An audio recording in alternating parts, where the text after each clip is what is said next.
Darling Radio, like and subscribe. Darling Radio, like and subscribe. Carbon, what's up, man? Hey, what's going on, fam? Hi.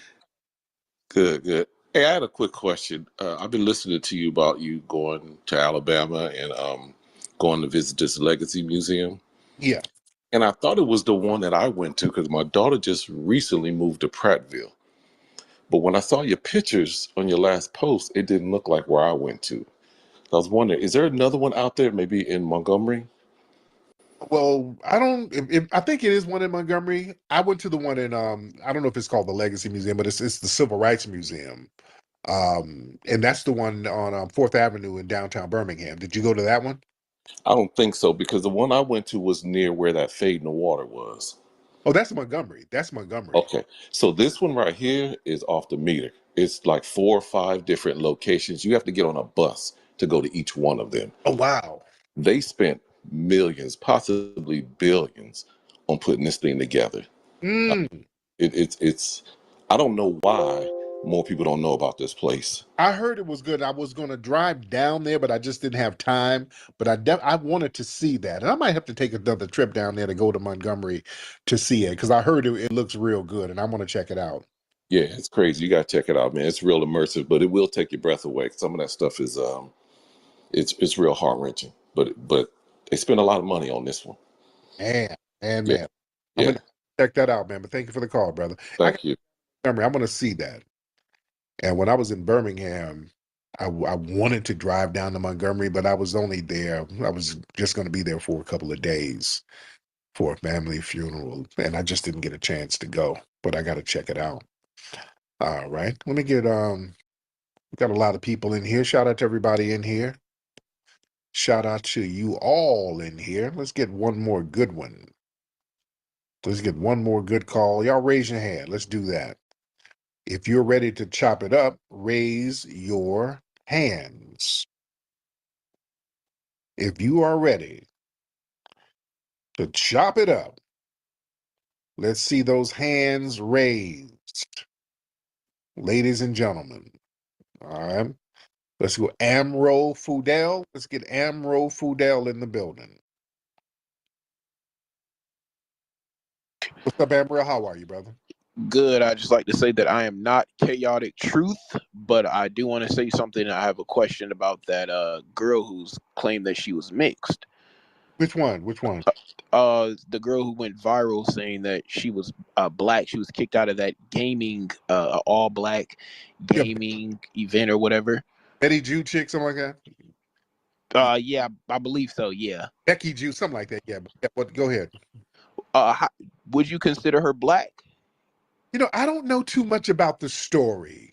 There's this girl who looks white, and they said that there was some kind of event for black women, and they didn't. I'm kind of paraphrasing because I don't know all the details, but they didn't allow her to go, so she felt a certain way, and she was like, "Well, she's really black. Her dad is black," and then they said that her dad is actually a Caribbean dude, and he might not actually be black, and it's just all over the place. So I don't know all the details of that. I do know she's not a foundational black American. That I'm 100% sure of. So all that other stuff, I don't know. Just like with Kamala Harris. I don't go and talk in circles about Kamala Harris's blackness. She ain't FBA. And that's all that matters. That right there. She's not a foundational black American, so I've moved on. But go ahead, brother.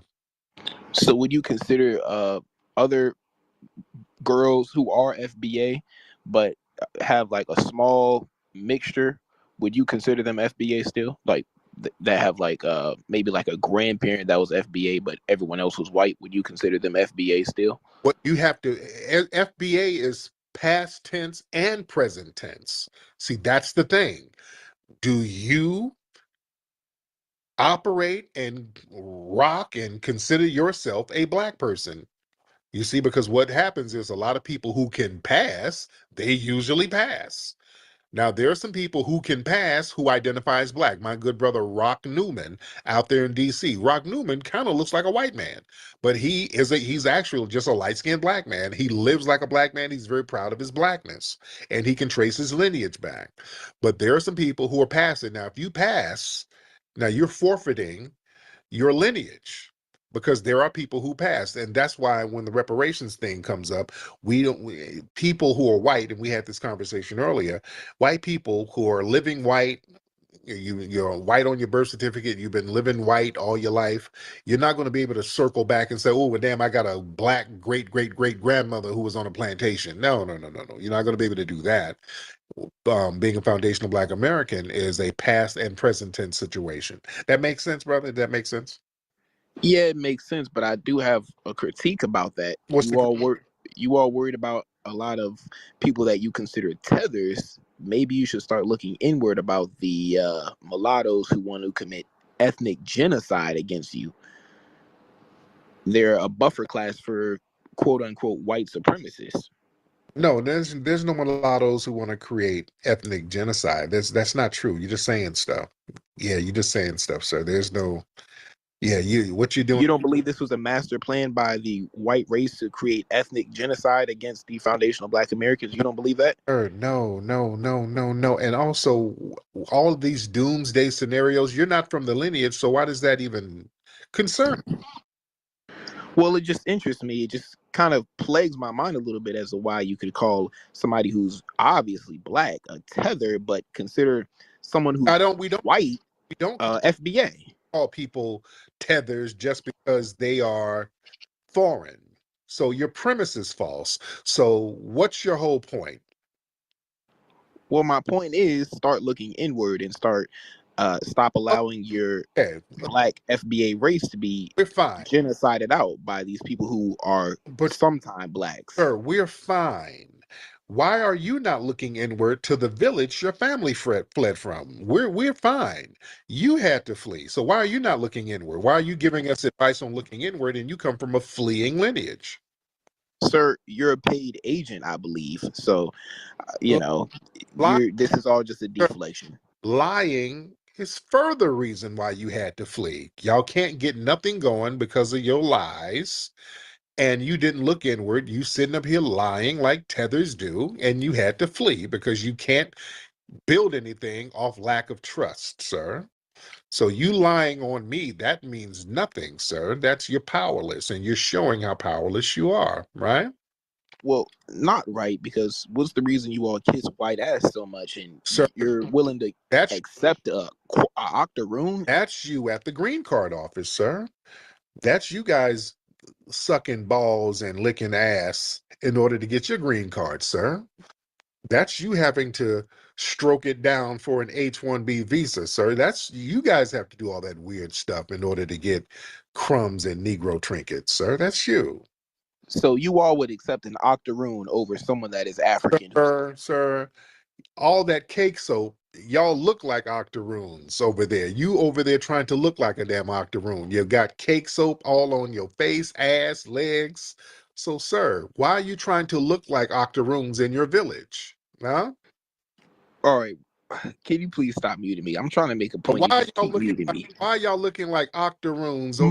Most Africans don't do that. Y'all over there, your skin looks like baloney. You got baloney looking skin and black ass knuckles, and you don't know what the hell you're gonna do with yourself. You're trying to look like an octoroon, sir. That you need to look inward. Are you muting me because you're afraid of what I'm saying? No, I'm not trying to hear bushmeat babble. I'm trying to get an intervention. I'm trying to see why you're fleeing from your homeland, yet you're trying to give us advice. Why don't you go back and help the baloney people? Huh? Help your baloney skin mama get up out that village. Why are you worrying about foundational black Americans, sir? Well, I care about fellow black people. I just want to get to the bottom of this. But you don't care about the fellow people in that village you fled from. You don't, sir. If you cared about fellow black people, you would not leave your hungry ass family up in that village with flies all on their stomachs, sir. You would at least go over there with a fly swatter. You wouldn't just abandon them, sir. So you don't care. That's why I don't take criticism or advice from people who failed and fled, sir. Right? Should I do that? Is that what White Zaddy told you to say? Well, sir, did White Zaddy spread them cheeks open and made you earn your green card? Is that what White Zaddy did? Because that's what y'all be doing. Y'all get y'all a White Zaddy over here. And y'all work real hard to get them green cards, sir. That's why y'all mad at us, because we ain't got to do all that stuff, sir. Did a White Zaddy pay you to spread your pussy to an octoroon? Yeah. And now you over here giggling to yourself because you're remembering when you got your pussy tickled at the green card office. You're having a flashback. That's why you giggling to yourself. What? Nigga, you're ticklish. You're a ticklish tether. All right, and you're trying to project.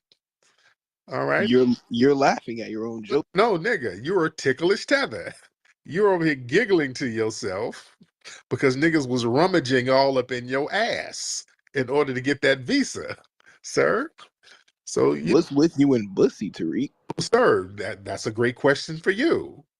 Why do you have to spread them little musty bussy cakes wide open to the white man in order to get a green card? And that's why y'all mad at us, because we don't have to do that, sir. Y'all got to do a lot of strange things in order to get citizenship, sir, and you're very upset with that.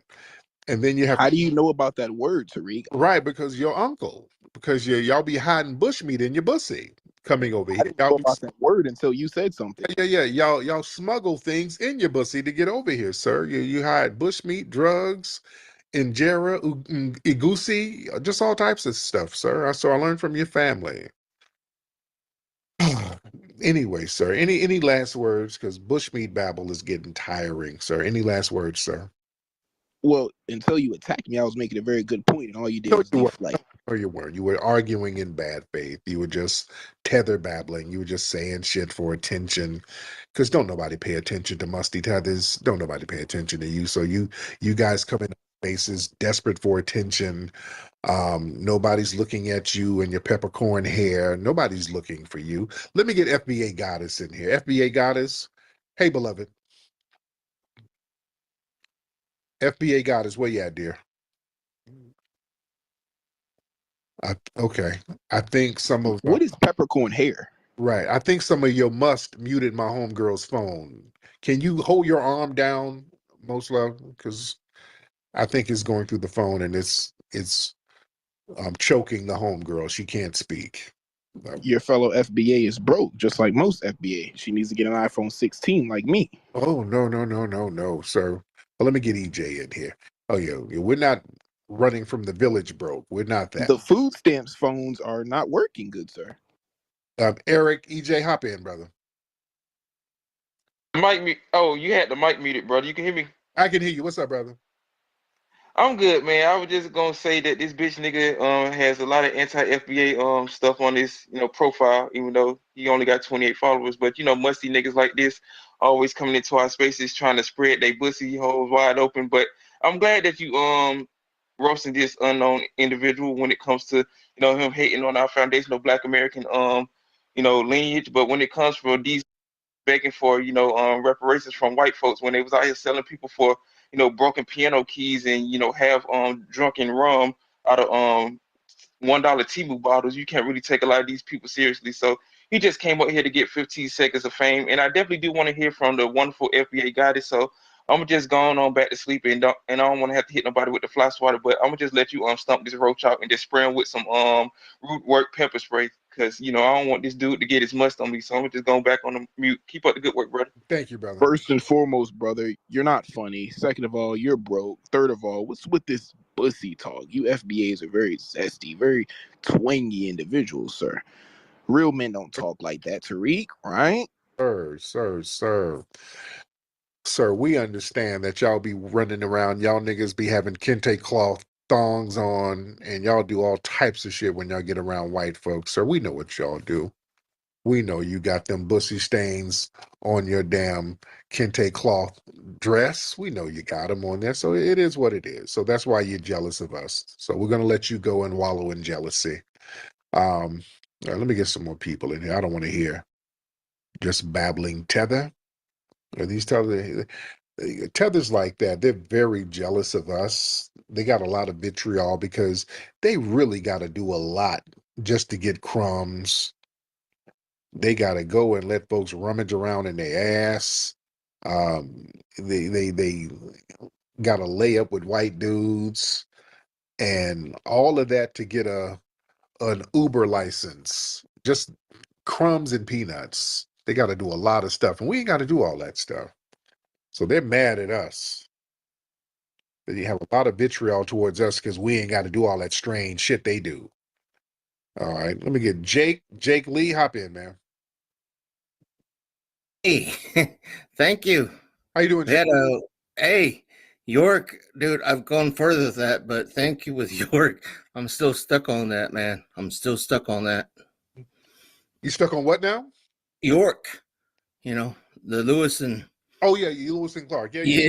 yes, that's the people don't have no idea what he did for our country, and he got so back in slavery.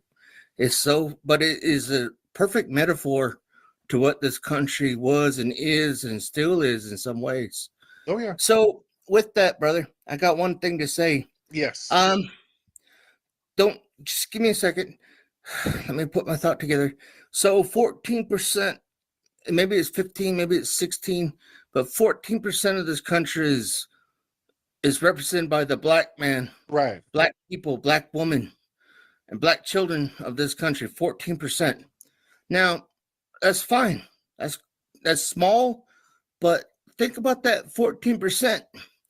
This 14% has given us the greatest doctors, the greatest leaders, the greatest military people that protect this country, and the greatest lawyers.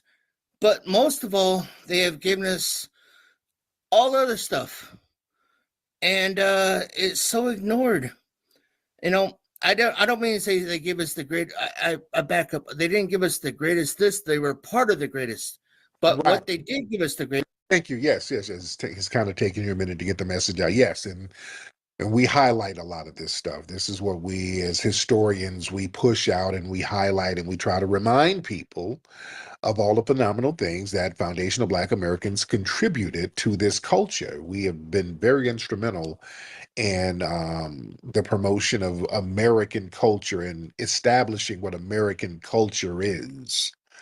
All right.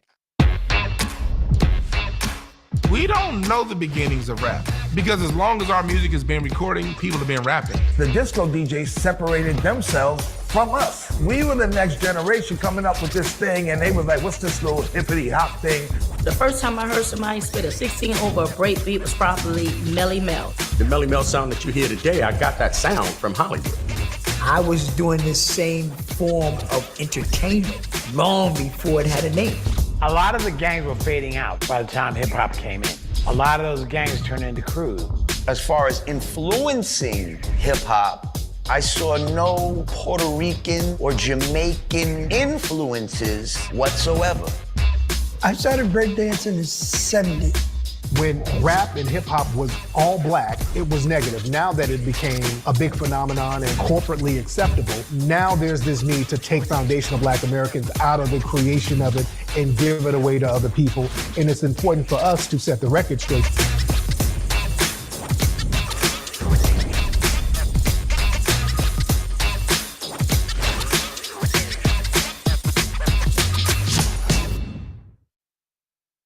That you went in Lane Bryant and got that motherfucker.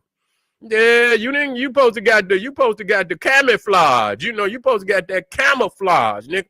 You know what I'm saying? You supposed to be like a soldier. You went over there in Lane Bryant and got your shit. Yeah, you're off kilter, man.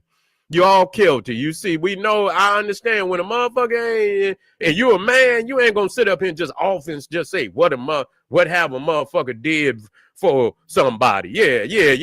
He got one of them. He went up in Lane Bryant and got that. He went up in what they call that? Yeah, you went up in the wrong shop and got that. You feel me? Yeah, so I say, oh no, nigga. You act like you out in the garden, nigga. You's a gardener and shit. Yeah, you out there planting flowers and shit. That's what it is. We gonna get on you because you talk and you throw stones and you bully and you want to slander. And we just wondering why would you do that, Ringo Jingo? and it comes out to find out that you got extra icing on the cake. You got extra icing on the cake. That's what it is, and you mad. And so we didn't do nothing to you. You can go on back on over where you was. We ain't nobody said nothing about you, Ringo Jingo. Yeah, extra icing, your AKA extra icing. Yeah, we gonna call this motherfucker X Lane Brian. That's right, extra icing. This is his new name. Come over here with them goddamn with a stretch sun hat on. Yeah. I say, what the fuck is this motherfucker got on? I say, dog, that ain't no soldier shit. Yeah, you got to get the soldier shit, man. You got to get the camouflage one, man. You know what I'm saying? Sturdy, you know what I'm saying? Looking like you ready to headbutt a motherfucker. You feel me? You supposed to be a soldier. You ain't supposed to coming out here, man, looking like you out in the backyard, nigga, planting tulips and shit. Yeah, you look like you back there planting tulips and goddamn, yeah, lilies and shit, man. No, Ringo Jingo. What have we done for the, you know, we teach our young brothers to be men. That's what they is. Be men. Be a stand-up brother for your community. Be a stand-up brother for your family. Be a man. If you're going to be anything in the world, be a man. You understand what I'm saying? We need you on the front line. The sisters and the babies need you. You know, the elders need you to be on the front line. If you're going to be anything, goddamn be a man. Be a man. Be a soldier. Don't cower, nigga. Don't turn back. Don't be confused about what you are. Do you see? Don't hide. Don't hide. And be a man. Okay? Don't be a part-time, you know, a part-timer. You see, some of you niggas is part-time, and you come up on YouTube and you pretend, and then you turn the corner, and then you're over here with these sun hats on in the backyard, nigga, planting tulips and lilies, and you got extra icing on the cake. You're mad at us, and he ain't even a part-time warrior. You know, he's a pretender. Yeah, he's a pretender. That's what he is. And so, and I'm going to get on you. And if you want any smoke, don't you dare hesitate. Just know, don't run into me. Just don't do it. Go get one. And I ain't disrespecting. Go talk to one of the because I'm ruthless. I'm one of the ruthless soldiers. You see what I'm saying? I'm Memnom. You feel me? I'm Memnom, nigga. I ain't got no time to leave. No. I don't leave no enemies behind. You feel me? I must move and I must crush all adversaries. You see? That's what I do. I crush all adversaries. So please don't run into me.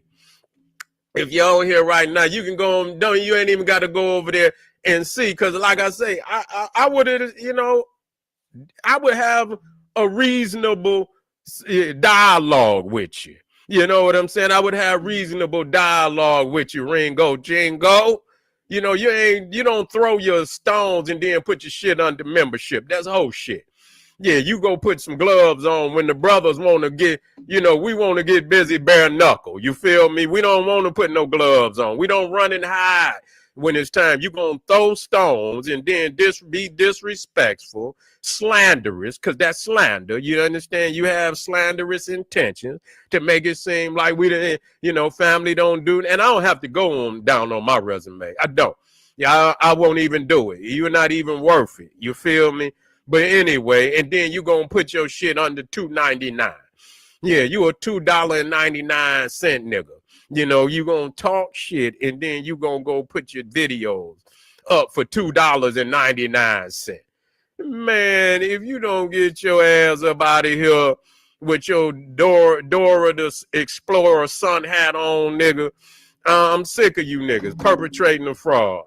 I want to talk shit about the family because you see it's time. We cracking motherfuckers, nigga. Ain't no we on the front line, nigga. This is the offensive defensive line, and nobody getting a yard. We not letting nobody get a yard. God damn it. 4 and out. God damn it. We want the ball. Give us the ball. We want the ball. That's just all it is to it. And let me get this good brother. I appreciate you again. You say, wait, let me see. I said, somebody said something. Let me get in here. I said, somebody said something.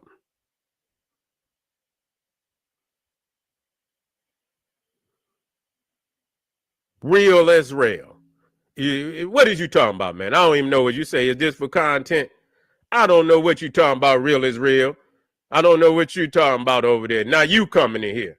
I ain't gonna get on you. I know you. I ain't gonna get on you. Real is real. I know you one of them goddamn what's that? What's his name? Show enough niggas. I know you didn't came. I know you a show enough nigga. You got your rhinestones on, your pleather jacket, rhinestones. Got your goddamn you got your what's that? Your headband on, looking like what's the name? Martin on goddamn when he played the Kung Fu nigga. What's the Kung Fu nigga on Martin? Yeah, nigga, that's who you is. Don't come in here. Real is real. Yeah, don't come in. What you talking about? Is it for content? Nigga, anything on the goddamn YouTube is for goddamn content. What the fuck is you talking about? Fool. Goddamn, you know God, but God don't give you no goddamn sense. You gonna sit up here and ask some Dragonfly Jones. You Dragonfly Israel, Hebrew Israelite ass nigga. You understand? Dragonfly Jones with a goddamn Old Testament in his hand, sitting up on the corner. You understand? Hollering at people. You understand what I'm saying? We sick of you niggas. We sick of. Come up off the corner, nigga. Come up off the corner. Let's go to work. Sick of you. Yeah, talking about is this a damn content? Yeah, nigga, everything on goddamn YouTube is content. Where real is real go? Did you go? The nigga ain't he ain't on here. He don't want no smoke. And so yeah, but I'm gonna get on back on Ringo TV. Yeah, cause he disrespect. And yeah, I'm gonna clown. You know, I teach, but I'm clowning right now. Because I'm gonna clown you because you gonna talk shit. And then you're going to put it under a $2.99 membership. $2.99 membership. These niggas not going to give you no $2.99, nigga. They not going to, you ain't worth $2. Any nigga that you got a membership and it worth $2.99. You see what I'm saying? And it's content. You know, I ain't trying to, I'm not that kind of nigga. You know what I'm saying? I want to hear something potent. If you show me, oh, this nigga say, oh, this is about worth at least $10. You know what I'm saying? Yeah, nigga, come on over here. I'm gonna show you some shit. I'm gonna upgrade you, nigga. I'm gonna take you to the next level. You come in here with a $2.99, and this ain't for, we talking about information. We talking about information. It ain't even worth it. You gonna talk shit, nigga, and put it under $2.99. Nigga, make me understand that if you gonna throw blows, keep the gloves off. Don't go put no, I would never just talk about a nigga and then go put it under the membership. Nigga, I want to engage. You see? Yeah, these niggas ain't gonna give you no $2.99. These niggas gonna go down there and get them a pack of blunts. These niggas at $2.99? Nigga, that's some blunts. You know what I'm saying? Nigga, they ain't about to do nothing and give you no goddamn $2.99. Nigga, I'm not about to spend my blunt money on this lying ass nigga. And I'm just joking because everybody don't do blunts, but that's what I'm saying. This is what the energy. Yeah, that's rap money. Yeah, nigga. Yeah, nigga, that's pop in a snack nigga. Yeah, he's a pop in a snack nigga. We gonna talk about your Ringo, Jingo, extra icing on the cake ass nigga. We got you this time. Don't you ever come out. If you're out here right now, hit the subscribe button. I teach, but this is my way of teaching on some corny niggas that want to talk down. I'm not going to be intellectual. I'm going to dog you because you're trying to be a bully. You're trying to be a bully. You're trying to start a fight when nobody's talking about you. Then you're slanderous. You're trying to speak, to the brothers and sisters that they not putting in good work and this, that, and the third. You trying to talk, and ain't nobody said nothing about you or nothing about your agenda. We don't know about your agenda. We don't even care. You see, we don't even care about you. So family, I appreciate y'all coming out. If you notice, unsubscribe, ban his ass, talk shit about him, because you understand he's trying to slander the movement, family. And I know that ain't what we doing good work and continue. And like I say, let me tell you something. When motherfuckers talk about you and you ain't saying nothing about them, your frequency is all over the place. You see what I'm saying? They can't help it. Your frequency is all over the place, and they got to speak on you. That's all it is, family. And you ain't got to speak on them. This is my last time even talking about the nigga, but I just wanted to reach out there and say, anytime Ringo Jingo, extra icing on the cake, Ringo Jingo, anytime you want to take the gloves off, yeah, clout chase. Yeah, anytime you want to take the gloves off and take that $2.99 off your slander of FBA, when you want to take that $2.99 off that slander of FBA, give me a call, because I'll be more than willing to dialogue with you. All right, family, come on back. We're going to talk about, we got a few things we're going to be talking about. We're going to be talking about Joy Reid. We're going to be talking about Joy Reid. The joy is gone. They didn't got rid of her. She been talking down on black people on MSNBC for I don't know how long, but the joy is gone. The joy is gone. They up there crying, and you know the Don is in the building. They didn't got. He's getting rid of all the those that he don't need no more. He throwing away all the lap dogs, and so Joy Reid, the first up there. Yeah, say got fired on her day off. Got fired on every day off. Every day is her day off because she ain't doing nothing. She ain't doing nothing. So come on back, hit that subscribe button, like the video, get it out there, family. And I'll see you back here in about 2 minutes. Black Power.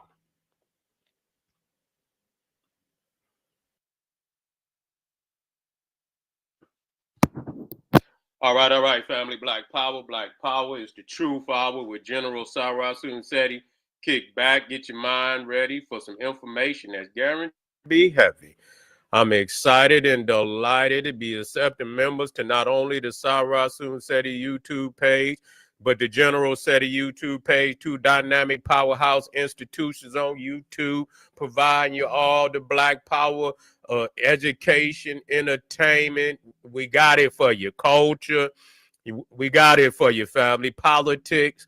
And so we have memberships available for the family. All you had to do is go down in the chat, the video description. You'll see the link. Click that link. You'll get a video introduction, rundown on the memberships, what they entail. You see one you like, you should most definitely join. Even if you don't, I appreciate your presence here at the Sarasu and Seti YouTube page. Continue to engage, continue to advance. That's right, family. Ring the alarm. KingSeti.com, online marketplace, official General Sarasu and Seti DVD lectures, t-shirts, tank tops, hoodies, African and Kemetic jewelry, holistic tonics and remedies, home decor accessories for every room in the house. I got something for your family. I know you're going to like it and love it. Get on over there, check it out. Get that discount, shop and save and shop. Pull the fire alarm, generalseti.com, Seti University. We're talking about over 2,500 videos, 40 different subjects, all the subjects that you know and love from the general. You know what's popping, too raw for you too. When Egypt ruled the earth, global Kushite empire, old Mecca voyages of the Nile. We talking about hip-hop holocaust, Freemasonry exposed, Black Illuminati, Christianity, Judaism, Islam, Hinduism, all the isms exposed. There's not another website nowhere on the planet that can compare, compete. You should become a member today. Everybody knows Seti popping on Patreon, dropping nuclear bombs on Patreon. Got the poppin'est page, over 500 exclusive live streams you can only access on Patreon. You need that. It's the general. You need that. It's fire.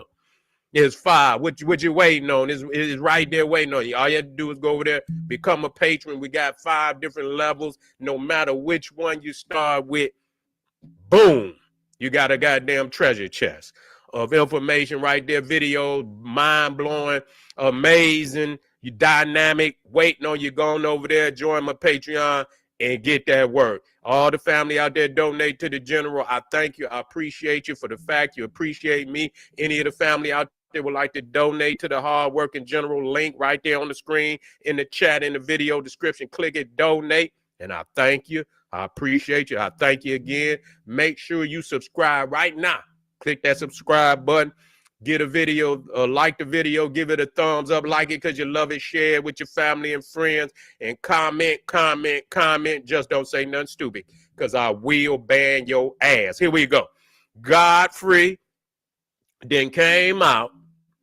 He been, I know him and Lord Jamar, they got into it. Over that flat earth shit, and that was that Lord Jamar, and he's still at it. But we'll give you, that's on some crazy shit. That's on some crazy shit. And we know, Lord Jamar, you still ain't gave up. You still over there trying to figure out a way to come back. That's okay, but that ain't what we talking about today. We talking about old GodFLEE. And I knew something was funny about that nigga GodFLEE. I know he wasn't no homegrown nigga. That nigga sound like a butler from over there in Britain some goddamn where. This nigga GodFLEE know he supposed to be a butler serving tea and biscuits and shit and this, that. Nah, he didn't put lazy legs. He didn't came out and show his true color. And so he didn't have lazy legs on his show, and after all of this wanting talking about FBA, knowing you ain't no FBA, knowing you nigga, you from over there in from Nottingham some damn well, your accent, your whole makeup, nigga. You from Trump, you serve tea and crumplets. You see, tea and biscuits and shit, and now you want to come out and show your true colors. You shouldn't have did that, GodFLEE. But we knew who you was, nigga. We knew you wasn't no homegrown nigga, GodFLEE. And so you gonna go on over there and get lazy legs. Talking about hip hop, nigga. Y'all can only nigga if you start your hip hop, then you can't go to no music before that, nigga. We know where you from. You see what I'm saying? Most people, we talking about hip-hop, we got more than one jewel in the goddamn treasure chest.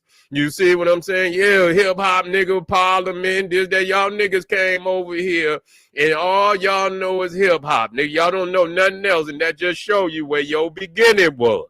Y'all don't got no ancient rights to black music in this land, so I want you to know that, GodFLEE, you and Lazy Leg, the mutant albino breakdancer. You see, mutant albino breakdancer who think he motherfucker ain't got no soul, no rhythm.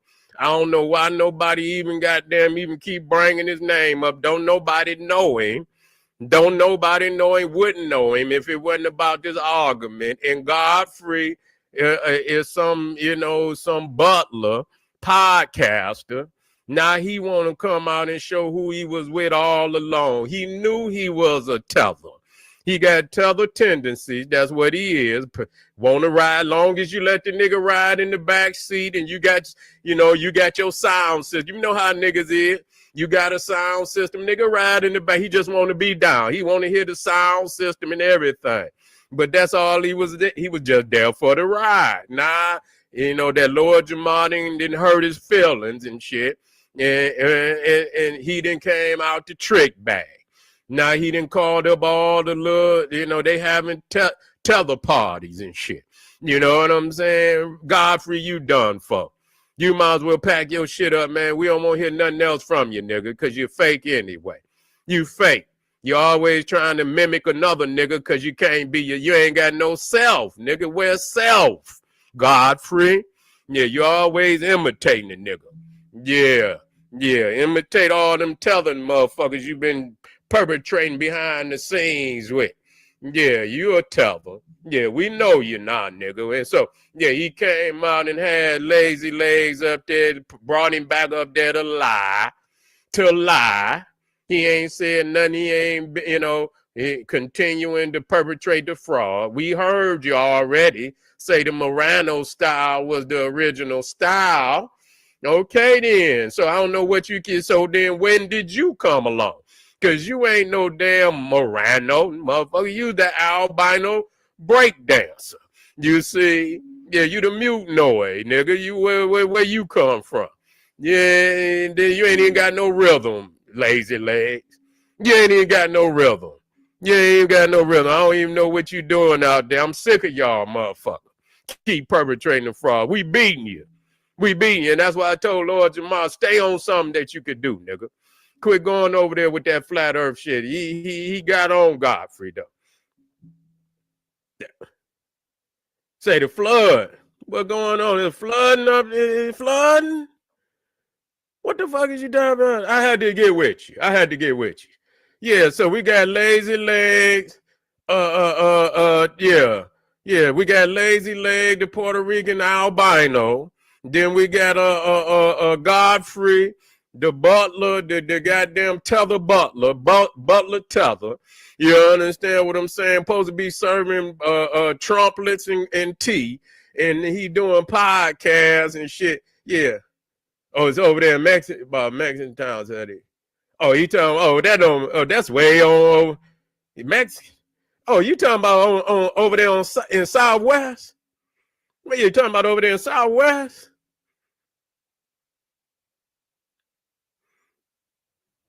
Yeah, I got to do it to him. Yeah.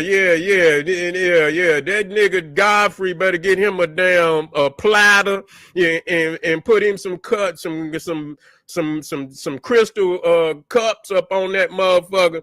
Get him a little tea, one of them little tea thing, tea cups and shit, and serve motherfucker biscuits and tea, nigga. Don't be coming out here pretending like, yeah, you can, go against the grain. You oversee that, but you know what? I already knew about Godfrey. I was already saying to myself, when he was talking about the FBA, I said, nigga, you ain't homegrown, nigga. You ain't homegrown, nigga. Yeah, you ain't homegrown. And it's a whole lot more of these Godfreys out here. They gonna come out. Yeah, Godfrey gone. He got to go. Unsubscribe from him. Talk. Yeah.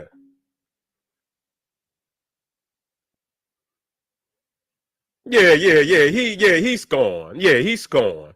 You know what I'm saying? He mad and so he'll do anything. Yeah, he'll do anything. He'll say anything mad at because Lord Jamal say, yeah. I think Lord Jamal said he was gonna sue his ass. You need to sue him now. I don't give a goddamn what he's suing for. Lord Jamal said the nigga slipped something, did his Dre. Maybe he did. Shit, Now I don't give a fuck about him.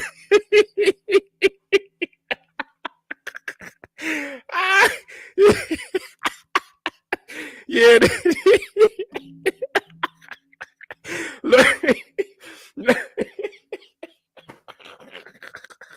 Lord Jamal say he slipped something, did his drink. Maybe he did, He seemed like that kind of nigga. You can't watch.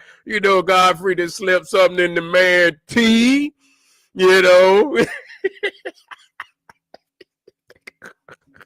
He just slipped something in the man tea. Gave him one of them biscuits and shit, Laced the man biscuit and tea.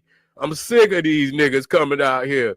Why? Yeah, I am big, but we got to get on them. We got to dog them. You know what I'm saying? Every time they talk crazy, we got to dog them. You see? We got to do them bad. We got to make them, nigga, he ain't right.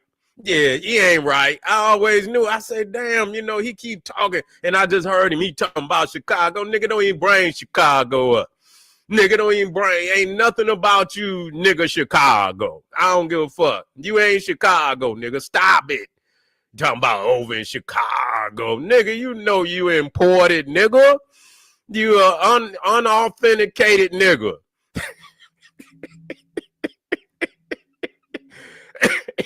unauthenticated, and got no reason to be over here. And then you got lazy legs. They still thinking they could do this. You know what I'm saying? This hip hop, nigga.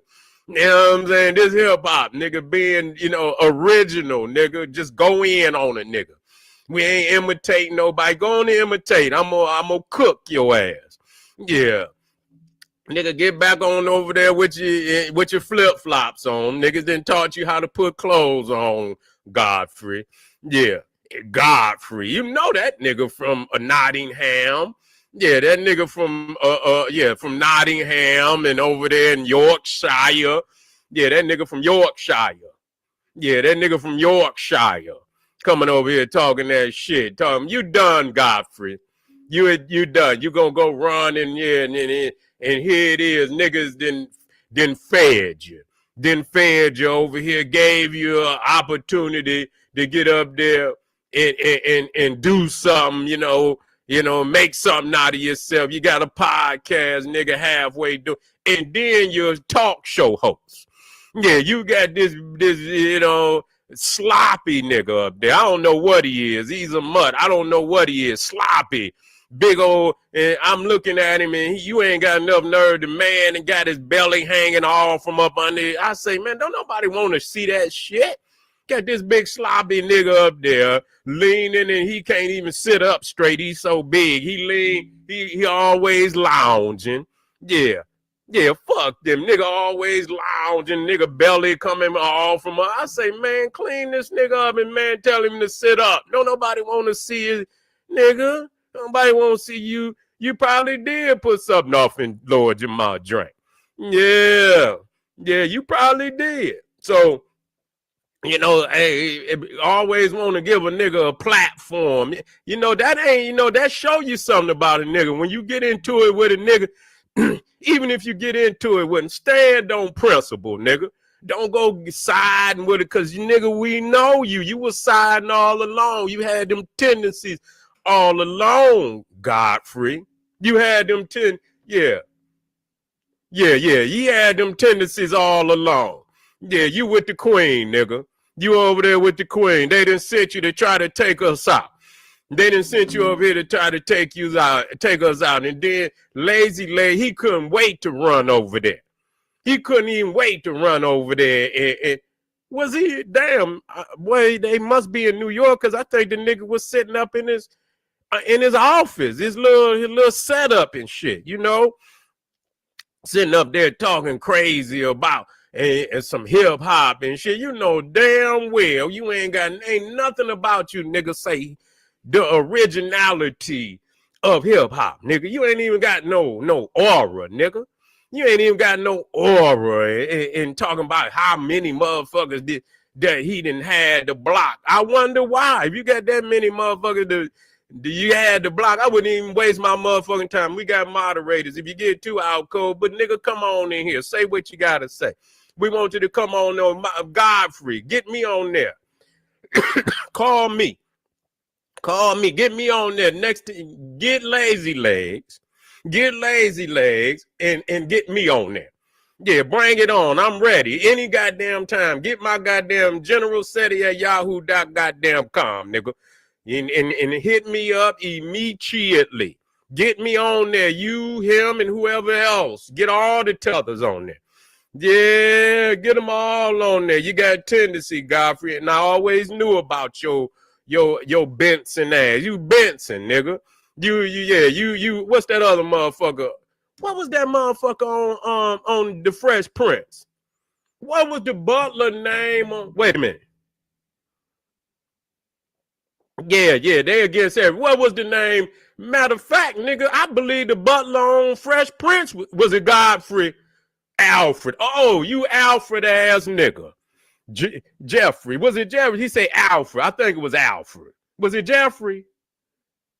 It was. So it was Jeffrey. Or was it GodFLEE?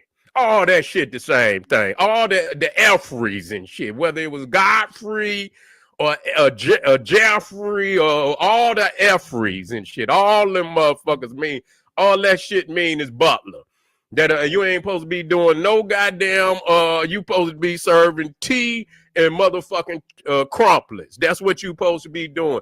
Don't come over here stepping in the lane, nigga. Don't do that. You ain't got that kind. All you is a sambo, nigga. You gonna do little imitate motherfuckers, and then when it's time to get in the trenches, then you get the punking out. You show your true color.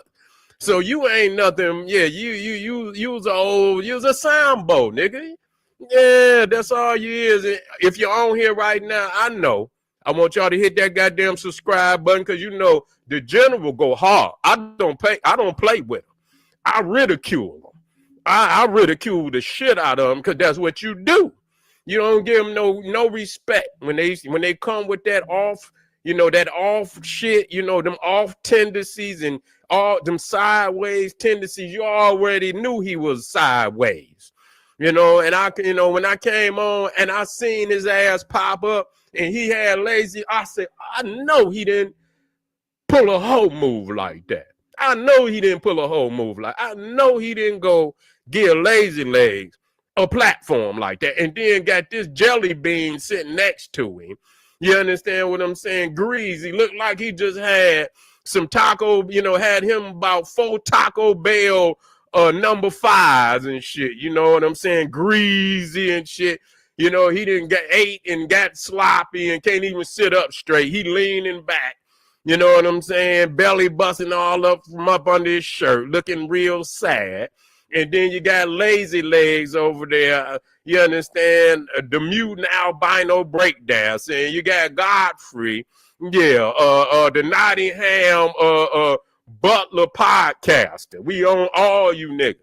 We own all you perpetrators. Don't ever come against the power of foundational Black Americans. Don't do it. Don't do it, because you will get crushed.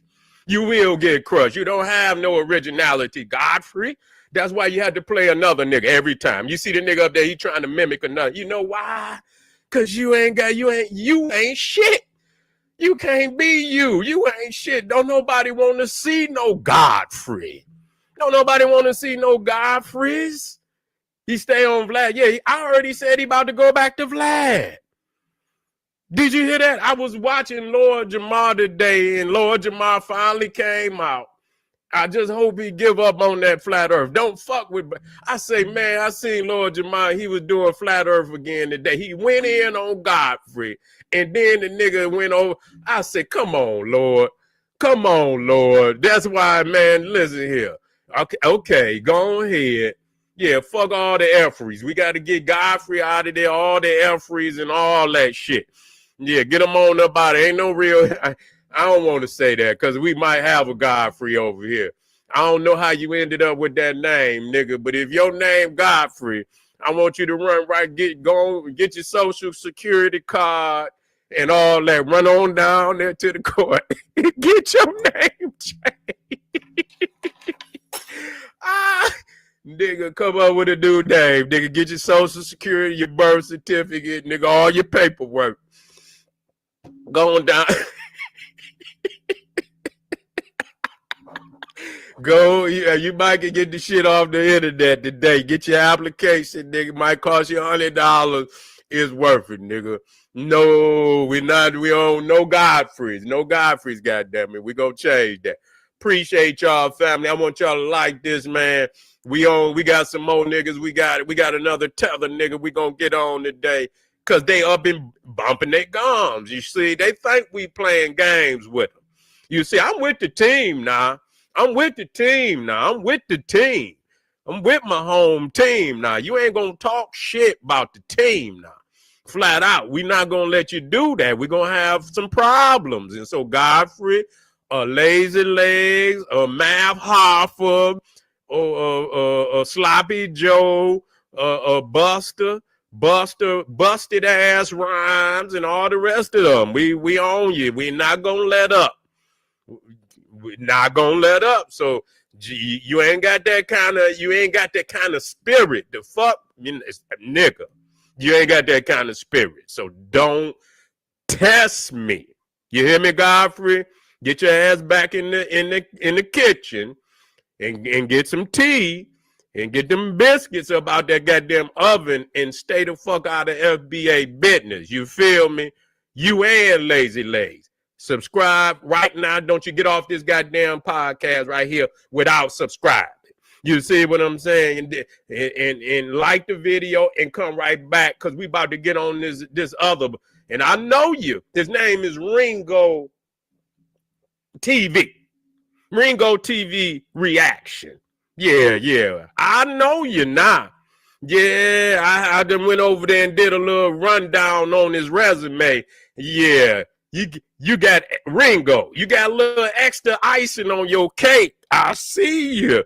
And I'm going to expose your ass to you over there talking about what foundational Black Americans have done for Black people. And then put the shit on membership. Nigga, you just trying $2.99.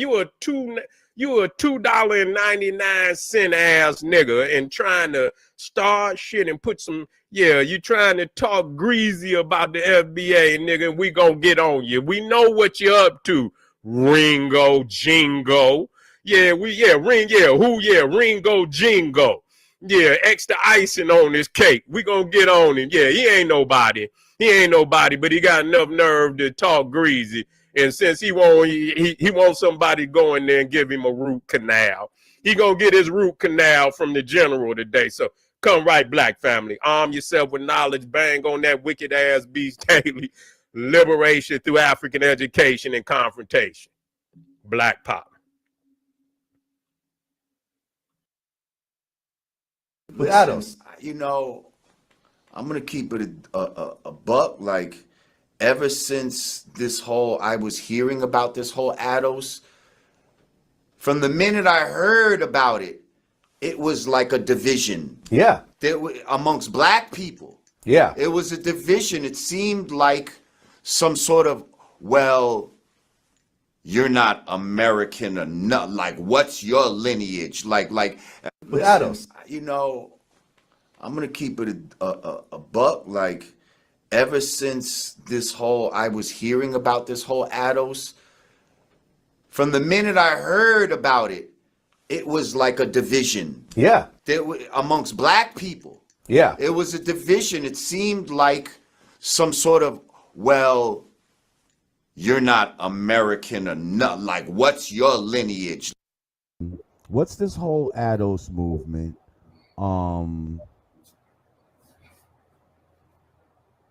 And how is this?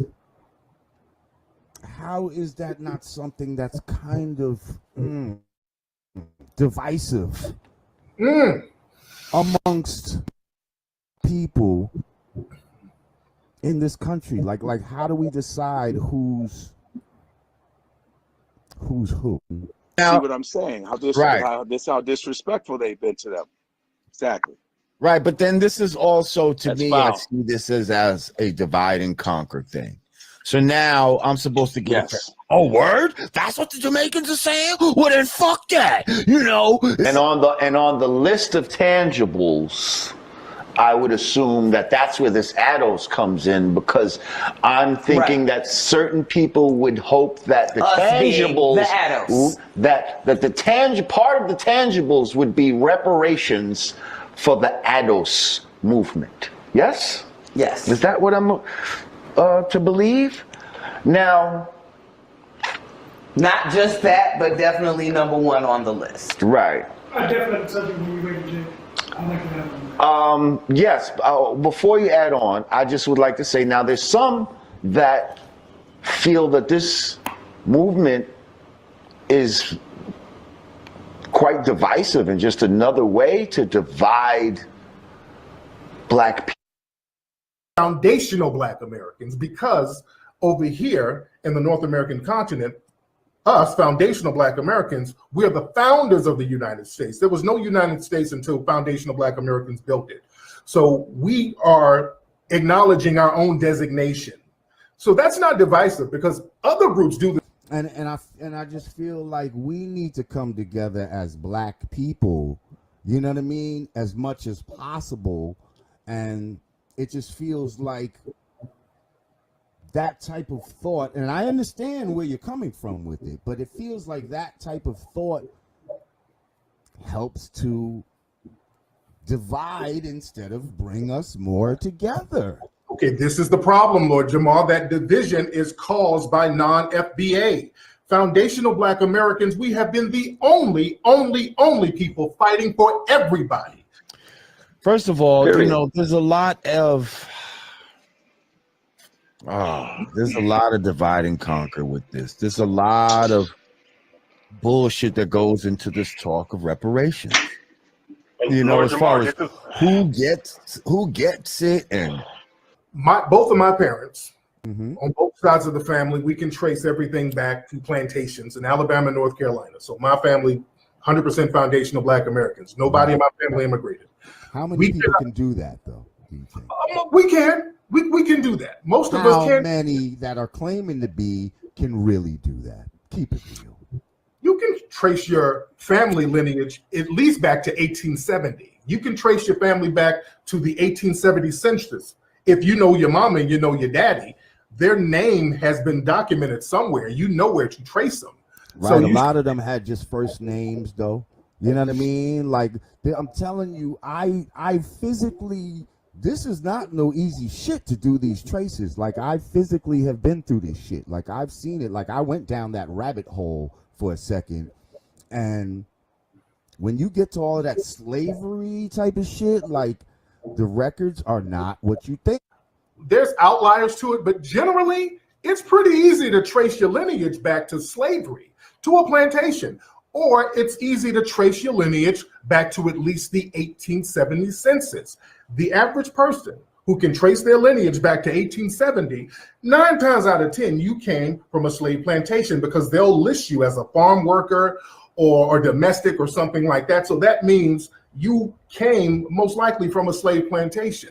And that's a little bit different from somebody who immigrated over, because you wouldn't be eligible for a reparations claim. We can't open up that door, and this is for several reasons. If we start letting African and Caribbean brothers start getting reparations based on the Jim Crow treatment, then what's going to happen? The damn white Hispanics are going to start saying, okay, well, damn it, I was mistreated too. And then it's going to undermine the reparations claim. We respect CARICOM. Over in the Caribbean, they have a reparations movement. My thing is, there was a lot of suffering done by all of us at different times in America. I don't give a fuck if you got to America 5 years ago, from whatever fucking country. If you Black, you're gonna go through you're gonna suffer some bullshit. Let's just say we all get $2 million, all Black people that can prove it, that, they have lineage here in these North America, and they were slaves here, and they get $2 million. What the fuck do you think these motherfuckers are gonna do with that money? Fuck. They just give the money right back. They just would give the money right back. Just like you get your taxes and all that tax time coming, half of these motherfuckers giving that shit right back to the within 6 hours. Sometimes in the motherfucking Black community, needs to be running around with like the shit would be fucking crazy, like, and all the guns and and Mercedes and blinged out. It would just be fuck. They just give the money right back. They just would give the money right back. Just like you get your taxes and all that tax time coming, half of these motherfuckers giving that shit right back to the within 6 hours. Sometimes in the motherfucking Black community, needs to be running around with like the shit would be fucking crazy, like, and all. Are you Ados? Here's the thing. On my father's side, no. Okay? We trace back to Guyana. Okay? So you're Caribbean then? South American, yes. Oh, Guyana's not It's Caribbean? a Caribbean, it's in South America, but it's considered Caribbean in a way. Got it. It's one of because whenever I go South to American countries. the West Indian Day Parade, I'm pretty sure I see Guyana Absolutely. Guyana You see flags flying flags around. in Yeah, South America. Right. Just like you might see Honduras or something like but that's all in South America. So anyway, now my mother is adopted, so I don't know her. I still got to do some research on, you know what I mean? I actually discovered one side of her father. Now I got to trace where his family's from, but I did the trace on my father's side. So on that side, no, I'm not Ados. It's possible I'm on my mother's side I am. But see, again, that's some bullshit. But anyway, who here in America are direct descendants of the slavery, and I'm assuming that they meant that happened here on this land in America, and they're probably not even thinking about South America or anything like that. But let's just say they're isolating it to just here in just America. Well, now immediately they've isolated the South Americans. You can trace your family lineage at least back to 1870. You can trace your family back to the 1870 census. If you know your mama and you know your daddy, their name has been documented somewhere. You know where to trace them. Right, so a lot of them had just first names, though. You know what I mean? Like, I'm telling you, I physically, this is not no easy shit to do these traces. Like, I physically have been through this shit. Like, I've seen it. Like, I went down that rabbit hole for a second. And when you get to all of that slavery type of shit, like, the records are not what you... Both of my parents, on both sides of the family, we can trace everything back to plantations in Alabama and North Carolina. So my family, 100% foundational Black Americans. Nobody in my family immigrated. How many people can do that, though? We can. We can do that. Most of us can. How many that are claiming to be can really do that? Keep it real. You can trace your family lineage at least back to 1870. You can trace your family back to the 1870 census. If you know your mama and you know your daddy, their name has been documented somewhere. You know where to trace them. Right, so a lot of them had just first names, though. You know what I mean? Like, I'm telling you, I physically, this is not no easy shit to do these traces. Like, I physically have been through this shit. Like, I've seen it. Like, I went down that rabbit hole for a second. And when you get to all of that slave, there are outliers shit to it. There's outliers to it, but generally, it's pretty easy to trace your lineage back to slavery, to a plantation, or it's easy to trace your lineage back to at least the 1870 census. The average person who can trace their lineage back to 1870, 9 times out of 10, you came from a slave plantation because they'll list you as a farm worker or domestic or something like that. So that means you came most likely from a slave plantation. And that's a little bit different from somebody who immigrated over because you wouldn't be eligible for a reparations claim. It's my great-grandfather on my father's side that wasn't born here. It's my great-grandfather on my father's side that wasn't born here. How does one know that they're foundational American? I, a few years back, did a like an ancestral so I had just did on my father's side, right? But in doing all of this, and I'm going to tell you, it traced back to Guyana, right? Okay, right. So I had just did on my father's side, right? And I'm going to tell you, it traced back to Guyana. We can trace back. My family suffered from redlining and all that type of shit, because I know how you feel about, like, Jamaicans that come here right now, this generation, and they're able to get loans. My family didn't go through that. My family didn't get all that when they came here. We lived as regular Black people. So let's talk about that. Let's talk about that. That would not, if they came over and they immigrated, because your family came from immigrants. They immigrated over here, and you can trace Ellis that. Island. Because your family came from immigrants. They immigrated over here, and you can trace Ellis that. Island. Right. I know the boat. Hey, that's very different, because you can't get a reparations claim like that. Because you can't get a reparations claim like that. And it's very important to not mix it up. But now keep in mind, this is just my father's side. I understand that.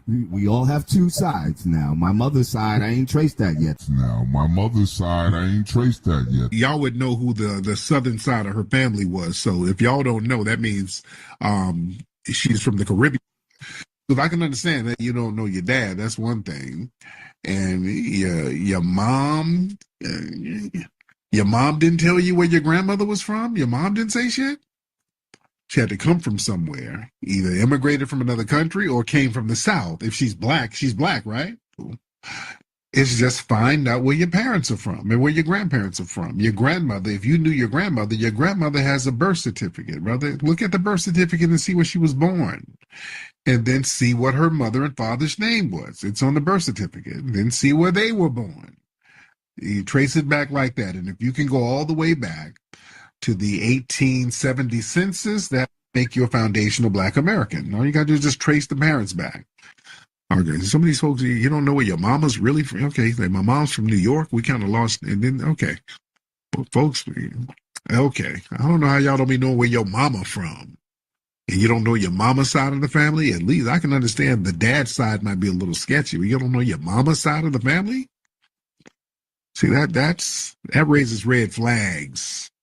That raises a lot of red flags when folks don't be knowing what their mama's side of the family is. All right? That's weird. And I feel like they want us to spend our energy on this conversation when we really need to be focusing our energy on more practical things. So when are we going to get ready? We're just not going to be ready for it. And what are we going to do? We're going to blame white people for systemically oppressing us for generations. Yes. We're not even going to try it. Well, that's what I'm saying. We need to. I'm not saying. I know, but you just made the point that African Americans won't get a piece of that. Whereas when it was vice versa back in 2016, the Jamaicans were saying, hey, African Americans, we want a piece of that too, because we were all on the same boat and just got dropped off in different places. Oh, really? But do you see how the Jamaicans turned on it? They're saying, African Americans, you don't get a piece of this. That's the talking. But you see what I'm saying? How disrespectful they've been to them. Exactly. Right, but then this is also, to me, I see this as a divide and conquer thing. So now I'm supposed to get oh, word? That's what the Jamaicans are saying? Well, then fuck that. You know, if they trying to keep it, then we're going to keep our shit to ourselves. See, that's the type of attitude that they want to inspire by having these fucking conversations right now, so that we'll be fucking mad at the Jamaicans. Which is funny how almost every foreigner has something to say badly about African Americans. Even Africans sometimes have to say about African Americans, but then everybody comes to America trying to be African American. I'm going to speak for my whole country. Love Jamaica. But I think quite a few Jamaicans think that you guys play the victim a lot. Like an outsider looking in, it's like, gosh, them complain about everything. Look how much opportunity them have. Look how them can work. Look how them can buy $1 burger. And them over there complain. And that is how I was preconditioned, if I'm being totally honest. They're like, Shante, it makes sense. Yeah, don't go over there and waste the opportunity. Don't go over there and start complaining. Work for your own, focus on that. So that's always been my mindset. We're so focused on just making it. I really want to emphasize that. But sometimes when you just are focused on, you're going to eat, you're not think say somebody a touch you. You're not think say, I'm not have the right temperature. I'm hungry. What y'all gonna do? The way how African Americans prioritize blackness isn't necessarily the same way in which an immigrant would prioritize their blackness. So, you know how African Americans would say, oh, black writer, black creator, black artist, black lawyer, black doctor, black woman in STEM. No, when we come to this country, it's immigrant or nationality. Maybe our careers next, and then whatever else comes after that. So immigrant, Jamaican, marketer, whatever else comes after that. The issue that you're having is we don't see ourselves as one of you. And the reason that we don't see ourselves as one of you is not because of blackness. We just see ourselves as an outsider. The issue that you're having is we don't see ourselves as one of you. And the reason that we don't see ourselves as one of you is not because of blackness. We just see ourselves as an outsider. We have.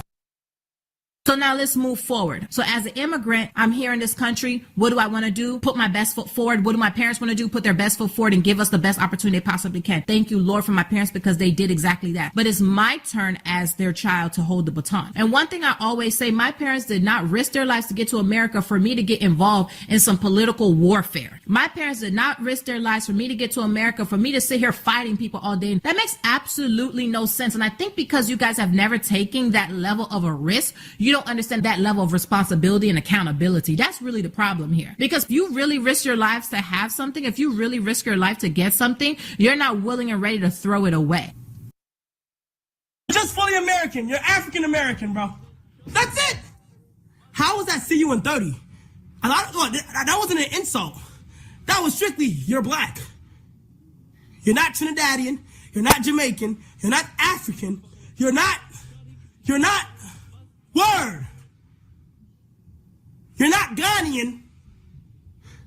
You're not Dominican. You're not Puerto Rican. You're not Cuban. You are American. I farted so loud. Black Americans people, I don't like them because they take lots of drugs. Really? That's what I think. But have you met any Black Americans in real life? No, like in the movies. I didn't meet them. Now, what do you think about the Black American culture? Fucked up. I'm sorry. Is it like okay, the fucked up humanity group that's Black Americans, yeah. And I actually feel bad for saying that. It's true. I know it's true. Now, why do you believe that? Because they mostly don't belong where they are. They're Americans. We all know they're Americans. They know they're Americans, but they don't belong there because they are minor. One for that. They are minor, and the racism and everything. They don't belong there actually. So they belong here, and they are not here. So they are fucked up. That's really interesting. I have no idea. So I had this tweet by McBeanie _ and they said African Americans are by far the worst representation of Black people. They are obnoxious, self-righteous assholes that make people's lives a living hell anywhere they go. And then she got like 390 likes. Is she also Black? No, I don't know what she was. This is what she said. Yeah. Wow. Mm-hmm. That's really a lot of hate, I feel like. But like my mom would agree with that comment. She would agree with that post. She would say like, you know, lazy, like loud, rude, all the negative connotations. That's interesting. So let's explore that. Yeah. That's really interesting. Yeah, but also will say that like my parents definitely came over here with stereotypes about African Americans. When Africans are immigrating to the United States, their idea of African Americans, like, take away modern times where we have like the internet and everything, it's coming from TV, right? Where they're just seeing these rappers and these music videos, and you're seeing these movies and TV shows with people shooting guns and like cussing. Ignorance from our parents as well. Our parents say things to us in which, at least I can't speak for African Americans, but I know Africans, our parents say things to try to get us to stick with other Africans instead of branching out, and for that festered. So now it just lives on as we get older. Okay, so I agree with her in that aspect, but also another thing I feel like isn't talked about enough is the way our parents will talk about Black Americans. Because if we're being honest with ourselves, our parents are not respectful. They will say things to try to instill within us to divide away from them, but like being lazy or not as clean or stuff like that. And I feel like that also helps perpetuate the divide, which also needs to be acknowledged.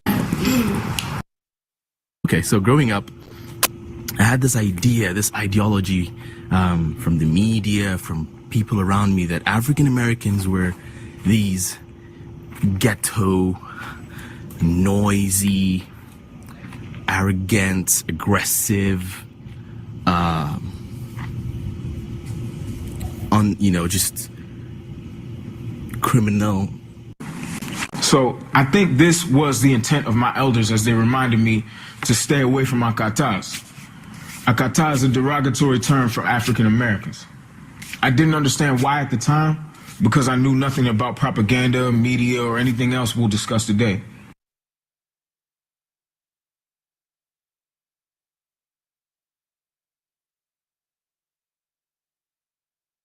So, but Baba, why have you?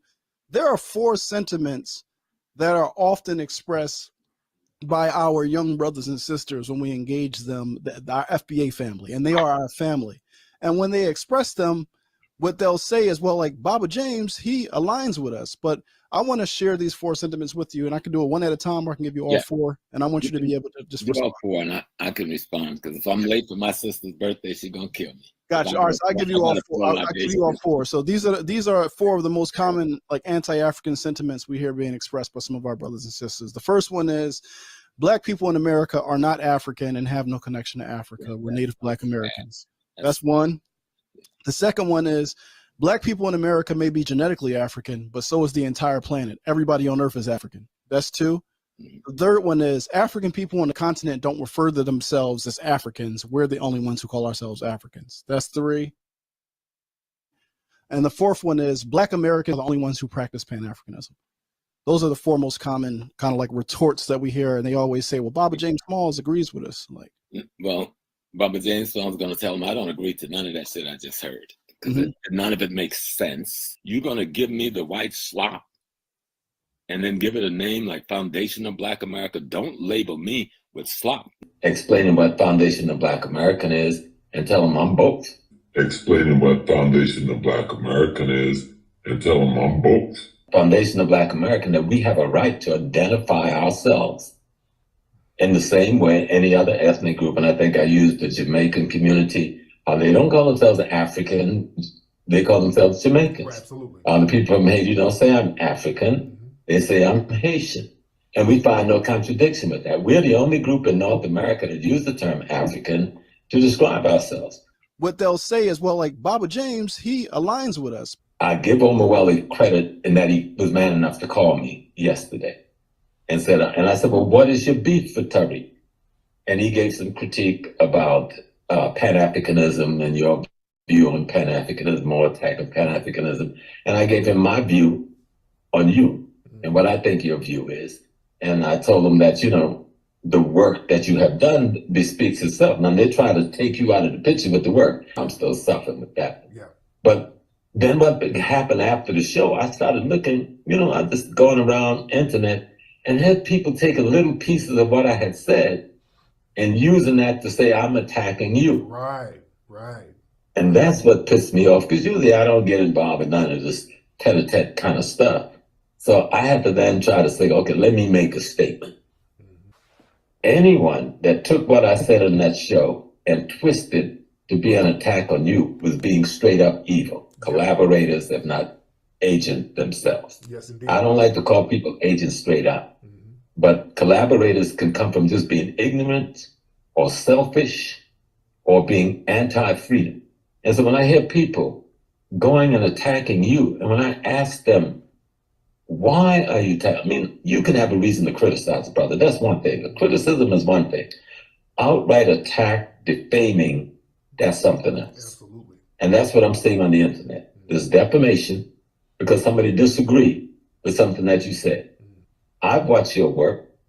I choose to work with you.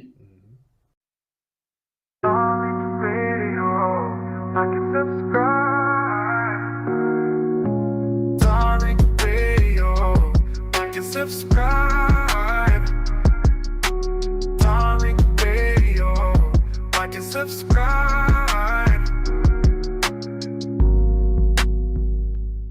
My show had value, and that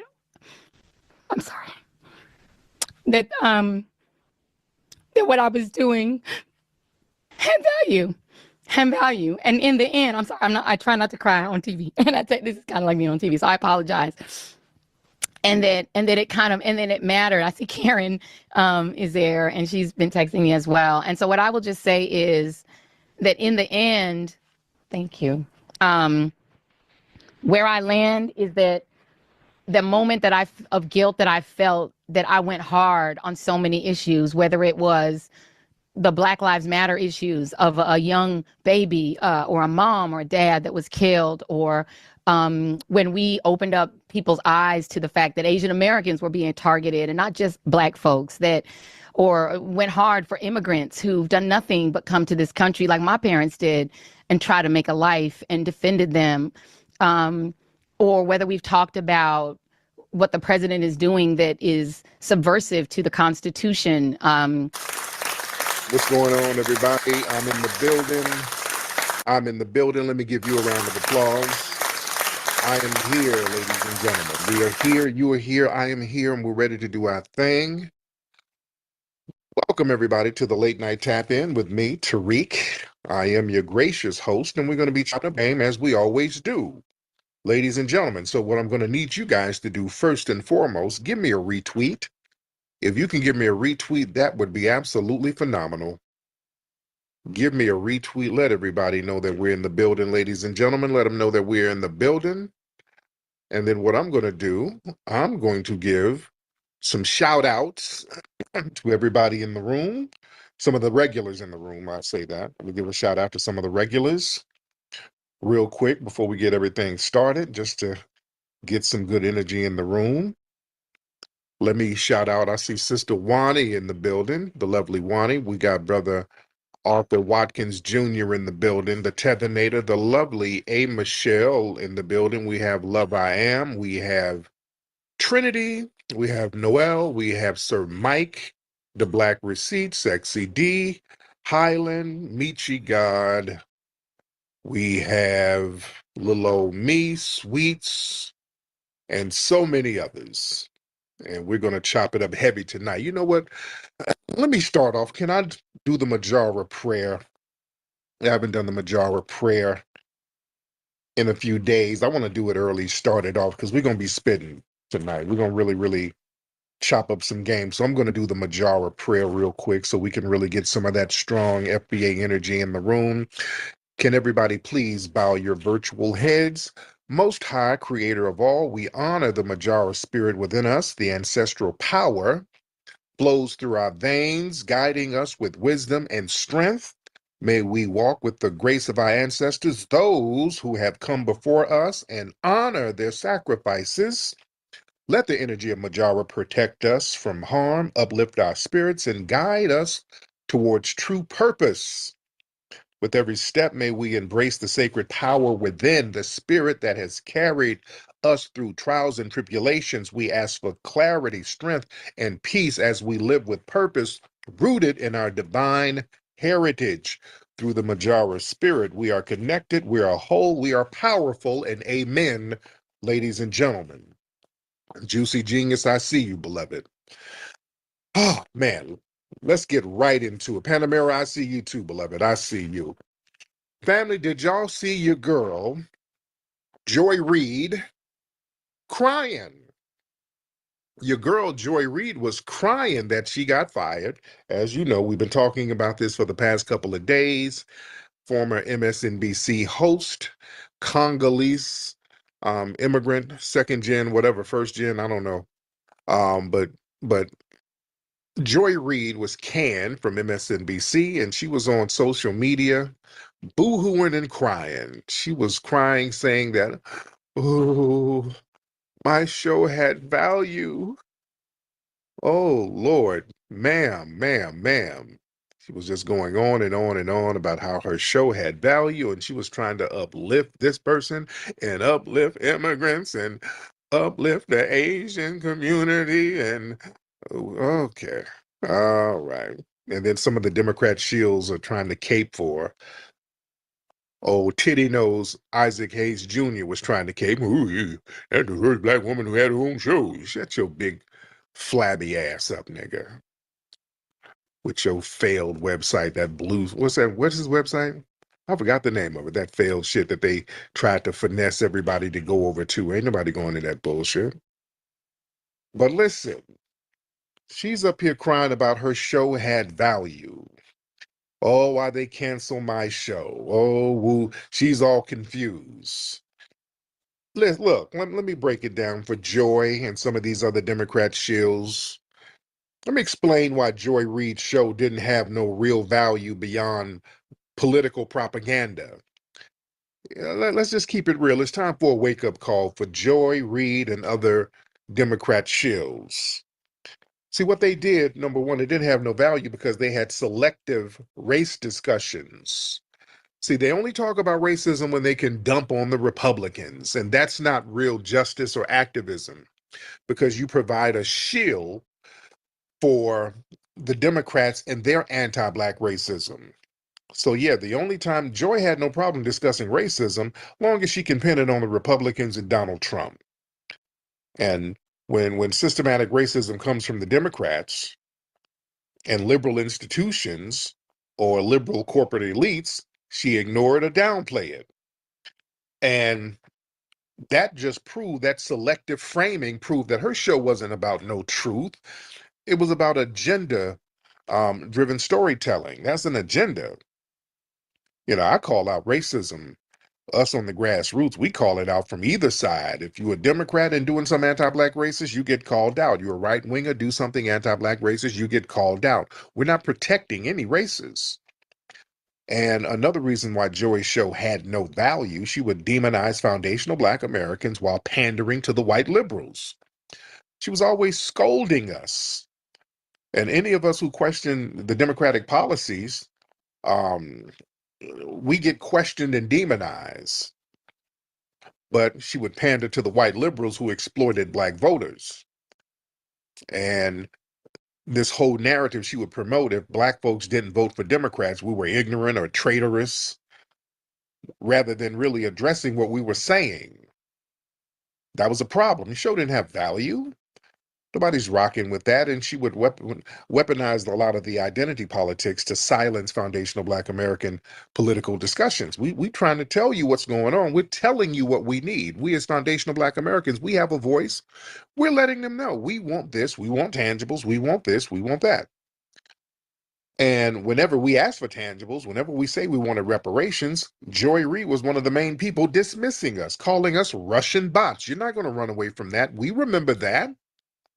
You see, instead of having a real conversation about what we're asking for, you're going to sit up there and say some DNC propaganda. We didn't forget that.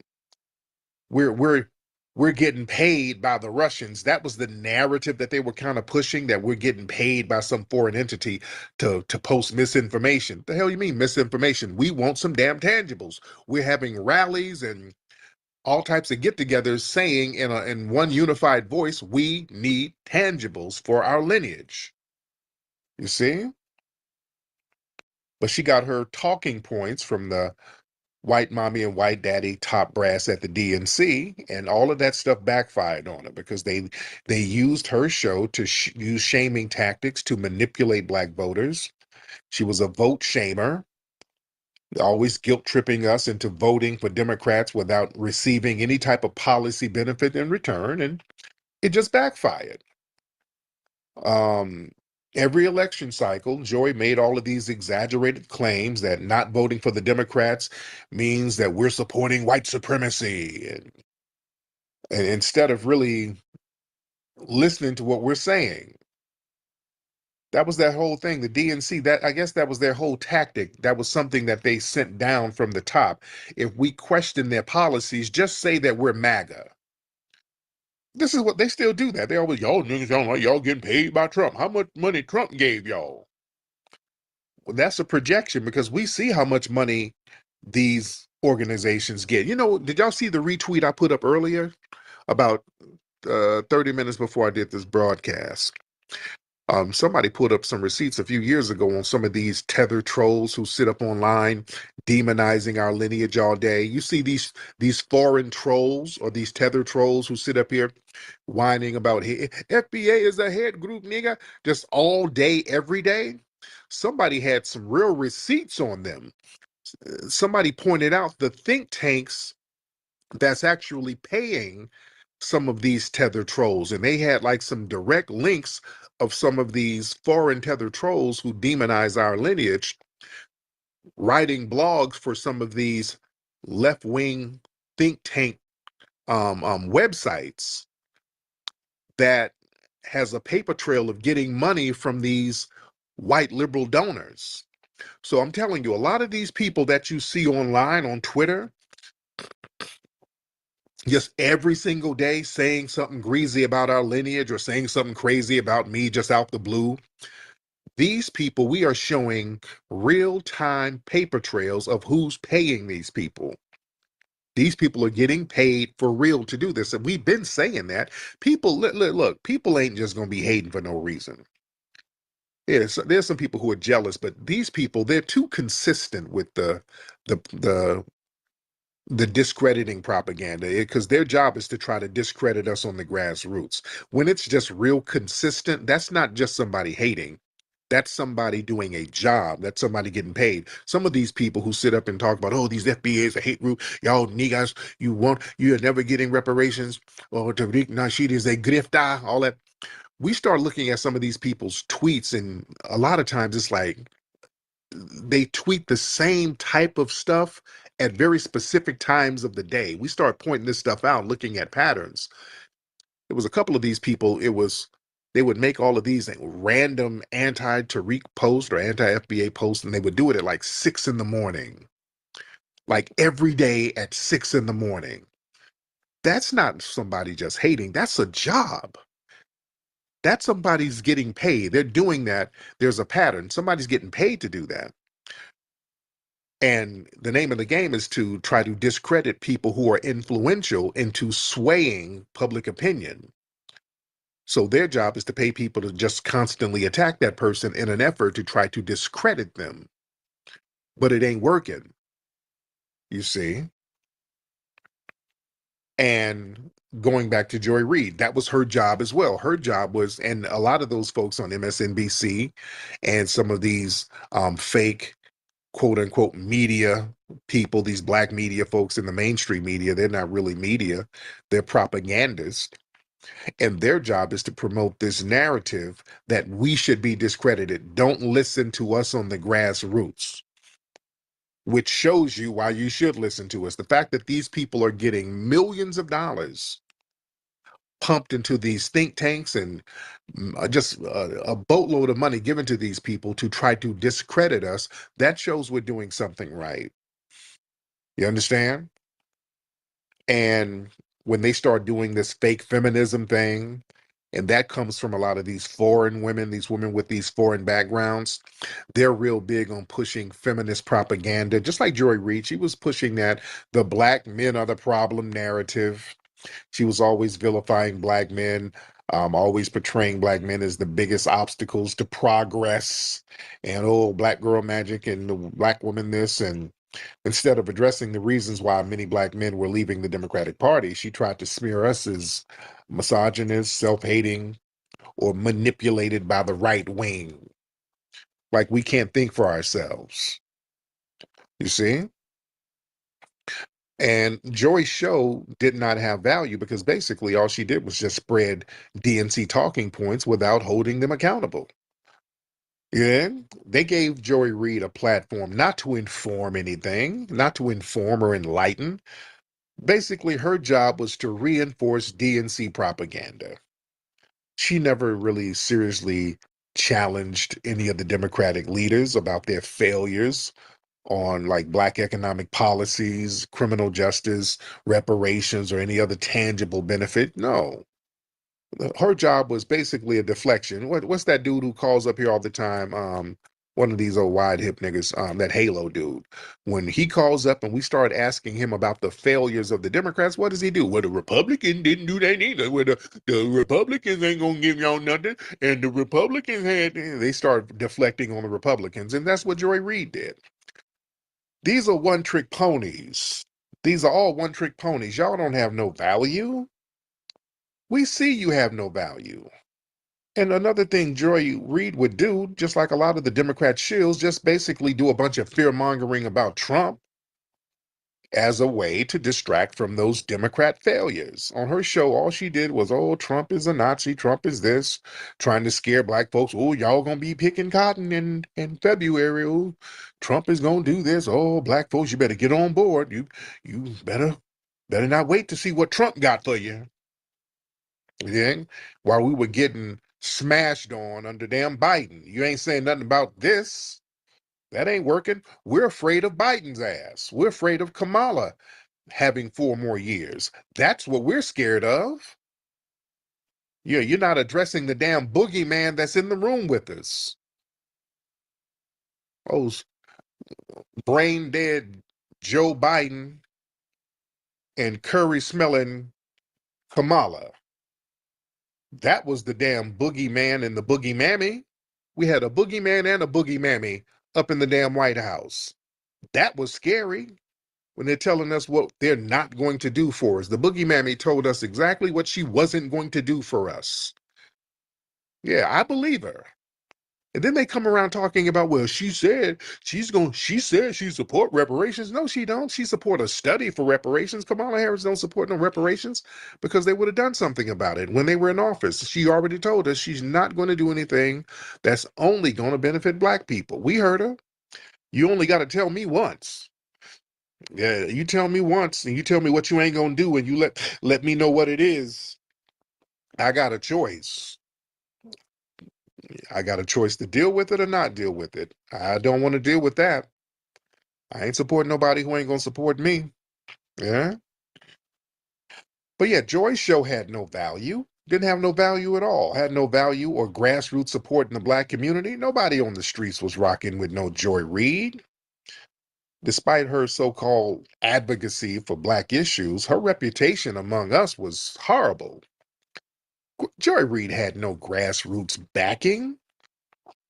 No grassroots black political organizers or activists or black FBA grassroots business leaders. She had zero value. Nobody was like, man, I'm about to go home and tune in to Joy Reid. Nothing. Nothing at all. I met Joy Reid at one of the protests. I met her in Baltimore when she was covering the Freddie Gray riots. I met her out there. And I remember because we were out there just stomping and campaigning for justice heavy. And we were talking to different media outlets out there, and her camera people, she got because she was about to do an on-air interview with me, and her people told her in the earpiece, oh no, don't interview him. No. They told her in the earpiece, oh no, skip over him, because I was about to go in on all of the damn Democrat leaderships. I was about to go in on Obama. I was about to go in, and they knew where I was going to go with it. So yeah, I met her before. She wanted to interview me at the Freddie Gray riots when I was out there at the uprising for Freddie Gray, and somebody in the earpiece from the studio told her, "Ooh, no, don't let him talk on this network," because they saw where I was going. They'd been monitoring my social media, and I'd been critical at that time of Obama for putting all of those fundings to put all of those militarized vehicles out there. I didn't like that at all. And that was Obama doing that shit. I've been calling them out for a long time. We go down here to try to get justice for people who were harmed unjustly. And the damn Democrats then sent out $1 billion worth of military weapons out there. And it looked like the Middle East. That was something that I was completely not cool with. Yeah.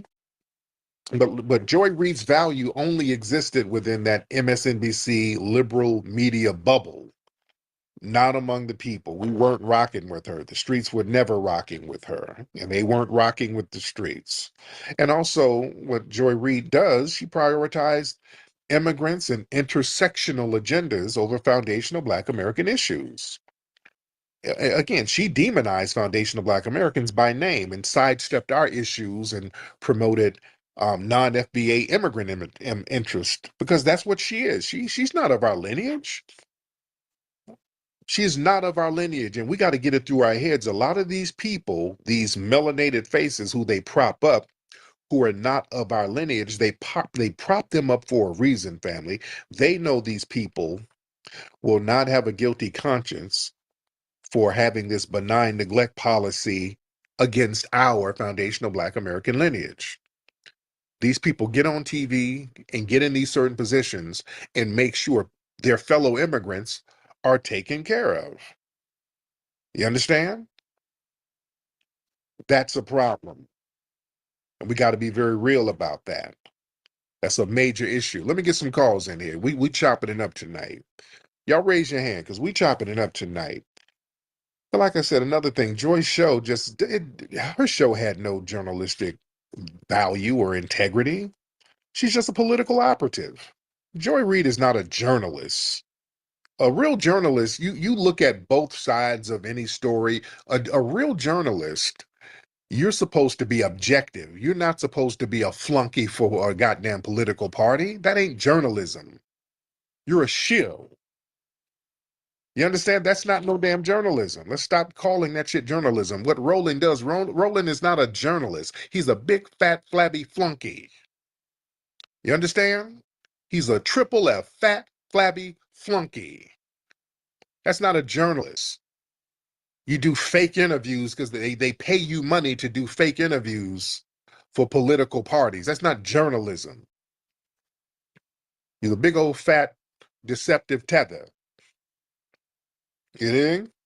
And your job is to wrangle the black vote and get us to vote for nothing while you getting paid. That's what Strappy and them dudes, people are accusing them of now. Somebody's done posted some on, they posted a screenshot of the ADOS website. They're talking about doing stuff for immigrants. Dude, we didn't warn folks about Strappy. There's a reason why don't nobody rock with Strappy. We saw Strappy's game plan early on, dude. We saw it early on. These people are bought and paid for. They're co-opted. We got to watch folks, man. We got to watch them. Let me get some calls in here. Let me get my good brother, Afro Elite, in the building. Let's get Afro Elite in the building. What's up, brother? I'm good, brother. I hear you loud and clear. How are you, sir? I'm good. I'm gonna say this. I don't know if you saw, but Don Lemon earlier today, he did a live stream on YouTube, and he's out here pushing this narrative that Joy Reid was let go because she's this unapologetic black voice, and this is a cancel. Yeah, and I'm seeing this on Twitter. I saw a couple people tweeting that like, oh, this is an attack on black voices and black women and all that stuff. That is not what, that's the narrative that they pushing.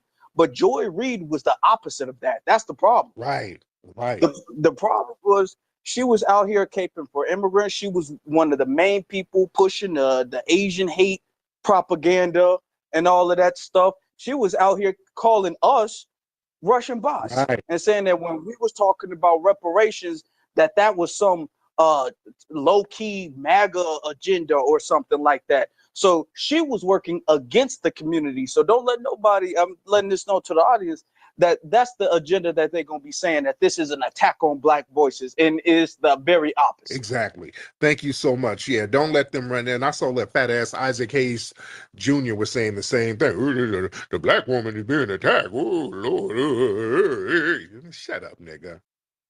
Y'all not about to y'all not about to sit up here and portray no Joy Reid as sister girl, soul sister number one. She is not that, never been that. Joy Reid ain't really stood up for no real black issues like that, especially of our lineage. She ain't never done that. Y'all not about to have her running around here like she's Sojourner Truth. No, she's Harriet Tether. She's Harriet Tether. That's what she is. She's not no rider. She's been tethering all along. So yeah, some of the Democrats, they're about to play that game now. Like, oh, she was unjustly fired because, she was just too black. Oh, no, she wasn't. No, she wasn't at all. We got her ass up out of there. Good. To be honest, I just don't want no non-FBAs running around here acting like they are the voices of us, because they do not speak for us. They don't speak for our interests. They don't have our best interest in mind. I don't have a problem with her getting the hell up out of there. I don't want a lot of these non-FBA people sitting up here acting like they're voices for the black community in America. because these folks from different lineages, they do a horrible job, because the track record has shown that their job is to sit here and maintain a benign neglect against our lineage. In the rhythm of life, there's a melody that dances with every step we take. And in those steps, there's a tale of legacy, of culture, and of the spirits that guide us. Introducing Root Work, where tradition and heritage intertwine. Crafted from the essence of foundational Black American root work deodorant is more than just a scent. It's a connection to the spirits of our ancestors, with 6 enchanting scents to choose from, each infused with the potent High John the Conqueror root, known for its healing and protective properties. Long-lasting and enchanting, Root Work deodorant will keep you feeling fresh while embracing the spirit of Mojora, the very essence of root work culture. Root Work deodorant, where tradition and heritage intertwine. Experience the power at rootworkstyle.com. Let your spirit dance in the rhythm of root work. Let's get Bad Mon. Tariq, what's going on? What's up, Bad Mon? How are you? Well, how are you doing? I'm chilling like a villain. What's on your mind? Yeah, so I've been following you for a bit, and I'm curious, bro. Like this whole FBA thing. What is it all about? Okay, well, when you ask that question, that means you are not FBA. So where's your family from, first of all? Where's your people from? They're from the Caribbean. I'm from Brooklyn. Okay. The Jamaica or Jamaican and Trinidad. Okay, there you go. So yeah, you know what it is. Foundational Black American. We are not immigrants. That's what a foundational Black American is. That's a Black person who is a non-immigrant and who has a non-immigrant background or has family members who are non-immigrants. It's that simple. And you know that. You know what a foundational Black American is, Batman. Yeah, so honestly, I literally just found out about FBAs about maybe 2 months ago. Okay. And that was because I was being insulted by an FBA for like no reason. I went into a room and it was just like, why are Caribbeans disgusting and nasty? Yeah. So my question is, But go ahead. that I'm wasn't sorry. good. Yeah, that wasn't nice, but go ahead. So Tariq, what you're doing is pretty dope. Bringing Black people together, fighting for reparations and all of that. I look at it as like a modern day Malcolm X. Right. That's what I look at you like. Something similar. Yeah. I'm not gonna put you on that type of caliber, but I feel like you're like on that level because you gathered a lot of Black people together and start a powerful movement. And this FBA Right. thing is super powerful right now. I Yes, looked it it up is. on ChatGPT, and you're the head and founder of it. Well, I just came up with the name and with the help of Dr. Claude Anderson, but I'm not really the founder of a lineage because when you talk about FBA, all I'm doing is talking about our lineage. So yeah, I'm not the head of anything. I'm just a regular foundational Black American like all these other brothers and sisters. But I understand, what some of the AI prompts will say. So my thing is, Mr. Tariq, is that what you're doing, like I said, I respect it, but then again, it's sort of like you're segregating other you call us tethers. no, I don't. No, stop. No. No, you're not a tether because you're an immigrant. No. Because you're an immigrant. The tether is somebody who's doing something. A tether is a name that we put on things that's action based. That's a person who's trying to undermine us in some way. Somebody who's trying to undermine, denigrate, or sabotage us. That's tether. But you just being a non-FBA, you're not a tether because of that. But go ahead. All right, yeah, I'm glad you cleared that up.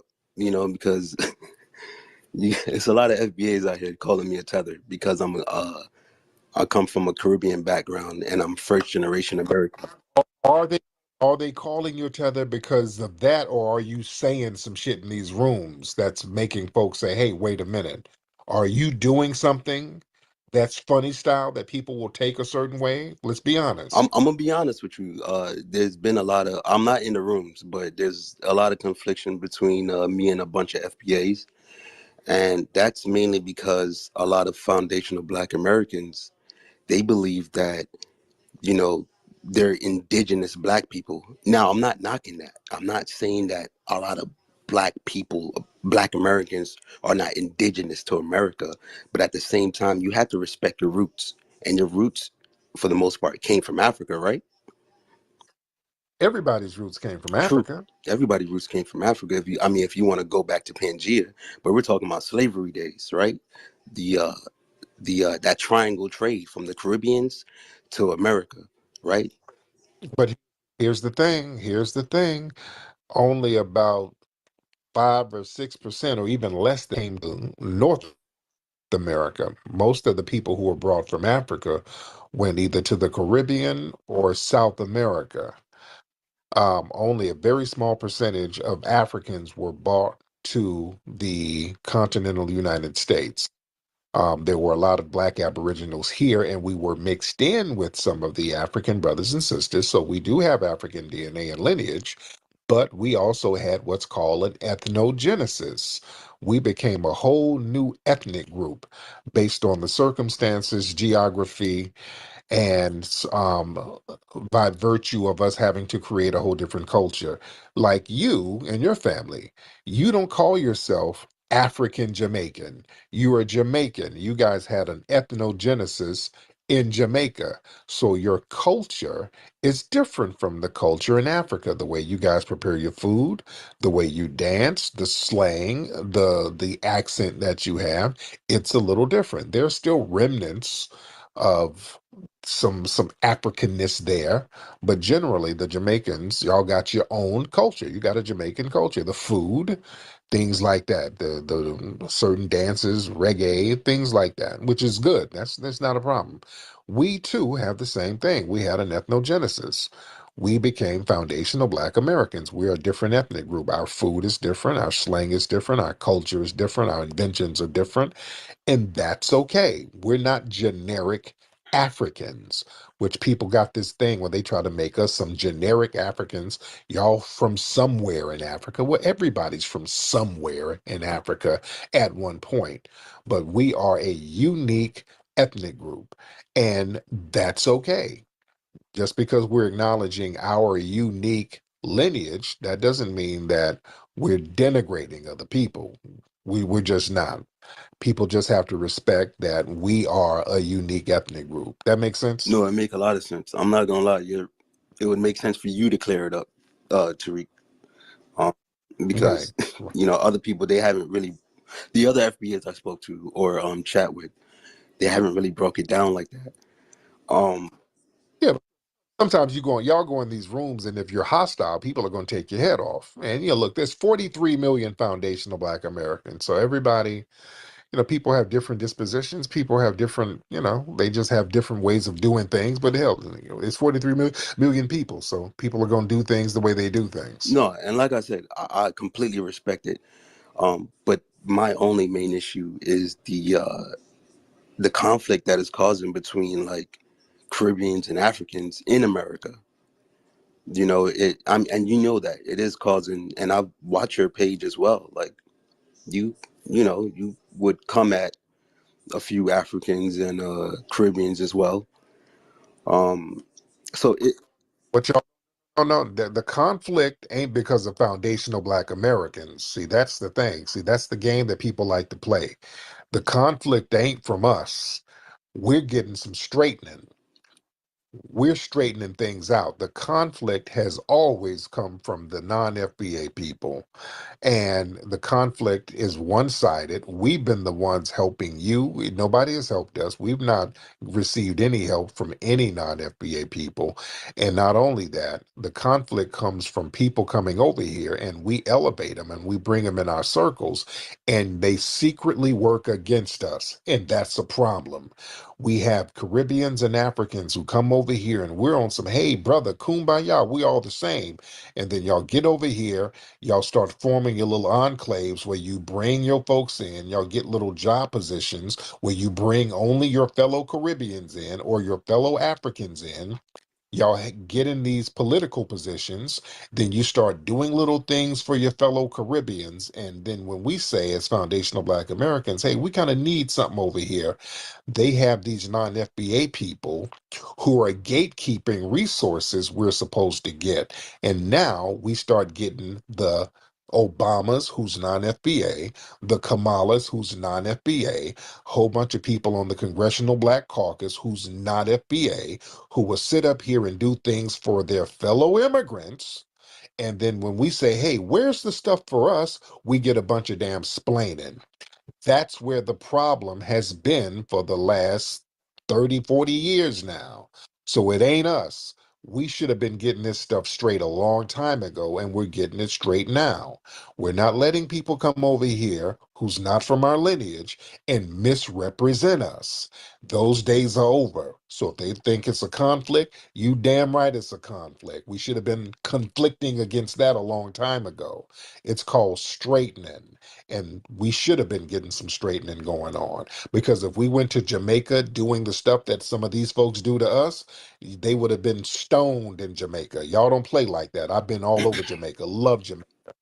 Jamaicans don't fuck around like that. You better go to Jamaica and show all of the respect you're supposed to show to Jamaicans. You're not supposed to go over there getting into their politics and trying to undermine them. They will not like it. We don't like it over here. So we're talking about respect and giving props to our lineage and not interfering with our political societies where we're trying to get things done and completed for foundational Black Americans. So it's all about respect. That makes sense? No, yeah, Tariq, I completely get what you're saying. And I see why you guys are trying to delineate. So going on what you said about the whole conflict, right? Excuse me, I mentioned conflict. So there's conflict. So I'm Jamaican and I'm Trinidadian.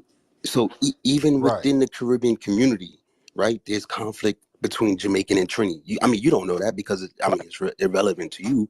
I've heard. Yeah. I've heard. Even with Jamaicans and Haitians, there's conflicts within the Black community. So here's a bigger question for you, Mr. Tariq. Will there be some type of unity between FBAs, Caribbeans, and Africans? You know what I'm saying? Because what's going? Sorry. Okay, let me answer that. The problem is, ain't no unity in the Caribbean and ain't no unity in Africa. And y'all, that's the problem right there. And y'all come over here with that same disunity. And we the only ones on some, hey, we all brothers, let's all hold hands together. And we're getting shot in the back by doing that. And we're saying, hey, man, we don't need none of this off-code nonsense going on. Y'all bringing this off-code tribalistic mindset from the Caribbean and from Africa that y'all use to undermine each other there. That's why ain't nobody building nothing, because everybody's trying to cut each other's throat. And then y'all want to bring that to us. And we're saying that's not going to work, because if we are sitting up here down bad and being undermined, Black people in general are going to be down bad, because we're the only ones at the vanguard of stepping to white supremacists to make sure that Black people get something. We are the only ones doing that. So we cannot be undermined, because the whole future of the Black race globally lies in the hands of foundational Black Americans. We are literally the gatekeepers for Blackness worldwide. So we really have to stand on business. And I'm glad that we are delineating to let folks know, all of the riders who are non-FBA, if you cool, you stay there and be cool. But the Tether class who likes to come and undermine people, we're getting them out the damn paint. And that's what it is. All right, but Badman, thank you so much for the call, man. I really appreciate it, Mr. brother. Tariq, one last thing, bro. I'm sorry. One last thing. Go ahead. Go ahead. I understood what you just said right there as well. But you do know the real enemy is the flower folks, right? Like, and you said that just now, that the Caribbeans and the Africans, we can't get it together, right? But why you think we can't get it together, bro? We're being colonized still. We're being manipulated by these people, by the devils. So with FBAs, what you guys are doing, you know what I'm saying? Like, you're not fighting the real war because, well, some of you are not fighting that real war. The real war is between the Kamala, who's doing demonic shit. You know, the politician, because FBAs is not in politicians. You know, FBAs is not, you know, owning land. We're still FBAs are still the minority in America. So you guys are warring with other melanated people from foreign lands instead of like fighting the real issue. You know what I'm saying? And the real issue is getting people, black people, you know, on financial literacy. That's one. Two, that degenerate ass fucking music from your girl Sexy Red. That's killing the black community right there. And black on black crime. Yes, cops are killing cops are killing black people, but there is definitely a lot of black on black crime, especially in Chicago. And I'm from Brooklyn, Flatbush, and there's mad black crimes out here too. Hold on. Now, you can't sit and say Sexy Red and talk about her music and the degeneracy. But you have Go ahead. Come on, Go ahead. bro. Yo, girl, Dodge. Nikki, she ain't no better. Nikki, no better. She's from your culture. I mean, Jamaican coach, come on, dude. I done been to Jamaica, brother. You talking about degenerate music, all that jumping and grinding on each other and jumping off and hunching. And then the damn Caribbean Day Parade, y'all running around with your asses out and titties You out. see what I'm saying? How you insulting us?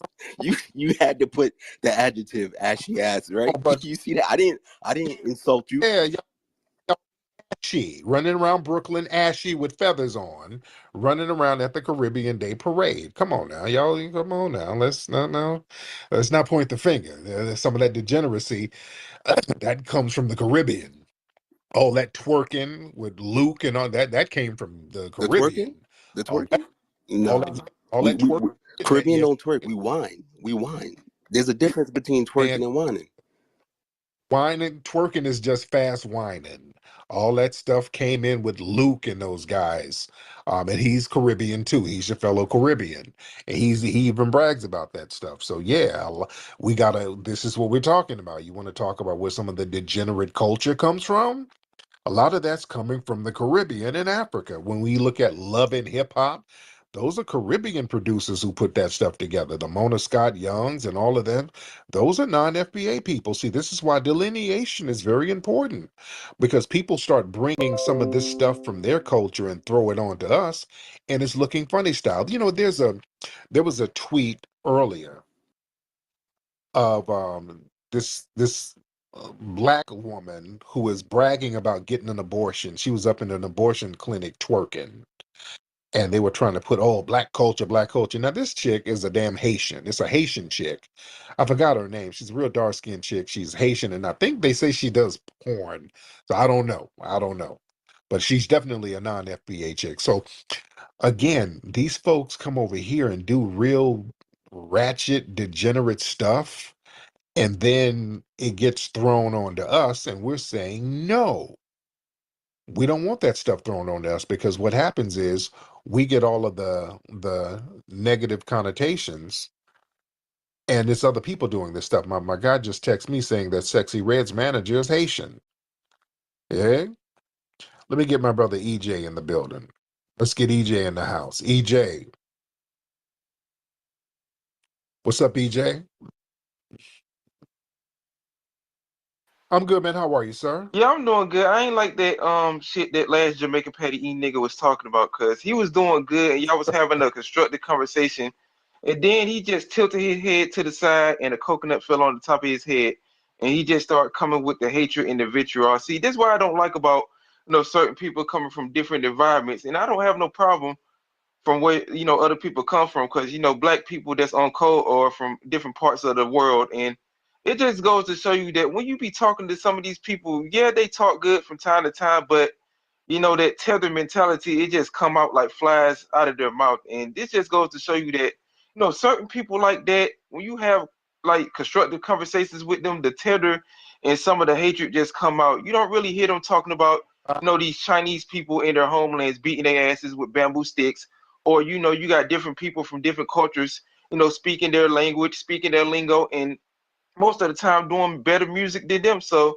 it was just very disingenuous for that screw-faced Negro to come up here just to be talking stupid like that. We can have constructive conversations, when it comes to different cultures, but just don't bring your ass in this space, being disingenuous when your homeland is being controlled by Asians and other people. And the British still control y'all, and y'all niggas is still crying over the queen dying. And she been eating maggots over the past year and change. But thank you, brother Tariq, for letting me come on. Peace out, brother.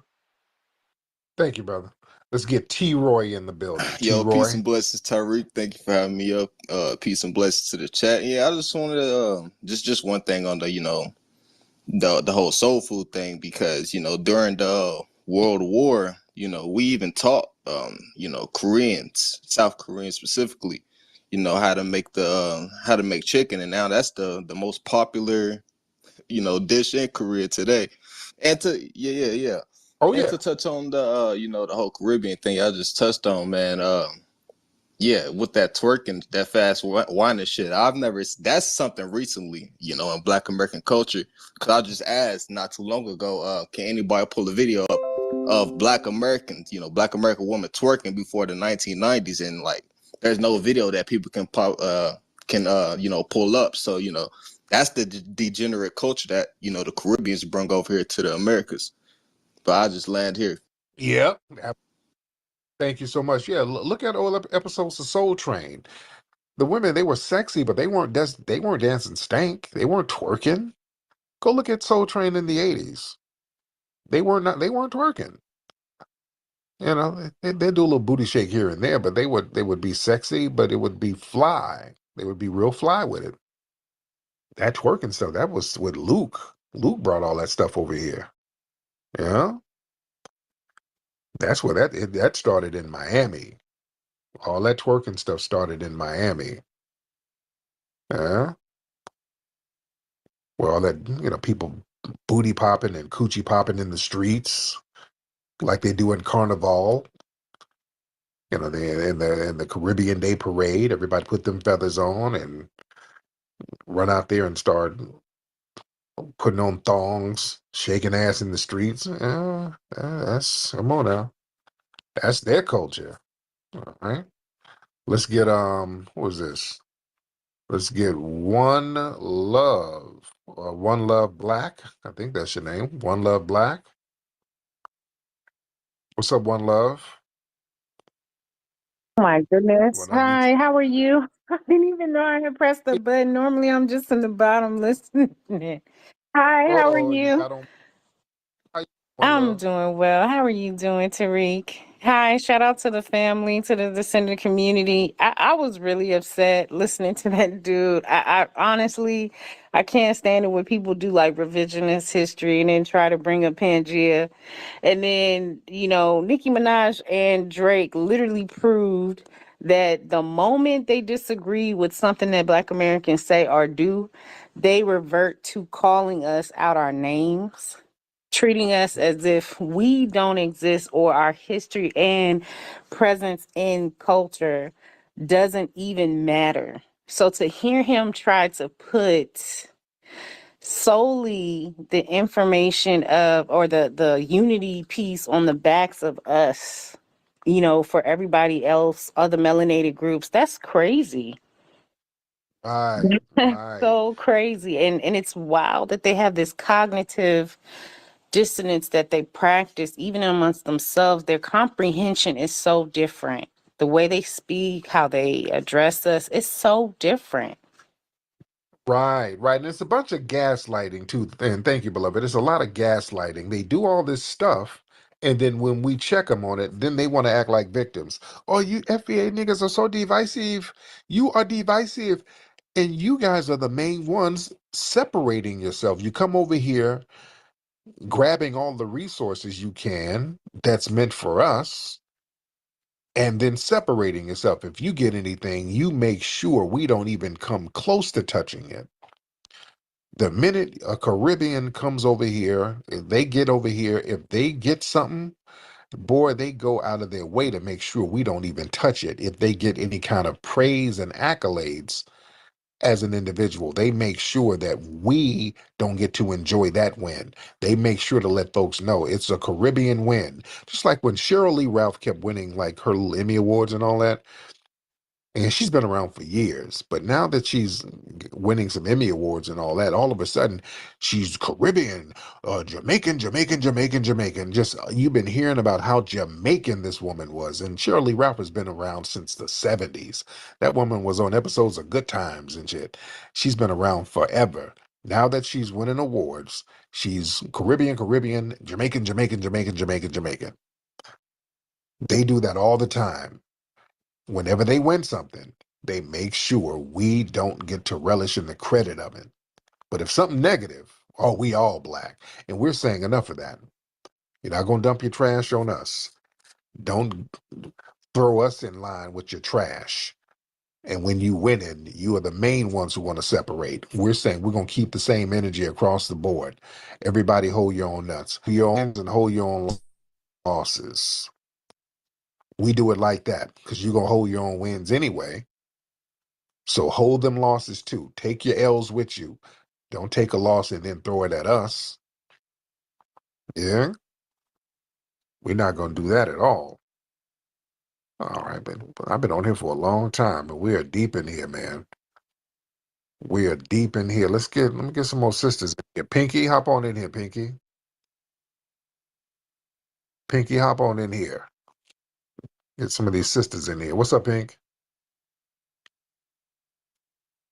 Hello, Pinky? All right.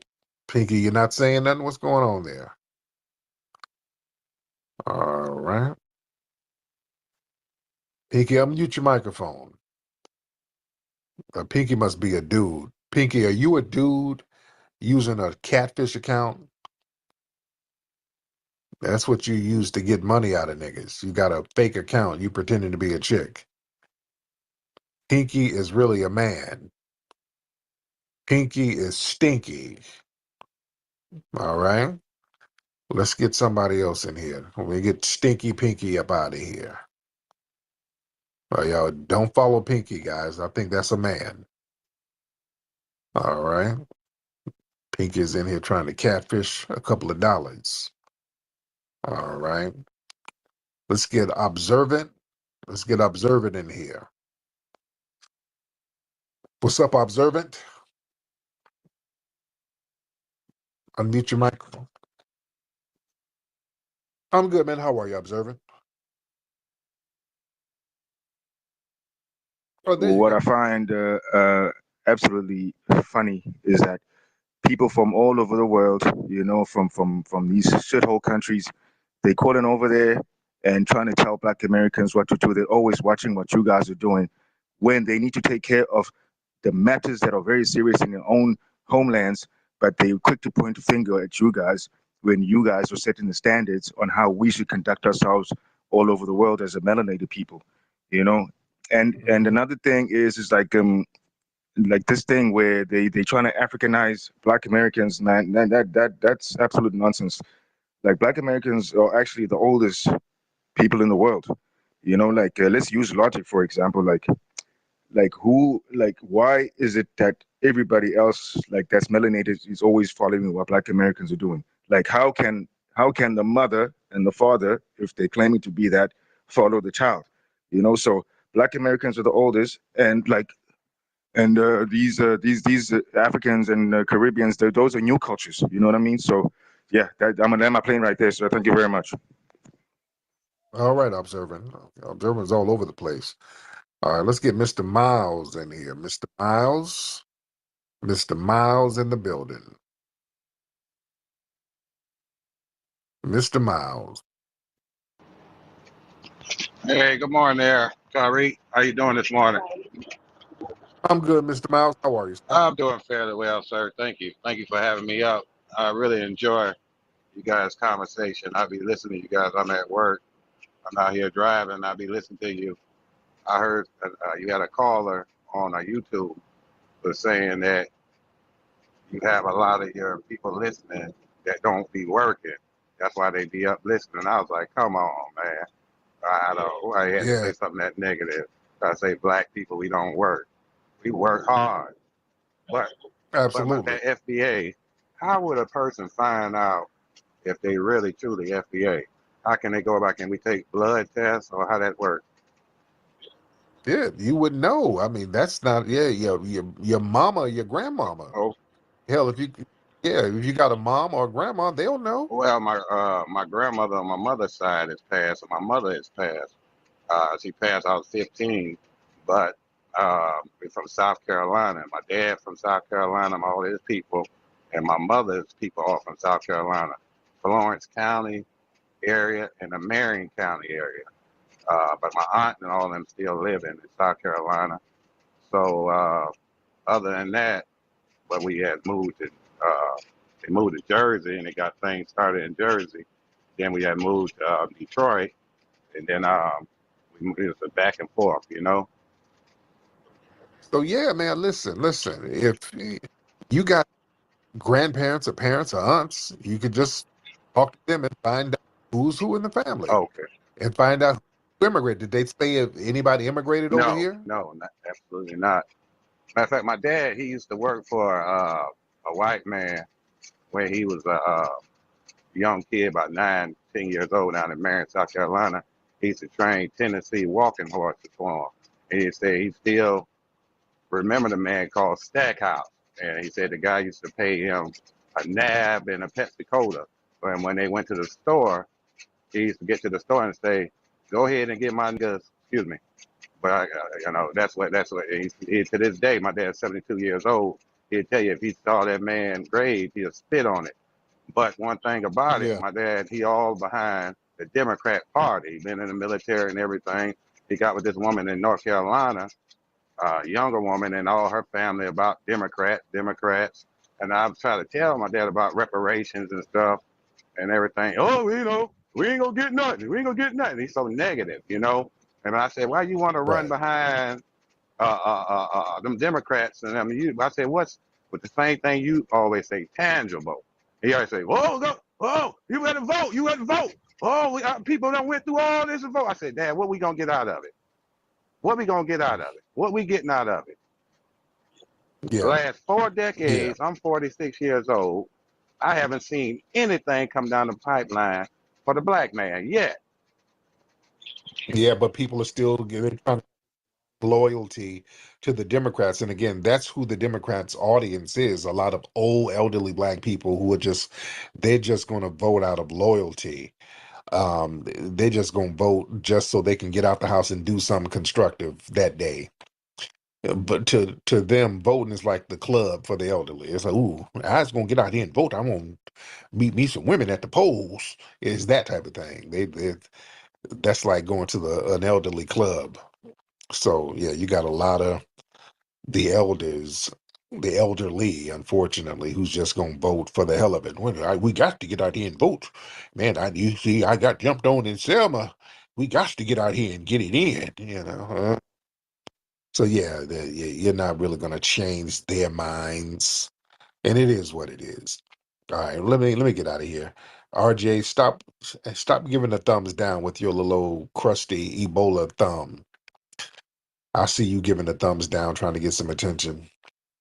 Hey, family, speaking of musty, go to rootworkstyle.com. Rootworkstyle.com. Get the Rootwork deodorant.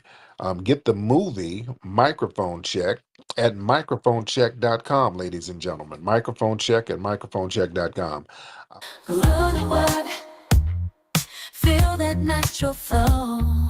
Rude work, stay fresh wherever you go.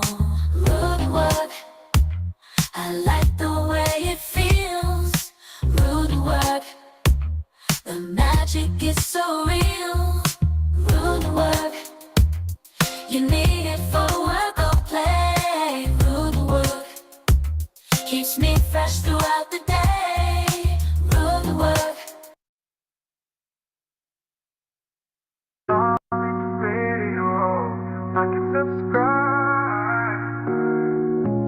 Don't subscribe. Darling Radio, like and subscribe. Let's get Notework. I think that's your name, Notework. Nah, it's noteworthy. Noteworthy. Okay, I didn't see the whole thing. How you doing, brother? I'm good. I just wanted to come on here and give you a shout out. I think it's really important what you're doing. You know, growing up in New York, there's always been like a big Caribbean presence, and I used to always hear a lot of negative comments from like my Caribbean friends. Maybe their parents would say, "Oh, Americans are stupid," or "Americans are this." Yeah. And I never really understood what they were saying. I kind of felt like they were talking about white people. But really, it was a lot of hatred towards Black Americans. And that's something that I couldn't understand because my parents were more Pan-African. Like, we're all just Black. Right. But as time went on, you know, even when I first started watching your documentaries, I had a perspective of global Blackness. But I'm starting to see that they don't view it like that. Yeah. And yeah, it's funny, I went over to the UK. I kept telling people I'm Black American, and they kept saying, "But where's your family from?" And I said, "How come y'all never do this with Jamaicans?" Right. Why do I always have to know something about a village in Africa? Like, I'm explaining to them. Now, transparency, I do have some Caribbean lineage, but my family over here, like, we didn't have like Caribbean dishes cooked in the house or listen to Caribbean music. Yeah. So the culture that I've connected with was always Black American, and I'd never heard any negativity from like any Caribbean family, so I really didn't know about it. Yeah. Until later on. Yeah, man. Thank you, brother. It's real deep, man. See, the foundation of Black American culture, we don't do that stuff. We don't be like, stay away from them Caribbeans or stay away from them Africans. That's not our culture. They do that all the time. I hear that all the time. Some of these African immigrants and Caribbean immigrants, their family sitting up here warning them about us. Like, we ain't doing shit to you.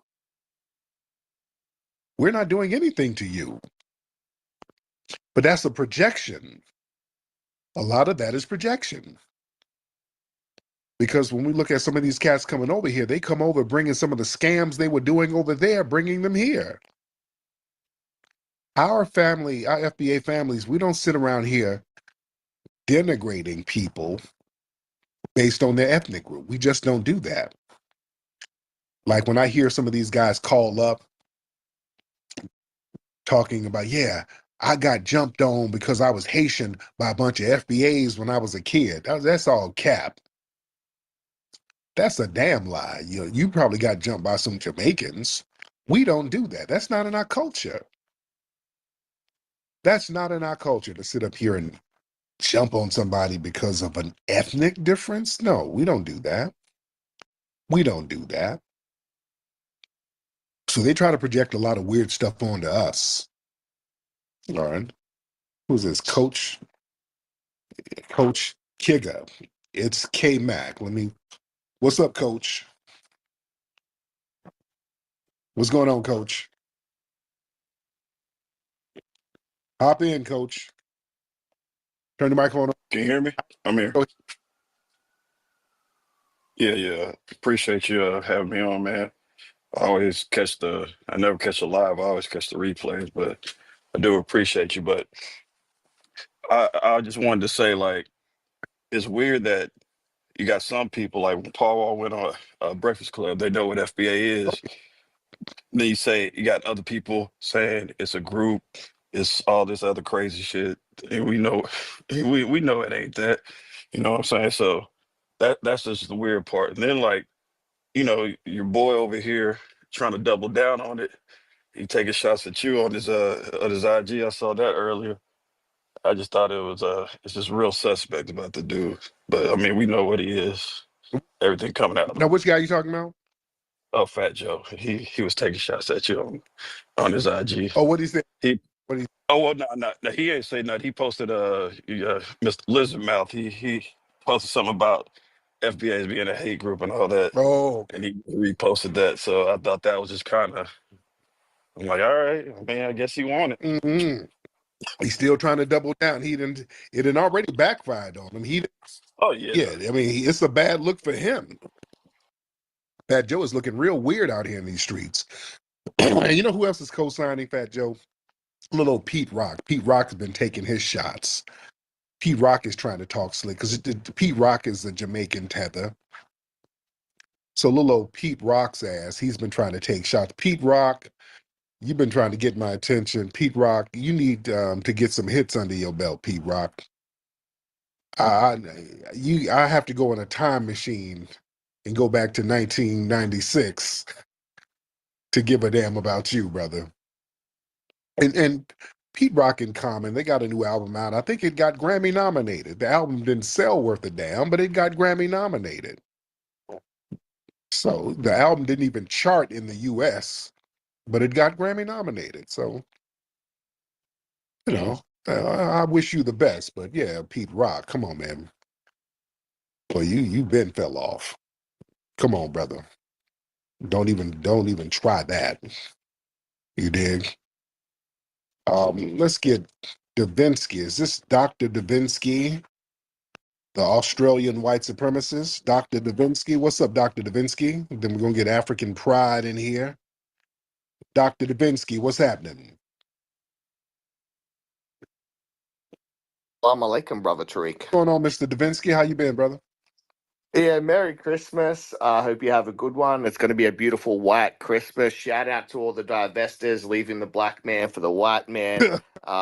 You know, we're going to have the eggnog and we're going to wear sweaters. We'll take some family pictures with some pumpkins or whatever you guys do. Yeah, all the crooked wigs. You take all of the crooked wigs off of us.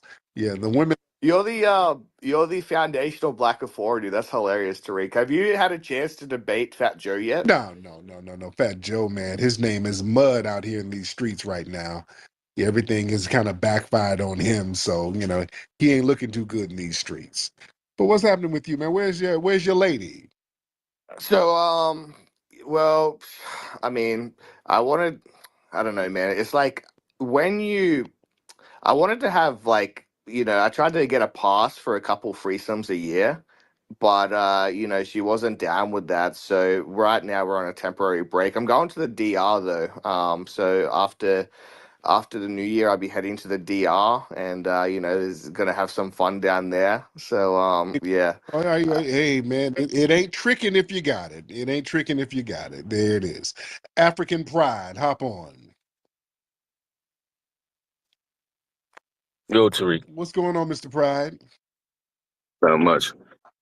So, Tether is Go ahead. Immigrant who undermines FBA, right? Yes, like yourself. Nah, not really. Yeah, but you're Tether. So do you take back when you called Burna Boy a musty Tether? No, because he was kind of saying some little slick stuff like a Tether. He didn't say nothing crazy. I mean, Well, no, he kind of did some little slick stuff about our culture as he cosplays as us.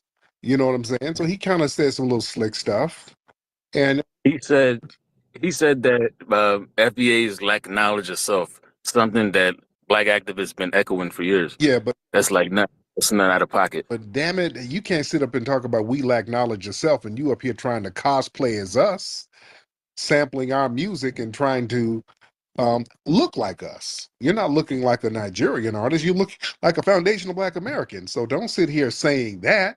You sound like a. So that make him a musty Tether? Yeah, that's musty Tether talk. Now I don't know if he is a Tether or not, but that's musty Tether talk, and I like his music. I like some of his music. But you're not going to sit here and wag your finger talking about we don't have knowledge of self and all of that when you're sitting over there, the majority, getting smacked around by the white minority and Asian minority over there. Come on now. Right? Okay. How about this though, right? Mm-hmm. Instead of gatekeeping, why not just get rid of black? Get rid of black? Yeah, get rid of it like locally and legally. What sense does that make? What do you mean? Like you know how the United States tried to call Asians yellow, like in the mid 20th century, and they just didn't participate in it, and it just went away. Okay. Kind of like the same thing, just stop, get rid of black, and you know what I mean, and just identify as a foundational Black American. That way you don't have to gatekeep anything. That don't really make no sense. And we already identify as foundational Black Americans and not African Americans. And if you want to go there, talking about what the white man gave, the white woman gave your country the name Nigeria. Why don't you change your name of your country? I'm not Nigerian, but Right. Okay, what does that got but to do with anything? lineage is over there. You're a continental African, and you're speaking of Boy and all of that. So you have somewhat of a camaraderie with other continental Africans. So why don't they change the name of the country over there? Huh? I don't know, but you don't think that that's a good move to get rid of black? No, I mean, no, and everybody identifies as black. I mean, the immigrants who identify as black, as long as you identify as FBA, you won't be caught up in that group. Or what do you identify as? me, African. I mean, but now Africa's pretty damn big. When you're in Africa, you identify as African. What do you identify as over there? Hey, I don't want to be me put in a box. I'm just African. No, You know what I mean? y'all know, because y'all got a gazillion tribes over there. So yeah, you're not even being honest about that. You don't have African pride. This is what I'm saying. Change your name from African pride because you're too ashamed to even say what you call yourself over there. You're being vague. You have no African pride. See, I got FBA pride. I ain't got. No, I don't want to. I don't put myself in a box because I've gone through a lot of. Box your ass out of here. I don't want to hear all that ashamed tether talk. You can't even name what tribe you call yourself over there. You know you do. You don't call yourself African or African pride. You ain't got no damn pride. We got FBA pride. See, we stand on our lineage. We ain't got no problem. We'll tell you where our families are from. Alabama, North Carolina. You know what I'm saying? We're foundational Black Americans. We ain't no shame in that. We stand on that. Yeah, miss me with all that nonsense, dude. Let me get our brother Eric Johnson in the building. Let's get EJ in here. What's up, brother EJ? Turn the mic on. Yes, sir. How are you, brother? Tariq, you there? Yes. Can you hear me? Uh-oh. Can you hear me? You can hear me, Tariq? I can hear you. Can you hear me? Wait a minute, y'all. I can't. No. Thumbs up if y'all. Okay, let me have him come back up. I could hear him. I could hear him. I don't think he could hear. He couldn't hear me. All right. So I have him call back up. All right. Let's get Elevate in the building. Elevate in the building. Elevate. What's up, brother? How you doing, Mr. Nasheed? I'm good, Elevate. How are you, sir? Man, I'm doing well. You know, practicing some self-discipline, reading late, early in the morning. Now, What'd you say? what book you reading now? The Way of the Superior Man. At this point. Oh yeah, good book, very good book. Yeah, I got it from Nipsey. I heard y'all talking about him earlier. I just heard him talking about it on the podcast. I figured I'd pick it up. Oh yeah. What's on your mind, brother? Man, I don't know. The world's kind of weird in my perspective right now. I mean, I'm 22, trying to figure it out. You know, so I'm just attacking it without no guidance for real. Yeah, man, you gonna be all right, man. You young, man. You got a lot of time to experience things and make some mistakes, learn from the mistakes. So yeah, you got time because you got youth on your side. You ain't got too many responsibilities. So this is the time to get out here and kind of explore and see what's out there and just experience life. It's very important to go out there getting experience and learning things and seeing the world when you're young. That's how you accumulate a lot of game. And people will look at that game and that game turns into wisdom. You got to be worldly. You got to get out there traveling, guys. You got to get out there and hit the pavement. All my 21-year-olds, 22-year-olds, 23-year-olds, get out there and explore the world. Get to traveling, get your passport, go around the country. Just go visit different cities first, then hit up different countries.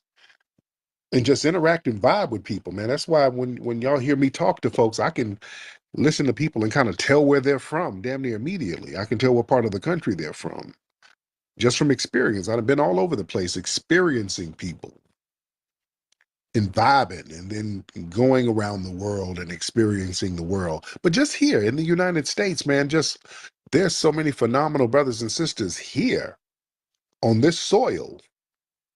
That's the thing, man. That's why we have to take pride in our own culture, because we talk to fellow foundational Black Americans, man, and we all have phenomenal, interesting stories if we just really sit down and network and chop it up with people, man. When I travel the country and I just run into random people, even when people come to our events and we just get to talking about their family, I learn phenomenal things about people's personal families that were historically pertinent. Like, I meet somebody from Mississippi, they're like, yeah, man, my granddad was the first Black man to become a lawyer in the whole state. And I'm like, oh shit. When I went to I was in Cincinnati. There was an area called Lincoln Park. I think that was the area. That's like a suburb of it. I think that's the name of it, which was a prosperous all Black area at one point that they were telling me about when I was there. Just little stuff like that, man. I learned so many phenomenal trivia tidbits just from talking to everyday average people, man. You think that they're average, you don't know what their background is. Like like a few months ago, I was talking about, there's a Black man from Kentucky who was a very wealthy potato farmer. He was the king of potatoes. He got out of slavery and became very wealthy, being the biggest potato grower in the United States. A lot of folks don't even know about him, but I was talking about him and one of his descendants called up. You're like, damn, you mentioned one of my relatives and I heard the name in the family, but when you mentioned that, that made me ask the family some more questions. And yeah, that's one of my people. Man, y'all don't understand. Y'all got some, your FBAs, y'all probably got some phenomenal ass people in your family tree that y'all don't even discuss no more. Because we're progressive people. We're always looking forward. We're always looking for change and growth and doing new stuff. But man, really dig into your family. Dig in and look at their background and see what's popping with them. I remember LL Cool J, they did like some ancestry thing on him. And he found out like his biological grandfather that he never knew. He never met his biological grandfather. He died. But his biological grandfather was a boxer. He was like real big on boxing, and LL was like, shit, that's why I've been a boxing fan all my life. On my albums, I was boxing. In my videos, I was boxing. And so that's where I got that from. Yeah. I was talking to my dad. I was down in Texas at my brother and sister's house, and my dad was down there. And just, some of my dad's people from Selma, and he was just telling me just off the cuff, like, yeah, when they were doing the march and the stuff at the Edmund Pettus Bridge, yeah, they were at my sister's house. They had to go regroup and set up 10 cities at my sister's house down in Selma. I'm like, damn, okay, shit. How come y'all never told me that? So yeah, they were down there at one of my aunt's houses in Selma, helping to organize the Selma March down there, the March on Selma. So yeah, my family was involved in that, and I didn't even know it. We got an amazing history, man. We start digging into our history, talking to family members. Yeah. You never know what's up. What's up, Tal? Go to bed, buddy. Go to bed. My son is up, walking in here like a little bitty cat burglar. In the heart of nature, we find our true strength, a connection to our roots, to the land, to each other. Introducing Rootwork deodorant, infused with the potent power of High John the Conqueror root. Embrace the natural strength and resilience passed down through generations. Feel the purity of natural ingredients, harmonizing with your body and spirit. Rootwork deodorant, bringing you in tune with nature and with yourself. Rootwork deodorant. Connect, empower, thrive. Available now at rootworkstyle.com.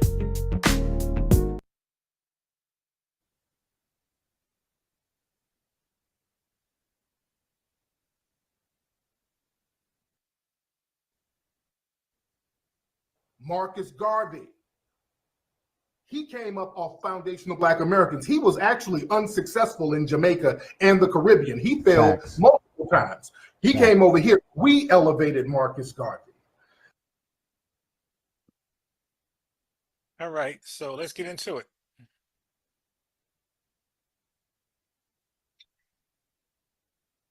Sound check is good. All right, so I will be reading from this article, okay? Alabama Law Scholarly Commons, Faculty Scholarship, 1991, The Marcus Garvey Case, a law and power theory analysis of political suppression of human dignity. Stephen H. Hobbs, University of Alabama, School of Law. Okay, so this is a EDU, Alabama Law. Get focused and learn how to source up credible articles. Okay, so I won't read the whole thing. As you can see, it's pretty lengthy, so I'm going to use excerpts out of this. I'm going to get to the meat of it. All right, so just bear with me. It's going to be some reading, okay? So as you guys might already know, but I'm going to cover for those who don't. Okay, cool. Marcus Garvey spent many hours reading and studying in London's libraries. Booker T. Washington's autobiography, Up from Slavery, profoundly impressed him.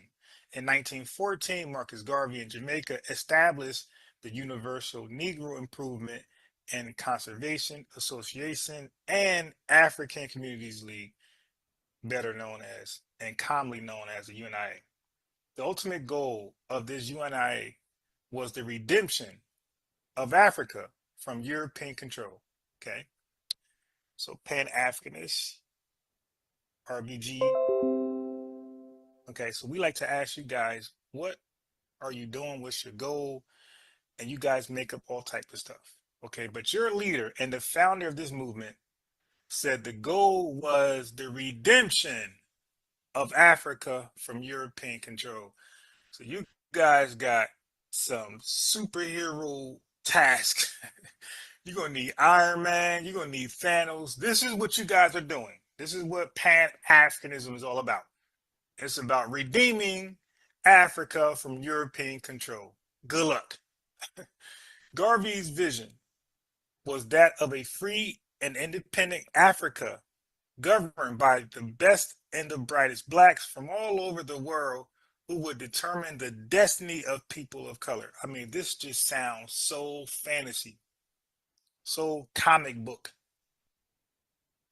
On the African continent, the UNIA would build a national state capable of perfecting human rights and dignity of people of African descent and providing a refuge for them. Garvey concluded. His name might as well be Gary with this dream. Okay, so anyway, Garvey established. Okay, so Garvey established the Black Star Line in June 1919 to operate a worldwide network of steamships, emulating the successful white-owned steamship companies. Garvey's plans for the Black Star Line included providing passage for blacks to the reclaimed homelands in Africa, providing a financial base for support of the UNIA movement, and earning respect for black enterprises through a successful showing of the UNIA flag. Garvey offered shares of stocks in the new company at $5 per share, and within a year, the line had raised $610,000 and owned 3 ships, Despite this success, the line seemed doomed almost from its beginning. Down goes Fraser. Okay, so this is 1919, so $610,000, probably like 60 million. Okay, so anyway, with the Black Star Line, Garvey's own star rose and fell. Rather than providing a financial base for the UNIA, rather than forming something that produces money continuously,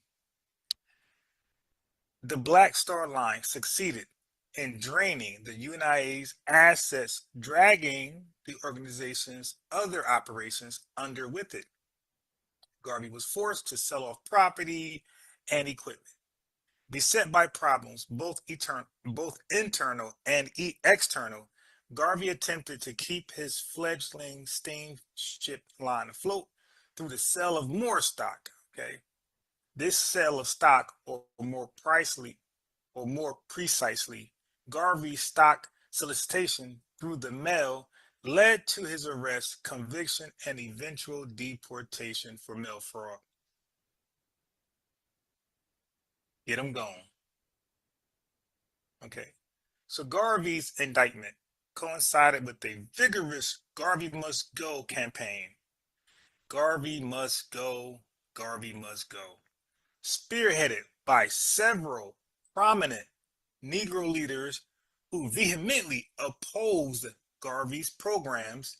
The attacks center on the allegations that Garvey was a charlatan, bent on milking the poor, ignorant masses of Black people. Don't scam artists, con artists, be fraudsters, go after the weak, unsuspected people. Garvey's own mismanagement of the Black Star Line and his overly optimistic declarations, that's called pseudo, of how close the race was to achieving the repatriation of Africa, fed the Garvey Must Go. So basically, he was acting like we're almost there. The promised land's around the corner. Just keep sending us money. Just keep sending us money. Any day now, any year now, the school will be built. I'm sorry, I meant steamship. This sounds familiar. Just keep sending me money. Cash at me. Zelle, PayPal. Keep sending money. Any day, we're going to get there. So Garvey was selling the same dream as some other folks today. Any day now, just keep sending your money. And any day now, we will be back in Africa. We will have a school for boys. Okay, so this led to these lies led or fed the Garvey Must Go hysteria. So today, we got other scam artists with these dreams of building this school for all African boys and girls across the world to be successful. Doctors and lawyers and scientists and superheroes. This has been going on for a long time too, with no results. Okay, and now people are calling for that guy's head. So this is just normal. Garvey also became the Black media's target for character assassination. W.E.B. Du Bois wrote an article critically evaluating the Black Star Line's finances, questioning the existence of worthless ships and calling to task the habit of selling passenger tickets on non-existent ships scheduled to sail to Liberia. So W. Du Bois was calling the scam in real time. He was basically saying, stop the cap. You got all these folks buying tickets to worthless ships, non-existent ships, so-called scheduled to sail to Liberia, which is part of the title. Okay. We were sold here by Tethers just to sail back. From Africa, we were sold here by Tethers just for a tether to try to sell us back. But this cell is SAIL. Okay. Du Bois accused Garvey of robbing his investors. What did Du Bois accuse Garvey of? Robbing his investors, defrauding, scamming his investors, dishonesty, a lack of knowledge and experience, and of using the males in furtherance of a scheme to defraud and conspiring to do so. Is this unbiased Ron? Is this J. Edgar?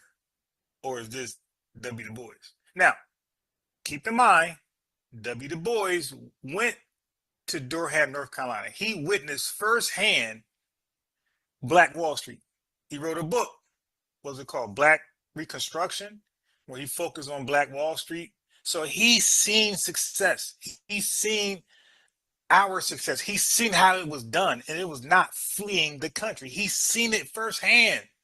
So when he looks at Marcus Garvey and these crazy get rich quick sell pitches, he like, yo, we don't got to do that. The model is actually over there and over here and over there. We can be successful right here. Why is this guy selling a dream? Selling, SELLING and SAILING. Both are dreams, okay? So Marcus Garvey was outed in real time, just like the other so-called scammer. Today is being outed in real time, okay? So let's go on.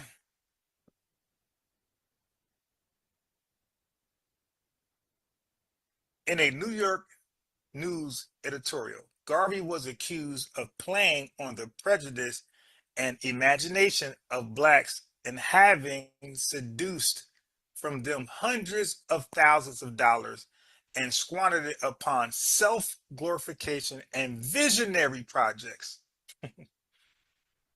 So a lot of folks like to play on our personal experiences with white supremacy. You know, our, oh man, white man gonna do this, white man gonna do that. And then somebody come and just take that to another degree and take your money. The editorial referred to Garvey as a despotic dreamer and a menace to his people, a menace to society and this country, who was not only bankrupting his race, but fast leading it to untimely bloodshed and suicide. Harsh words from black leaders, but true. Additionally, in the white media, Garvey was, so now the white media is covering Garvey actions. Everybody's just tired of this scammer. Okay? White media, Garvey was portrayed as a racial agitator, stirring up hatred against whites. Still another major line of attack focused on Garvey's plan to send black people back to Africa, which was portrayed as a foolish effort to get back to the jungle. That's white folks, racist rant. Okay, so anyway, A.P. Randolph. Get used to that name. It's a name that you're unfamiliar with, but you'll know who he is by the end of this live and how important he was. A.P. Randolph ridiculed Garvey's scheme of conquering Africa for Negroes. So he was like, you're going to do what?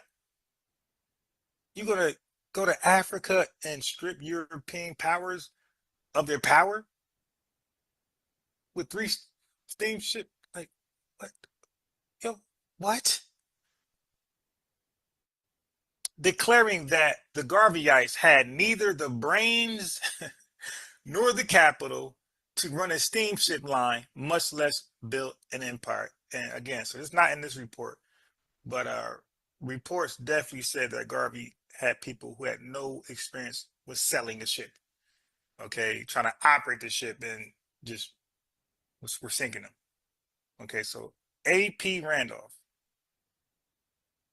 or A. Philip Randolph, said Garveyites neither had the brains nor the capital to run a steamship line, much less build an empire. So, I mean, everybody knew that this guy was a joke and a scammer. Additionally, several state corporation commissions concerned themselves with Garvey's compliance with state security laws, Uh-oh. Garvey entered a guilty plea to the charge of violating the Illinois blue sky laws and was fined $100. Did you guys know that? When I asked, was Garvey's license was Garvey stocks license, all that stuff he's doing, this is why I asked that question. Additionally, several state corporation commissions concerned themselves with Garvey's compliance with state security laws, security stocks. Okay. Garvey entered a guilty plea to the charge of violating the Illinois blue sky laws and was fined $100. Garvey was also investigated by the Virginia State Corporation Commission. Now, I failed to read Garvey's background in Jamaica. He worked for a printing machine, so he knew how to print fake stock certificates. Okay. Anyway, the U.S. government assumed that Garvey's business program was a fraud.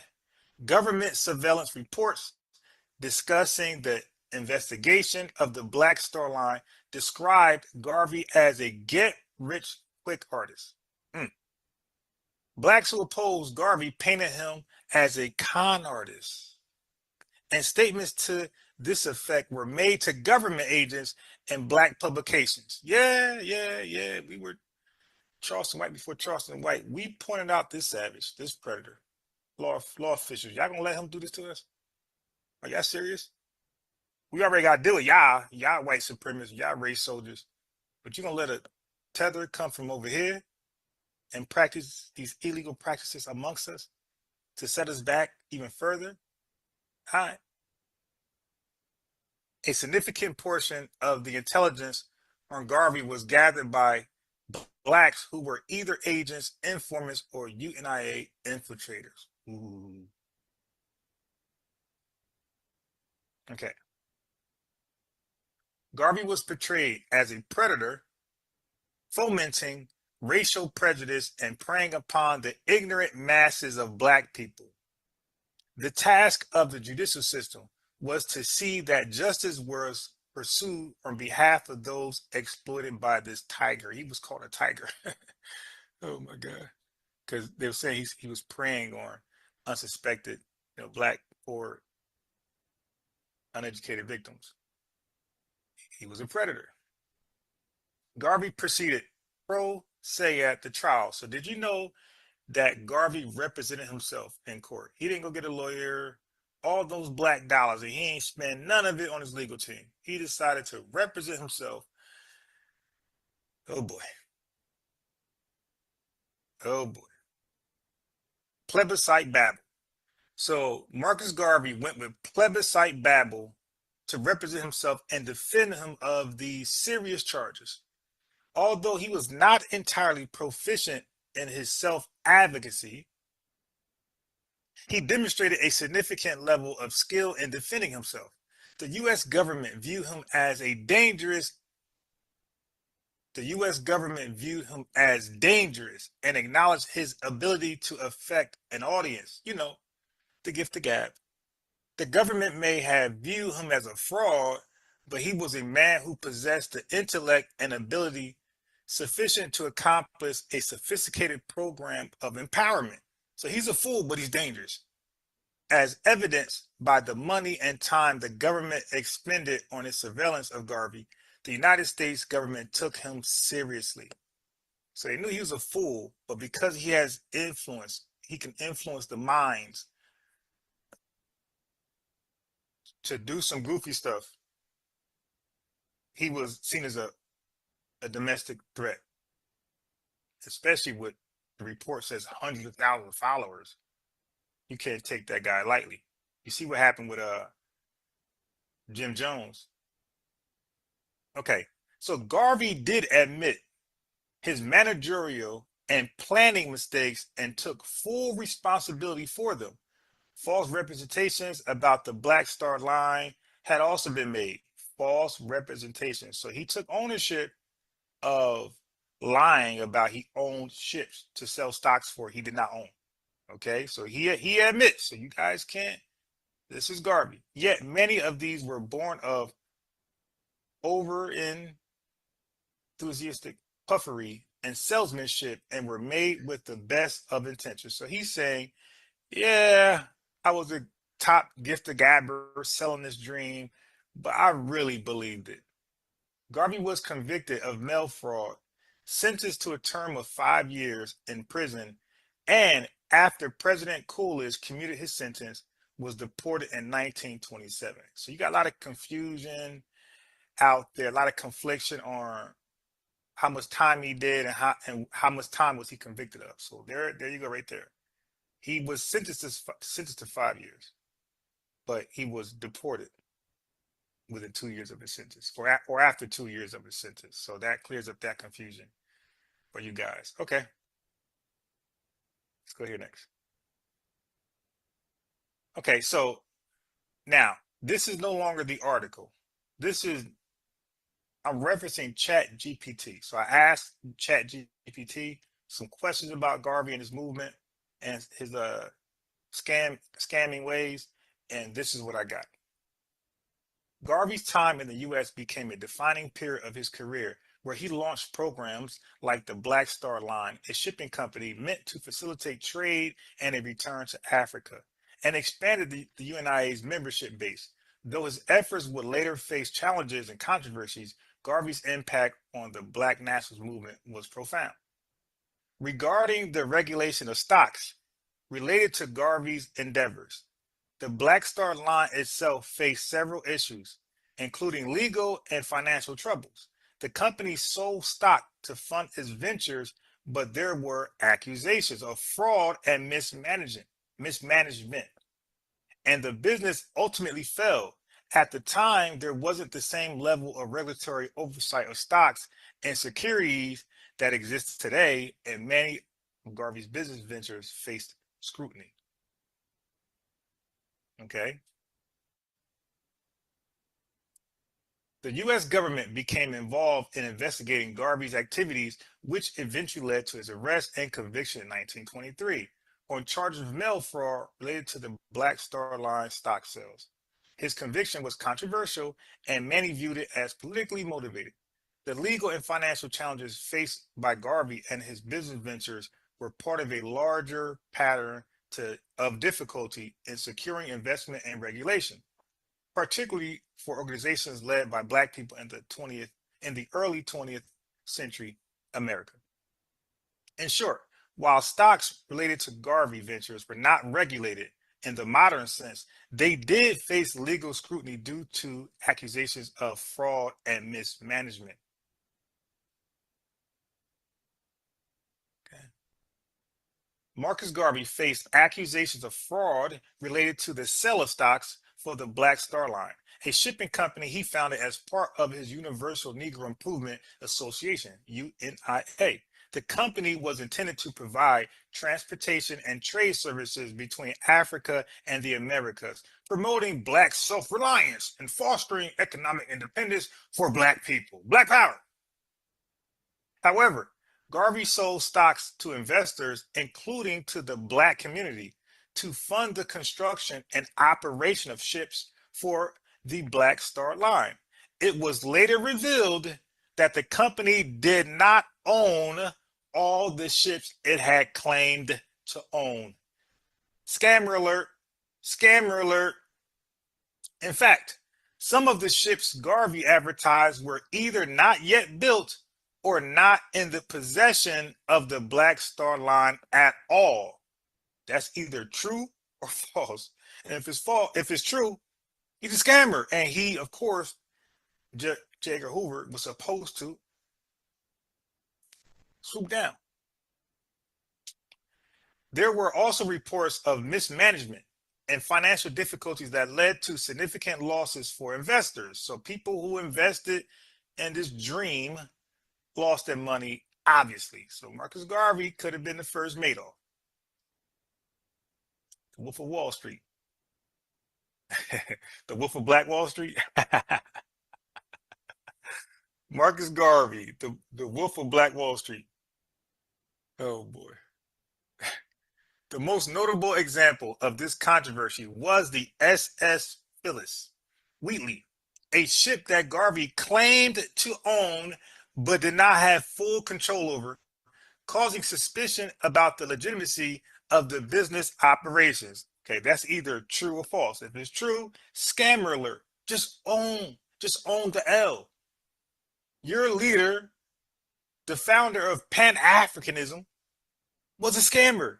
In 1923, Garvey was arrested and convicted of mail fraud for selling the stocks under false pretenses related to the Black Star Line. Why was he arrested and convicted? In 1923, Garvey was arrested and convicted of mail fraud for selling the stocks under false pretenses related to the Black Star Line. The trial and conviction were highly controversial, with many believing that Garvey was targeted because of his radical views and advocacy for Black empowerment. Black power! He was sentenced to 5 years in prison, though he served only about 2 years before being deported to Jamaica. Shame, shame, shame. Is this your king? Is this your king? This the guy you proud of? The case involving the Black Star Line remains one of the most debated aspects of Garvey's legacy. While there were genuine financial and logistical challenges in running such a bold venture, some critics argue that the charges against him were politically motivated, as Garvey was an influential figure in the Black nationalist movement. This is where you got to understand temperature. Dude, you tether over here from Jamaica. You running from your problems over there. Because Jamaica was dealing with colonialism at the time he fled. So, dude, you want to free Africa from European powers. Shit, start at your homeland. Right? Why don't you free Jamaica of European powers? That should be easy. You outnumbered the white man 20-1. But he didn't want to tackle that task, fled to America to fail over here. He didn't want to fail in Jamaica. Well, he did fail in Jamaica. He tried. And they said kick rocks. So he came over here and went to like the poorest unsuspected Black folks and pitched his dream. But the point is, he didn't understand our politics. Bro, you came during the time of Jim Crow, my boy. You really thought you had a chance in court? But again, like, this is a guy that doesn't, and then he represent himself. Like, dude, really? With plebiscite battle. Plebiscite tether battle. Okay, some members of the Universal Negro Improvement Association, UNIA, did express concerns to Marcus Garvey regarding their investments. So they like, yo, what's up? Where's all this money you said we was going to get, we invest in this shit? You said it was going to be 100%, 200%, 900% increase in 2 months. In 2 months. Okay? They're like, yo, what's good? Pay me. In the early years of the organization, Garvey launched various business ventures, including the Black Star Line, a shipping company designed to promote Black self-sufficiency and economic empowerment. Many UNIA members invested their savings. Okay, this is a predator, man. He took our life savings. Many UNIA members invested their savings into these ventures, which were often promoted as a way for Black people to secure economic independence. However, as the Black Star Line struggled financially, some investors grew dissatisfied and frustrated with the lack of returns on their investments. They're like, yo, what's good? Where are my dividends? Garvey, who was passionate about his vision, faced criticism from these members who felt that they had been misled or had lost their money. So his investors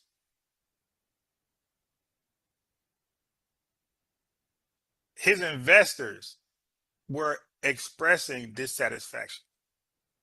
Like, yo, I feel like I just lost my money, man. What is this, the Black House? Okay, Garvey defended his actions and the importance of building a Black economic infrastructure, but the financial troubles of the Black Star Line and other business ventures eventually contributed to the organization's decline. Despite the complaints, Garvey's broader influence and his message about Black unity and self-reliance left a lasting impact on the struggle for Black power, Black empowerment. Okay. Many of Marcus Garvey's stock investors in the Black Star Line and other UNIA ventures did feel that they were being defrauded. Is that unbiased, Ron? Okay, I'm just reading it. Particularly as the financial troubles of these projects became more apparent. The Black Star Line in particular was promoted as a major investment opportunity. Sounds like the Wolf of Wall Street. These pump and dumps. So Marcus Garvey pretty much had a pump and dump scheme. That's exactly what they say Vivek did to become a billionaire, but that's exactly what the Wolf of Wall Street did. He created a pump and dump, got the money, dumped the investment. Marcus Garvey he could be seen as the Wolf of Black Wall Street. Pump and dump, pumped it up, left it, took the money and ran. Okay. Where are we? The Black Star Line in particular was promoted as a major investment opportunity. That really means like, yo, invest in this and you're gonna get something, you're gonna get paid. There's some money, man, coming your way. There's a bag. With Garvey encouraging Black Americans to purchase stock in the company to support its mission of Black self-sufficiency and economic independence. However, due to poor management, mismanagement of funds, and technical and operational issues with the shipping line, the company quickly ran into financial difficulties by the time the company was liquidated in 1922. Many of the investors had seen their money vanish, poof. And some believe that Garvey had misled them about the prospects of the business. You think?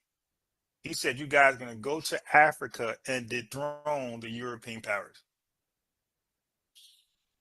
Okay.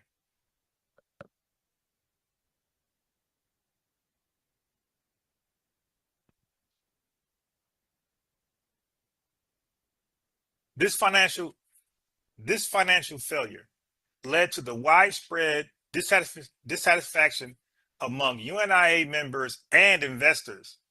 Some accused Garvey of being dishonest or even fraudulent in his handling of the funds. Guess what? I empathize with them, sympathize with them. I say the same thing. Fraud, scammer, dishonest. Garvey himself denied any intentional wrongdoing, insisting that his efforts were in the service of the broader goal of Black liberation and that the financial difficulties were due to factors beyond his control. Nevertheless, the fallout from these failed ventures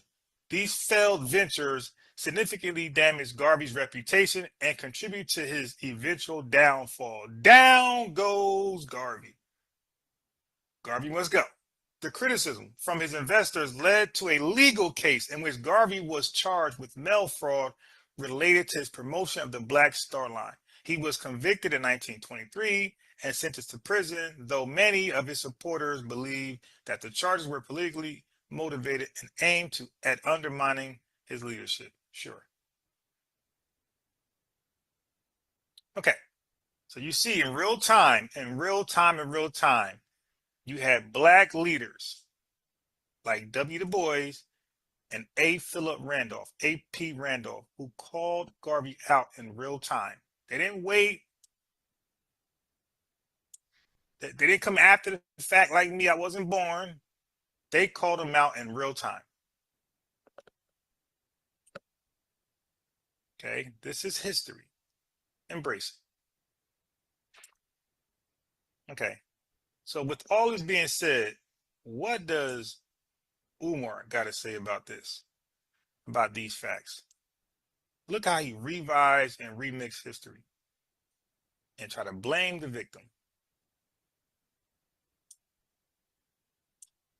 Good, Umar, tell us about it. You don't know the history that we have had with other groups.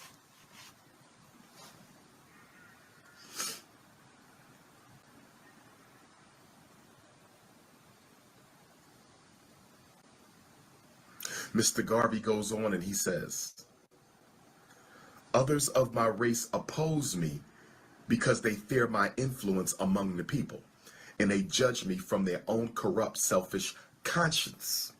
This is important because I would agree with this. Mr. Garvey talking about his haters, W.E.B. Du Bois, A. Philip Randolph, all types of coons, NAACP, black socialists, even some of Marcus Garvey's own childhood friends from Jamaica who came to New York City started hating on him because he was more successful than they were. Garvey says, others of my race oppose me because they fear my influence among the people, and they judge me from their own corrupt, selfish conscience. I would agree with that. Okay. Of course you will, because y'all have something in common. You both are known for selling a dream that you probably will never deliver. Marcus Garvey never delivered his, and yours is so big and crazy that you'll probably never deliver yours. Okay. You are over 10 years in your dream, and there's like little to any motion with it. We hear them talking like Garvey talk. They promote it big, but we don't see it. Okay. To some investors, the dream is becoming a nightmare. Anyway, so he said he called W. Du Bois and Philip A. Randolph coons and haters because they called a scammer out for preying on FBA's ADOS freed people. Okay. So what were they really mad at? What was Philip A. Randolph, Philip Randolph position on immigration? Instead of reducing immigration to 2% of the 1890 quota, we favor reducing it to nothing. We favor shutting out the Germans from Germany, the Italians from Italy, the Hindus from India, the Chinese from China, and even the Negroes from the West Indies. Okay. This country is suffering from immigrant indigestion. So A. Philip Randolph is known as, and was, an immigration restrictionist. So as you can see, he didn't want immigrants over here. Germans from Germany, Italians from Italy, Hindus from India, Chinese from China, and he didn't even want the Negroes from the West Indies, okay? He was a real FBA ADOS rider. We feel the same way today. Listen. It is time to call a halt on this grand rush for American gold. Ain't that all the excuse to come over here today? Oh man, it's a land of opportunities. There's jobs over there. This is over there. Listen. Which overfloods the labor market. Ain't that what we're saying? Ain't that what Trump said? They taking black jobs. Yeah, he said this in 24? This is almost 100 years exactly. Resulting in lowering the standard of living. Why? Because a lot of them come over illegally, or they come over illegally, doesn't matter. But employers will pay them less. Because whatever they pay them is like 100 times more than what they made back in their country. Don't forget, in their country, 54 of their dollars today is one of ours. And it gets worse than that. So paying them $6 an hour to be a surgeon, like that's he doing BBLs, successful ones, and he getting paid $7 an hour. That's still more than what he makes in his country. Can you imagine that, a surgeon making $6 an hour? Race riots and general social degradation. General social degradation. And that's what we say a lot of these folks bring over here. The baby mama drama, the violence, the shatta. This is what they bring over here because that's what they're going through in their countries. And as you can see, once they influx over here, if you check the dates, it spiked everywhere over here. No marriages all of a sudden. Violence went crazy. All this stuff went crazy, coincidentally, right when the influx of them came over here. The excessive immigration is against the interest of the masses of all races and nationalities in the country, both foreign and native. Okay, so that's why he was not well liked. That's the irony. So yeah, this is why we got to clean up. And Corinne Jean-Pierre is a do-nothing stud wench. She's a nothing burger, and she's not a representative of our culture. That's why we don't want Tethers misrepresenting us at all. All We right, don't cool. want it. I can see there's no talking sense into you. It's just, you know what I mean? So, have a good one. Just, you're just giving us random anecdotal tidbits about nothing burger. You haven't talked about any real contributions because there are none. I just said the Nation of Islam was a Garveyite. They The were Nation of Islam was a foundational Black American, an Honorable Elijah Muhammad. That was the Honorable Elijah Muhammad, foundational Black American, who built up the Nation of Islam, one of the longest, most respected organizations in this country, and got a with Garvey. If that were the case, why are Marcus Garvey's organization still around with respect as The audio janky. That's his audio. That's not mine. huh? Yeah, Okay, I disagree with you, Tariq, because I think you're saying everything I'm saying is underwhelming. You're dismissing it. Right. Now, how can you dismiss Garvey? Yeah, I am. Garvey was not what y'all think he was. Garvey was somebody who we elevated. We elevated Garvey. Let's get that Garvey thing straight. Garvey didn't get a damn thing popping in Jamaica. We done said this multiple times. Garvey didn't get a damn thing popping in Jamaica. The Jamaicans did not even like Garvey. Garvey tried to get his movement started in Jamaica. He failed multiple times. He only got it popping when he came around foundational Black Americans because we were embracing everybody. If you were Black and you were talking about Black empowerment, come on, you are our brother. It is not the other way around. He didn't influence us. We influenced his movement. And we elevated him. We were already on that. We were already about elevating Black people globally. Yeah, Garvey never even went to damn Africa. Garvey failed. Garvey failed.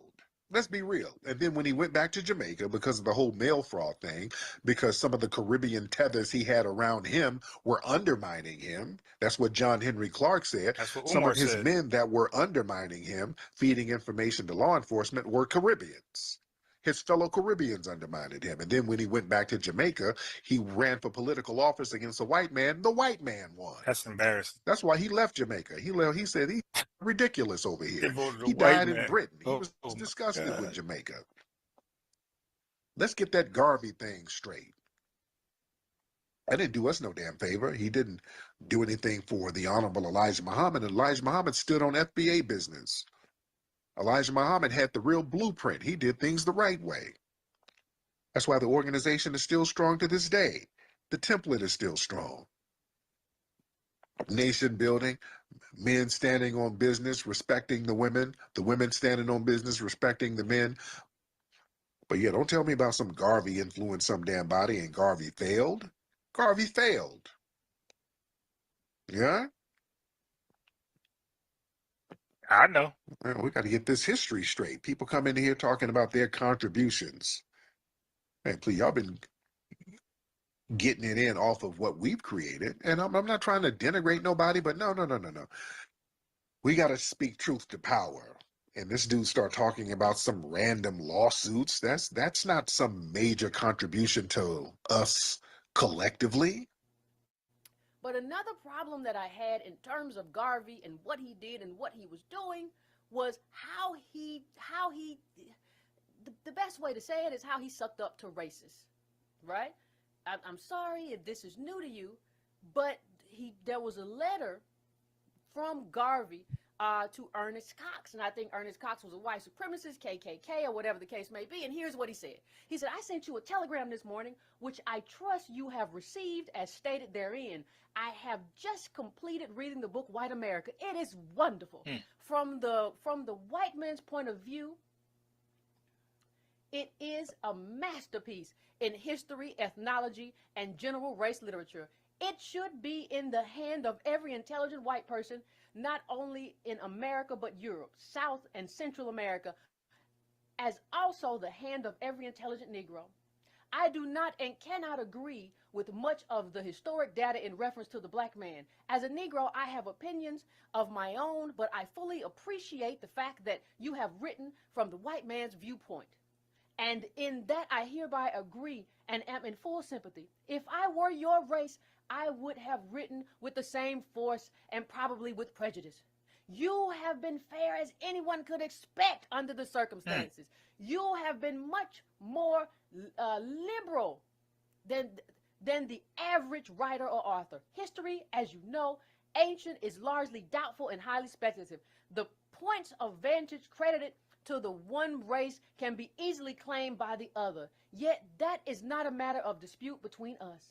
The fact is that the modern Negro is a lazy, good-for-nothing slumberer. Damn. This is That my sounds like them. conviction, arrived at by close and careful study and the experience. And if something is done for him, if something is not done for him, he will die as other unfit races have died. So you see, Garvey viewed us as an unfit race.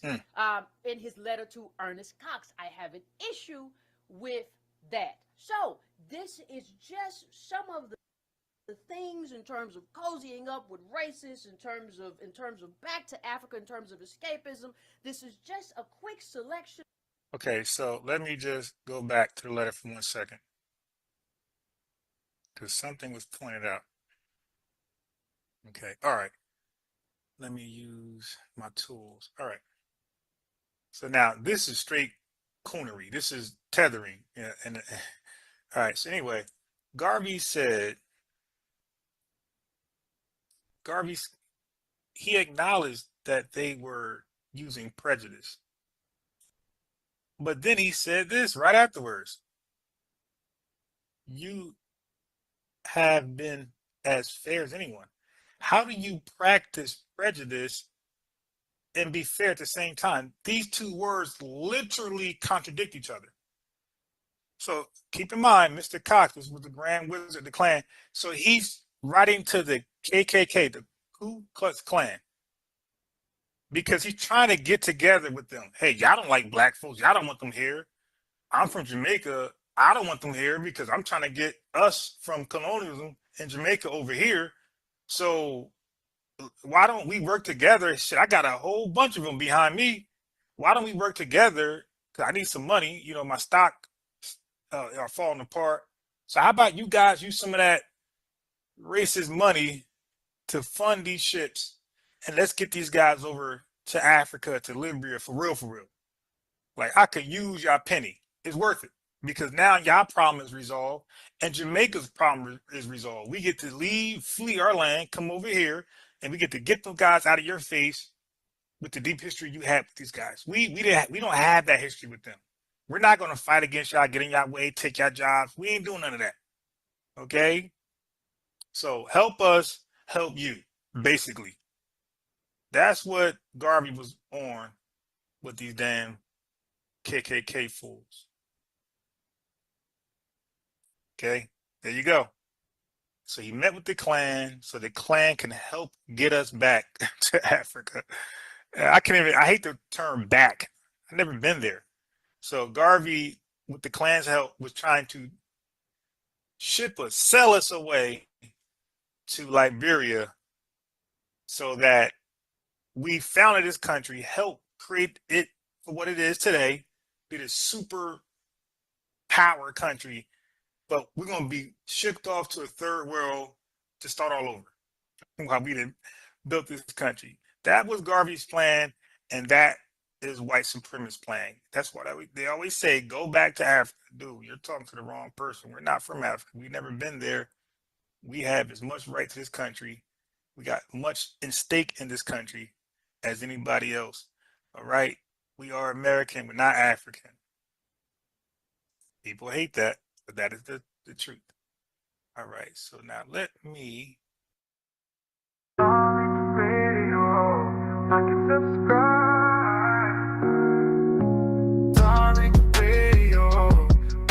subscribe. Darling Radio, like and subscribe. Let's get Alondra. Let's get Alondra in here. Alondra? Hello. Hey, Hi. Alondra. Hi. Coming from a Latino point of view of this, I do understand and I respect your opinions on everything that's going on.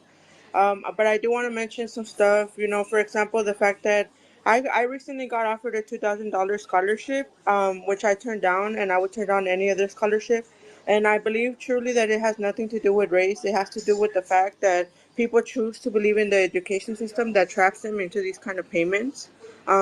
And also, I I really detest when people talk down on MLK and Rosa Parks because I was actually fortunate enough to learn about them through history books in school, and I know for a fact that they were actual leaders. Like they actually tried to make a difference for people, Right, and that's respectful. right. And also, like it's not. I don't know if you know about the Central Park Five and what Trump had to say about them, but I read an article and he was describing black people as a basically very, very bad. And I don't know if you took that into consideration, but like, at the end of the day, it's your opinion. I'm a respect it. That's all I want to The mention thing right now. about the Park Five, the people who prosecuted them, the people who falsely imprisoned them, the people who demonized them were all Democrats. That was the Democrats out there in New York, the Democrat governor, the Democrat prosecutors, the Democrat media. They all demonized them. So yeah, I don't let the Democrats get a pass with that. They're not going to get to point the finger at one person. They were all in on it. I understand, but like Trump was part of that group of Democrats that literally, instead of, you know, making it a focal or a third person point of view on it, it was very racist and very direct. Right. Thing is, since Trump has been in office, Trump wasn't in office then. I'm going to judge by policies. Since Trump has been in office, Trump has not put together a policy that has harmed foundational Black Americans at all. Now, the Democrats, including Biden, Biden's policies, those three strikes and the crime bill and all of that, those policies devastated Black society. So they're not at any liberty to point fingers at anybody based on policy. Got it? Okay, I understand. I'm not a Democrat. I don't vote for either side, so it's alright. Now, did any of your people have they been deported? Anybody getting hit with those deportations? No, I'm not really concerned. At the end of the day, I'm not losing. I mean, I'm switching sides on the land. Really, I'm not gonna be out here fighting over money and dirt. Right, right. Okay, I'm just saying, because you have an accent, so you sound like you just got here from somewhere. Yeah, for sure, I do. I'm gonna keep having this accent for the rest of my life. When did you immigrate here, by the way? That's not none of your concern, though. Ma'am, why are you some kind of secret agent? I mean, it's not my concern. Uh, It's not your concern. okay, yeah, I'm just asking for the sake of conversation because you sound like you literally just got here. Now, so it sounds like Oh, thank you for the opinion, but no, I did it would not. I've been here for a well, it while. sound like you're scared that you might get rounded up. That's what you sound like. I'm married to an African American and white person, so no, I'm not scared. Thank you so What much. anything? You could still get rounded up. They're not going to help you get. Sure, that's fine. I mean, they could come knocking on my door. I'm not afraid of them. Okay. But yeah, if they take you back across the border, what's your African American husband going to do? That's up to him. He can either come along or he can stay and build his own family over here. I don't You care. think he's going to, Either way, I'm not gonna worry about shit that's not involving me. right? That is involving you, man, because they might round you up. And Okay, then have them come. you're going to lose out on your black daddy. I don't think black daddy is going to go over there to Mexico. That's fine with me. I mean, at the end of the day, look, like I said, I respect your opinions, but they ain't got shit to do with me. So, Well, it kind of does because you're an immigrant and there's a crackdown on immigrants. So, we're just asking to see what your status is to make sure you're good, and I hear a baby in there, so I don't want nothing to happen to the baby. So, That's what we're asking about. We're just making sure you're good over there, right? Right, Alondra? Alondra's not saying anything. I think they found. Okay, thank you, Tarak. Okay, all right, Alondra. Thank you so much, dear. Okay, Alondra's talking about that's not my concern. The hell you talking about? Why are you getting so defensive? I mean, it's not my concern. I'm this. What are you so defensive about? Yeah, you clearly are fresh off the boat. You got an accent. You can barely talk. So I'm not being mean spirited, ma'am. And she went over here and got a brother. I done told you about them niggas. Yeah, they come over here and get with brothers now. I done told y'all. I broke that down about a month or so ago. I done told y'all that's what them Latina chicks are doing. They running up on all the brothers now. Yeah, they coming over here getting booed up with the brothers. I done talked about that before. Where y'all brothers at? See, that's when you see some of these dudes out here who might be from an FBA lineage, when they're caping for immigration. Hey man, we need to stop being divisive. That's a Negro who's trying to get some damn Latina cooch. All right? That's one of these old thirsty ass Sambos who's trying to get a chica. They're trying to get some Latina tang. Come on now. It's black and brown coalition is real here. Hold on, Tyreek. All this old FBA stuff. Now my lineage goes back well, all the way to slavery, but I still want me some Mexican women's around here now. I got to have some Mexican women's now. Come on now. You can't deny me that. Yeah, your eyes is bucking out here. Yeah, that when you see Negroes out here talking about, oh, we gotta uphold the black-brown coalition, that's them trying to get some Latino sex. That's what that is. You trying to get some Latin sex, fool, thirsty ass. Do you see that as a dilution when that happens? A delusion? Yeah, a dilution. You know, like a diluting the bloodline. No. It's not a diluting of the bloodline. It's just thirsty as hell. You're just being thirsty, and you're pawning your political advocacy off for some sexual access. What's on? How you doing, man? What's on your mind? Diligent. Yeah, I was. There was something interesting that you brought up. I'm more curious about the policy perspectives, because first of all, it's amazing to me that that's the position of most of the migrants who come here, regardless whether or not Trump is in office. They immediately have like some kind of hatred towards Trump or the Republican Party. But you were talking about how Donald Trump hasn't enacted any policy that has, been harmful towards foundational Black Americans. I'm just curious, are there any policies that you're waiting to see him implement that will benefit FBAs? Yes, I'm looking for a policy that is lineage based, that's going to provide tangibles for our lineage. And I'm open to see what it would be. There's a lot of options that we could utilize. But I want a policy that's going to be lineage based, that provides tangibles for us. So normally I would use this opportunity to like debate your position, but I don't want to because I don't really fully understand it. So I'm not coming up here to argue with you. I'm coming here to get educated. So about that. No. And you can talk about anything here, by the way. Yeah, that's cool. I listen to your spaces all the time. What lineage based? How do you prove lineage then? Because there is a lot of disparity there, right? Like, how do you prove somebody's a foundational Black American through lineage? Is that genetics? Like, how exactly do you prove that? Man, it's easy. Paperwork. It's very, very easy. All you got to do is just trace your lineage back to the 1870 census. That's it. That's easy. You can do that on ancestry.com. You can do that very easily. That's why we're trying to get like freedmen's bureaus set up now, so that we can have an official institution that can track this lineage. It's not that hard at all. So pretty much the census from right after the slaves were freed. Right. Slaves were freed. Right. Right. Yeah. And then And so, do you have a number, like an estimate of how many people that is? That would be, I would say, it would be about 43 million. It's about 43 million foundational Black Americans. Yeah, it's about 43 million foundational Black Americans. There's only a handful of African and Caribbean immigrants here. I think it's like 3 or 4 million at the most, something like that. I might be a little loose with the numbers, but I think it's around. I think it's increased a lot over the last 4 years.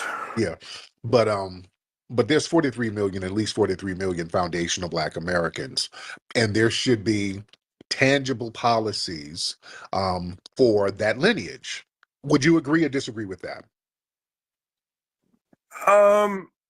It's a weird notion to me because, you know, there is historical precedent. So if you look at what happened with Germany, right, and Nazi and all of that, right? They've made reparations for a really long time, large amount of money.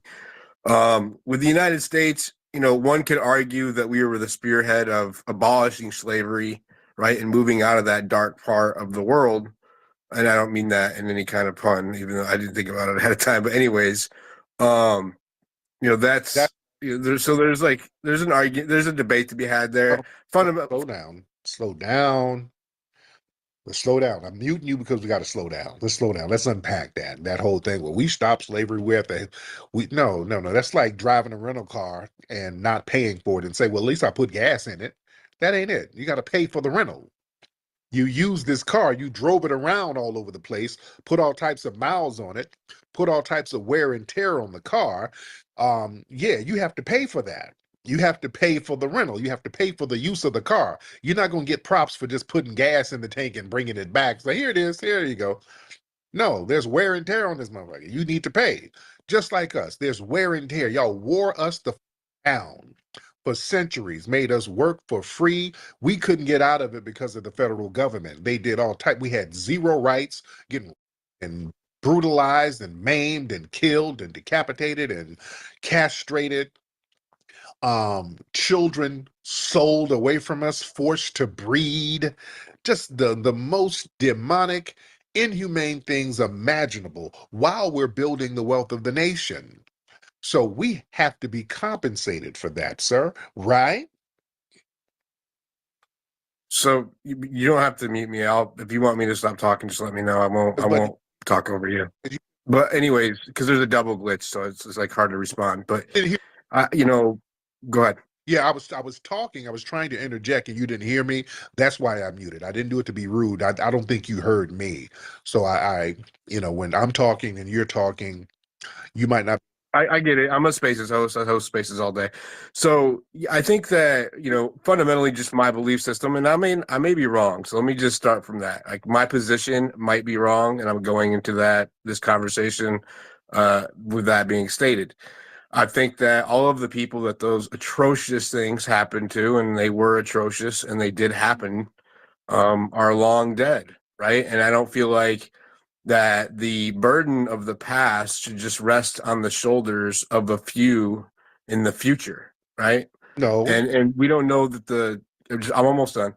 We don't know what the collateral effects of that might be for a huge swath of the population. Oh, stop. Let's stop. No, the people are not the government, the United States government did that, sir. The United States government did that to foundational Black Americans. The government is still here. This is not a different empire. This is the same government, same constitution. They've made a few amendments to the constitution, but same constitution, same government. So the government owes for what it did to a very specific group of the citizens here. Every other group has been compensated. I wasn't around when Native Americans were being removed, the red ones, when they were being removed from certain lands that they occupied. I didn't have anything to do with that. I wasn't around. But guess what? My tax dollars still go to some of those red Native American tribes right now. You understand? Why? Because I'm a part of the U.S. government. The U.S. government had us enslaved. They were brutalizing us. When we tried to escape, it was the U.S. government sending the military down in places like Florida to fight the Seminole War. The U.S. government having the Fugitive Slave Act, where they would go and get foundational Black Americans who escaped and went to free states, especially out here in California. When people talk about wasn't no slavery in California, yes, the hell it was. The Fugitive Slave Act was reaching out here to California too, bringing people back into slavery. So it's the U.S. government that owes. That government is still here, and we should be compensated by that government because the debt is still there. You don't just get to wait out a debt and say, I'm never going to pay it. No, that debt has to be paid. This is something that's owed. That makes sense? Uh, to a degree, again, I fall back to you said, for example, you cited Native Americans. A lot of those treaties and compensations were set up immediately after or shortly after, historically, the fact that those atrocities occurred, not 100 or 150 years later, right? Well, they set up immediately the 40 acres and a mule thing. After slavery, they said, okay, these people can't really compete. We're going to have to give them 40 acres and a mule. And surprisingly, the people who were against that were the white Northerners. The white people who were, we're so liberal, we're the abolitionists. They were the main ones against that. So the white Northerners got with the white Southerners, and then they said, hey, we'll pull those federal troops up out of the South, and you can have your way with those Negroes. And the abuse commenced. So yeah, we were given some paperwork saying that we were going to get compensated. Then they reneged on it, and they need to make good on that, sir. I wasn't aware of that. What can you elaborate on that a little bit? Yeah, Sincerely. Look up 40 acres and a mule, the special field order 15. Am I right? Some of the folks in the room, I think it was special field order 15. That Lincoln's administration was going to give to us. They assassinated Lincoln. They put another guy in, and he was like against it. The Northern whites were against it, and it became a whole thing. Then there was the Great Betrayal. There were federal troops that were in the South protecting Black people. They pulled those troops out, and then they started to implement black codes where Black people were just being abused and lynched left and right, and the North and the federal government didn't do anything about that. So the degradation and the remnants of slavery that was negative continued to be passed down, and all of the wealth and the resources built from that free labor continued to be maldistributed into white supremacist society. So that money didn't go anywhere, the wealth didn't go anywhere, and the debt didn't go anywhere. So that debt needs to be paid, and that's just the right thing to do, right? So how much is the debt? Do you guys know that? Going to start, I think the starting number, we're looking at 15 trillion to start. That's going to be a great start. 15 trillion to start, and we can work it out from there. But 15 trillion. What does that break down to per? You said 40 million FBAs, right? Yeah. So like what? Yeah. How much ahead? I think we broke it down was it like 100K a person, something like that? We broke it down. The way we broke it down was, I want to say around 100K. It was something like that. But yeah, that was some of the numbers. Do you think that's a fair number? I mean, I think it's out of the capacity for an individual really to decide, what's a fair number. I mean, we're talking about, wrongs committed outside the lifetimes of anybody that's here. Right. So we don't really know the gravity of the crime. And we don't know how to translate until I'm almost done. I'm just answering your question. We don't know how to translate that into a monetary value that we have today. That's what you're citing is half of the national debt. What would that do to the entire country? It would collapse if we paid that much. Or it wouldn't. No, it wouldn't, because the money is not going to be used on foreign entities. It's not like you sending money to the Ukraine. Sir, they've done this assessment with Doge, and they found all types of money. They're up into the billions of dollars that have been wasted and spent and thrown around all over the world from our tax dollars. That has not collapsed the economy. Only when it comes to compensating foundational Black Americans, there's the doomsday scenario. Give us that money from the Doge expose. All of this money that's being exposed by Doge, those could be used as reparations, sir. That's not going to bankrupt anything. When they were sending money to the Ukraine, that didn't bankrupt us. When they were giving money to these immigrants coming over here, non-citizens are coming over here, getting all types of resources, money, credit cards, housing, medical resources. That's not bankrupting the country, and nobody's complaining. The complaints only come when it's time to compensate the people who have been really, really aggrieved in this country, and that's foundational Black Americans. So we should be compensated, and we're going to be compensated. So that's not even a question of if, it's just when and how much, right? I again, I can't speak to whether or not that's going to happen, and I'm not even saying like I said earlier. I started with there is a historical precedence here. I still don't agree with it just based on what I said, but it doesn't mean that I'm right. I was just going to finish with how do you think that the American people, because the burden falls on the taxpayers, Right. and there's a big distinction between the billions that Doge is finding and the trillions that you're talking about. That's an order of magnitude larger number, right? So I feel like there's a little bit of an underplaying of the significance of how much of $1 trillion is, or trillions in the multiples. Okay, so in your world, how much do you think would be a fair number for us, in your opinion? Well, I mean, I just told you that I didn't believe that it was fair at all. Oh, so I mean, I don't understand. Yeah, so what you're doing is arguing in bad faith. You don't think any number is significant. I'm not arguing at all. I tried to tell you that I didn't want to argue. I was asking questions because I don't know. Listen, no, not arguing like we're yelling at each other, just presenting your counter. Yeah, I said I wasn't going to debate you. I wasn't trying to debate you. I wanted to learn more about your perspective. I've listened to you many times. I find you to be entertaining. You're obviously educated, and you believe what you believe. I don't think that you are doing it because, you really want to see Black people, especially foundational Black Americans, do better as a whole. And I respect that. And I can tell because your messaging is consistent. Right. So, whether or not we agree is moot to me. Right now, hold on. Let me get my brother McCall in here to speak with you. Okay, my brother McCall, the good brother. Brother McCall, hop on, sir. Great Minister of Code. How art thou? I'm so good, Mr. Ambassador. How are you, sir? Just living the dream and winning. Yes. Listening to our friend, Mr. Is it Diligent or Diligence, sir? Diligent. Oh, that's excellent. And you are indeed diligent. I mean, we see you here diligently soaking up the enlightenment. But, my friend, you seem like a very nice guy. I mean, really nice guy. And listen to me for a minute. There is no shortage of wealth or no shortage of money on this planet. Number two, don't be a John Wilkes Booth sympathizer. Let me repeat that. Do not be a John Wilkes Booth sympathizer. And lastly, how's your family? How's life? Is everything okay? Life is beautiful, man. Praise awesome. God. Thank you. Praise God. Thank you for the opportunity to speak to you, my friend. Take care of yourself.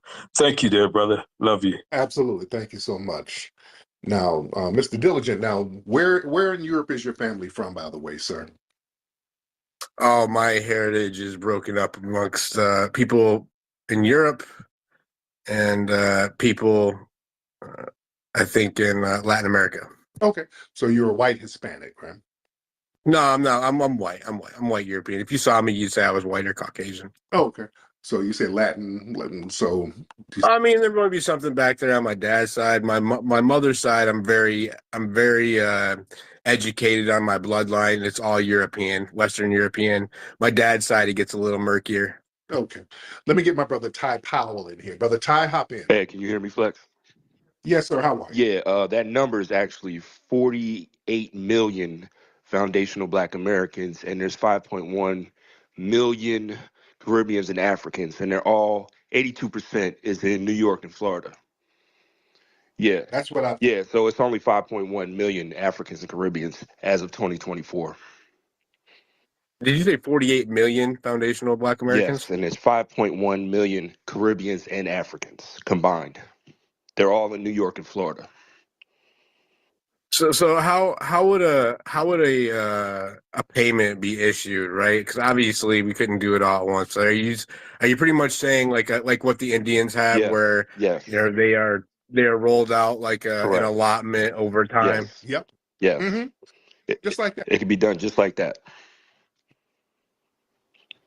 Hello? Would that just come out of our national budget? Doge isn't going to pay for that, Well, cover it would that. So come out like, the same as what? the Ukrainians or, anybody in Eastern Europe, how they got payments the same way. Right. So you realize, right? Because we live in a debt-based society. So if we increase the amount of cash in the system by that much, that the price of goods is going to That increase, wouldn't that wouldn't touch the parallel, price of right? goods. That's two totally different things. Debt and the Well, I national mean, goods. you're increasing the money supply, right? But you have the same amount of goods, We're using so that increases inflation. we're using the money that's already here. We're utilizing. Right. Yeah, we're utilizing the money that's all. We're not going to print new money. We're just going to use the money that we already got. The money. We're going to use the money that's already here. That makes sense. I mean, no, that doesn't make sense. You say money that's already here. What money? What money exactly? The money that there's money allocated for certain programs and initiatives in Congress. So you're talking about The money that they're giving illegal immigrants to come over here and live. That money. The money that we're sending to the Ukraine. That money. The money that we send to Israel and all of these other Middle Eastern countries. That money. Right. Let me get Kanye in here. Let me get brother Kanye in here. Brother, Yeah, how's it going? how you doing, brother? Oh, it might be a double mute there. There you go. Unmute your mic, brother Kanye. Yeah, you hear me? Yeah, go ahead. Okay. So, how you doing, Diligent, man? Question for you. Are you a representative of the government? Absolutely not. I live in a representative government, though. Okay, question for you. So, our claim isn't against you or your ancestors. Our claim is against the government. Would you say the government is alive and well? But I just said that, as I just stated, we live in a representative Gotcha, government. gotcha, So gotcha, gotcha. the So you government would consisted say, by the citizens, right? yeah, 100%. So you would say, and you would agree with me, that the government uh, did its injustice against our people, correct? I would say that the government in the 1800s did an injustice, or 1700s, or however long you would say did an injustice against your people. But be that as it may, it's the same government, correct? No, the government that existed back then is dead, right? That's You because we sure have a about that? Because I could have representative. sworn they all use the same constitution, unless they, change the constitution for some reason. The Constitution is the foundation, the founding document. It's not the government itself. Gotcha. The So people who with that perpetrated. constitution, because this is the time wasting method, with that constitution, they did write in there that our people was 3/5 of a human being, correct? In the original document? Sir, the constitution. Yeah, I didn't. I've never seen that. Is that Gotcha, it gotcha. So said you that? never heard of the 3/5 rule. I've never seen it. Okay, so just a quick education. The Southerners down south were complaining about losing the elections, and they counted slaves as 3/5 of a human being to help them with the population deficit. You understand that part, right? I understand that part. Gotcha, gotcha. That was written into the Constitution because it affected who could lead the country effectively. You see what I mean? So Yeah, but it wasn't a part of the original document, right? anything pertaining that has to be a constitutional amendment. So just make sure we're on the same page. There was a constitutional amendment applied to the original document that said that African Americans or Black people were only 3/5 of a person. That's what you're saying right now. It's a simple Google, but yes. But to get back to my larger point is our claim isn't against you or your people or the taxpayer. Our claim is against the United States government, which they have no problem finding money for things that they deem worthy to pay. It's only when it comes to us, they try to give us symbolism and tokenism. Now, during the internment camps, I think it was during World War II, when they rounded up all the Japanese citizens, they paid them people like 20 grand a piece. And they were only there for a few years. So it's like, okay, we see them doing that. They didn't give them the statue. They didn't say, you know what, you guys are really hard. No, they paid them for that. And it's not even just the whole slavery situation. What people don't understand is after the slavery breakdown, the only people who could do skilled labor in this country were Black Americans in the South, or who did skilled labor in the South were Black Americans. And what they did was they came in with these black codes after that, because truth to be told, as racist as these Europeans were, or Caucasians, or whatever you want to call them, they still like quality work. And the only people doing the quality work was black folk. So what they did was they still hired those people, right? Paid them, you can debate about the wage or whatever. But then government came in with these black codes saying, hey, you can't hire these people, you have to hire this white man. So that was the very first version of DEI. So it's not just about just the slavery, it's about the land they stole. It's about the positions that were lost, all because of government mandates. See, when the federal troops pulled out of the South, they knew what was gonna happen. So it's like when you look at all of that injustice, and like the brother told you, 40 acres of the mule was actually a order that was supposed to be given to us. They reneged on that. Now you take a look at even trace your ancestry back. 'Cause trust me, they kept good records. When you trace your ancestry back, you ask yourself, how much would 40 acres in a mule be worth today in some of this land? So again, I don't understand why every Caucasian person all of a sudden becomes a lawyer for the government whenever we have this discussion. And it is the same exact government. It's not. It's I'm not. just Not worried different. about the. I just concern myself with the. We're already in dire straits as it is, and so whenever I see people trying to increase the burden on a system that's already collapsing, I have pause, Okay, and well, it's this thing is nothing. the system in itself, right? Anytime Congress needs money, they suddenly find it. Correct. No, they print it. They don't find it. They print it. What's the difference? They find it. That was air quotes. Well, They I mean, find it. because the difference is the fundamental issue I just said. You increase the money supply without increasing the demand. That creates inflation. You can never move away from that concept. It's a fundamental part of economics. It's very You know, have the simple. ability to forget it. That's right. But I listen. I'm not arguing that it You know, they shouldn't have that happen. ability. I get it, but your point you're trying to make is that we don't deserve anything because of the time and then the debt and blah blah blah. And No, you were like you the were right. So the 3/5 rule. And I haven't had this conversation in a long time, but I do remember that now. It was abolished in the mid to late 1800s, right around when all of the slavery was getting abolished. And so what you're arguing is, if maybe correct me if I'm wrong, right? Your position is that you are owed from the government. And I say we because the burden falls on the taxpayer. So even though I'm not a representative from the government, everybody in the country would be affected by a payment of that scale. Can we agree on that? not necessarily.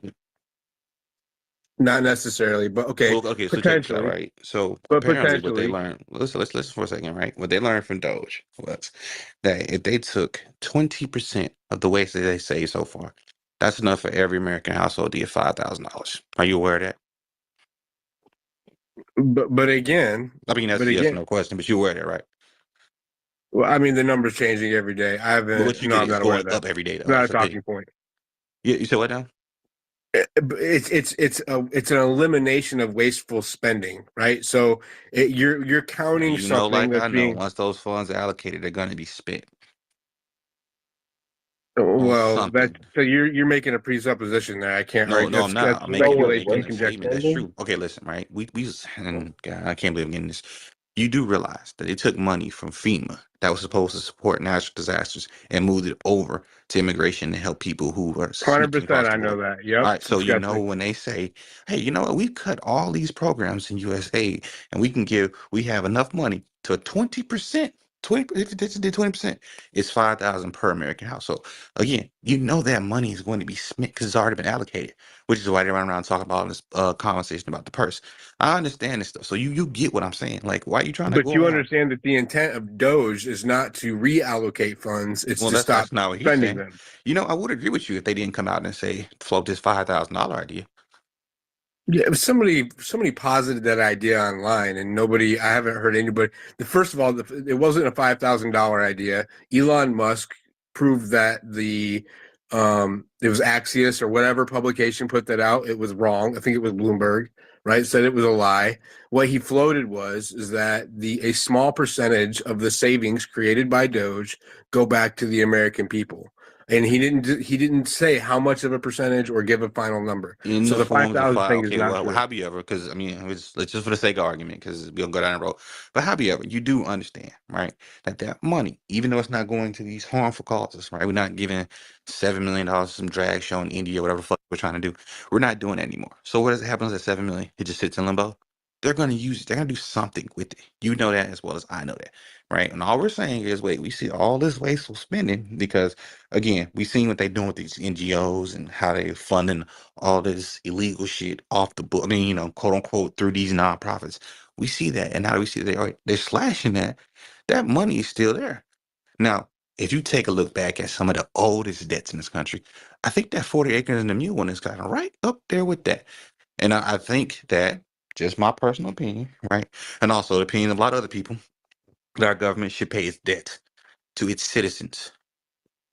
But I understand you disagree because at the end of the day, you guys all have to uphold the system. And this is what system participation looks like. Well, I'm not a part of the government, but I will defend the government against some of the wrongs that they've done. Listen, if our government is wrong, our government is wrong. Now, whether they want to right their wrongs or not is a whole other conversation. And we're just looking at this as American citizens who pay taxes in this country for centuries at this point. And we're saying, you know what? As a tax-paying citizen, you guys have this big-ass injustice out against my grandfather. Because what y'all don't understand, I know your people immigrated here at some point, but I still carry the stories of my great-great-grandfather because he told my great-grandfather, and my grandfather told my grandfather, and my grandfather told my dad, and my dad told me. So when you look at this shit, like, wait, we had land X, Y, and Z. Yeah, they took it from us. See, that's what this shit boils down to. If the government blows up your house, be that 5, 6 years ago, at some point you want your money for it. Even if you die, it goes to your estate, correct? I mean, there was a lot to unpack there, but for that last statement, yeah, I can We'll agree just with keep it you on that. simple. If a famous person dies, his estate, if they did the paperwork right, they still control his music, right?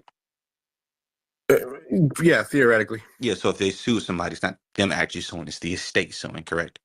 Correct. So why is this any different?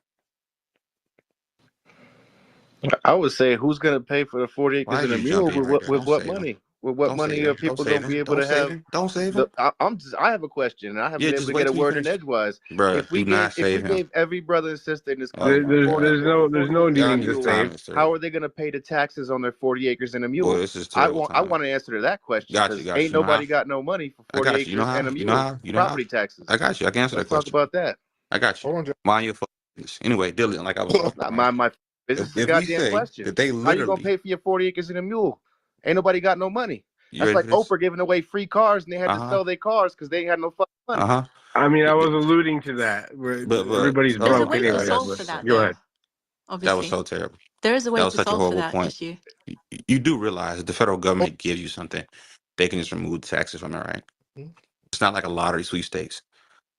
Anyway, back to the adults having a conversation. But you That's understand not I my what mean, they're point. gonna do.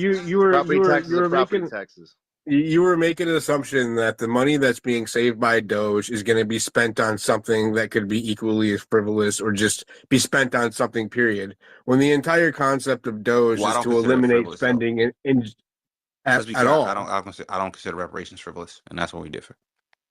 No, I wasn't saying that. I was saying that you said that the money was going to be reallocated to another purpose, and that's an assumption. We don't know That's that. We a don't know that. fact. That's what's that? That's just a fact. Wait, do you know how our government Well, works? then why do we have Doge? What's the point of that The endeavor? Are you point of saying that the point of it's a having fraud? Doge was to stop them sending $8 million to some bum country to put on a goddamn drag show. That was the point of stopping Doge. The point of Doge was to look at all the wasteful spending in the government, and we say, you know what, that is a lot of wasteful spending. Everybody, and there's nobody who's actually upset about it outside of the Democrats. It's because it's exposing their NGOs, whatever. However, that money could be put to something useful, which is the entire point of looking at it. And we're saying, hey, we got an idea. How about you guys pass that bill you owe us from a few hundred years ago? That's what we're saying. Now I you actually saying agree it's with you, Kanye. Like, I think, people think that it would cost a lot of money to get. I'm an immigrant here, but I completely understand and support what you're saying. I think that if, acres were given to FBAs, it would actually end up yielding more tax revenue in the longer run. right. And it would end up contributing to and growing the economy if these lands were cultivated and if they were distributed equally, not in a kind of anti-capitalist sense, but in a sense that it would grow the economy.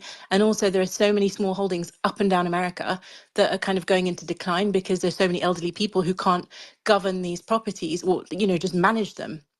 So I think it Yeah, makes perfect sense. deforestation is I mean, the wrong word, but anyway, after the Civil War, I can't think of his name, but it was a general that gave the Black Americans their all the coastline property. And like, yeah, they need this shit, and then the soldiers from the Union came in and reversed it. So it's like when you look at shit like that, it's been happening. And to your point, you know, the government would benefit a lot from American citizens owning this land instead of selling it to pennies to the Chinese. See, that's what's really going on. See, all those solar farms you see popping up all across quote unquote flyover country, those are the Chinese buying that. We don't know what the they put in there. We also know that they've been using secret police stations around the country. They've also been setting up their own infrastructure here in America. We know this, right? This will put a steep decline in that. But they can't see past their hatred for our justice, right? They have all these ideas of Getting why a it lot of can't be hatred in done. my DMs from people just from having this conversation with you. Let me just say that I'm not trying to disparage anybody. I was just seriously interested in No, learning I just more. find it amazing that you understand that our government has done a lot of things that's kind of fucked up, 100% I do.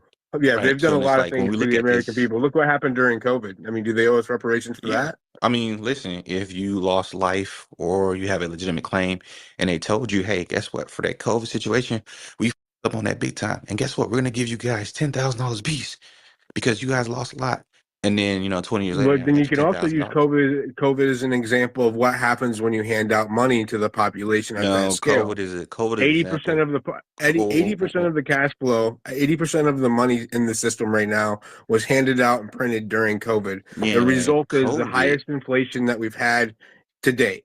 Yeah, that okay. COVID is a perfect example of what happens when you don't hold your government accountable because they were actually going by policies instead of the actual letter of the law, right? Now, speaking of policy, that was the actual policy put in place for us to get 40 acres and a mule. So just like you're saying that, we can actually point the finger at the government and say, hey, you guys didn't uphold the You rules you know, set. something that I would definitely get behind would be Trump has been floating the idea of freeing up federal land.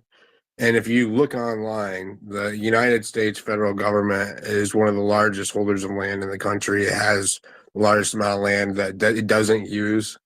If there was anything that I thought would be a sellable idea to people like me, it would be to parcel out land to foundational Black Well, Americans. the beauty of it is we don't actually have to convince you. I mean, you're just a guy standing in the way. You have no power, right? Our arguments with the federal government. I do think it's funny that you Guys, guys tend to forget that. I you mean, we know that live in there a are six representative diligent. Did you know that government, there are though, six? right? So you do have to convince people.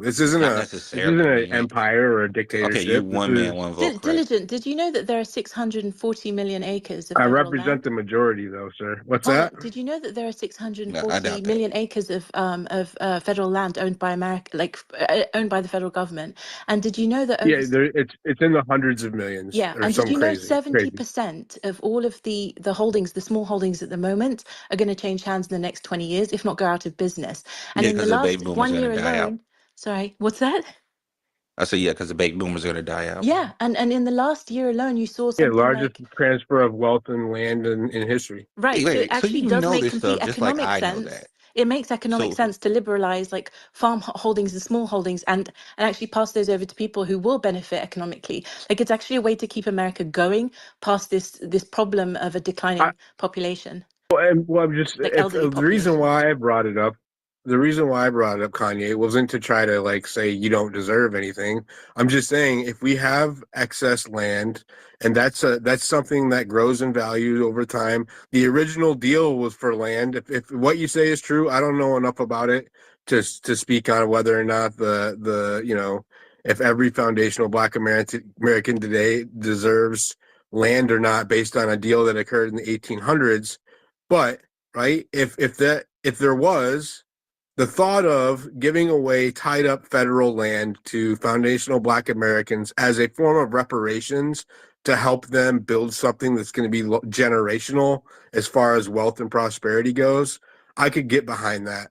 well, But see, to that's write why I it, asked you the write it. question earlier about estates, right? I mean, Michael Oh, Jackson. oh, estate. But to write a check that could potentially annihilate the economy that's barely on its feet already is something that I think like is it's kind of like Well, unrealistic. I mean, that depends how you But look you at do it, agree right? with the You land could part, literally right? hold on one second. That depends how you look at it, right? You can see it as that.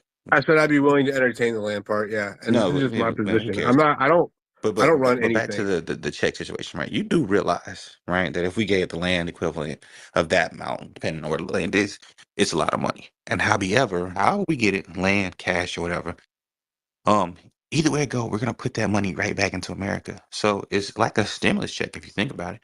Where else we gonna spend the money at?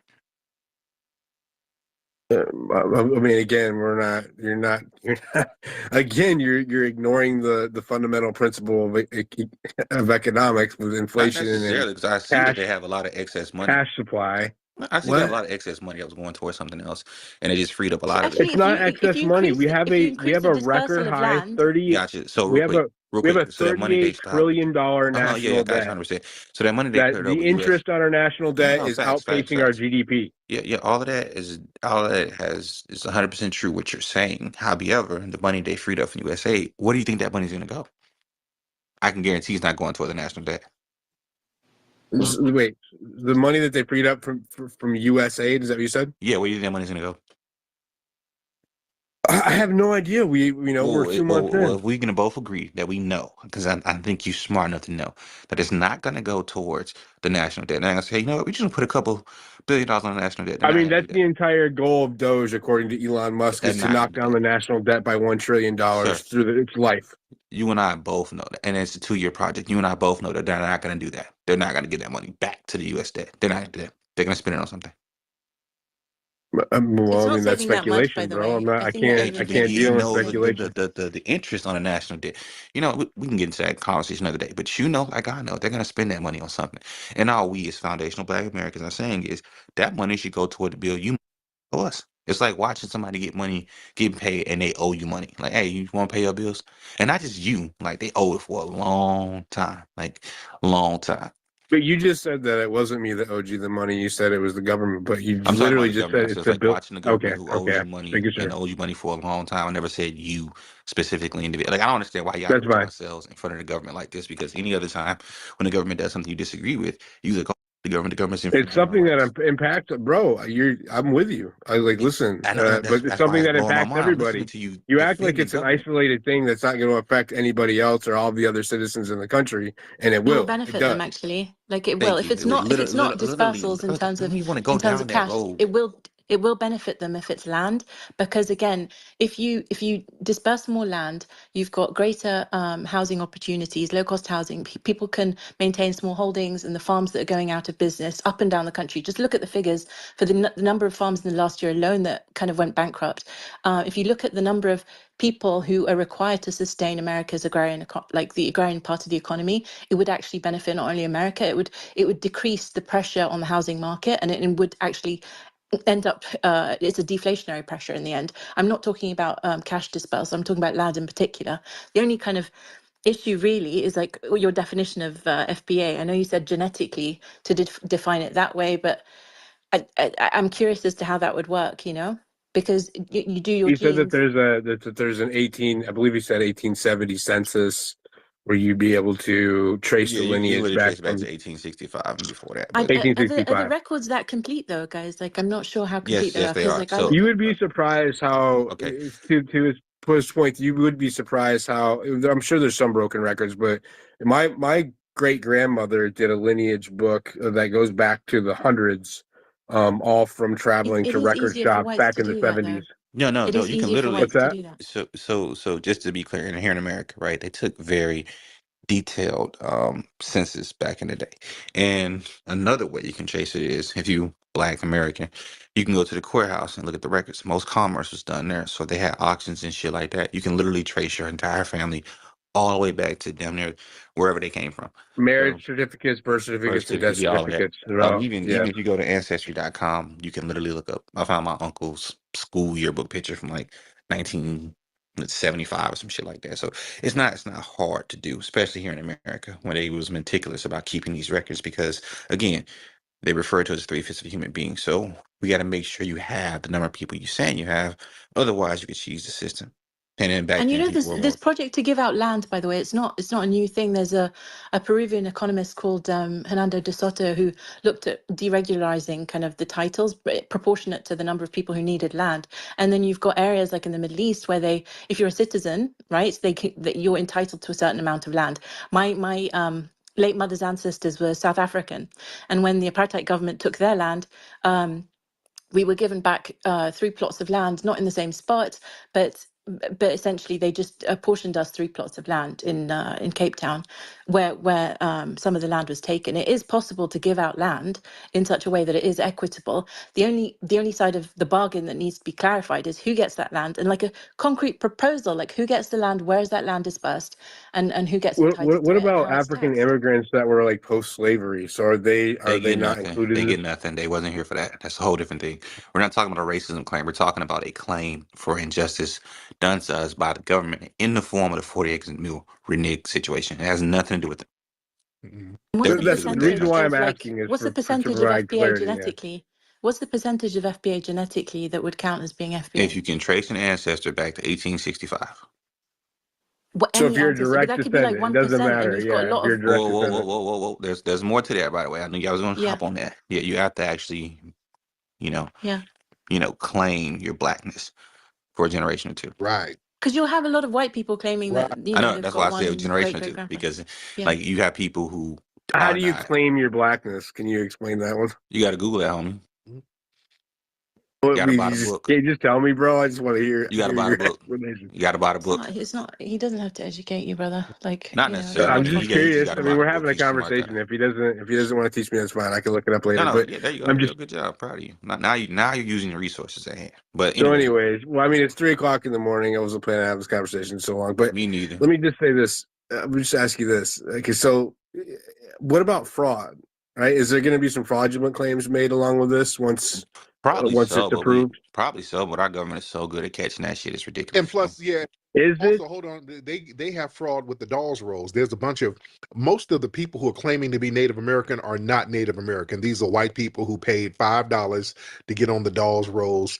That's why you have these Cherokee chiefs and the Chickasaw chiefs looking like Justin Timberlake, because these are fake pretendians. So yeah, but nobody cares about them finessing. They still send the money. So send us the money. We'll make sure we're not going to have anybody tethering onto it. We'll do a good job at that. Yeah, we'll I mean, start it by is checking complicated by hairlines. the Amerindians who were forcibly interbred with, like, you know, Black African Americans. I think that is an issue as well, right? It's not the case that it wasn't just, there were so many groups who were enslaved. I'm just, my father's from Trinidad. This is the experience we learn of when we're, you know, in Trinidad in the Caribbean. Well, yeah, you had there were a lot of Black Aboriginal people here who just got reclassified as Negro. This happened big time in Virginia, where you had a lot of the Native American tribes over there. Who a man named Walter Plecker, who was in charge of the vital records there, he just reclassified everybody as Negro. So there were things like that going on that we have to look into. But again, foundational Black Americans, if we can trace our lineage back to the 1870 census, that was one of the first censuses that would have us on there. You are a foundational Black American, and that's relatively easy to do. So we already have things mapped out. We're just trying to find out what the best dollar amount would be and what's the best way to allocate the resources. So it's going to happen. It's definitely going to happen. I think it has so much legs, honestly, because of this baby boomer threat, like with the farm holdings, because there's so many going out of business. It's like a huge threat to the American economy that there's no one there to replace it, and there's all this this land that's going to waste and not being, You almost looked said after. untethered. Just want to throw that out there. I know, Let I me was ask. thinking of the word tethered You in my did, you head did. anyway. So let me just, Sorry. I want to ask Tariq something. Tariq, it seems like you are pro-Trump. I've heard you speak a number of times. It seems like you're in favor of Trump, or at least the Republican Party as it stands today over the Democrats, because they have lied and used the black Americans for so long. That's my take anyways. Well, I'm But not anti-Trump. I'll say that. When okay, that's fair. That's fair. That's fair. So let me ask you though: is it not more favorable for reparations with Democrats or a Democrat president as opposed to Trump? You know what? I don't care. Whoever is going to do it, they're going to do it. Um, a lot of people thought that, Lyndon B. Johnson, they kept talking about how much of a hardcore racist he was, which he was. They got audio tapes of him calling Dr. King all types of N words. I mean, he used the N word like a comma. He just used it all the time. Yeah, LBJ was He was horrible. horrible, but LBJ signed those civil rights bills. You understand? And those were historic bills. They were very, very significant. So I don't care who signs it. If you can have a son of a bitch like him sign a civil rights bill and we get some progress going, I don't care who allocates the reparations. I'm with that because I'm policy driven. I'm not about the Democrats and people coming up hugging us and giving us catfish nuggets and singing Negro spirituals. We need to get down with business. Whoever's going to do business with us, that's who I want to rock with. Is there a foundational Black American like that lobbies Congress? I mean, do you guys have support in Congress at all? Is there legislation being put forth? Where are you guys at? No, you got the same people like the Congressional Black Caucus, who's filled with Tethers. You have a lot of people who are, quote, Black, with a big ass quote, who are elevated to undermine our claim. So we're delegitimizing them. And we don't need nobody in place. You know why? Because these illegals don't have nobody. These people aren't even citizens, and they come over here and get all types of resources. So we want the same thing that they get and more because we deserve more. We're not going to play the jump through hoopsism when it comes to us. They tell us we got to do this obstacle course nonsense where we got to go get a form of plebiscite. We got to get a lobbyist. Then we got to get a super PAC. Then we got to meet with the 12 elders of Zion. And then we got to go to the planet Krypton and meet with Jor-El and Superman's granddad and all this stupid shit. No, just cut them damn checks, give us our money, and everything is going to be good so I can go ahead and get me some Louboutin shoes. Yeah, I got a lot of plans with my reparations. I got to get me some Louboutins. I want to get my pool fixed because I want to expand my swimming pool in my backyard. I got shit to do. So let's not waste time. Let's not play this game with giving our money to the Ukraine and immigrants. Allocate that money so that we can do what we need to do with it. Right? I would much rather see it spent in the United States than see it spent in Ukraine. I'll agree with you on that much. Man, my man. I would thank you so much, man.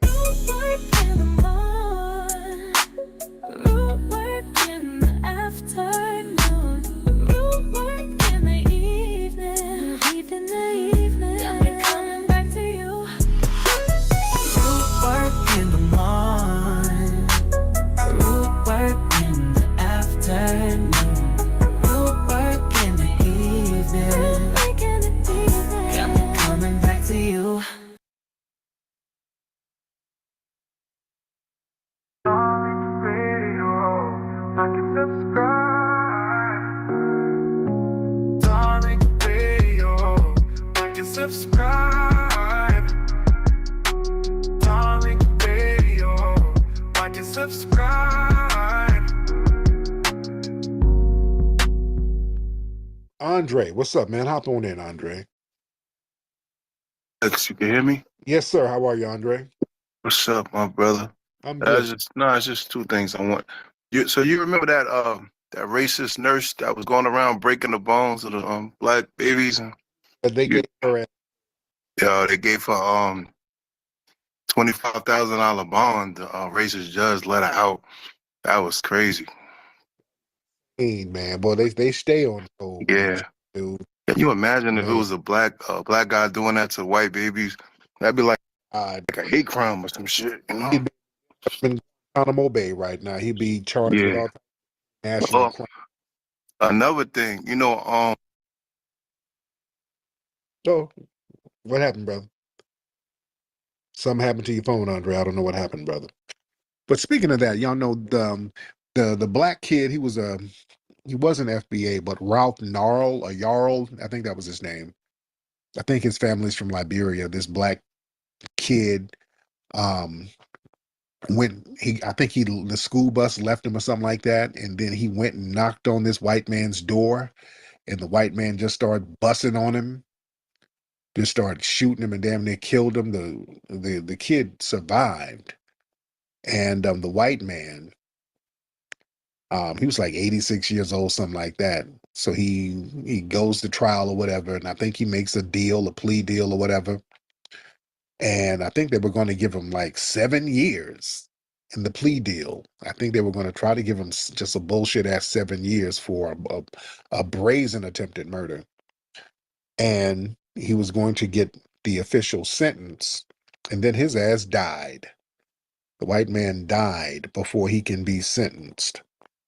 And some people were celebrating that.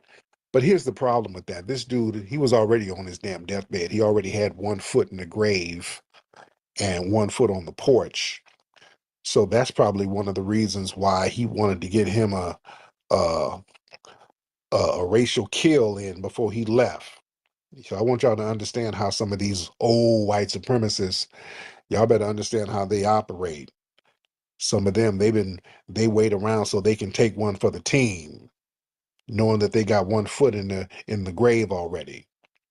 Y'all better understand some of these old white supremacists, especially in the Midwest and in the North, because that happened kind of sort of in the Midwest. In Missouri, I think. That was in Missouri.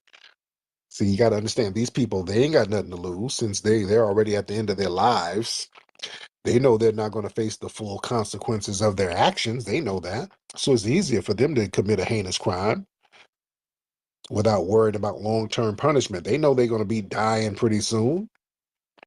Also, they see that this black kid knocking on his door. Oh, he's like, oh, shit, that's a free kill. He's like, ooh, all I got to do is say I feared for my life. He saw a black kid knocking on his door, free kill. So they see that as like a final act of racial terror. Yeah. Some of these old, decrepit white supremacists see their last moments as an opportunity to commit violence. That's like a pardon gift for their racist ideologies, you see.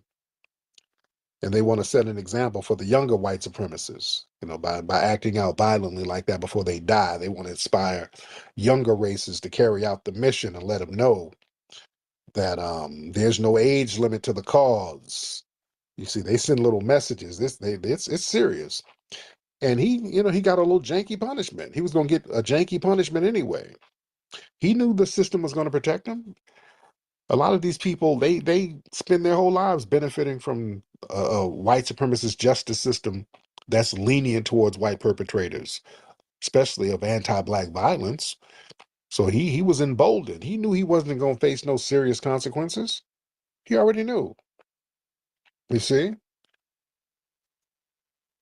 So the thing is, these people, they've internalized the idea of white supremacy. They've gotten away with violence so long, so they expect light sentences. That's why it's important for us to produce justice. And they want to do like their final act of loyalty to white supremacy. You see, white supremacy is a religion. You better understand that. So taking one of us out, that's like you're giving it up to the evil gods. You know?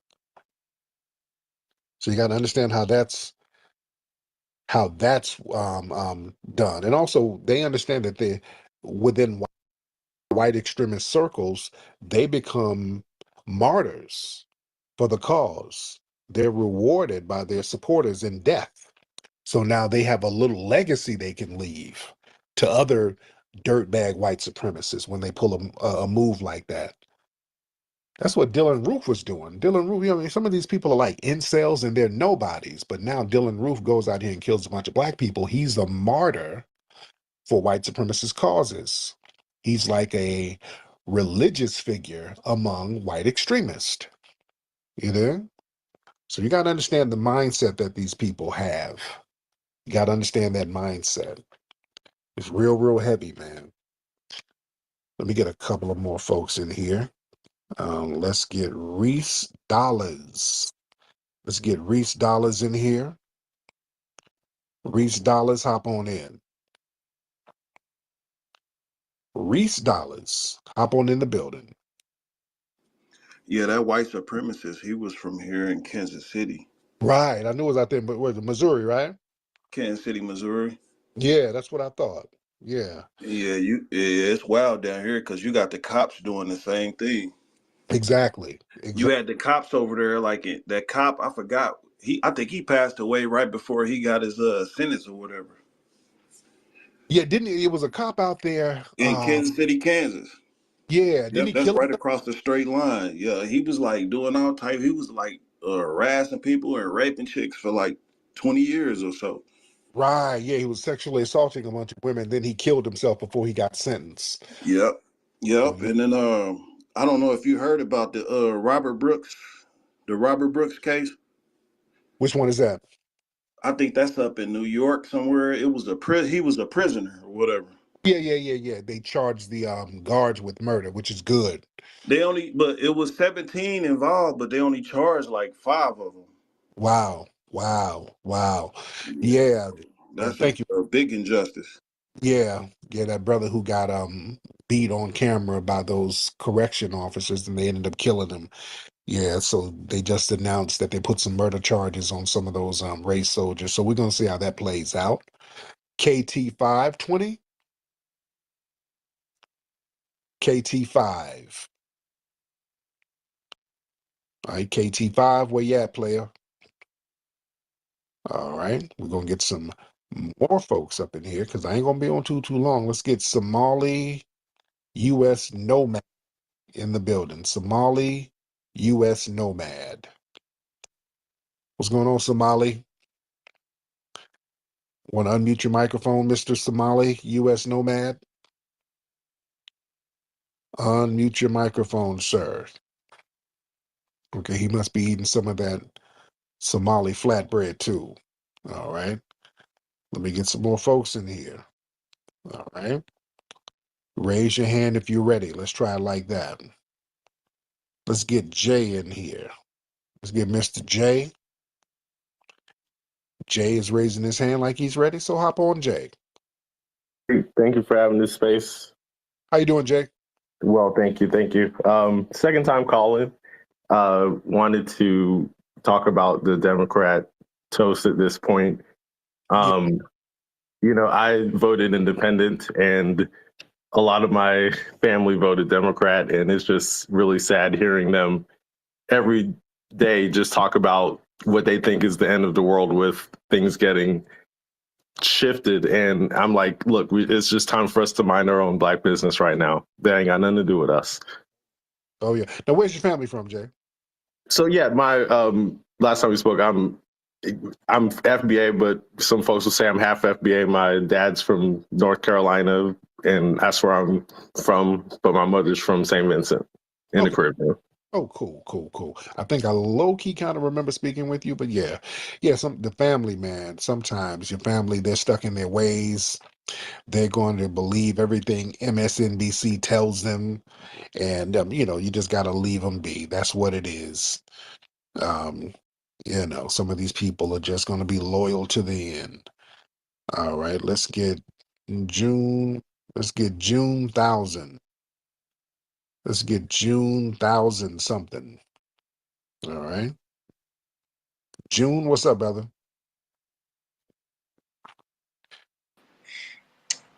Hey, what's going on, Dree? What's up, June? How are you? I'm doing pretty good, bro. I was calling in to ask you if you were familiar with a fella named Gorilla Hebrew. Oh, who is that? Gorilla Hebrew. He's a Hebrew Israelite, and I was just seeing that he was on Poetic Flacco's show on No Jumper doing a debate, and I was just thinking you should check him out, especially if you're doing the new Hidden Colors. I think he'd be a good person for you to have on there. Okay. All right. Well, I have to look and see what they're talking about. All right. I have no idea who he is or what he's talking about. All right. I mean, it's weird when people call up and promote random people, and I don't know anything about them. I don't know why you're promoting them. So no, I don't know. I don't know why people do that. Okay. Let's see. CEO Marcus. CEO Marcus. What's up, brother? All right. CEO Marcus. CEO Marcus. Hop on. Okay. Let's get some more folks in here. Y'all ready? Is that there we go. Hey, what's up, brother? How you doing, Tariq? I'm good, man. How are you? I'm good. I'm good. I just wanted to ask the kind of like a question. It's not really toward you, but you had a couple young adults, I would say, that was on a couple nights ago. One young lady was on last night, and then another young man was on the night before, and we, I think that was Barrister. I believe that's what his name was. But I think he was over in like Europe or something like that. We call him Bushmeat Dance. Yeah, that's it. So I just have a question that I would like to ask them. It's like, what is their parents, parents teaching them about the history of their people or the history of our people? I mean, that's just, it's just a curious question to ask them because we learn a lot from our family, right? From our FBA family. So I would like to know, what are they learning from their family when they come in here hostile like that, and they come in there talking about us, and then, like the other young lady, we weren't really hostile toward her, and she wasn't hostile toward us, but it was still that space where it was kind of curious about what did her parents actually teach her. Right. And thank you for the call. Let me elaborate on that because you make a very good point. The hostility towards us is because a lot of times they don't really have a deep-rooted, honorable history to really promote like that. And I'm not being mean-spirited, but a lot of these folks, man, not only do they really don't have an immediate great history to promote, they're ashamed of their homeland in general. A lot of these people are very ashamed of their homeland. Just the fact that it's so bad that they have to flee. So what happens is they come over to the West or go to a Western nation or come here and then start denigrating us and then start wagging their finger towards us, doing a lot of projection. And not just Africans do that. Because we do have some African allies. Some, like last night, we had a couple of African brothers called up who are real honest allies, and I respected them for their honesty. But remember, we had a Bosnian white man call up, wagging his finger at foundational Black Americans, talking about what we need to do to get it together, and we got fatherlessness and crime, and then we found out his ass is from Bosnia. Like, dude, really? You got you got a lot of nerve. And your little war-torn homeland that you had to flee from. You're a whole refugee. And you want to wag your finger towards us. So these people are not taught anything about their history because they see what their homelands look like and the devastation. And they're embarrassed of those homelands, let alone the history. You dig? There's nothing really to promote. So when we stand on our lineage and our history, that bothers them. That's why they always try to undermine it and denigrate it.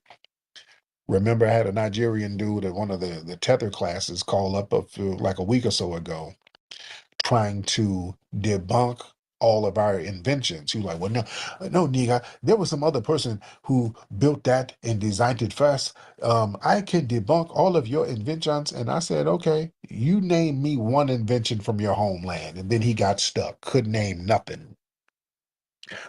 Literally not one. He could name one thing from his homeland. And that's the point right there. A lot of these folks been playing the history game on us, like they got this deeply rooted history that's so vast and robust, and they do not have it. Our history is way more vast, way more deeply rooted, way more honorable, way more respected, and they know that. So that's where the hostility comes in. Fawcett, what's up, Fawcett? Howdy, how's it going? Name's Fawcett, running for president 2036. I had one question, Tyreek, real quick. Because we are talking about the jealousy that comes from, would you call it jealousy, where people who, like, say for example, like the Chadians, Nigerians, South Sudanians, they try to come at you saying, "Oh, your people have never invented anything," blah blah blah. Do you believe there's some sort of like jealousy behind what they're saying? Yeah, a lot of people, when they do that, they try to attack foundational Black Americans and our achievements and accomplishments. And that's based on jealousy, because why they attack? First, we've never done anything to none of these people. So why would their anger and angst be directed at us so much? Much of that comes from the fact that we've been persecuted over here more than any other group, yet we dusted it off, stood on business, and then became iconic in our own right. And we become the face of resistance globally, whereas these other groups are known for fleeing all over the place. So a lot of them project a lot of their insecurities onto us. So that's what that's about. Okay, I kind of see it as like and it kind of goes for the same with the Europeans and the white communities, but not to the same extent that I've seen, where effectively your brothers, but one became massively successful and one is just, stayed in his hometown and done nothing. When someone tries to come to you and say, "Oh, you mister, you have not invented," and whatever, it's almost the equivalent of like a celebrity versus their know-nothing brother back in their hometown that hasn't matured past, I don't know, working at the Dairy Queen down the street. That's how it kind of feels when these people want to come at like your next. That's why I wanted to extrapolate on that real quick. But the one question I had specifically was, what would the Democrats have to do to quote unquote win back Black? Like, what would they specific? Because I don't know if you've been seeing it, but polling among the African American community is not what it once was with Democratic polling amongst the African American community is going on a downtrend. What would Black have to see in order to go back? Yeah, they're going to have to give us tangibles. They're going to have to give us a form of reparations. They're going to have to give us some form of freedmen's compensation, and it's going to have to be in the form of cash, and we're not taking any excuses. Because the problem was, they kept telling us ain't no money, oh, we broke, we ain't got it, and all that stuff. And then we see them give money and tangibles to all of these non-citizens who mosey across the border. Now with this Doge expose, we see all of these billions of dollars that were given to special interest groups orchestrated by the Democrats just all over the place. They were giving money to everybody except us. So they're going to have to break bread. That's the only thing that will get us to even remotely consider the Democrats.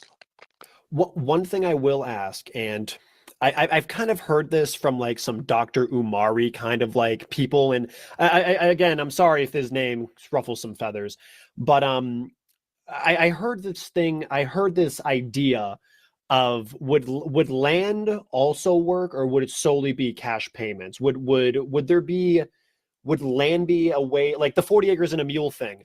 Right. Would that still be good, or is it just cash at this point? With the 40 acres and a mule, there was money attached to that too. They were supposed to give money as well. So it would have to be cash and the land, but let's do cash first. We got to do cash first.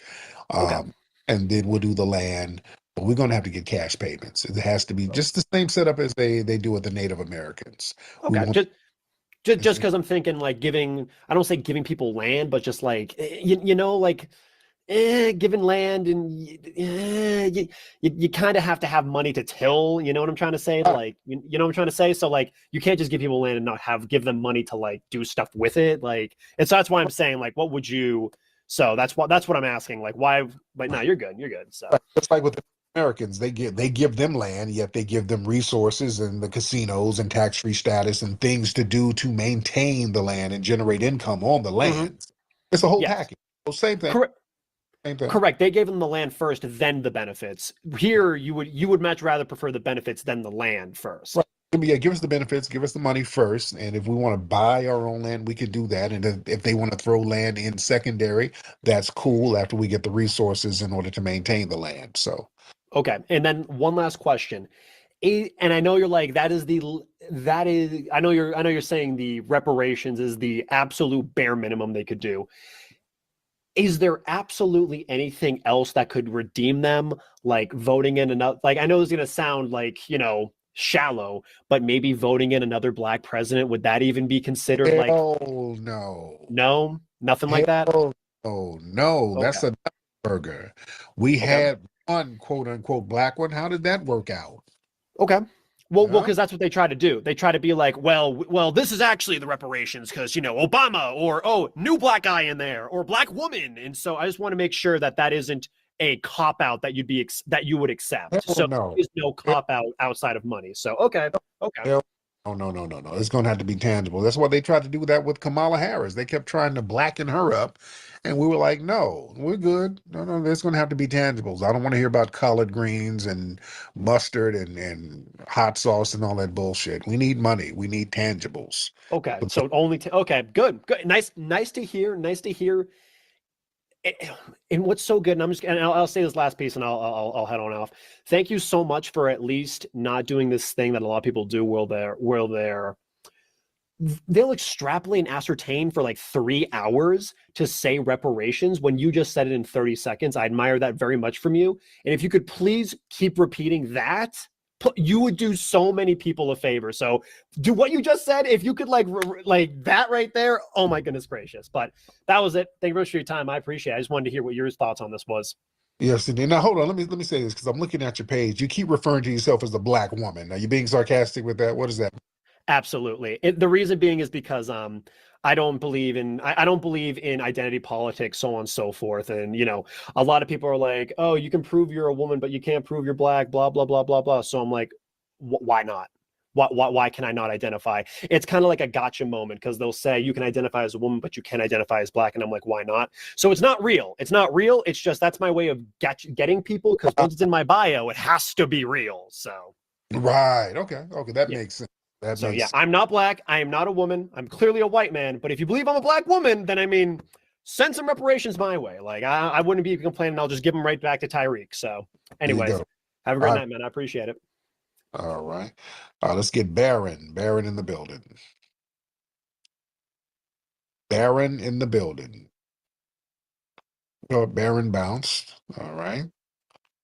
Baron got up out of here. All right. I guess Baron didn't want to speak on it. Okay. I see there was a couple of the OnlyFans women coming up in here trying to get in the queue so they can promote. No, ma'am. All right. No, ma'am. Let's not do that, ladies. Some of y'all OnlyFans, let's not try to get customers in here. We're trying to have a progressive conversation. We want tangibles, not titties. All right. Tangibles and not titties. All right. Let's get let me see. Let's get one more good one in here. Let's get one more good call, ladies and gentlemen. All right, no OnlyFans models, please. No OnlyFans models. Let's get T Muna. Let's get T Muna. T Muna. What's up, T? Unmute your microphone, sir. How you doing, brother? Hey, T. How you doing, brother? Can you hear me? I can hear you. What's on your mind, brother? A lot. I hope we can get reparations someday soon. I was having this conversation with like my aunt and uncle, and they're for the most part they are very liberal, and I think that's just kind of been the guiding hand for a lot of African American people. And a lot of the times they'll be, like, I'll be like, yeah, we deserve reparations. And it's funny when even some like African Americans will be like, that will never happen. And they like kind of strike down that idea. And I just try to be more optimistic about it because I feel like it's well deserved. Um, like you say with the Native Americans, I'm from Minnesota, and like I've met the Native Americans out in like Prior Lake, that make over like $2 million annually just to be alive. Um, and it is like I feel like there is a, how do I put this? It's like the world has seen what Black people have gone through, and endured. And I think there's like a general consensus that a lot of people believe that um, we do deserve reparations. And I hope we get it, just because when you listen to. Thank you so much, brother. Okay, I don't want to have rambling. Okay. Listen, I'm going to start cutting off a lot of the rambling. Sometimes when people call up, they don't really have their thoughts together, so they just kind of go on and on and on and on and on and not really make a point. Letting y'all know that I got to start reducing that, because that makes people want to tune out when it's just rambling and you're not getting to the point. So I'm letting y'all know, y'all better have your thoughts together. If y'all get to going on and on, yeah, no, people don't want to hear that. I got to keep the audience in mind, with all due respect. That's why some people get cut off. Y'all got to get to the point. Hey, man, I think we should get reparations, because we need it and everything like that. And boy, it's crazy how people don't be wanting us to get our reparations and stuff. And we don't do that. No, no, no. The only people I'll let rant for a little bit is people like Chief Dusty Wolf, people like that, because his ranting is funny. But even I have to cut that off after a while. If you're gonna rant, at least your ranting got to be entertaining. Like Chief Dusty Wolf, his ass be all over the place. Listen.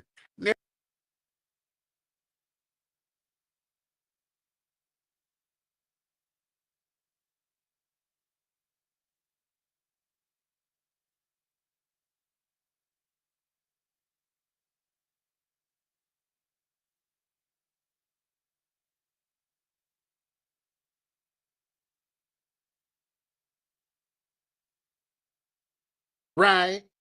And then we gonna go to the headquarters in Bowling and file a class action suit against the Chickasaws. It's be all over the damn place. But yeah, we got to cut that rambling out.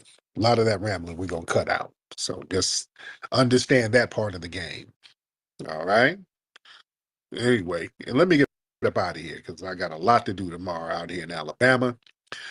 Anyway, ladies and gentlemen, it's been real. I thank everybody for tuning in. Go to hiddenhistorymuseum.com. Give a contribution to the Hidden History Museum. Ladies and gentlemen, go to rootworkstyle.com to get your Rootwork deodorant. And I am up out of here, guys. Puppy Akute, Lula Vuve to the family. Peace. Good way, good way. Yeah, yeah, yeah. Good way, good way. Ooh, yeah, yeah, yeah, yeah, yeah. Good way, good way. Ooh, yeah, yeah, yeah.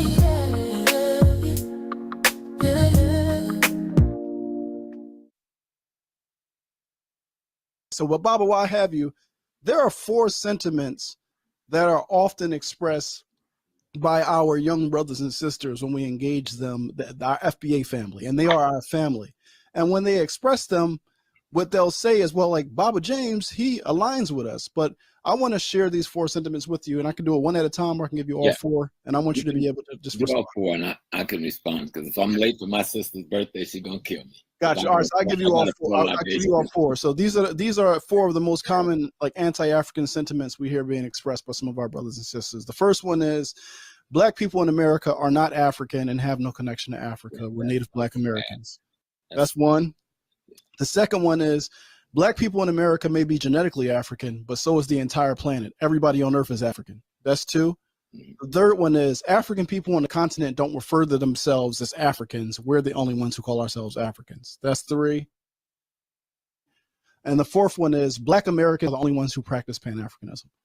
Those are the 4 most common kind of like retorts that we hear. And they always say, well, Baba James Smalls agrees with us. Like, well, Baba James Smalls going to tell him, I don't agree to none of that shit I just heard, because none of it makes sense. You're going to give me the white slop and then give it a name like Foundation of Black America. Don't label me with slop. Explaining what Foundation of Black American is and tell them I'm both.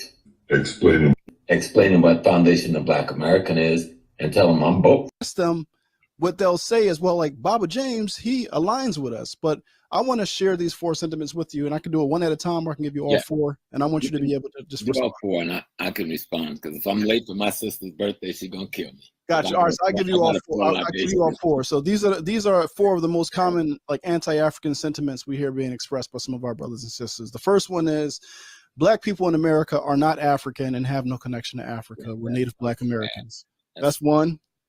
The second one is Black people in America may be genetically African, but so is the entire planet. Everybody on Earth is African. That's 2. The third one is African people on the continent don't refer to themselves as Africans. We're the only ones who call ourselves Africans. That's 3. And the fourth one is Black Americans are the only ones who practice Pan-Africanism. Those are the 4 most common kind of like retorts that we hear. And they always say, well, Baba James Smalls agrees with us. Like, well, Baba James Smalls going to tell him, I don't agree to none of that shit I just heard, because none of it makes sense. You're going to give me the white slop and then give it a name like Foundation of Black America. Don't label me with slop. Explaining what Foundation of Black American is and tell them I'm both. Explaining what Foundation of Black American is and tell them I'm both. Foundation of Black American, that we have a right to identify ourselves in the same way any other ethnic group. And I think I used the Jamaican community. They don't call themselves African. They call themselves Jamaicans. Absolutely. The people from Haiti don't say I'm African. They say I'm Haitian. And we find no contradiction with that. We're the only group in North America that use the term African to describe ourselves. What they'll say is, well, like Baba James, he aligns with us. I give Omaweli credit in that he was man enough to call me yesterday and I said, well, what is your beef for Tariq? And he gave some critique about Pan-Africanism and your view on Pan-Africanism or attack of Pan-Africanism. And I gave him my view on you and what I think your view is.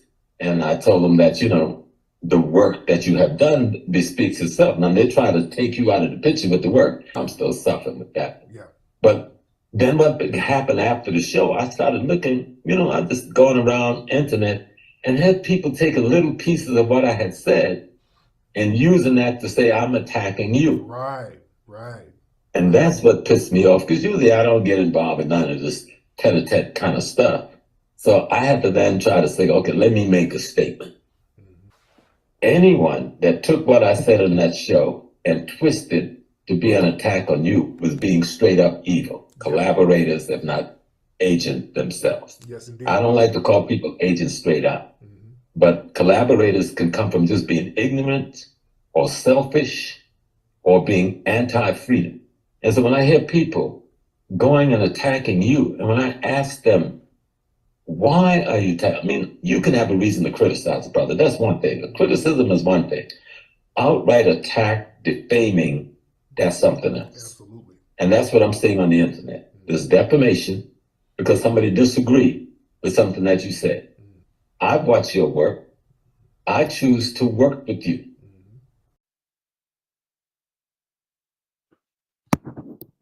All right, family. Black Power is the truth hour with General Sarah Sunsetti. Kick back, get your mind ready for some information that's guaranteed to be heavy. I'm excited and delighted to be accepting members to not only the Sarasun SETI YouTube page, but the General SETI YouTube page, two dynamic powerhouse institutions on YouTube, providing you all the Black Power education, entertainment. We got it for you. Culture. We got it for you, family. Politics. And so we have memberships available for the family. All you had to do is go down in the chat, the video description. You'll see the link. Click that link. You'll get a video introduction, rundown on the memberships, what they entail. You see one you like, you should most definitely join. Even if you don't, I appreciate your presence here at the Sarasun SETI YouTube page. Continue to engage, continue to advance. That's right, family. Ring the alarm. KingSETI.com, online marketplace, official General Sarasun SETI DVD lectures, t-shirts, tank tops, hoodies, African and Kemetic jewelry, holistic tonics and remedies, home decor, accessories for every room in the house. I got something for your family. I know you're going to like it and love it. Get on over there, check it out. Get that discount, shop and save and shop. Pull the fire alarm, generalseti.com, SETI University. We're talking about over 2,500 videos, 40 different subjects, all the subjects that you know and love from the general. You know what's popping, too raw for you too. When Egypt ruled the earth, global Kushite empire, old Mecca voyages of the Nile. We talking about hip-hop holocaust, Freemasonry exposed, Black Illuminati, Christianity, Judaism, Islam, Hinduism, all the isms exposed. There's not another website nowhere on the planet that can compare, compete. You should become a member today. Everybody knows SETI popping on Patreon, dropping nuclear bombs on Patreon. Got the poppin'est page, over 500 exclusive live streams you can only access on Patreon. You need that. It's the general. You need that. It's fire. It's fire. What you waiting on? Is right there waiting on you. All you have to do is go over there, become a patron. We got 5 different levels. No matter which one you start with, boom, you got a goddamn treasure chest of information right there. Videos, mind-blowing, amazing, you dynamic, waiting on you. Going over there, join my Patreon and get that work. All the family out there donate to the general. I thank you. I appreciate you for the fact you appreciate me. Any of the family out there would like to donate to the hard working general, link right there on the screen, in the chat, in the video description. Click it, donate, and I thank you. I appreciate you. I thank you again. Make sure you subscribe right now. Click that subscribe button. Get a video, like the video, give it a thumbs up, like it because you love it, share it with your family and friends, and comment. Just don't say nothing stupid because I will ban your ass. Here we go. GodFLEE then came out. He been, I know him and Lord Jamar, they got into it. Over that flat earth shit. And that was that Lord Jamar. And he's still at it. But, we'll give you, that's on some crazy shit. That's on some crazy shit. And we know, Lord Jamar, you still ain't gave up. You still over there trying to figure out a way to come back. That's okay, but that ain't what we talking about today. We talking about old GodFLEE. And I knew something was funny about that nigga GodFLEE. I know he wasn't no homegrown nigga. You know that nigga sound like a butler from over there in Britain some goddamn where. This nigga GodFLEE know he supposed to be a butler, serving tea and biscuits and shit and this, that. Nah, he didn't put lazy legs. He didn't came out and show his true colors. And so he didn't have lazy legs on his show, and after all of this wanting talking about FBA, knowing you ain't no FBA. Knowing you nigga, you from over there in from Nottingham some damn well. Your accent, your whole makeup, nigga. You from Trump, you serve tea and crumplets, you see, tea and biscuits and shit. And now you want to come out and show your true colors. You shouldn't have did that, GodFLEE. But we knew who you was, nigga. We knew you wasn't no homegrown nigga, GodFLEE. And so you gonna go on over there and get lazy legs. Talking about, hip hop, nigga. Y'all can only, nigga, if you start your hip hop, then you can't go to no music before that, nigga. We know where you from. You see what I'm saying? Most people, we talking about hip hop, we got more than one jewel in the goddamn treasure chest. You see what I'm saying? Yeah, hip hop, nigga, parliament, this, that. Y'all niggas came over here and all y'all know is hip hop, nigga. Y'all don't know nothing else, and that just show you where your beginning was. Y'all don't got no goddamn, no ancient rights to black music in this land. So I want you to know that, God, for you and Lazy Leg, the mutant albino breakdancer. You see, mutant albino breakdancer who think he ain't motherfucker ain't got no soul, no rhythm. I don't know why nobody even keep bringing his name up. Don't nobody know him. Don't nobody know him, wouldn't know him if it wasn't about this argument. And GodFLEE is some butler, podcaster. Now he want to come out and show who he was with all along. He knew he was a tether. He got tether tendencies. That's what he is. Want to ride, long as you let the nigga ride in the back seat and you got your sound system. You know how niggas is. You got a sound system, nigga, ride in the back. He just want to be down. He want to hear the sound system and everything. But that's all he was. He was just there for the ride. Nah, that Lord Jamar didn't hurt his feelings and shit. And he didn't came out the trick bag. Now he didn't called up all the little, they having tether parties and shit. You know what I'm saying? GodFLEE, you done for. You might as well pack your shit up, man. We don't want to hear nothing else from you, nigga, because you're fake anyway. You fake. You're always trying to mimic another nigga because you can't be you ain't got no self, nigga. Where's self? GodFLEE? Yeah, you're always imitating a nigga. Yeah. Imitate all them tethering motherfuckers you've been perpetrating behind the scenes with. Yeah, you a tether. Yeah, we know you're not, nigga. And so, yeah, he came out and had Lazy Legs up there, brought him back up there to lie. He ain't said nothing. He ain't, continuing to perpetrate the fraud. We heard you already say the Morano style was the original style. Okay, then. So I don't know what you can. So then when did you come along? Because you ain't no damn Morano, motherfucker. You the albino breakdancer. You see? Yeah, you the mutanoid, nigga. You where you come from? Yeah, then you ain't even got no rhythm, Lazy Legs. You ain't even got no rhythm. You ain't got no rhythm. I don't even know what you doing out there. I'm sick of y'all, motherfucker. Keep perpetrating the fraud. We beating you. And that's why I told Lord Jamar, stay on something that you could do, nigga. Quit going over there with that flat earth shit. He got on GodFLEE though. Say the flood. What going on? Is flooding up? Flooding? What the fuck is you talking about? I had to get with you. Yeah, so we got Lazy Legs. Yeah, we got Lazy Leg, the Puerto Rican albino. Then we got GodFLEE, the butler, the goddamn tether butler, butler tether. You understand what I'm saying? Supposed to be serving trumpets and tea, and he doing podcasts and shit. Yeah. Oh, it's over there in Mexican towns, Eddie. Oh, he talking? That's way on Mexican. Oh, you talking about on over there in Southwest?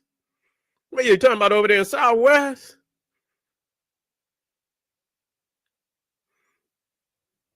Yeah, I got to do it to him. Yeah. That nigga GodFLEE better get him a damn platter, yeah, and put him some crystal cups up on that motherfucker. Get him a little tea, one of them little tea thing, tea cups and shit, and serve motherfucker biscuits and tea, nigga. Don't be coming out here pretending like, yeah, you can, go against the grain. You always see that, but you know what? I already knew about GodFLEE. I was already saying to myself, when he was talking about the FBA, I said, nigga, you ain't homegrown, nigga. You ain't homegrown, nigga. Yeah, you ain't homegrown. And it's a whole lot more of these Godfreys out here. They gonna come out. Yeah, Godfrey gone. He got to go. He got to go. Unsubscribe from him. Talk. Yeah.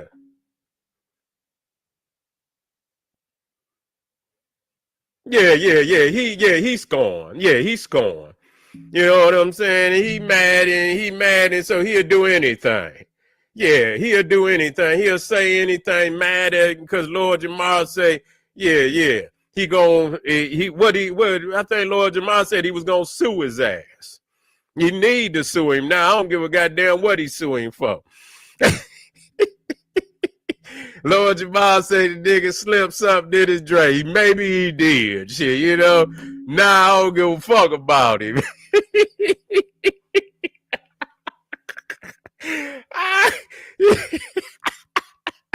Yeah.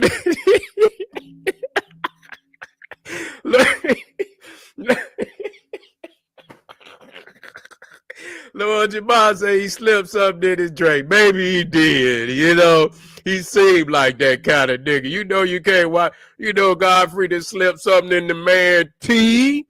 You know, he just slipped something in the man tea. Gave him one of them biscuits and shit. You know, laced the man biscuit and tea. I'm sick of these niggas coming out here. Why? Yeah, I am, but we got to get on them. We got to dog them. You know what I'm saying? Every time they talk crazy, we got to dog them. You see? We got to do them bad. We got to make them, nigga, he ain't right. Yeah, he ain't right. I always knew. I said, damn, you know, he keep talking. And I just heard him. He talking about Chicago. Nigga, don't even bring Chicago up. Nigga, don't even bring, ain't nothing about you, nigga, Chicago. I don't give a fuck. You ain't Chicago, nigga. Stop it. Talking about over in Chicago. Nigga, you know you imported, nigga. You are unauthenticated nigga.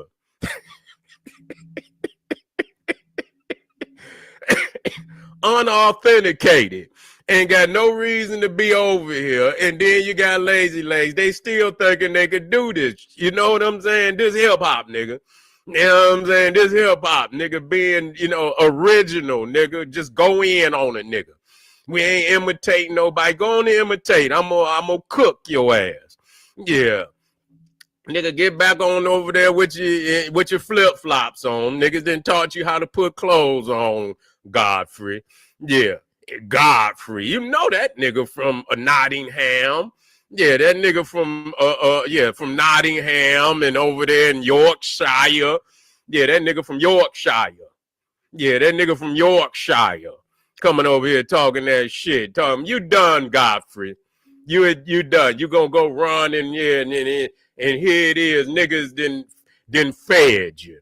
Didn't fed you over here. Gave you an opportunity to get up there and do something, you know, make something out of yourself. You got a podcast, nigga, halfway do, and then you're a talk show host. Yeah, you got this, you know, sloppy nigga up there. I don't know what he is. He's a mutt. I don't know what he is. Sloppy. Big old, and I'm looking at him, and you ain't got enough nerve. The man and got his belly hanging all from up under. I say, man, don't nobody want to see that shit. Got this big sloppy nigga up there leaning, and he can't even sit up straight. He's so big. He lean. He always lounging. Yeah, fuck them. Nigga always lounging. Nigga belly coming all from. I say, man, clean this nigga up, and man, tell him to sit up. Don't nobody want to see it, nigga. Nobody want to see you. You probably did put something off in Lord Jamar drink. Yeah, you probably did. So, you know, hey, always want to give a nigga a platform. You know, that ain't, you know, that show you something about a nigga. When you get into it with a nigga, even if you get into it with him, stand on principle, nigga. Don't go siding with it, because, nigga, we know you. You was siding all along. You had them tendencies all along, Godfrey. You had them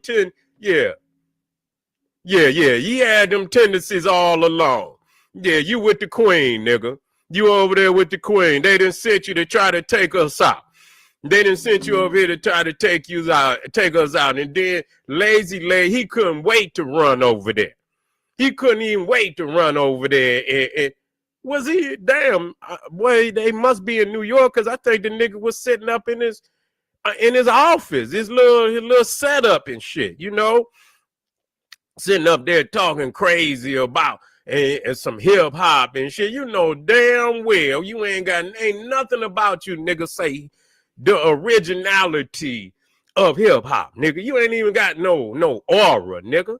You ain't even got no aura in talking about how many motherfuckers that he didn't had to block. I wonder why. If you got that many motherfuckers you had to block, I wouldn't even waste my motherfucking time. We got moderators. If you get too out cold, but nigga, come on in here. Say what you gotta say. We want you to come on GodFLEE. Get me on there. Call me. Get me on there. Next to get Lazy Legs. Get Lazy Legs and get me on there. Yeah, bring it on. I'm ready. Any goddamn time. Get my goddamn General Seti at yahoo.com, nigga. And hit me up immediately. Get me on there. You, him, and whoever else. Get all the tethers on there. Yeah, get them all on there. You got tendency, Godfrey, and I always knew about your Benson ass. You Benson, nigga. You. What's that other motherfucker? What was that motherfucker on the Fresh Prince? What was the butler name on? Wait a minute. Yeah, they against everything. What was the name? Matter of fact, nigga, I believe the butler on Fresh Prince was a Godfrey. Alfred. Oh, you Alfred ass nigga. Jeffrey. Was it Jeffrey? He say Alfred. I think it was Alfred. Was it Jeffrey? It was. Oh, so it was Jeffrey. Or was it Godfrey?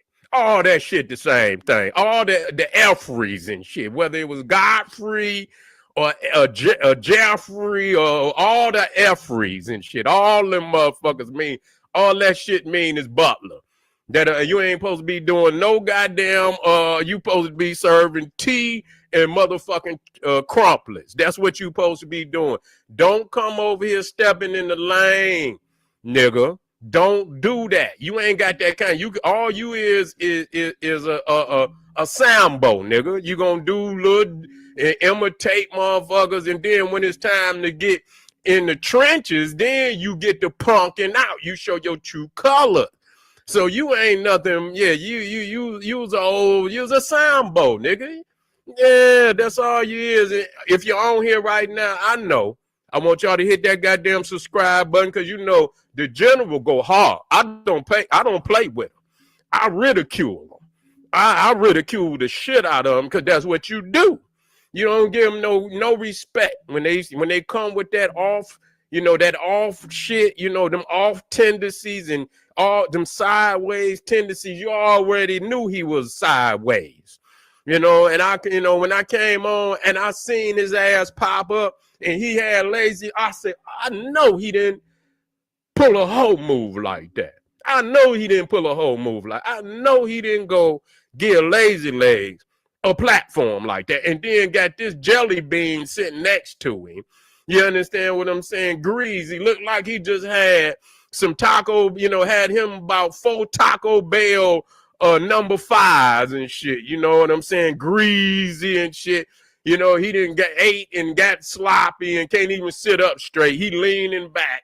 You know what I'm saying? Belly busting all up from up under his shirt, looking real sad.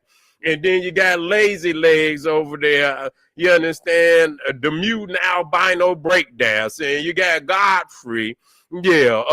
The Nottingham Butler podcaster. We own all you niggas. We own all you perpetrators. Don't ever come against the power of foundational Black Americans. Don't do it. Don't do it, because you will get crushed.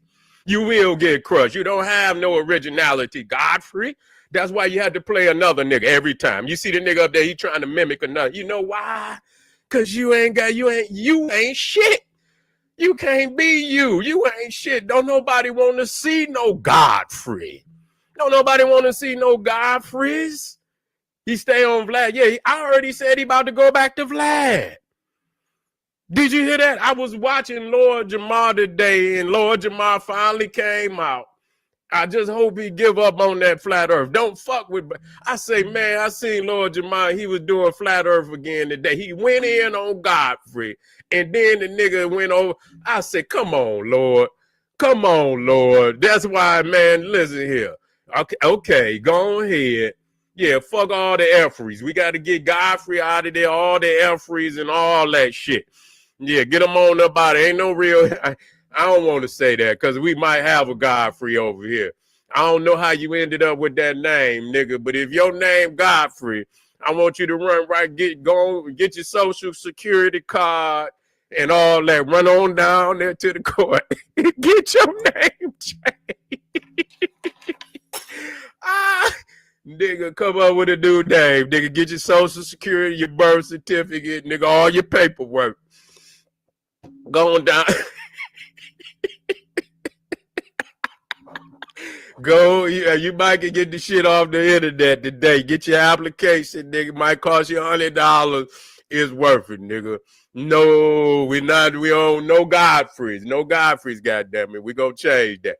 Appreciate y'all, family. I want y'all to like this, man. We got some more niggas. We got another Tether nigga we gonna get on today. Cause they up and bumping their gums. You see, they think we playing games with them. You see, I'm with the team now. I'm with the team. I'm with my home team now. You ain't gonna talk shit about the team now. Flat out. We're not gonna let you do that. We're gonna have some problems. And so Godfrey, Lazy Legs, Math Harford, Sloppy Joe, Buster, busted ass rhymes, and all the rest of them. We own you. We're not gonna let up. We're not gonna let up. So you ain't got that kind of spirit. The fuck, nigga. You ain't got that kind of spirit. So don't test me. You hear me, Godfrey? Get your ass back in the kitchen and get some tea. And get them biscuits up out that goddamn oven and stay the fuck out of FBA business. You feel me? You and Lazy Legs. Subscribe right now. Don't you get off this goddamn podcast right here without subscribing. You see what I'm saying? And like the video and come right back because we about to get on this other. And I know you. His name is Ringo TV. Ringo TV Reaction. Yeah. I know you now. Yeah, I done went over there and did a little rundown on his resume. Yeah, you got Ringo. You got a little extra icing on your cake. I see you. And I'm going to expose your ass to you over there talking about what foundational Black Americans have done for Black people. And then put the shit on membership. Nigga, you just trying $2.99. You a $2.99 ass nigga and trying to start shit and put some, you trying to talk greasy about the FBA, nigga, and we gonna get on you. We know what you're up to, Ringo Jingo. Ringo Jingo. Yeah, extra icing on his cake. We gonna get on him. Yeah, he ain't nobody, but he got enough nerve to talk greasy. And since he wants somebody go in there and give him a root canal, he gonna get his root canal from the general today. So come right, Black family. Arm yourself with knowledge. Bang on that wicked ass beast daily. Liberation through African education and confrontation. Black power. Listen, I'm gonna keep it a buck. Like, ever since I was hearing about this whole ADOS, from the minute I heard about it, it was like a division. Yeah. Amongst Black people. Yeah. It was a division. It seemed like some sort of, well, you're not American enough. Like, what's your lineage? Like, ADOS. I'm going to keep it a buck. Like, ever since I was hearing about this whole ADOS, from the minute I heard about it, it was like a division. Yeah. Amongst black people. Yeah. It was a division. It seemed like some sort of, well, you're not American enough. Like, what's your lineage? What's this whole ADOS movement?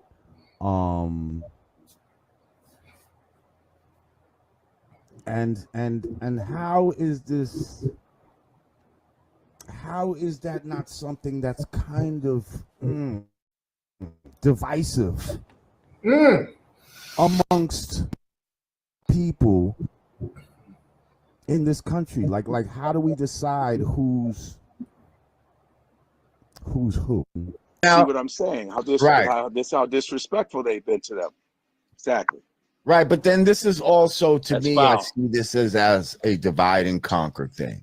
So now I'm supposed to get oh, word? That's what the Jamaicans are saying? Well, then fuck that, you know? And on the list of tangibles, I would assume that that's where this ADOS comes in, because I'm thinking that certain people would hope that the tangibles, the ADOS. that the part of the tangibles would be reparations for the ADOS movement. Yes? Yes. Is that what I'm to believe? Now, not just that, but definitely number one on the list. Right. I definitely something when you're ready, Jay. I'd like to have yes, before you add on, I just would like to say now there's some that feel that this movement is quite divisive and just another way to divide black people. Foundational black Americans, because over here in the North American continent, us foundational black Americans, we are the founders of the United States. There was no United States until foundational black Americans built it. So we are acknowledging our own designation. So that's not divisive, because other groups do this. And I just feel like we need to come together as black people, you know what I mean, as much as possible. And it just feels like that type of thought, and I understand where you're coming from with it, but it feels like that type of thought helps to divide instead of bring us more together. Okay, this is the problem, Lord Jamal. That division is caused by non-FBA. Foundational black Americans, we have been the only people fighting for everybody. First of all, you know, there's a lot of divide and conquer with this. There's a lot of bullshit that goes into this talk of reparations. You know, as far as who gets it, and Both of my parents, on both sides of the family, we can trace everything back to plantations in Alabama and North Carolina. So my family, 100% foundational black Americans. Nobody in my family immigrated. How many people can do that, though? Do you think? We can. We can do that. Most of us can. How many that are claiming to be can really do that? Keep it real. You can trace your family lineage at least back to 1870. You can trace your family back to the 1870 census. If you know your mama and you know your daddy, their name has been documented somewhere. You know where to trace them. Right. So a lot of them had just first names, though. You know what I mean? Like, I'm telling you, I physically, this is not no easy shit to do these traces. Like, I physically have been through this shit. Like, I've seen it. Like, I went down that rabbit hole for a second. And when you get to all of that slavery type of shit, like, the records are not what you think. There's outliers to it, but generally, it's pretty easy to trace your lineage back to slavery, to a plantation. Or it's easy to trace your lineage back to at least the 1870 census. The average person who can trace their lineage back to 1870, 9 times out of 10, you came from a slave plantation, because they'll list you as a farm worker or domestic or something like that. So that means you came most likely from a slave plantation. And that's a little bit different from somebody who immigrated over, because you wouldn't be eligible for a reparations claim. We can't open up that door, and this is for several reasons. If we start letting African and Caribbean brothers start getting reparations based on the Jim Crow treatment, then what's going to happen? The damn white Hispanics are going to start saying, okay, well, damn it, I was mistreated too. and then it's going to undermine the reparations claim. We respect CARICOM. Over in the Caribbean, they have a reparations movement. My thing is, there was a lot of suffering done by all of us at different times in America. I don't give a fuck if you got to America 5 years ago, from whatever fucking country. If you black, you're gonna suffer some bullshit. Let's just say we all get $2 million, all black people that can prove it, that, they have a lineage here in these North America, and they were slaves here, and they get $2 million. What the fuck do you think these motherfuckers are gonna do with that money? Fuck. They just give the money right back. They just would give the money right back. Just like you get your taxes and all that tax time coming, half of these motherfuckers giving that shit right back to the within 6 hours sometimes in the motherfucking black community. Needs to be running around with, like, the shit would be fucking crazy. Like, and all the guns and, and Mercedes and blinged out, it would just be fuck. They just give the money right back. They just would give the money right back. Just like you get your taxes and all that tax time coming, half of these motherfuckers giving that shit right back to the within 6 hours sometimes in the motherfucking black community. Needs to be running around with, like, the shit would be fucking crazy. Like, and all. Are you Ados? Here's the thing. On my father's side, no. Okay? We trace back to Guyana. Okay? So you're Caribbean then? South American, yes. Oh, Guyana's not It's Caribbean? a Caribbean, it's in South America, but it's considered Caribbean in a way. Got it. It's one of because whenever I go South to American countries. the West Indian Day Parade, I think pretty sure I see Guyana Absolutely. Guyana You see flags Guyana flying flags around. in Yeah, South America. Right. Just like you might see Honduras or something like, but that's all in South America. So anyway, now my mother is adopted, so I don't know her. I still got to do some research on, you know what I mean? I actually discovered one side of her father. Now I got to trace where his family's from, but I did the trace on my father's side. So on that side, no, I'm not Ados. It's possible I'm on my mother's side I am. But see, again, that's some bullshit. But anyway, who here in America are direct descendants of the slavery, and I'm assuming that that happened here on this land in America, and they're probably not even thinking about South America or anything like that. But let's just say they're isolating it to just here in just America. Well, now immediately they've isolated the South Americans. You can trace your family lineage at least back to 1870. You can trace your family back to the 1870 census. If you know your mom and you know your daddy, their name has been documented somewhere. You know where to trace them. Right. So a lot of them had just first names, though. You know what I mean? Like, I'm telling you, I physically, this is not no easy shit to do these traces. Like, I physically have been through this shit. Like, I've seen it. Like, I went down that rabbit hole for a second. And when you get to all of that slavery type of shit, like, the records are not what you. Both of my parents, on both sides of the family, we can trace everything back to plantations in Alabama and North Carolina. So my family, 100% foundational Black Americans. Nobody in my family immigrated. How many people can do that, though, do you think? We can. We can do that. Most of us can. How many that are claiming to be can really do that? Keep it real. You can trace your family lineage at least back to 1870. You can trace your family back to the 1870 census. If you know your mom and you know your daddy, their name has been documented somewhere. You know where to trace them. Right. So a lot of them had just first names, though. You know what I mean? Like, I'm telling you, I physically, this is not no easy shit to do these traces. Like, I physically have been through this shit. Like, I've seen it. Like, I went down that rabbit hole for a second. And when you get to all of that slave, there are fancy outliers. shit to it. there's outliers to it, but generally, it's pretty easy to trace your lineage back to slavery, to a plantation, or it's easy to trace your lineage back to at least the 1870 census. The average person who can trace their lineage back to 1870, 9 times out of 10, you came from a slave plantation, because they'll list you as a farm worker or domestic or something like that. So that means you came most likely from a slave plantation. And that's a little bit different from somebody who immigrated over, because you wouldn't be eligible for a reparations claim. It's my great-grandfather on my father's side that wasn't born here. It's my great-grandfather on my father's side that wasn't born here.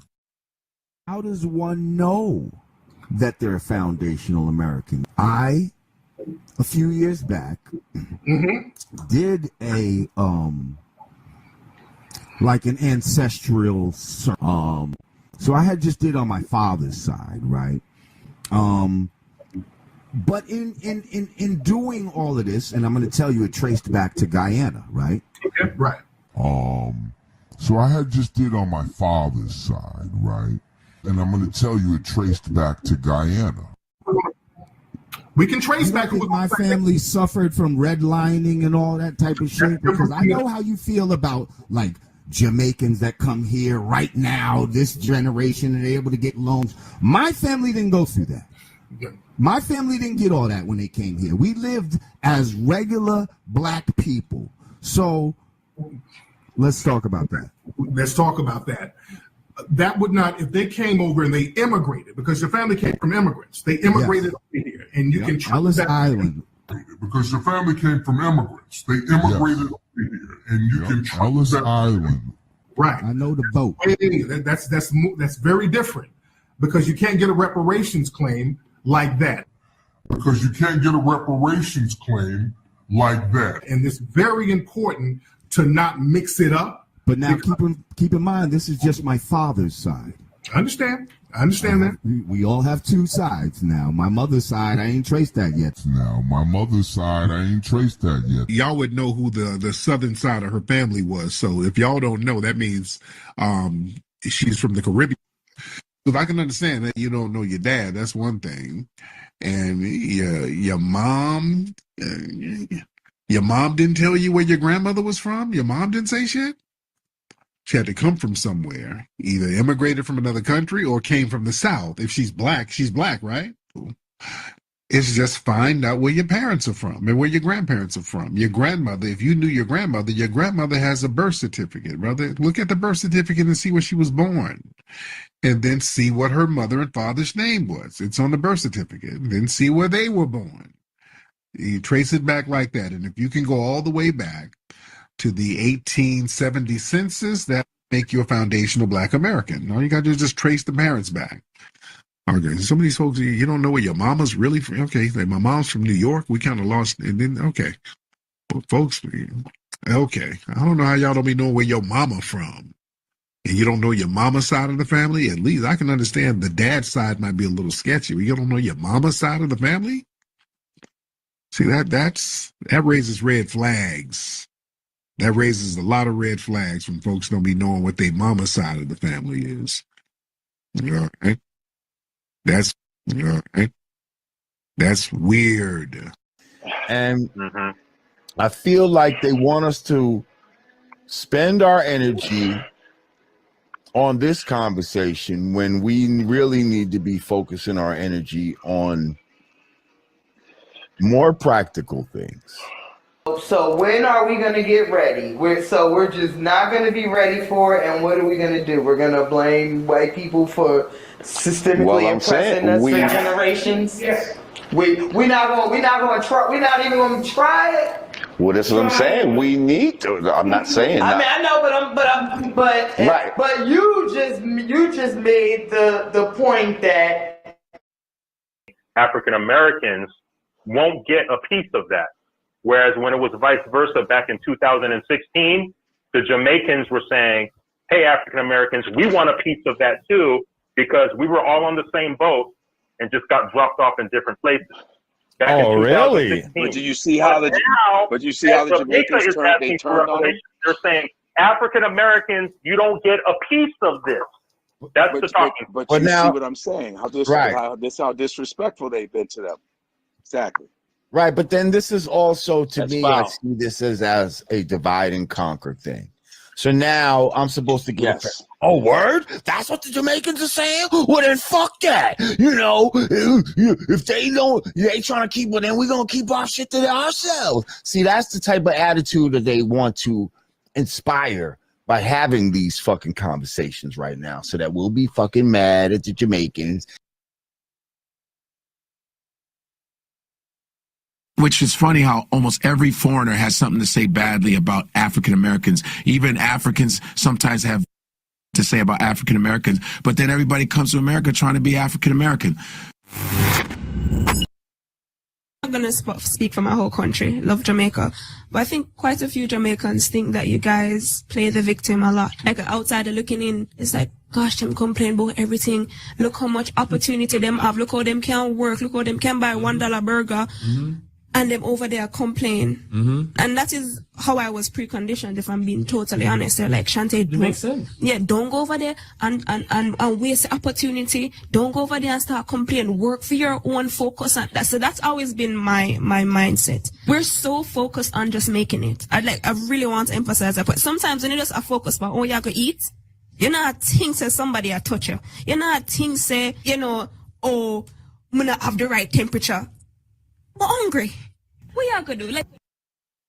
The way how African Americans prioritize blackness isn't necessarily the same way in which an immigrant would prioritize their blackness. So, you know how African Americans would say, oh, black writer, black creator, black artist, black lawyer, black doctor, black woman in STEM. No, when we come to this country, it's immigrant or nationality. Maybe our careers next, and then whatever else comes after that. So immigrant, Jamaican, marketer, whatever else comes after that. The issue that you're having is we don't see ourselves as one of you. And the reason that we don't see ourselves as one of you is not because of blackness. We just see ourselves as an outsider. The issue that you're having is we don't see ourselves as one of you. And the reason that we don't see ourselves as one of you is not because of blackness. We just see ourselves as an outsider. So now let's move forward. So as an immigrant, I'm here in this country. What do I want to do? Put my best foot forward. What do my parents want to do? Put their best foot forward and give us the best opportunity they possibly can. Thank you, Lord, for my parents, because they did exactly that. But it's my turn as their child to hold the baton. And one thing I always say, my parents did not risk their lives to get to America for me to get involved in some political warfare. My parents did not risk their lives for me to get to America, for me to sit here fighting people all day. That makes absolutely no sense. And I think because you guys have never taken that level of a risk, you don't understand that level of responsibility and accountability. That's really the problem here. Because if you really risk your lives to have something, if you really risk your life to get something, you're not willing and ready to throw it away.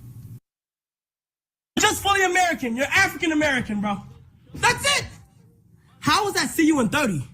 That wasn't an insult. That was strictly, you're black. You're not Trinidadian. You're not Jamaican. You're not African. You're not, word. You're not Ghanaian. You're not Dominican. You're not Puerto Rican. You're not Cuban.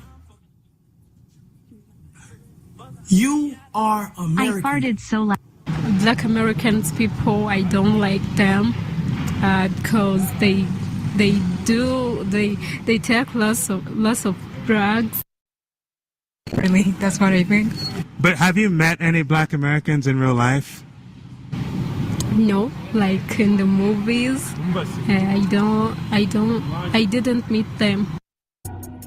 Now, what do you think about the Black American culture?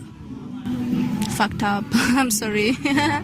Is it like okay, the fucked up humanity group that's Black Americans, yeah. And I actually feel bad for saying that. It's true. I know it's true.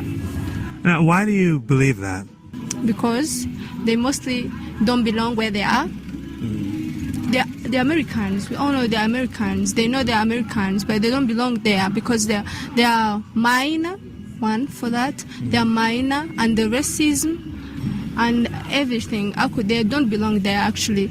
So they belong here and they are not here. So they are fucked up. That's really interesting. So, I had no idea.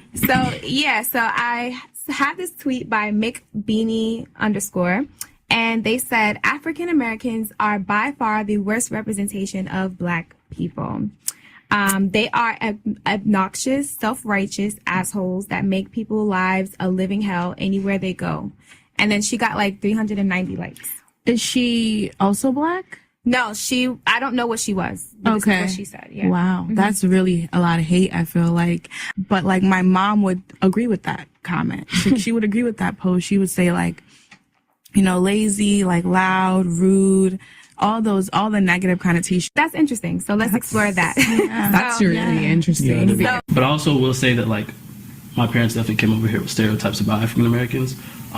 When Africans are immigrating to the United States, their idea of African Americans, like, take away modern times where we have like the internet and everything, it's coming from TV, right? Where they're just seeing these rappers and these music videos, and you're seeing these movies and TV shows with people shooting guns and like cussing. Ignorance from our parents as well. Our parents say things to us in which, at least I can't speak for African Americans, but I know Africans, our parents say things to try to get us to stick with other Africans instead of branching out, and for that festered. So now it just lives on as we get older. So okay, so I agree with her in that aspect, but also another thing I feel like isn't talked about enough is the way our parents will talk about Black Americans.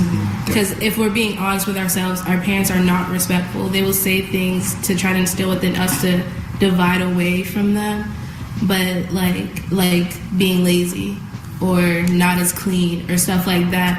And I feel like that also helps perpetuate the divide, which also needs to be acknowledged.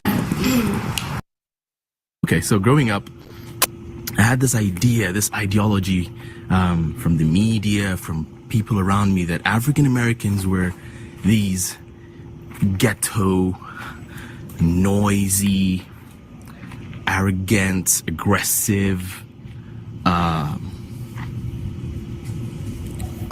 just criminal. So I think this was the intent of my elders as they reminded me to stay away from akatas. Akata is a derogatory term for African Americans. I didn't understand why at the time, because I knew nothing about propaganda, media, or anything else we'll discuss today.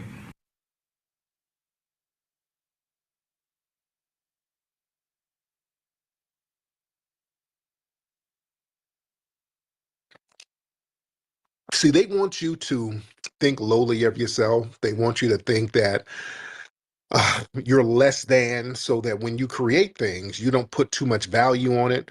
And they're sitting around watching you and studying you, watching what you leave on the table. And once they see you create something and leave it on the table, they swoop in, family. I'm telling you, Black folks, particularly foundational Black Americans, you are cultural gold. I really want y'all to get that through your damn heads, Black family. Everything you do is watched and studied, and people are trying to find ways to co-opt it. People study you for the next move. Foundational Black American culture is very valuable. That's why I put so much value on it. That's why the delineation movement is in full swing, because we're going to value the things that we bring to the table because they are valuable, and we're seeing how valuable we are. That's why when other movements are going on and people are going through certain things, who are they calling on? They're always, always, always calling on foundational Black Americans. They want us to come through. They know the value. They know our value. You need to know your value, ladies and gentlemen. That is very, very important. Just like I said the other night, I was talking about the Ghanaian guy sitting up here online, doing online classes, teaching people how to cosplay as us, doing classes on how to use foundational Black American vernacular and use slang terms like us. These people secretly teach each other this stuff. You understand? So some real heavy things out here. But let me get a couple of calls in here real quick. Let me get some calls. Let's get Ray. Let's get Coop. Let me get some of these new faces in here. Let's get Wasabi. Let's get the Northside Dinner Thief. All right, let's get Ray. You ready, Ray? All right, Ray ain't ready, so let's get Wasabi. Wak? What's happening? What's up, Wak? How are you? Yeah, I'm all right. I normally don't really talk, I normally listening to what you're saying. I know exactly what you're talking about. With us having these ideas, and they're being swept away. A few of my ideas and my family's, my dad's idea, my ideas was swept away. I went to this church. I don't know if you guys ever heard of it. It's called the Worldwide Church of God. Mm-hmm. Have you ever heard of that? That sounds familiar, but go ahead. Yeah. And it was headed by these white people. And every year you went to this place, they call it the Feast of Tabernacles. And I was always a big drawer. So I was draw up things. And I came in with this that Cammy person on Street Fighter 2. Her name was actually Vanessa. The white boy seen me draw it. And he came up with it before I did. So I absolutely know what you're talking about. On my dad's side, it was a car called the Gremlin, and he called the Grand, and the white boy seen it and took it and made the Gremlin out of a car that my dad made on paper. So I absolutely understand 100% about what you're talking about. Oh yeah, it's real out here, brother. Very, very real, man. Thank you so much. Yeah. I appreciate you. Ray, you ready, Ray? I'm ready. How you doing tonight, brother Tariq? I'm good, man. How are you, Ray? I'm good. I'm good. I just wanted to ask you, I got three questions really. The first one, have you had a chance to see the new OJ documentary? I think it's called OJ Manhunt. Oh no, where's this on? What's it on? It's on Netflix. It just released yesterday, and it's a 4-part series. And in the last series, which is obviously the finale, they talk about I forget the man's name, but he after the trial was over with, he said that OJ confessed to him. So obviously, there's no actual proof of it. But whenever you get a chance, I definitely think you should check it out. Since I know you talk about OJ from time to time. Yeah, I'm gonna check it out, but that already sounds like cap. OJ didn't confess to nothing because OJ didn't do nothing. OJ did not confess. It's always some um, grifter, as they say, and I don't like using the word grifter. I won't even use grifter. I say scammer. You got because I don't like the grifter. That's a punk ass word to me. But scammer, we'll say scammers. These people who are scammers who try to finesse bags by going out here talking about OJ didn't confess to them. Well, it's all cap. OJ didn't confess to nothing because he didn't do nothing. There was somebody who had said they had a confession from OJ. They had it taped, and then come to find out his ass was lying. They always do that.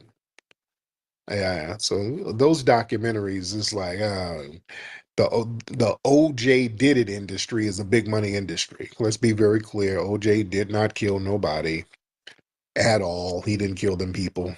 There was no motive, there was no weapon, there was no injuries consistent with that kind of murder, just nothing. And all the evidence was planted by a corrupt ass police unit that the LAPD people don't understand because y'all don't live out here. Some of y'all don't live here. Y'all don't understand how corrupt they were in the 90s. The LAPD was rotten to the damn core in the 90s. That's why right after that, the OJ thing, they had that big Rampart scandal where they had all of those scandalous, crooked ass cops being exposed. So yeah, I don't believe none of that stuff. But I digress. Let's get L.A. Reid. Mr. L.A. Reid. Hey, brother Tariq, you hear me? I hear you. What's up, brother? How you doing, brother? What's on your mind? I remember you was talking about the first EMTs back in Pittsburgh. Yep. Yeah, I'm actually from that neighborhood. It's called the Hill District. You know what I'm saying? It's prominent black neighborhood. You know what I'm saying? Mm. And Like back in the days, they used to have these little documentaries on the local channels Yeah, talking about how the old Valley Avenue days and how the Genesis was and all the black people, how the whole neighborhood was predominantly black. So when you talk about like the trademark and all that stuff that you talk about, that's like we were the first people who created EMS. That's where that comes from. You oh, know what I'm saying? a- absolutely. And that's when you say that, man. That wording is everything. Wording is everything, man. That's everything, brother. It is. You be on point with that, man. So I'll land my jet though. I appreciate you. Yeah, man. And I used to talk about this before. We have a little display at the Hidden History Museum about, I think it was the Freedom Ambulance Company, something like that, but out there in Pittsburgh. And the first EMTs in the world were foundational Black Americans in Pittsburgh. These were the first EMTs, and that started in the late 60s.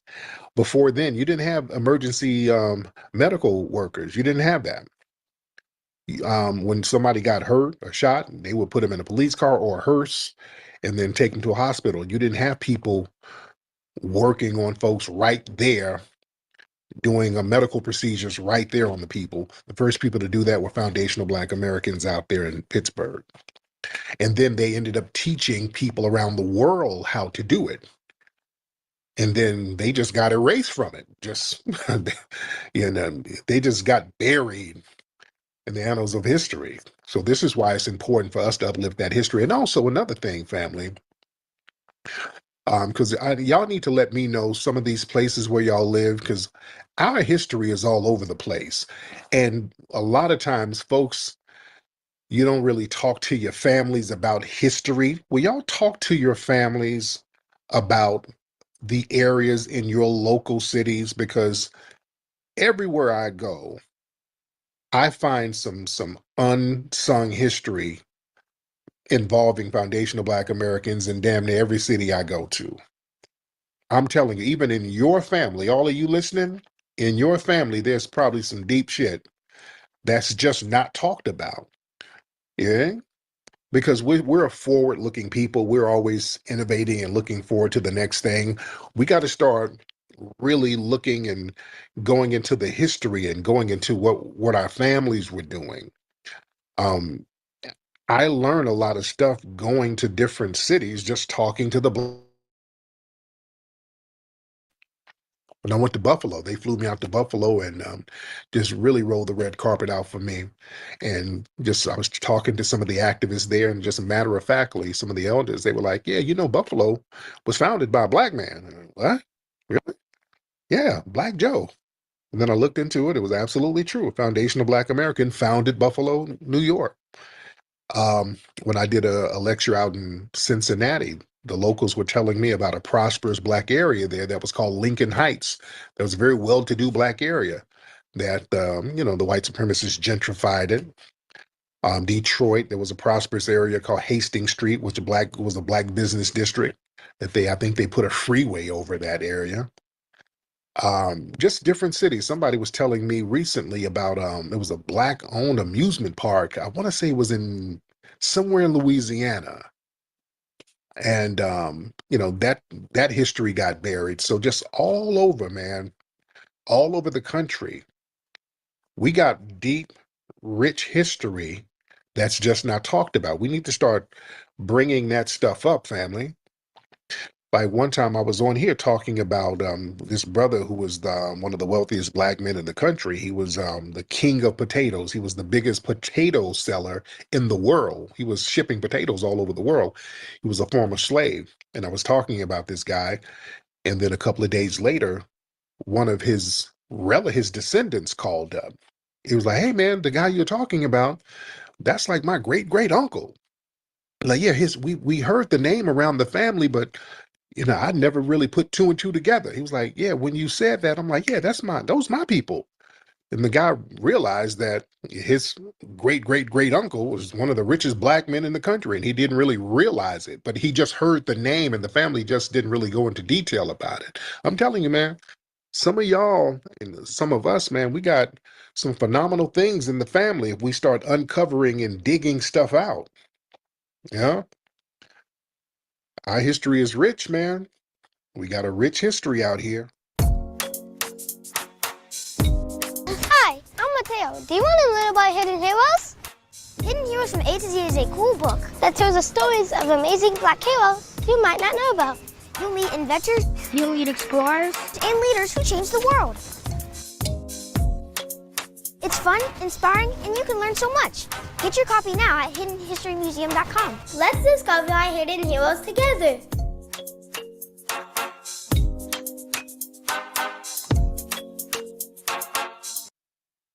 To get caller from area code 480. You're on live with the Black Channel. What's your name? Where you calling from? Hey, my name is James. I'm calling from Chicago. How are you? All right, James from Chicago. What's on your mind? I have a lot on my mind, but first things first, I just think that the rhetoric that you spewed on this podcast is just very ignorant and, it's just hateful. Okay, is this the Tether? Is this the Tether from the North Side?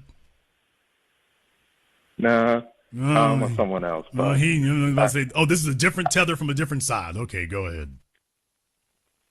Well, just let me speak. First things first, I do agree with you. You sound like the same cat. Where are your people from, dude? Where's that accent from? My parents are from Nigeria. All right, proceed.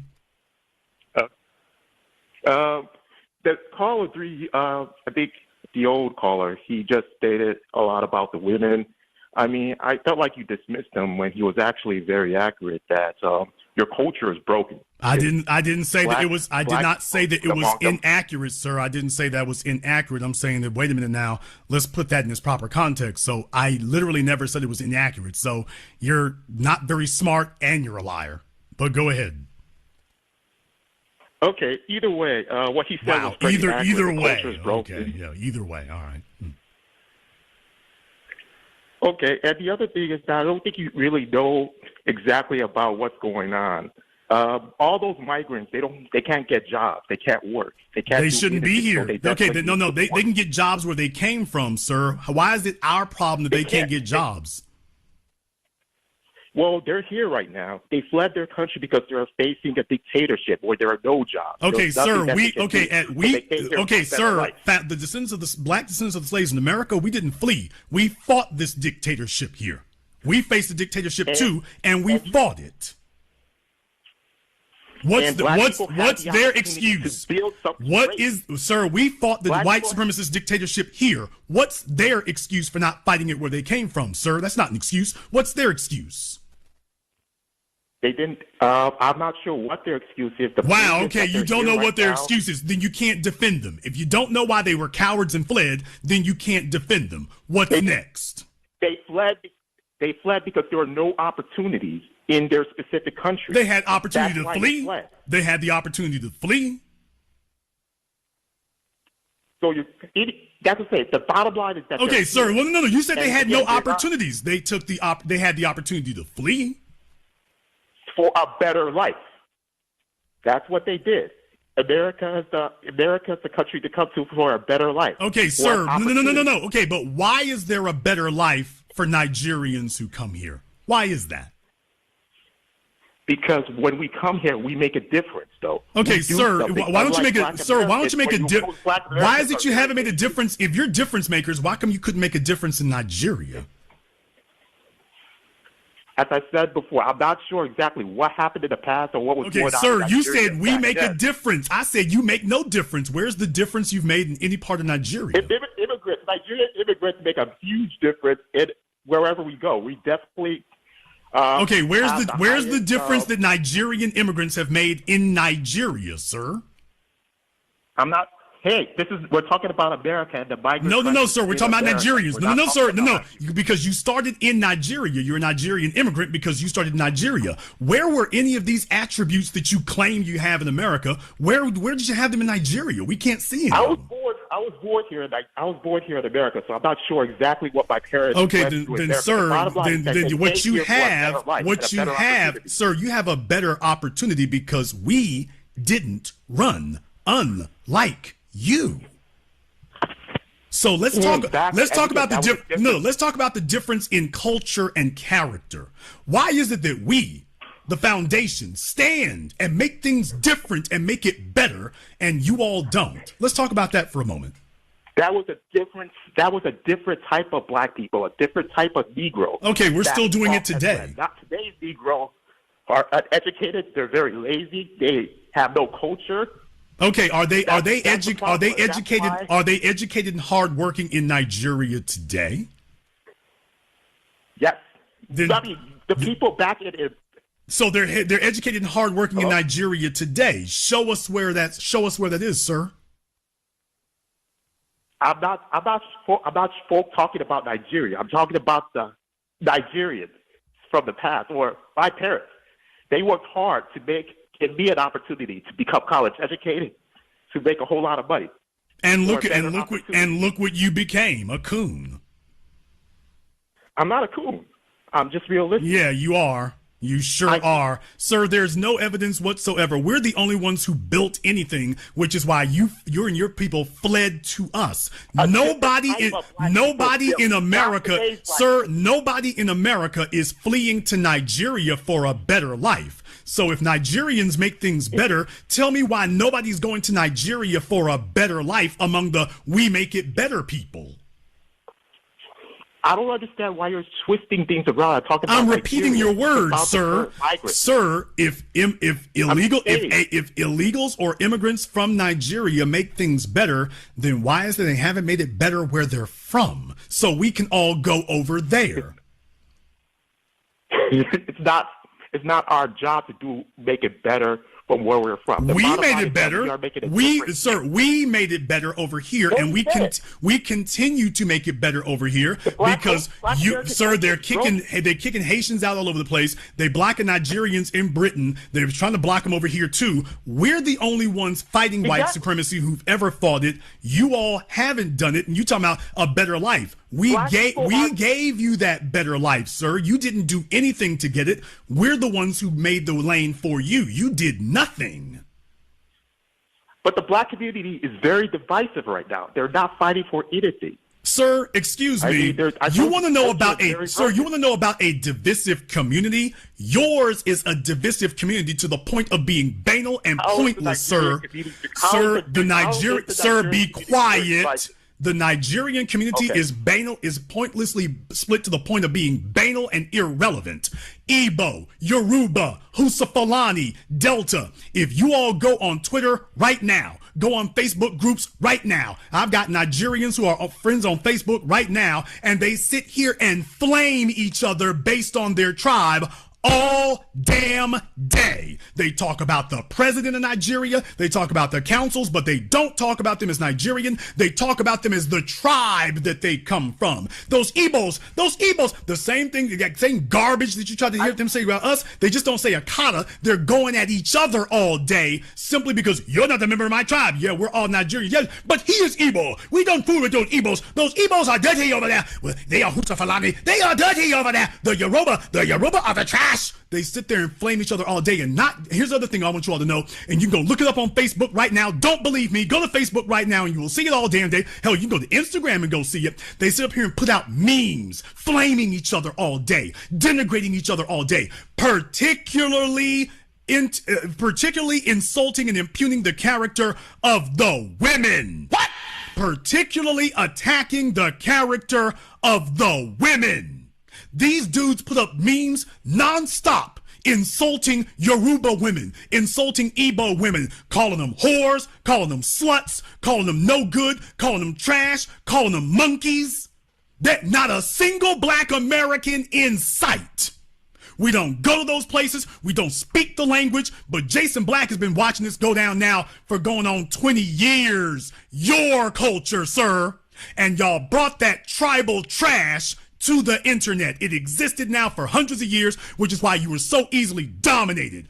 We don't practice that garbage over here, which is why we have been the only vanguard that has made any progress. And yo lazy lion tether ass gonna jump on a telephone line that we allowed you to be on, by the way, and gonna tell us that you got something to teach us? Nigga, please.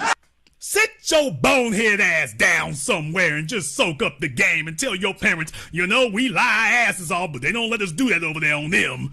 We don't have a damn thing to learn from you except how to be a track star. Shout out Usain Bolt. We ain't got a damn thing to learn from you except how we can run.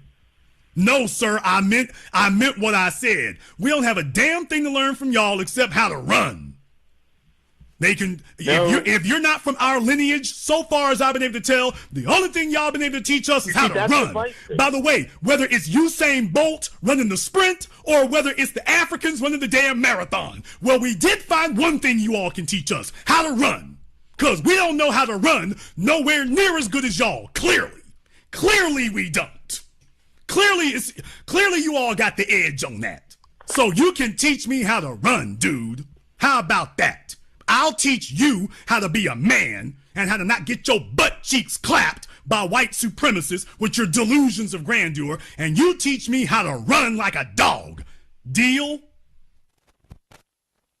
I totally disagree. First off, you say Bolt is Jamaican, okay? He's not Nigerian. I said people not from our lineage. I meant what I said, sir. People not from our lineage. We are.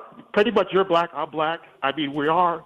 You ain't from my lineage. You're not from my lineage. What the hell you talking about? You've identified yourself as Nigerian. You're not from my lineage. No, I am black. I am 100% black. Okay, you're not the same. You're not the same as us. Well, the reason why you guys don't get benefits is because other groups don't respect you. They don't feel comfortable. Sir, how did you get if we don't know how to give benefits? How did you end up being able to come to this country if we don't know how to give benefits?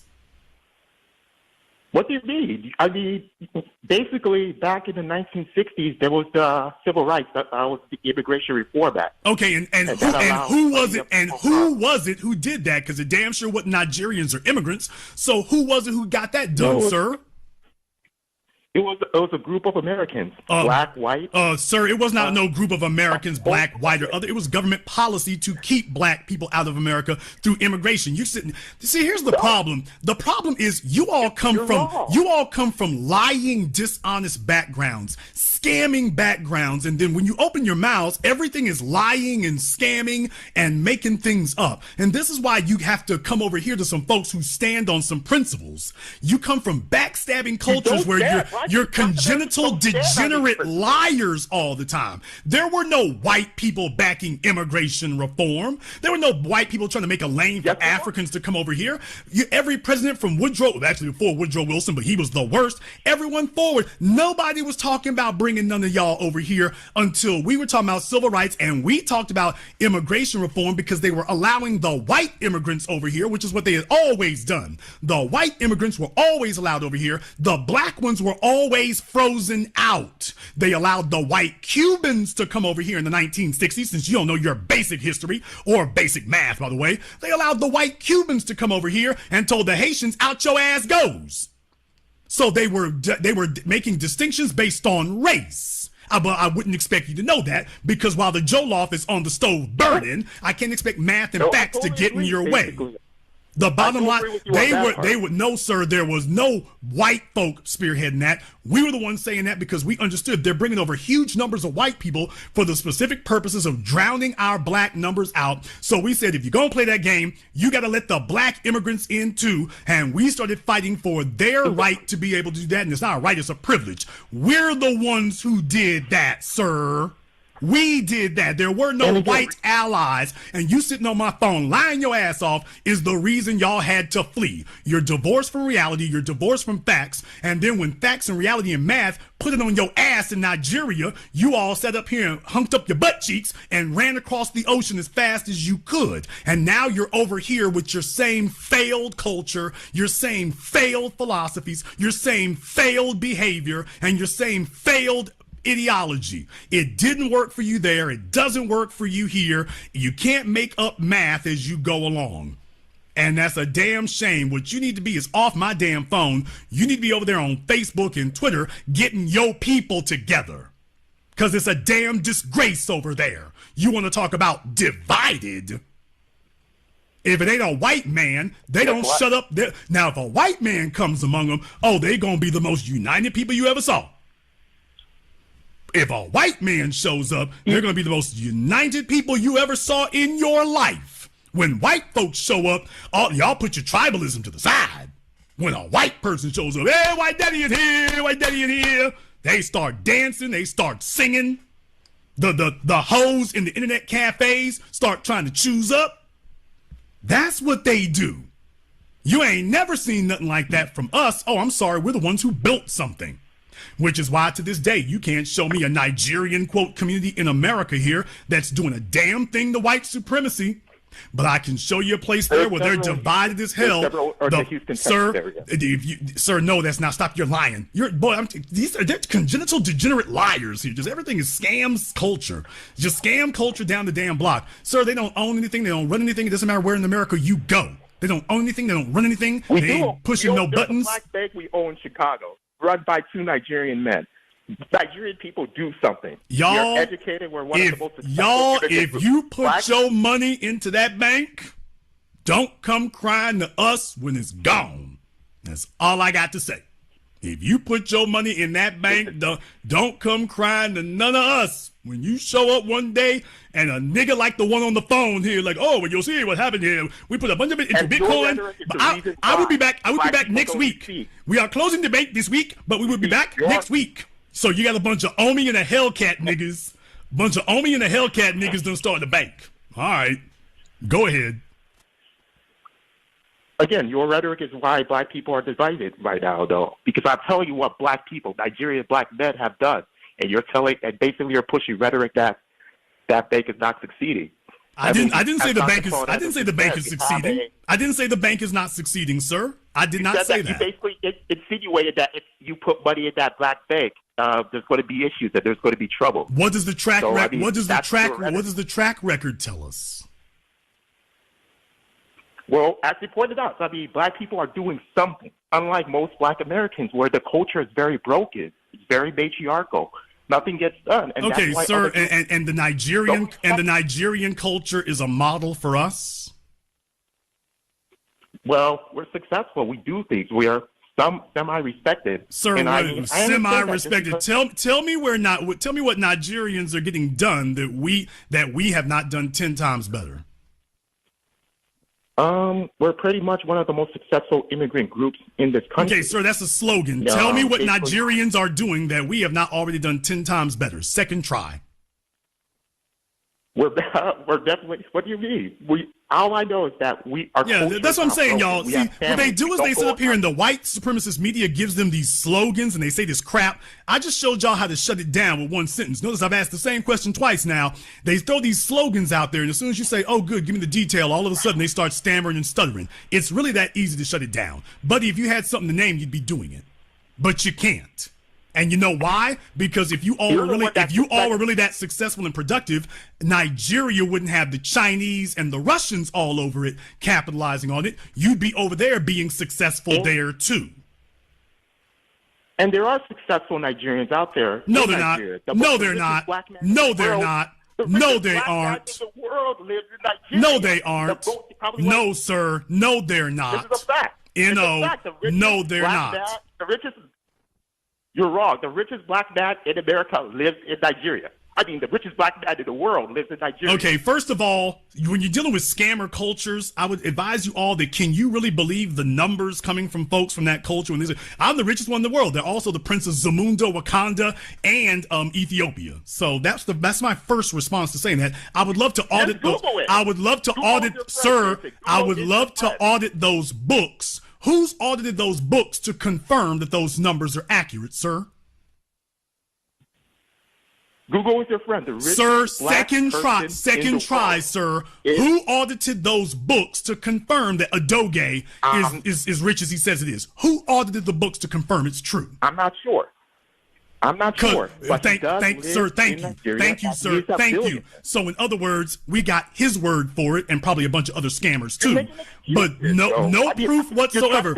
I want y'all to understand. I'm not the guy who sits up here and lets folks sit up here and scam y'all and fool you and bamboozle you. I'm asking basic questions that any CPA would ask when somebody tells you, here's how much wealth I got and here's what I got. Oh, good. Who confirmed that number? I don't know. Had you all ever thought to ask yourselves that scam culture in Nigeria extends to even their claims of who's got money and who doesn't? Has anybody ever thought to ask that before Jason Black came along? Answer, no. No, nobody ever thought to question. By the way, who confirmed those numbers? Because all we got is his word for it. How do we know he's not lying? Who confirmed that he's not lying? I'm not lying. No, I'm talking about the folks you claim are billionaires over there. Who checked their books to confirm that they are not lying about how much they have? Why would they lie about being a billionaire? Because so another tether can get on the phone line somewhere else and go lie about stuff that Nigeria is not actually doing. No, I don't. Either way, you're stutter. This isn't about Nigerian immigrants. Yeah, it is. The vast majority of those immigrants are South American. Sir, yes it is. Yes it is, because you had the nerve to slap your G-string thong on and get on my phone lines and tell me about us being divided. Is it we got the only ones who've ever accomplished anything is us, and you acting like you got the nerve to sit up here and go like we got a damn thing to learn from you. Black people from the past. Today's black people for the past 30 years have done nothing. You basically destroyed everything what black people are about. Okay, sir. So if we've destroyed everything in the last 30 years, then tell me why Atlanta is booming and popping like it is today, sir. Atlanta's not booming and popping. I mean, basically, white people are taking over Atlanta right now. Atlanta is consistently in the top 5 of every single significantly growing major city in America survey that you can name. You lying tethers are just despicable. And it's because white people are moving back into the major city right now. It used to be a black Mecca. It's not a black Mecca anymore. Sir, white folk are trying to get Buckhead taken back out of Atlanta. You don't even know that basic thing. White folk are not trying to get into Atlanta. They're trying to divide it. If you knew that, what you just said refuted that, dummy. You just said white folk are the cause of that, and you just conceded that the white folk are trying to get out of Atlanta. You can't have. I know Tethers want to. They lie, they scam. They want to have it both ways. I'm trying to come back to this. You're trying to come back inside the perimeter. Okay, you know what? You know what? That's a very good point that you make. Actually, that's a very good point that you make. Why is it that all these white folk want to come to a city with folk from my lineage? Then, if the city's failing, sir. Because again, you're destroying the city. They want to make it better. But sir, if we're destroying the city, why don't they just go out to Marietta and go build that up? If we're destroying Atlanta, why don't they do what they've always done, sir? If Atlanta's going to hell, why are they trying to get back into a place that's going to hell? That's not how white flight works, sir.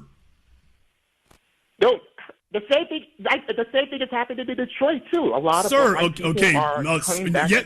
no, sir, you're a liar. In Detroit, they're gentrifying the city and running the black folk out of it. Black folk are coming into Atlanta, the dominant population in Atlanta, and you just said, and the white folk want to get where we are. Yeah, that's the word I was going for. They're gentrifying Atlanta as well. Well, sir, gentrification, no. Gentrification is an issue everywhere, but they're not gentrifying Atlanta because it's failing. They're gentrifying it because it's got the busiest airport in America, one of the busiest freeways in America, and the busiest economy in America. That's the reason, and that's under our stewardship and leadership of the last 45 years. No immigrants required. Where's the Niger? Where's the Niger? There's a million Nigerian immigrants in America today. Where's the Nigerian Atlanta? Go. Second try, sir. There are a million Nigerians in America today. Where is the Nigerian Atlanta? Second try. Go. They're scattered. There's not like a specific large community, but there are definitely Nigerians living in Atlanta.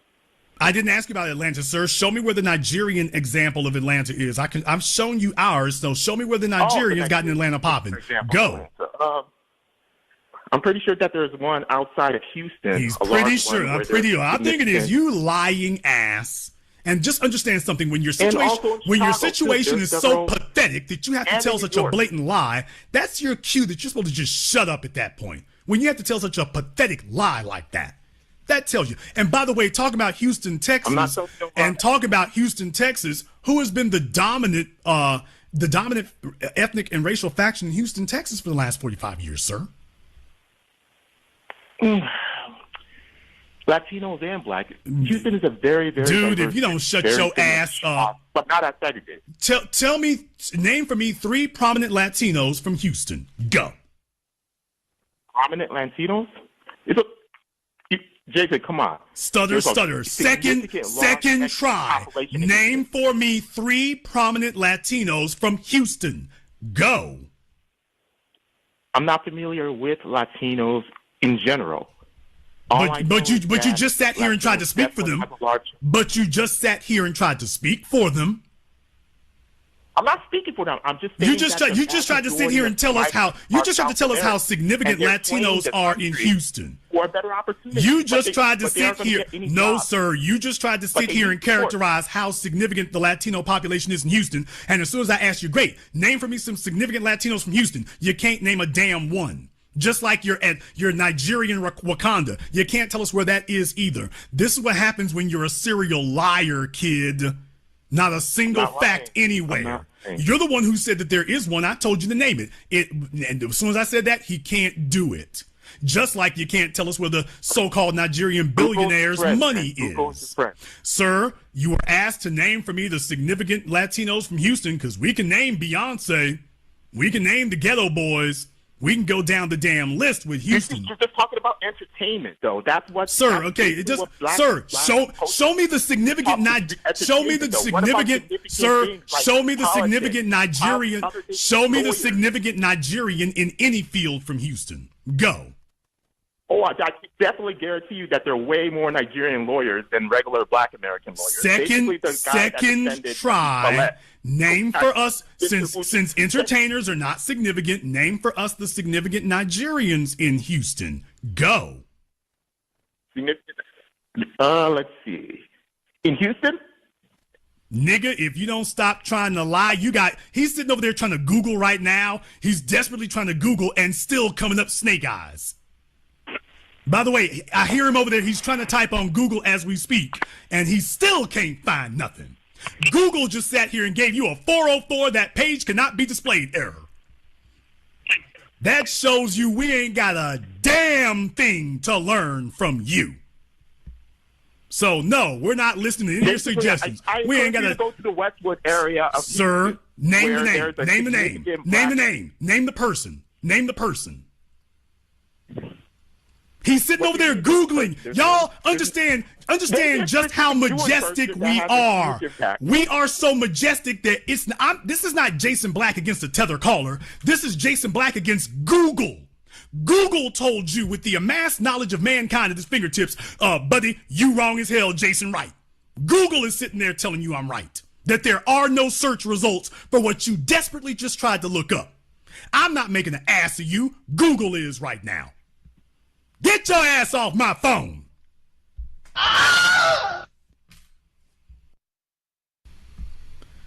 Call America 480. You're on live with the Black Channel. What's your name? Where you calling from?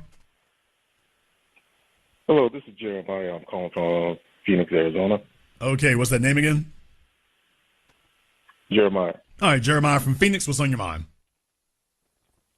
Jason, I think that you're somewhat race baiting because you really don't know. Oh hell! This is the damn Tether from northern Chicago, nigga. If you don't stop false flagging. Well, let's stay on topic right now. All right, yeah, that's right. Let's just go past that part. Go ahead. Well, I'm not sure you are familiar with who is the highest paid player in the NFL. His name is Deshaun Watson. Sir, I'm not speaking about the highest paid player in the NFL. I didn't make any aspersions about that. But go ahead. Basically, he is the highest paid. He is the highest paid player in the NFL. $230 million guaranteed. For now. And he has had over 30, claims of sexual assault by misogynist women, and he's still a player in the NFL. Okay, those claims, did that happen before he got to the NFL or after? No, it's not. Okay, it happened when he was an NFL quarterback. Over 30 sexual assault claims from women. Okay, sir. And how many prosecutions? What do you mean? He wasn't prosecuted, but you just made it out. Wow. Oh, wow. Okay. Wow. All right. Wow. All right. I mean, earlier. Okay. I'm not giving you accusations about Travis Kelce. We got him on video shoving the damn coach and cussing at him. We got that on video. That's not speculation. Well, I mean, basically, the NFL could have easily kicked him out. Instead, they rewarded him with a $230 million contract. And you're saying racism? Sir, it's not a reward right there. Ben Roethlisberger, sir. This is not about Ben Roethlisberger. Boy, y'all hear that stutter, y'all? Y'all hear that stutter? By the way, so what you're telling me is you have one black athlete here who has not committed a crime, and he's actually being treated like someone who hasn't committed a crime, and yet the damage is done because you're on my damn phone talking about something that isn't even provable. And the other thing, there was one Tiffany. She is absolutely right about the mentality of a lot of young black college kids. All right, tethers of a feather stick together. All right. You could call me a tether all you want, but she is absolutely right that a lot of young black college kids, if you give them $100K, $200K there, they'll blow it right away. But not all. But sir, that's going to be some of them. But that's everybody in life here, sir. Folks, I said this before. You have bankruptcy court, and there's a bunch of white folk up in there. Folks sit up here and mismanage money, blow opportunities. Take a look at the lottery. If you give somebody, 90% of the people who win the lottery, the money is all gone. So why are we holding these folks out for special penalization for it or special scrutiny? It doesn't happen that much with white. It doesn't happen that much with white student athletes because they have a strong family structure. No, sir, they do. No, sir, it doesn't happen that much with white athletes. No, sir, it doesn't happen that much with the white athletes because the white athletes all get sweetheart deals and get protected. How? Wow, do y'all hear this right here? In any case, sir, no matter how badly a white coach performs, he will get transferred.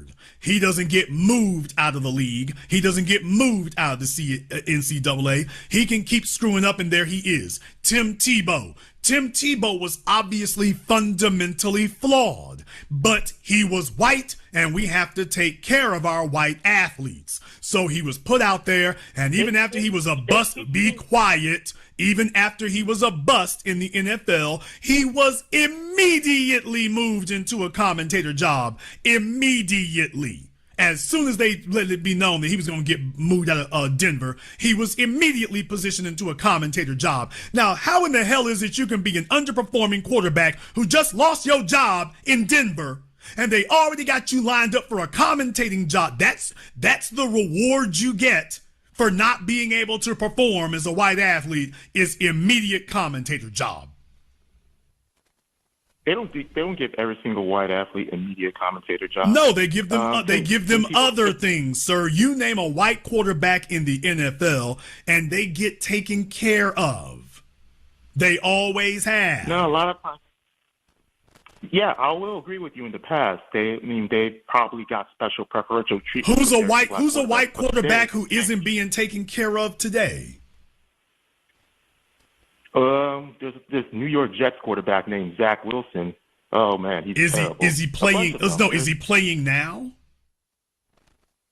Well, he is on a team, but he's going to get cut. Okay, so in other words, you just proved me right. He is currently he's a terrible quarterback, and he's still got his job, and he's still being taken care of. Russell Wilson.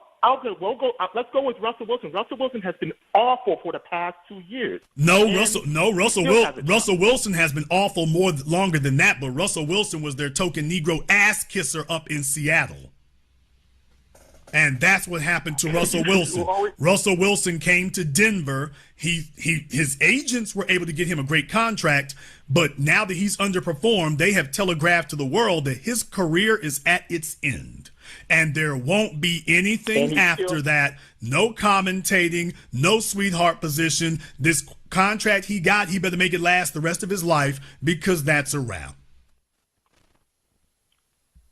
I'm not worried about Russell Wilson. I'm just saying that I think you're race baiting, because I truly do think a lot of black athletes in the college level and in the NFL level are getting the same opportunities as white athletes. What kind of black person uses the term race baiting?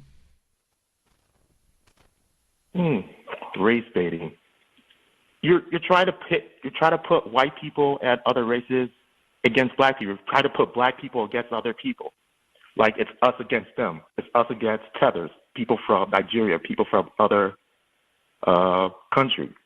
I think that's wrong. I think it's just really disingenuous for you to do Sir, that. what black person goes around telling black folk that they're race baiting? You are race baiting, though. I'm race baiting whom? You're trying to right now. You're like a bunch of times you state that it's black people against immigrants from Africa, immigrants from. Okay, I haven't said anything like that tonight, sir. What am I race baiting tonight? You use the slang term tether to basically insinuate and let your audience know that that's not racial. That's not racial. It is racial. It's definitely. No, it is not, sir. That's not racial. It's a slang term. It's a disrespectful slang term that you guys use. That's not racial, sir. That's not racial, sir. That's not racial, sir. You already know that. You're lying. There's another tether issue. You're lying, sir. That's not racial, and you know that. But what you are doing is you are projecting your desire to be white supremacist. You wish you could be a white supremacist, so you obviously identify. That's why we have that term. Tether is a term that identifies individuals who identify themselves with white supremacists. You wish you could be them, so you identify with them, which is why you use their talking points, you use their language, you use their vocabulary. That's why we have that. Absolutely not. I'm just stating that Deshaun Watson, 30 sexual assault allegations. Okay, allegations, sir. From women. Allegations, sir. Now prove that those allegations are all not false. How are you saying if one person says that, hey, this guy raped me, okay, obviously there's 30 different women, man. 30. Sir, in other words, what you're saying is that he's a high value target who attracts frivolous accusations, is what you're saying. Either way, in the past. The very fact that you can say that there's 30 women and not a one of, sir, you're saying that there are 30 women and out of 30 women and 30 so-called accusations, 0 of them have been able to be substantiated. That's mathematically impossible unless all of them are false.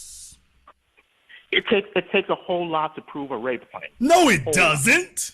No, it does not, sir. Ask Brian Banks. Sir, black men get put in prison for false rape allegations and no physical evidence all the time.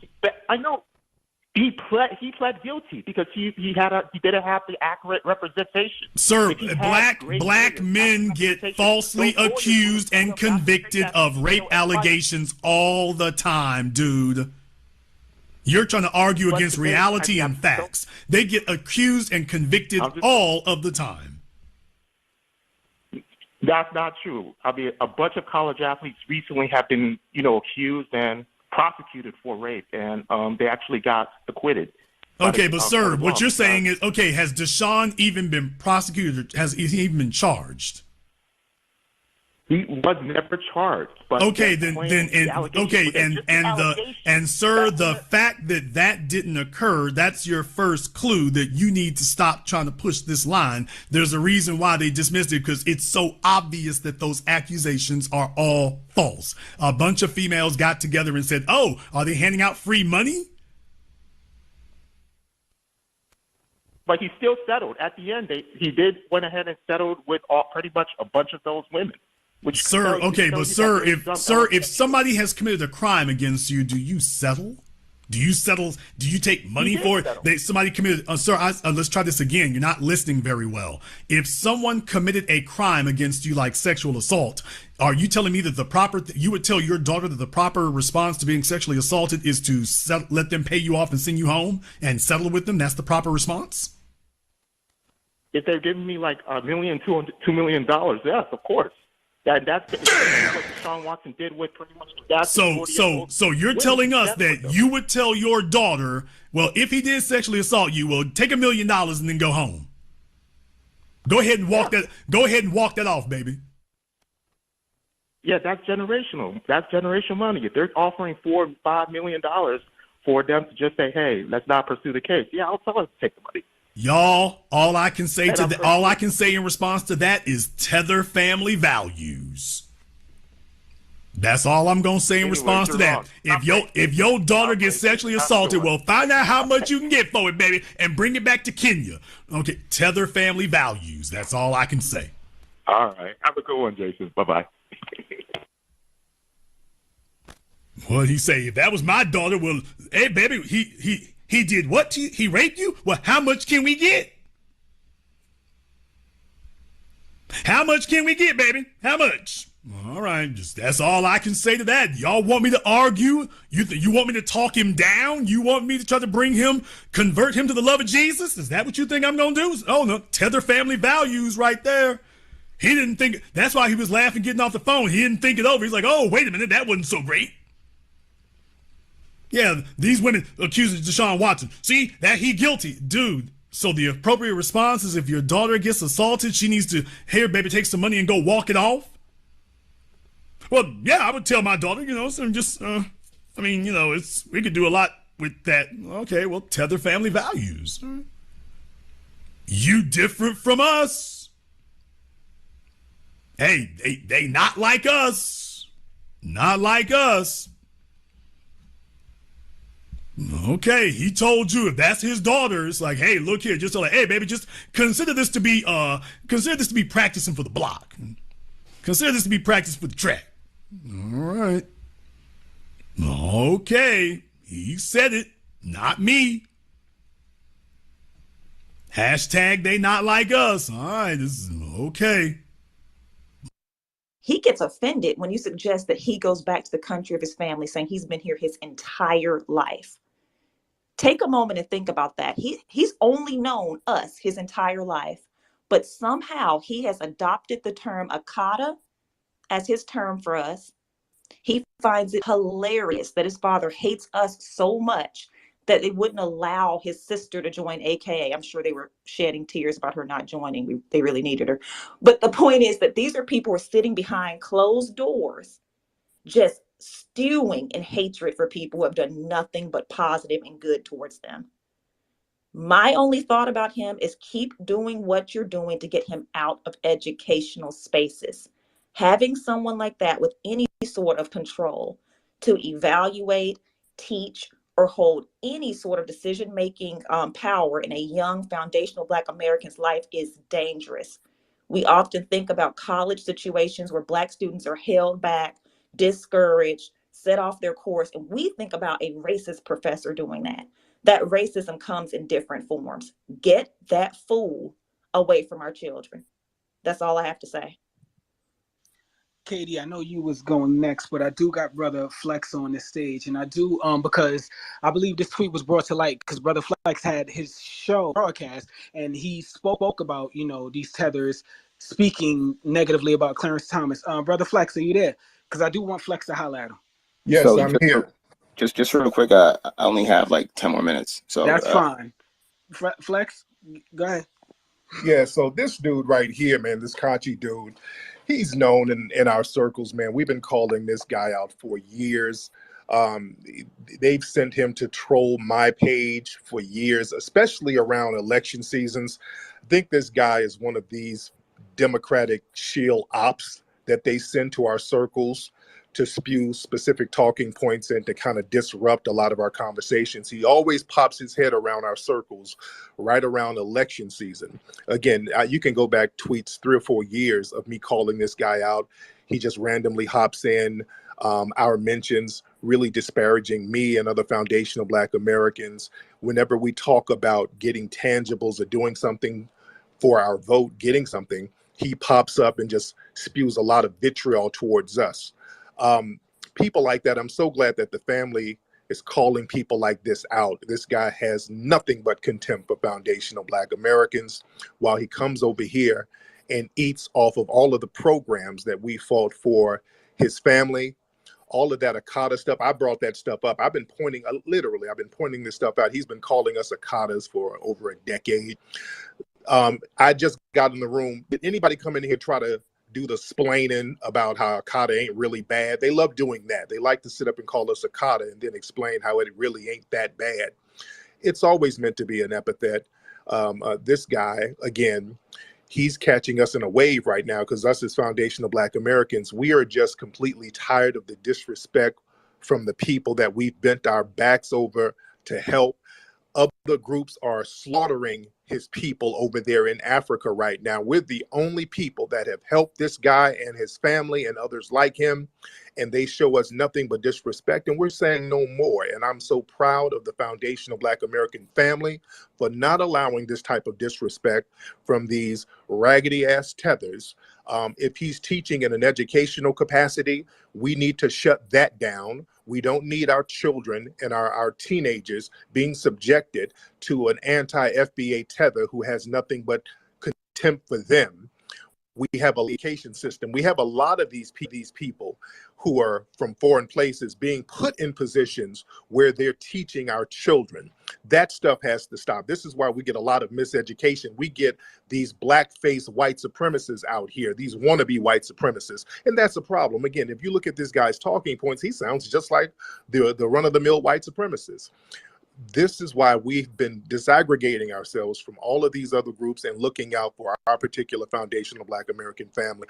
And we have seen over and over and over again the contempt that these people have already had for us. We don't owe them anything. They're not bringing anything to us. Do not be ashamed to call these people out, family. That's what it is. So let's say real quick. I'm sorry, I gotta say real quick. There's I just found the tweet of his, somebody retweeted. He said we're begging white Jesus for reparations, and that's embarrassing. So there's more anti-Black American hatred coming from him. I keep finding something new all the time. Yeah. He's been doing this stuff. Didn't Africa? I forget which country. Didn't they just build the biggest white Jesus in history, bigger than the one in South America? Yep, Nigeria. So what are we talking about, brother? Y'all don't have no facts. All I gotta say is there's enough people in the room where we can just do $5 and send his ass back home. I'm sorry. They gotta go. They can't be taking up space like this. They're taking our jobs, our trade skills, all these different things that we used to do.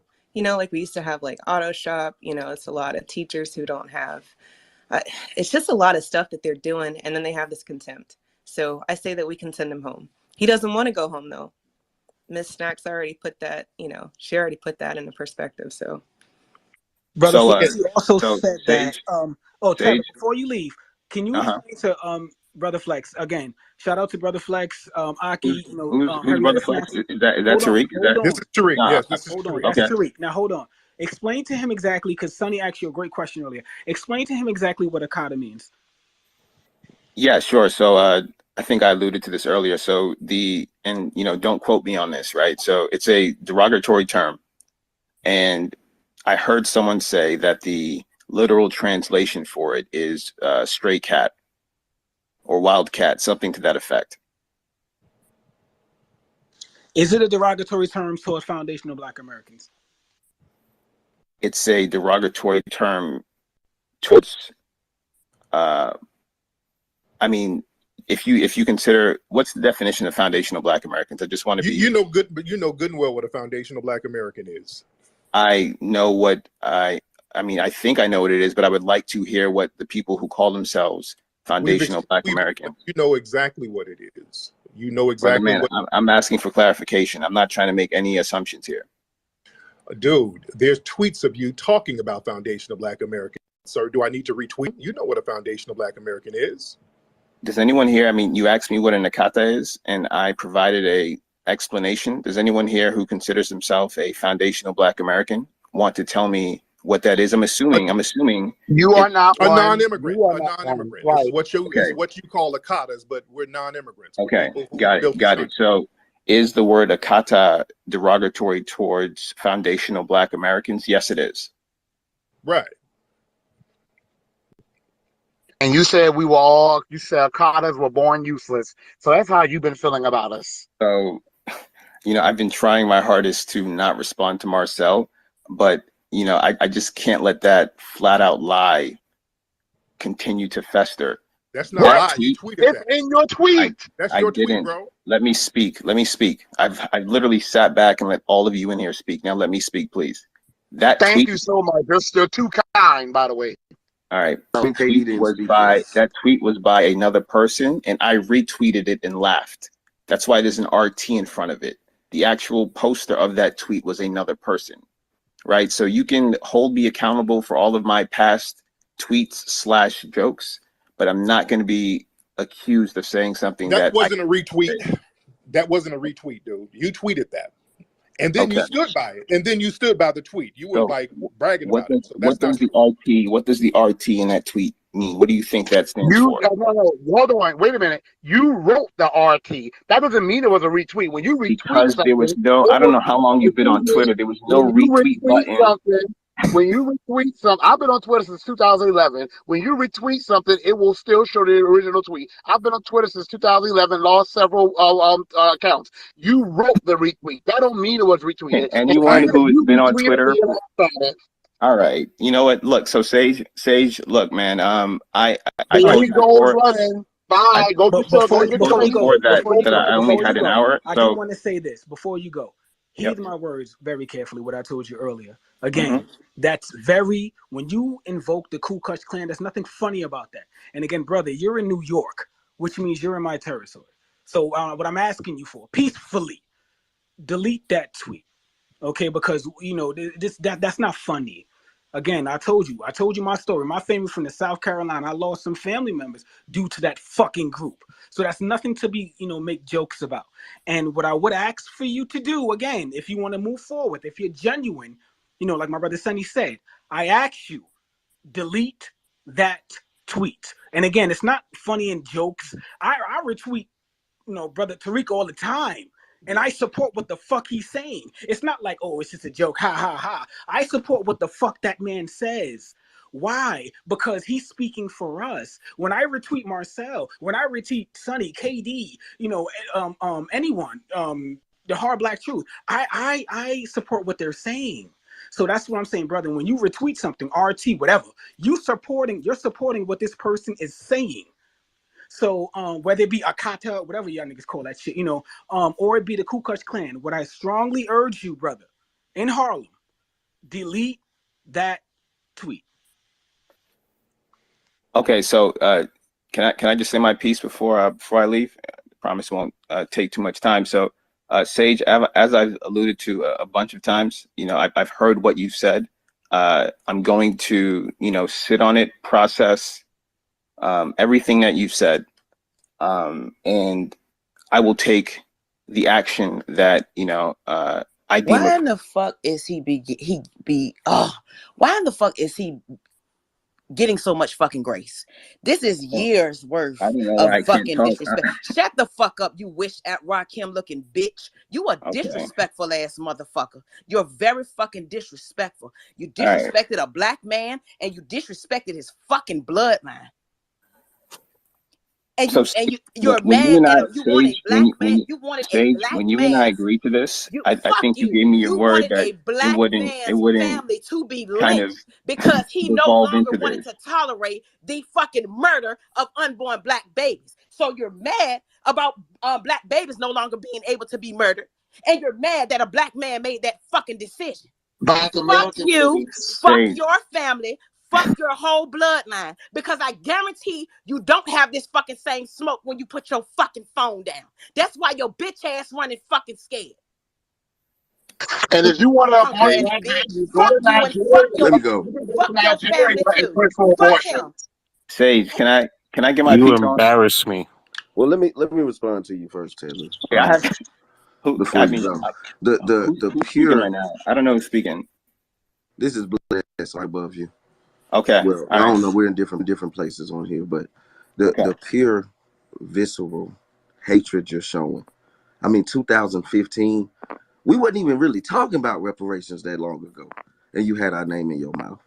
So that lets me know that you really you do this shit. So like Katie said, it's fucking disgusting, bro. And to the room, you see, they make it clear every day that we didn't start the Diaspora wars, but we damn sure gonna finish them. The disdain they have in their hearts for us makes it easier for them to booty clap for white supremacy. So we have to return the energy. They've been delineating the whole time in our face, and we didn't even know it. They are assisting in our demise every day, and this piece of scum is showing you in real time why we cannot unite with people who have hated us the whole fucking time. Alain. If you want abortion so bad, you can go to your native Nigeria where abortions are illegal and you can get Nigerian babies aborted. Don't you dare come here and try to get my Black American beautiful sons and daughters and brothers and sisters aborted. Take that energy to Nigeria. Don't come here on our backs trying to be a revolutionary, because you know if something goes down, we're going to stand up and protect y'all. Go ahead and take that revolutionary energy to Nigeria and watch Buhari deal with you real quick. And look in the Jumbotron. I retweeted one of his tweets from 2020 of him talking about how much he hate FBA and hate what FBA represents. So all that fake talk about him not knowing what FBA is, I told you, this guy knows what it is. They get around us when we confront them. They like to play dumb when we call them out on all of that derogatory rhetoric that they spew on us. So we got to watch these sneaky ass people when they come in our circles, because they spew this hatred and then want to play dumb and naive when they get put on the hot seat. If I could just say, this guy really got me pissed off. Like, you really did double down on that whole Tether thing. And you confused, man. Shout out to Eve and Wani, wherever she at. Because one of the things I heard him say with outright indignance was he's a Black American. Dude, you're confused, man. Not only you confused, but you decide to side with the white folks. You got a whole community of folk telling you that they ain't with the bullshit. You decided to go in on Clarence Thomas. And ain't nobody fucking with Clarence Thomas. But the reaction you getting is because you way off cold, my dude. You too goddamn comfortable. You fucking it up for everybody else. But more importantly, you mad disrespectful, dude. I don't know how long you've been here, but you have gained nothing from the culture, from the people here. You've gained nothing. And you sitting here talking about you wanted to get us to have a moment to come to understanding. No, it's you that need to come to understanding. You lost, my dude. Reflect on that. Like you say, you're going to reflect on what Sage, you're going to sit on what he talking about. Reflect on that, because you already was up in the space. Marcel already chewed your ass out. But somehow you back here with the same brovos-ass attitude. You out of line, my dude. I want to know, when will you learn? We had the situation earlier this year with another Nigerian, Christian Ubumseli, and he was out here bad-mouthing FBA. He was calling us Akata, saying we were ghetto, making fun of foundational Black American women, talking about how much he white women. It's no coincidence, too, that he came from Nigeria just like you. He dated a white woman, and then she stabbed his ass, a prostitute white woman, that a white woman with a damn OnlyFans, and she stabbed him to death. And then him and his Tether family, because his cousin was on the same shit, him and his Tether family out there like, oh, FBA guys, I know he said some bad things in the past, but we need your help right now. We need your help. Why are y'all so hard-headed? All of y'all want to learn the hard way? Every single last one of y'all? You look at the Africans in Ukraine, they're learning the hard way. Do any of you guys get like, hey, damn, I think we need to stop with this Tether shit that we're on? Is that not clicking in y'all head? Every single last one of y'all got to get your Negro wake-up call? Because I guarantee you it's coming. You're making jokes about the Klan like the Klan doesn't see you as a Negro too. And then when you're hanging and then your Nigerian family like, FBA, we need your help. We have to put all this behind us. They're going to be coming to us, and then we're going to be turning around like, no, we were the Akatas. No, you called for the Klan, so that's what you get. You guys are making up beds that you don't think that you're going to have to lie in. And then when you guys lie in it, you want FBA to help you. I want you to know we're done out here. We're not the Avengers anymore. We're not out here saving anybody anymore. Anything that you guys do for yourself, any bet that you guys make for yourself, you guys will have to lie in that by yourself. So don't call us for help. And I'm putting up some more retweets from him. This is another retweet of his from 2014 talking about fuck these Black girls, meaning foundational Black American girls. Mm-hmm. So again, this guy's been doing this stuff for the longest. And truth be told, a lot of them come over here with that mentality. Remember Cynthia Erivo and her girl Lovey, they were saying the same thing about foundational Black American women, calling them ghetto and baby mamas and all of that stuff. So they've been doing this nonsense, man, and we should have been calling this garbage out a long time ago. All right, so and you got the audacity to I'm try to gonna make look. my reaction a I've problem. sat back, you know, in order to prevent this from You devolving are into a a back and forth. villain. I've sat You back and I've are listened a to everyone. villain. I'm going You to are say a this white one last villain. thing. I'm going to say this one You are last a thing. white villain. Okay. I'm going to say this one last thing, and then I really have to go. Look, you know, if there's anyone in here who really wants to take me up on my offer of finding out And y'all how notice he never genuinely apologizes, bro. move forward, then please shoot me a DM. No one I wants to want to move forward. continue having these Bye. conversations because I Bye. think it is important to address these issues. We already had a conversation. Delete the Tether. tweets. Tether, I just told you how to move. And don't delete them. I just told him how to move forward. Delete the tweet. It's 3 words. Delete the tweet. Yeah, look in the Jumbotron again. I mean, this dude has been doing Olaf Kunin for years. He's like, how do I get white women to like me? I mean, this dude is a OG Kunin. That is funny. That is funny. I don't know. I don't know if y'all don't have a sense. That's funny to me. I'm not going to apologize for that tweet. That's funny to me. Look, brothers and sisters in here, stage. I've told you. I've said this a bunch of times. This is not about people calling pace. This is not about people saying I live in Harlem.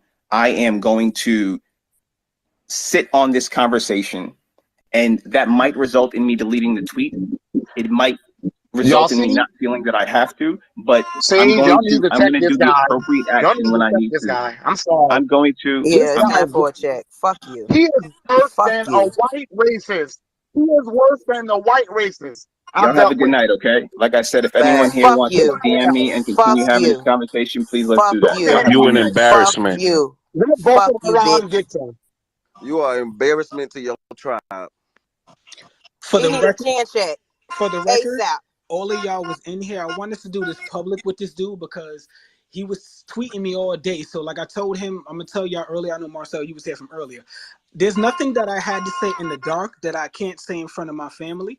That's why I wanted to do this in such a public space. I have nothing to hide from my family. And also for the record, I did not threaten that man not one bit. I said, you live in New York, I live in New York. That's all I said. I didn't threaten that man. So again, if he tries to say that I threatened him, I didn't threaten shit.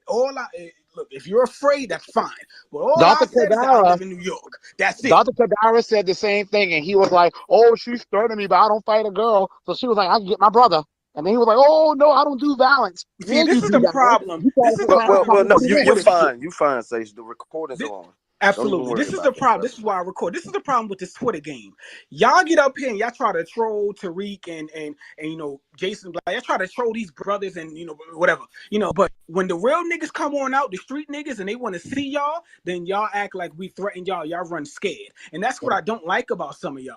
You know what I mean? And I'm not, obviously nobody's speaking up here, but like I said, when shit gets real and the streets really start talking, and I drive my ass from Brooklyn to Harlem to go see you, because I have the information, you know what I mean? That I you know, you play the victim. You act like a real Karen. And that's what y'all need to stop doing. You know, when we say y'all need to get on code as Tethers, you know, we're not asking. We're telling y'all need to get on code and follow us. That's all we're saying. But, you know, with that, I'll end. Y'all go ahead. Yeah, or go back and fix your own country. Y'all so educated. So prestigious, but you can't fix where your motherland. Listen, family, listen. What these dudes are doing, it ain't harmless. They'll try to pass it off as jokes, but understand, tethers like that, the white folks will get them and make them the head speaker at the damn Congressional Black Caucus, or make them the spokesperson for the White House or something. They'll make these people some prominent figure that determines what type of policies that get passed for us. They let them people be guards in prison. with that type of vitriol, and that's what we see. So we're not taking none of that lightly, because we've been taking it lightly for too long, and now look at who we have in certain positions of authority over us as foundational Black Americans. We have these people who have nothing but contempt for us, who go out here and do nothing but explain as to why they can't do anything for us, but they do all of these things with our tax dollars for all of these other groups, and there's nothing on their conscience about it, because these are people who have no connection with us historically, or no connection with our lineage. So we have to call these guys out heavy, because they wouldn't let us do that over in their homeland. They wouldn't let us go over there for 1 minute to speak negatively about the people in any kind of political or social sense. So we're going to give them that same type of damn energy, and it's going to keep on like this. And I just want to say, y'all, I looked him up. I Hold looked on up his 1 second, record. Marcel. I'm gonna let you go, Marcel. Before, Brother Flex, I want to congratulate you on raising that money for that Maroon movie. That is needed. Yes. I know that. The trolls are probably gonna say, you got extra money, nigga. What you gonna do with that? That's fine. Oh yes. There's Jollof heartburn all over the hood right now. The Tethers are so mad. These nigga did it again. Oh my God. So yeah, of course they're going to hate, because they hate to see us codified. When we get on code and get stuff done in a short period of time, they know that reflects badly on them, where it's a gazillion of them and they can't even build a damn toilet together. They can't get stuff together in their homeland with all of those resources and all of those people. They got every excuse in the world for not building anything or getting together and getting rid of that tribal garbage that is played out and outdated. They're still holding on to that while failing, and then come over here pointing the finger to us about what the hell we should do. I don't want to hear nothing from anybody who fled over here. You can't say nothing to me or any other foundational Black American about nothing. Just come over here, sit over there and chill out and watch what we do, and you be the cheerleader. All I want to see from you are pom-poms, and then go back to your homeland and do the same thing we do. But I don't want to hear nothing from none of these Tethers. I spent $300 on a Michi Munchie. I just want the family to know that. But I'm happy he woke that up. We can't. They always telling us to go back to Africa, and all of them is coming over here. Exactly. And if you look in my PTR, you'll see I have this woman and her family got killed when they repatriated over there. The sister from Detroit, yeah. Yep, exactly. Mm-hmm. So what are we really? And that's just two people. So what you think gonna happen? And these were old women, 75 years old, and they did that to them. Poisoned their dogs 2 weeks prior. So what you think if all 40 million of us go over there and start excelling, which we're gonna do? What do you think's gonna happen? Let's be serious. And then that's firstly. And secondly, y'all coming here. So why the hell y'all telling us to go over there? Y'all want to trade places? So they are booty clapping white supremacy to assist in our oppression. Yo, I looked at this guy's record, and I did find some comments saying that he was a tough grader, and it seemed inconsistent. Something tells me those people saying that were probably Black American descendants of American slaves.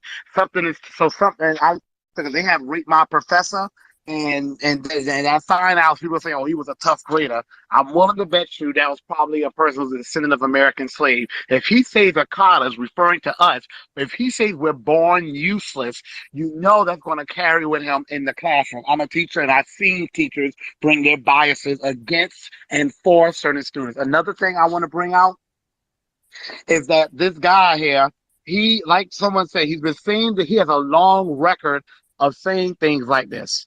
A long record. So just let that be known. This ain't something he just started with Clarence Thomas. I didn't even know about this stuff Tariq said. I didn't know he was well known on the circuit. So this is not some one-off. Right. That was new to me. Yeah, guys, I think he's trying to follow the same path as Lovey and Cynthia Erivo and all of these other marginally talented people who come over from their country. And their only pathway forward is to start signaling to white supremacists that they're willing to go after us. That's what he's been doing for 10 years. So I don't want y'all to look past what Tariq said about the way that he pops up, particularly around election time. The things that he's saying is really what his white liberal handlers think about us. When he describes reparations as begging, that's what they want to say, but they're saying it through him.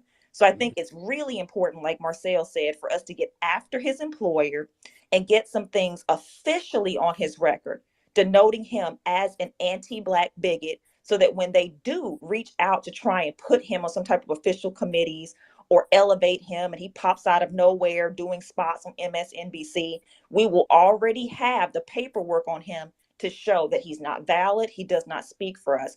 We've got to cut this one off at the knees because he's been trying to angle for that position for a very long time. And he is using us and our children and those students at Pace to get where he's trying to go.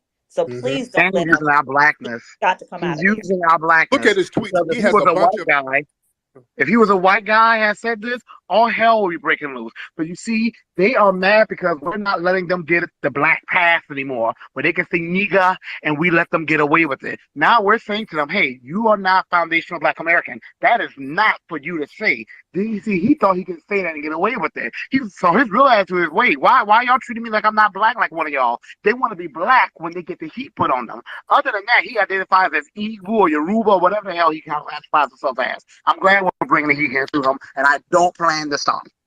And this guy, if you look at his tweets, I mean, he has dozens and dozens of tweets bigging up Biden and bigging up Kamala. Well, nobody does that in real life. Let's keep it a buck. Don't no black folks sit up online co-signing no damn Biden or Kamala. There's absolutely no reason for that. So again, this dude is a shill from the white liberals. They put him out there to spew these talking points and to spew this vitriol towards us. They have a lot of these people that they put on the payroll to get online and to really just denigrate us around election season. Remember that other guy who was trying to denigrate our brother Marcel and denigrate all of us using these Democratic talking points when Marcel was running, talking about how we shouldn't get reparations and how Biden did the Build Back Better plan and all of these old jive-ass talking points that don't nobody believe.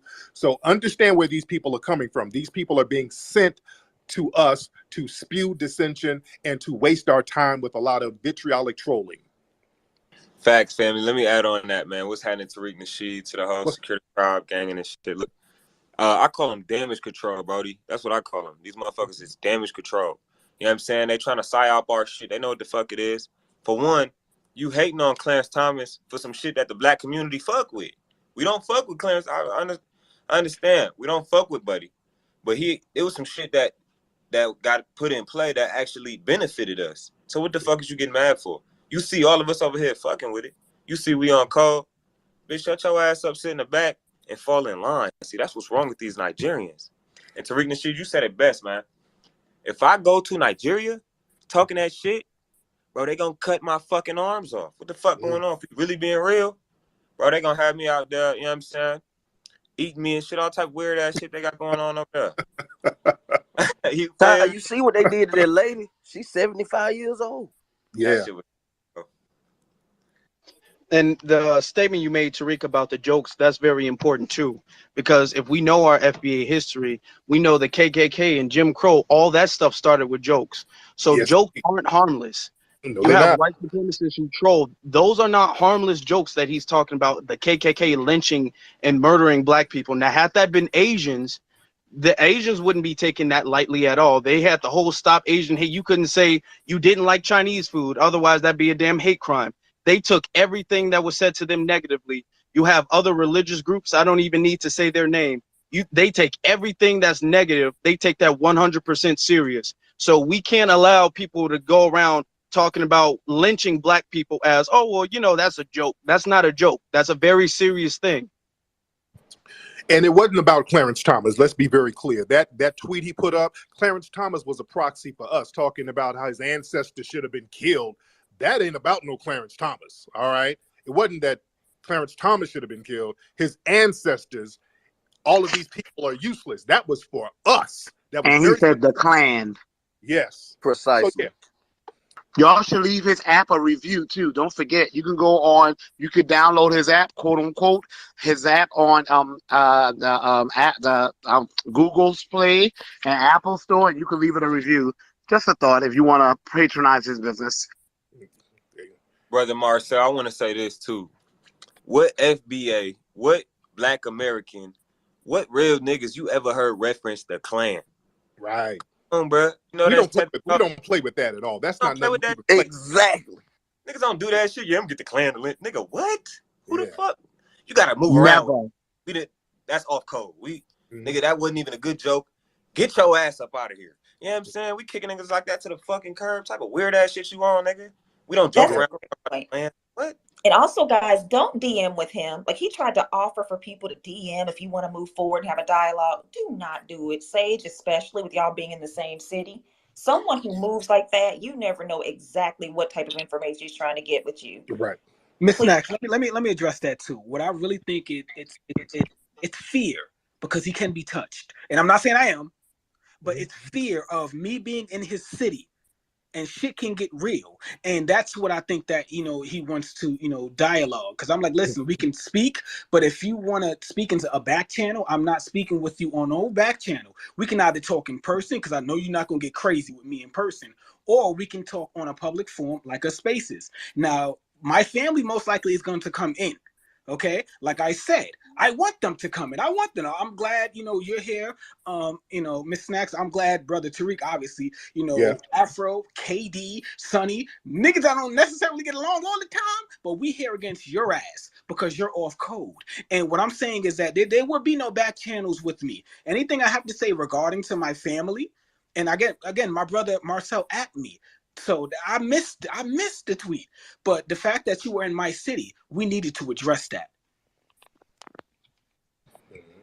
Well, just don't let him pull a Juicy Smollett on you now, because if you meet him in person, make sure that you're recording it, because they are not above trying to pretend like somebody touched them up. So.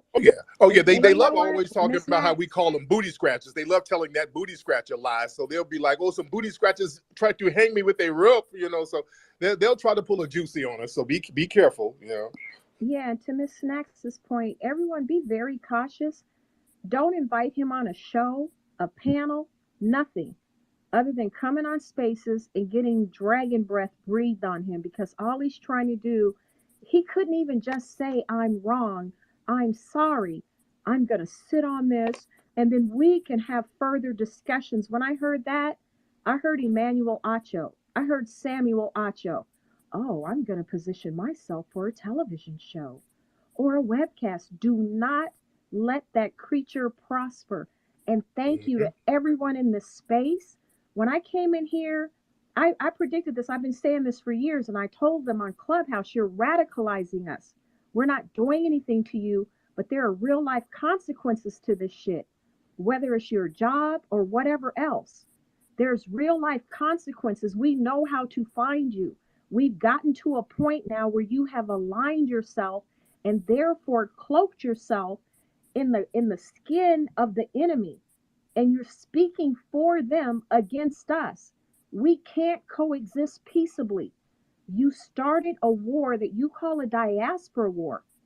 We never thought anything bad about you, but you brought it to us. So I just want to say in closing, you can be got. And we're showing you what it looks like. And they keep saying, you don't have smoke for Asians, Latinos, da-da-da. We already smoked them. That's why everybody sits in the cut whispering. You guys are the only idiots up here talking out loud. They sent your dumbasses bucking and cooning from your country to come here with that backwards, ignorant tribalism that is a disservice to the whole Black continent.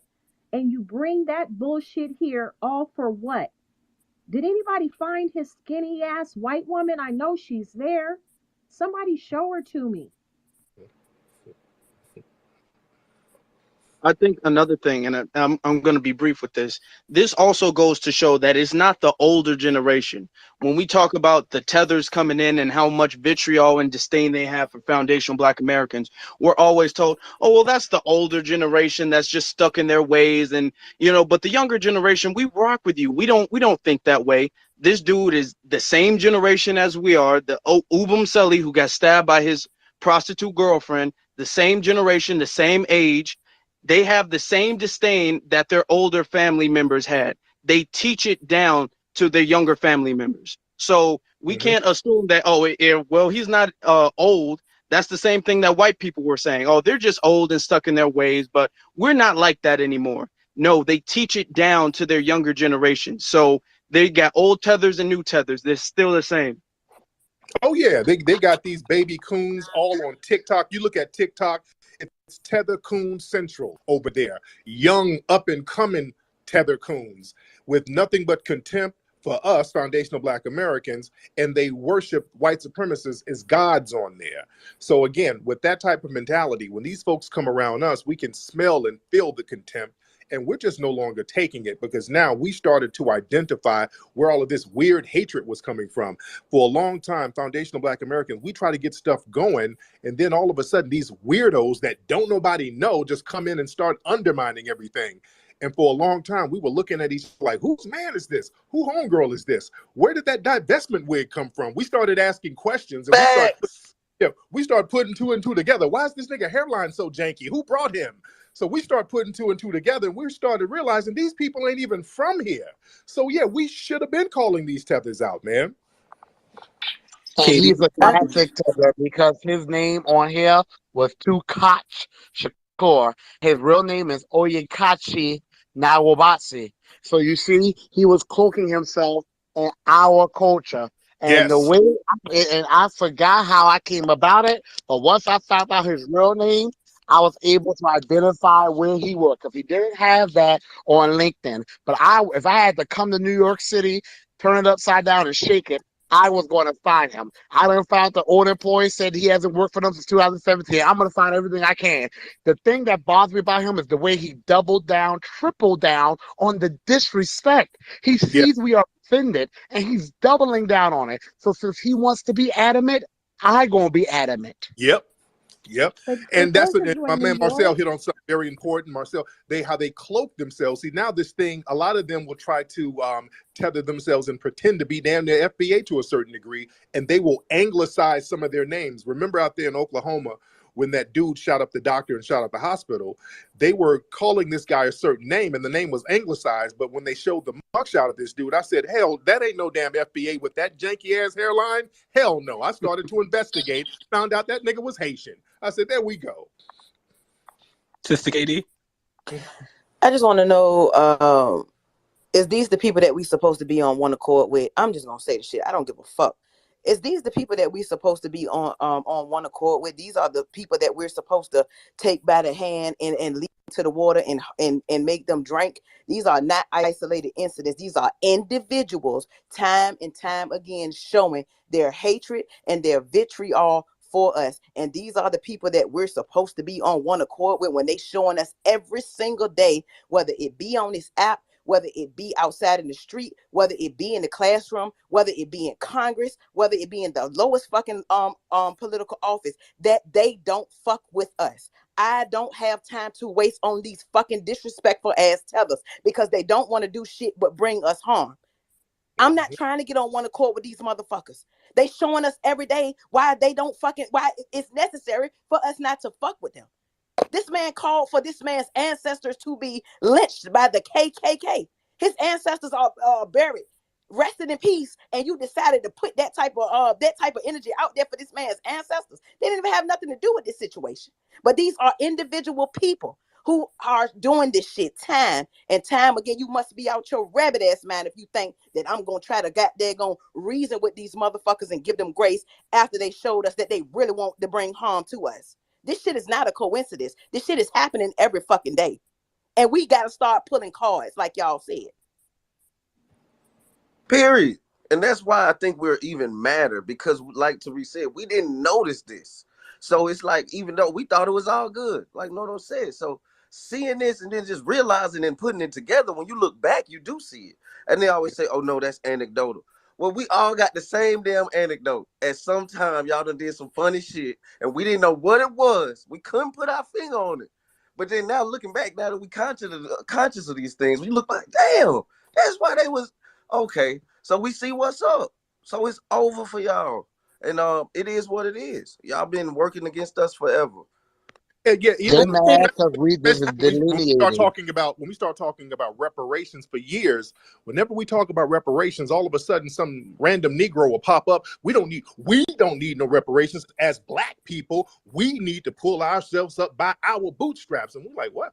Who would turn down reparations as a black person? And then we start looking in people's backgrounds. Oh, this fool ain't even qualified for no damn reparations. And we kept seeing that over and over again. I think in one of those one of those Twitter space rooms earlier, there was some Tether in there who's a politician talking about how we don't need reparations, and he's got some little janky background that don't nobody really know about. So we keep seeing this thing over and over again. These people who are not even qualified to get reparations hopping into our discussions, pretending to be us, to deliberately undermine us. That's very insidious and that's very deceptive. Delineation is necessary. I'm going to let y'all know it's necessary because, like I said, our pain, Ku Klux Klan, Sage gave his experience, I gave mine, lynching, that is something that has touched all freedmen, all foundational Black Americans. It is not his history to dip in and make light of lynching and Ku Klux Klan and wiping out Black Americans' ancestry. He thinks because he looks like us that he has that right. No, it is just as offensive coming from you as it is from white American. Because like I made clear to him, you're a descendant of the Africans that sold us, and the white Americans are descendants of the Europeans that brutalized us. So it's equally offensive. We have to keep that delineation energy. Mm-hmm. Hey guys, I just want to make a request for those of you who live in New York. So sorry. I know a lot of people say, hey, we need to stop protesting. This is a time when you protest. Those of you in New York, get out in front of Pace University. Get a press release. Get a podium. Make this big. We've already got 5 or 6 people up and off this app, made them lose their jobs. And again, I have 2 messages. One, I'm going to talk about consequences right now, and then jealousy, because that's the lowest common denominator that's feeding these scumbags. But those of you in New York, show up in front of Pace University. Make this make news. Come up with a hashtag. In real life, I am confronting Africans in real life, white people, everyone. When people say something I don't like, I speak up about it. When people say something to me, white people, about Africans versus Black Americans, I make it very clear. I'm not an African. I'm a Black American with a different lived experience, a different ethnicity, a different culture, a different lineage. Let the world know that we are not them. Every other ethnicity gets called, if they commit a crime, they say a Japanese American, a Chinese American, a Vietnamese. We are no longer going to be held accountable for their fuckery, pushing people off of platforms, stabbing people, rubbing feces in their face, shit that we've never done. And now all of a sudden, we're responsible for it. They're not going to get to thrive while disparaging us. Get out there and let Pace University and the rest of the world know that Nigerians are a freaking problem, just like they are all over the world. It's our time to highlight this. My next point is jealousy. Some people will say, you know what?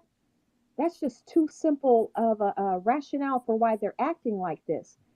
I think it was Tariq or Marcel just read a tweet where he was talking about Black men. They keep sneak attacking us. We're like, when did Black men and women stop loving each other? We are the R&B kings and queens. Dudes used to send me mixtapes and poetry. Like, when did our Black men stop loving us? It's them. They got to this country and they're angry because, like him, he's mad because he doesn't have Black American swag. Mm-hmm. And Black American women aren't running him down. You ain't never heard nobody say, let me get one of them sexy Nigerians. Where's the bomb-ass Somalis? So they're starting this shit, Black women this, Black women that. Meanwhile, I'm not even going to get into what their women are like. Then their women are on here, Black men ain't this, Black men aren't this. And you look at the statistics in their countries and in their communities here in the United States. Domestic violence, out of the roof. Misogyny, out of the roof. Rape, out of the roof. Genital mutilation, out of the roof.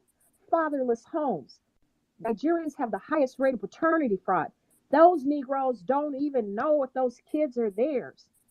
The Dominicans, they call them the fatherless country.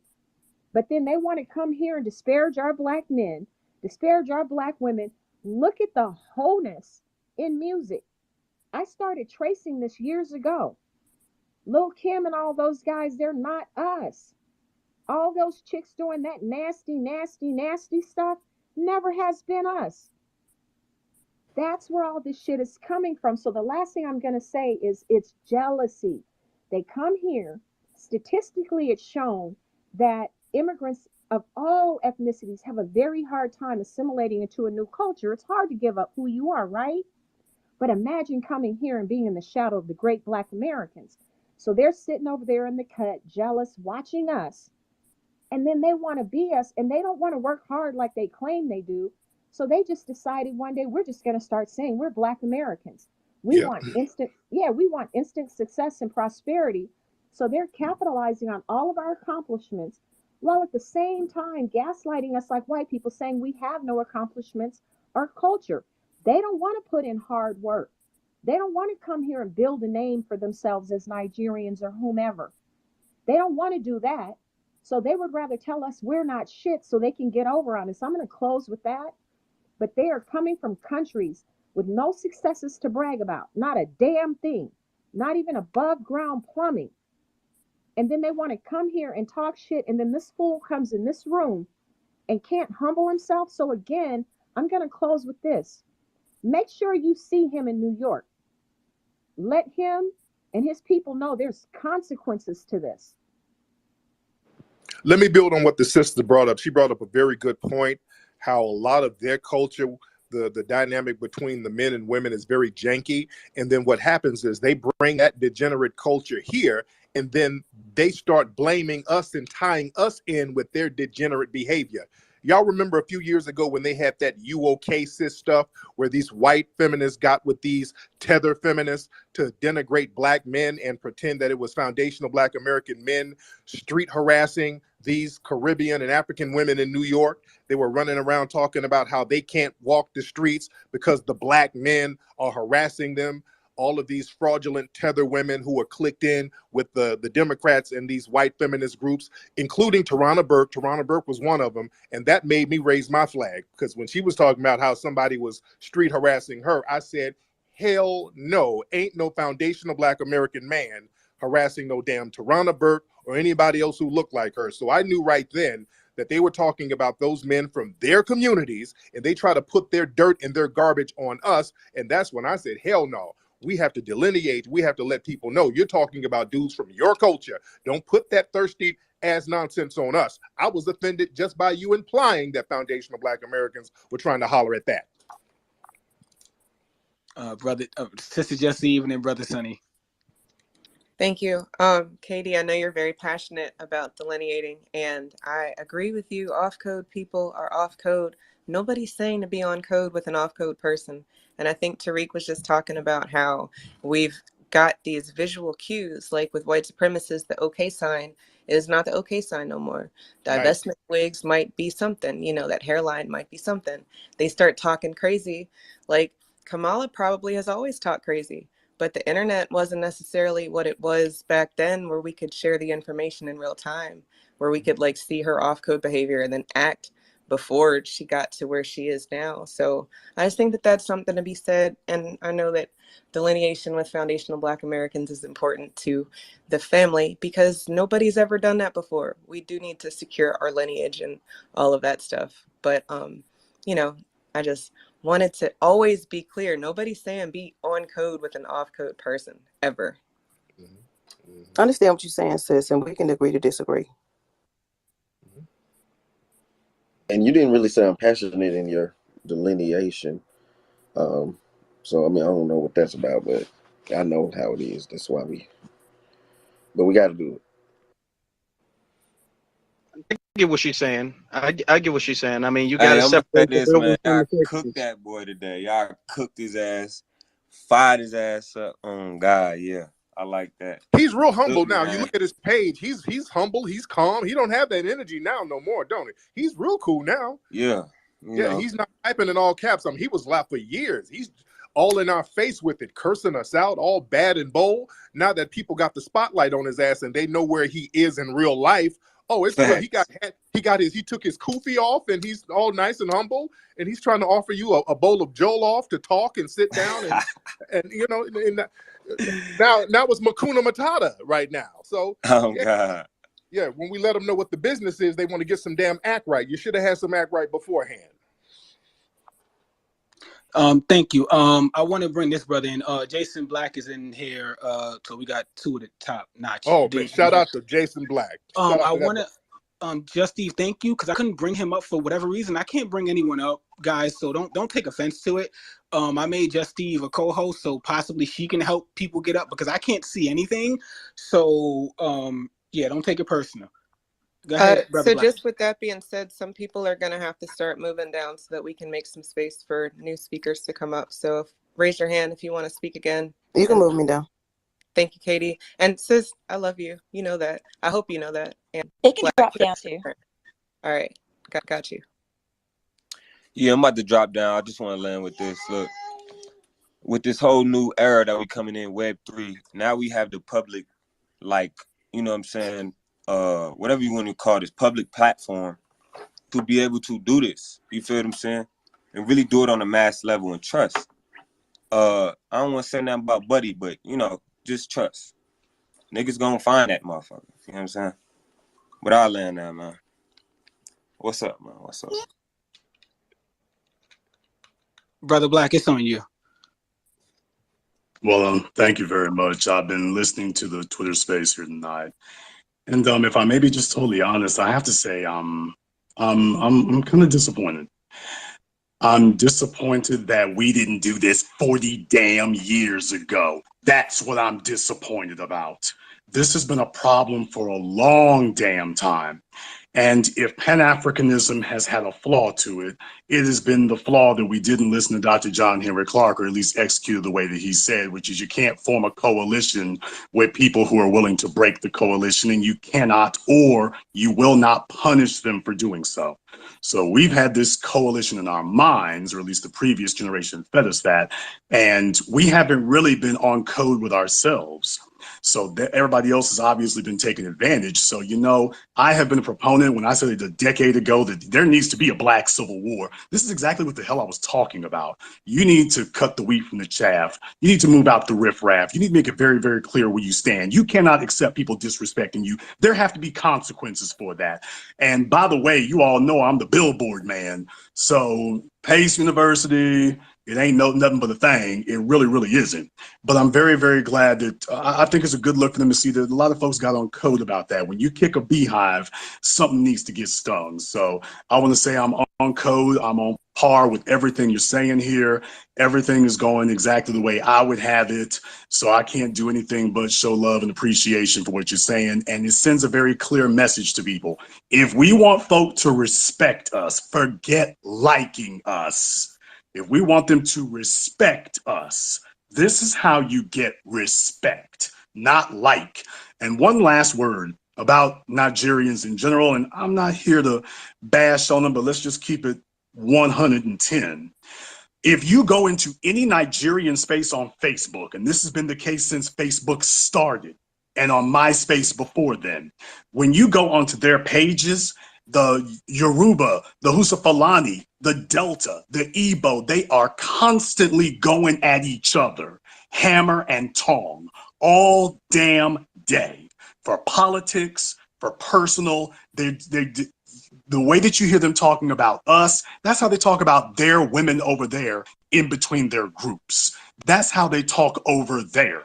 So it was nothing for them to import that over here because they already refined it over there. And all we're saying is, yeah, keep your personal dysfunction and problems over there where they belong. Whether it's George Zimmerman or whether it's anything else, you start noticing a trend that these folks have been doing that. And up until now, we didn't have a platform where we nationally communicated to compare notes. And the only difference is now we compared some damn notes with each other. And we said, hey, Tariq, out there in Los Angeles, are you seeing that? Yeah, I'm seeing that. You seeing that in New York? Yeah, we're seeing that. Are y'all seeing that in Louisiana? Yeah, we're seeing that down here too. How about in Florida? Yeah, us too. Well, I'll be damned. We're all seeing the same thing. Now, either we're all equally crazy or we're all finally going equally sane. Real talk. Yeah, I agree with that. That's exactly what I was saying. Facts. 1000%, gang. I want to say this too, since I got both of these brothers in here. I want to thank both of y'all for not just influencing me and my family, but just having the courage to speak out and speak up for your people. Y'all don't know exactly what y'all do, but I want to say every day I play y'all broadcasts every day, and it really frightens people. Especially Jason's voice, it really frightens people as I drive through these neighborhoods with the with it on blast. So I want to thank y'all again. The family, we love y'all. Y'all keep doing what the fuck y'all doing, excuse my language, and we will keep up the good fight. And as far as my sister Nuardos, I'll holla at Pace University tomorrow. You are absolutely correct. And anyone from New York, y'all need to get on code with me and then show up. Don't just, show out, let's make something happen. Yeah, let's make this an organized effort. I'll put you with Tony Blunt, but there are a lot of people out there, whether they call themselves FBA, Foundational Black Americans, Black American Descendants of Chattel Slavery, freedmen. This is a time. I'm going to repeat this, guys. This is a moment. Organize. Over the next 2 days, be ready for public action. Have a press release. Do this. They need to understand there are real life consequences to this. And what we're not understanding, I think it was the Black Authority just said, they've been at this. They have been at this. We are dealing with a desperate group of people, and then we're kicking ourselves. Why didn't we see it? Why didn't we see it? You can't see what's hidden from you. When the Jews came here, they purposely chopped off the end of their names, got their noses fixed, didn't wear their Star of David. Africans did the same thing. Change their name, pretend not to be whomever they are to assimilate into our culture. When you're dealing with a desperate group of people, you may not understand what desperate people do. Do you guys watch the videos about what's happening on the continent? They're leaving countries with 80% poverty rates. 80%, 60, 70, 80, 90% unemployment rates. They are escaping. Escaping their continent. They are so far behind in the survival game that they've come here and will sell their souls to these white mediocres to get any and everything. And the everything they want is that piece of the pie that we've already carved out. They are here being stepping fetchits, thinking, I'm going to play the respectable Negro. And you see how their tools keep getting broken. This guy came after, what's his name? Clarence Thomas. Instead of him seeing that Clarence Thomas just got broken in half and thrown out, he's going to side with them. And as Tariq said, who in their right mind is on here caping for the Democrats? No one. These people are desperate. And I want to give a big shout out to Marcel. This same guy tried to come after Marcel this morning saying, oh, he's a loser. You guys are falsely worshiping him, blah, blah, blah. What they don't understand is Marcel is a man of courage. They don't understand that we as individuals put ourselves in danger to tear down this regime, the most demonic, corrupt regime known to mankind. They're so busy running, fleeing, being cowards, licking white butt that they don't even understand what Marcel did. They don't understand that his career has suffered because of what he did. But they would rather tear him down and call him a whiner, me a whiner, us a whiner. Stop whining, stop begging. Why? Because that's what you do in your country. You put your head down instead of 90 billion of you running up on that 10,000. They don't understand what it is to be a people of courage, a people of great confidence. So what they would rather do is sit around and be jealous. You didn't invent this. You don't have no culture. You don't have nothing the white man didn't give you. That's called projection. Now project everything onto his ass and make sure that this hits the news, guys. Be in front of Pace University. Have his name trending. Send a message to each and every Nigerian, Somali, Kenyan, whomever, Caribbean, whomever. Just make sure you do it. I think that the provost, when I spoke with her, she sounded pretty angry. So I think he's probably been getting phone calls or been ignoring it because she was like she was gonna get on it right away. Like she wanted me to send her the screenshot while I was on the phone, but I told her I would have to look for it. So I think Pace University is not taking it lightly at all because I emailed a former employee and they wrote me back right away. They was like, we don't condone that. He hasn't worked for us since 2017, but they still asked for me to send the screenshot 'cause I didn't attach it. So I think Pace University is going to be on it. I'm pretty sure I called them like around before it was almost 5 o'clock, but I'm pretty sure they're going to be on it. You know what? This would have never came to this had he just in the first Twitter space we had just humbled himself, apologized, and deleted the tweet. But y'all saw what happened when he came here tonight. He was like, "Oh, I changed my name to Tether Locklear because that's me. I just troll people." So he really thinks talking about the Klan and lynching and killing our ancestors is something for him to troll. He's trying to do that Mark Zuckerberg, totally dude, you know who my father is type thing. That like I'm a smart alecky type guy thing. But he's gonna realize this is a new era. We are not our parents' generation. We're not going to we should overcome stuff no more. We're going for you. Marcel, There are before consequences. hold on, order. Marcel, before Sonny goes, 'cause I know Sonny's been waiting for a little while. I want to. Can you put in the jumbotron exactly which number we should reach out to from Pace University so that the family, everyone in here, can see it? Yep, I'm doing it now. Sonny, it's on you. Yeah, peace, family. Yeah, I just wanted to kind of reiterate a few things that the brother Tariq and Jason and Marcel said, and KD. This is the year. This is the year of delineation. There's nothing you could do about it. It's going to be uncomfortable. A divorce is not comfortable. There is no nice way that you could have a divorce. We delineating, and that's that because Buddy came up in here. This is not the first space. This is like the second or the third space where he's way too comfortable speaking disparagingly and talking down on foundational Black Americans. He would not have the balls to stand on this if this was the Jewish community. If he was saying, I wish that whatever Jewish politician that you want to use, I wish that they would have thrown him in a gas chamber. This shit wouldn't have been funny. So we need to flex our muscles as foundational Black American family, and moving forward, we got to get these people up out of the paint. It's going to it may get ugly, family. We got to box these people out economically and let them know that you cannot disrespect us no more. You cannot show me a group of foundational Black Americans by the thou. And another thing too, we don't need you to call out our coons. You got way too many Nigerian coons to deal with. You got maybe 1 million or more. We can handle our own coons. Clarence Thomas is ours. We'll take care of him. We need you to take care of yours. We cannot. The foundational Black Americans cannot be. Listen, man. We cannot be policing the whole fucking diaspora, bro. Get on your shit. Get on your game and take care of your people. I gotta call out my coons. We gotta call out your coons. We the parents of the whole diaspora, bro. This shit is getting tiring.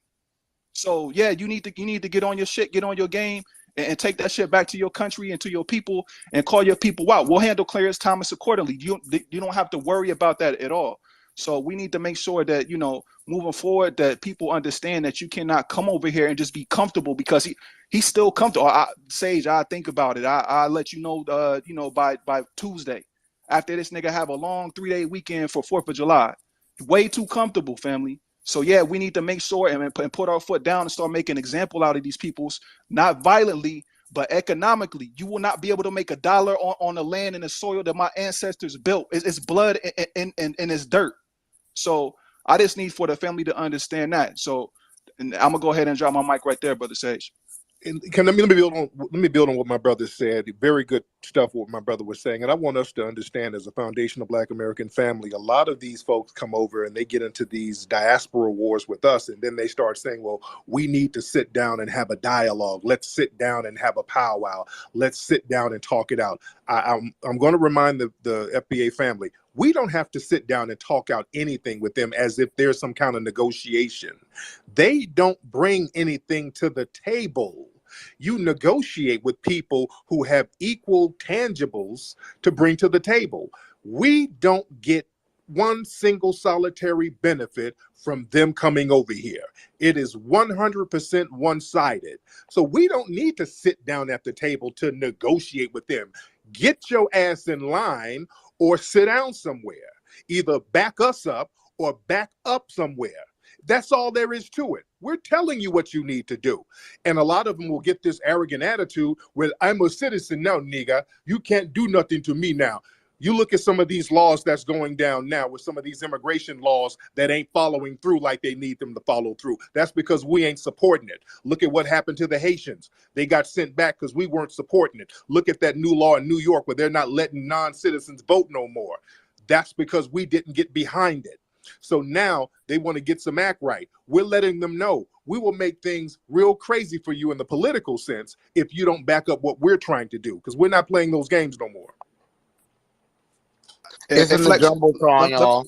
Let me say something one more time, because you know this shit is serious as foundational Black Americans family. Because when we look around all around the corners of what we trying to move politically, when we start looking at NARC and then Cobra, these people are holding up our reparations check. You know what I'm saying? So, and you know, if he like I told him when he was on stage, he don't have the same energy to match the Nigerian GOP candidate in Michigan, Austin Changi, who said when he was going to get elected that he was going to remove Black History Month.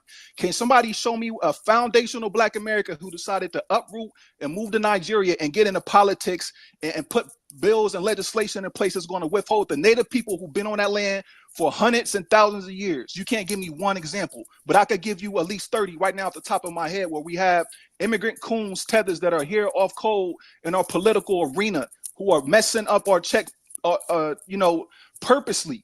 We are literally fighting for a reparations check. And when I'm looking at these Narcan and Cobra names, these are not foundational Black American last names. These are people who are not of our lineage. If you are not of our lineage, you cannot speak for us no more. You got to get in line and you got to check your own coons, because you got a lot of them.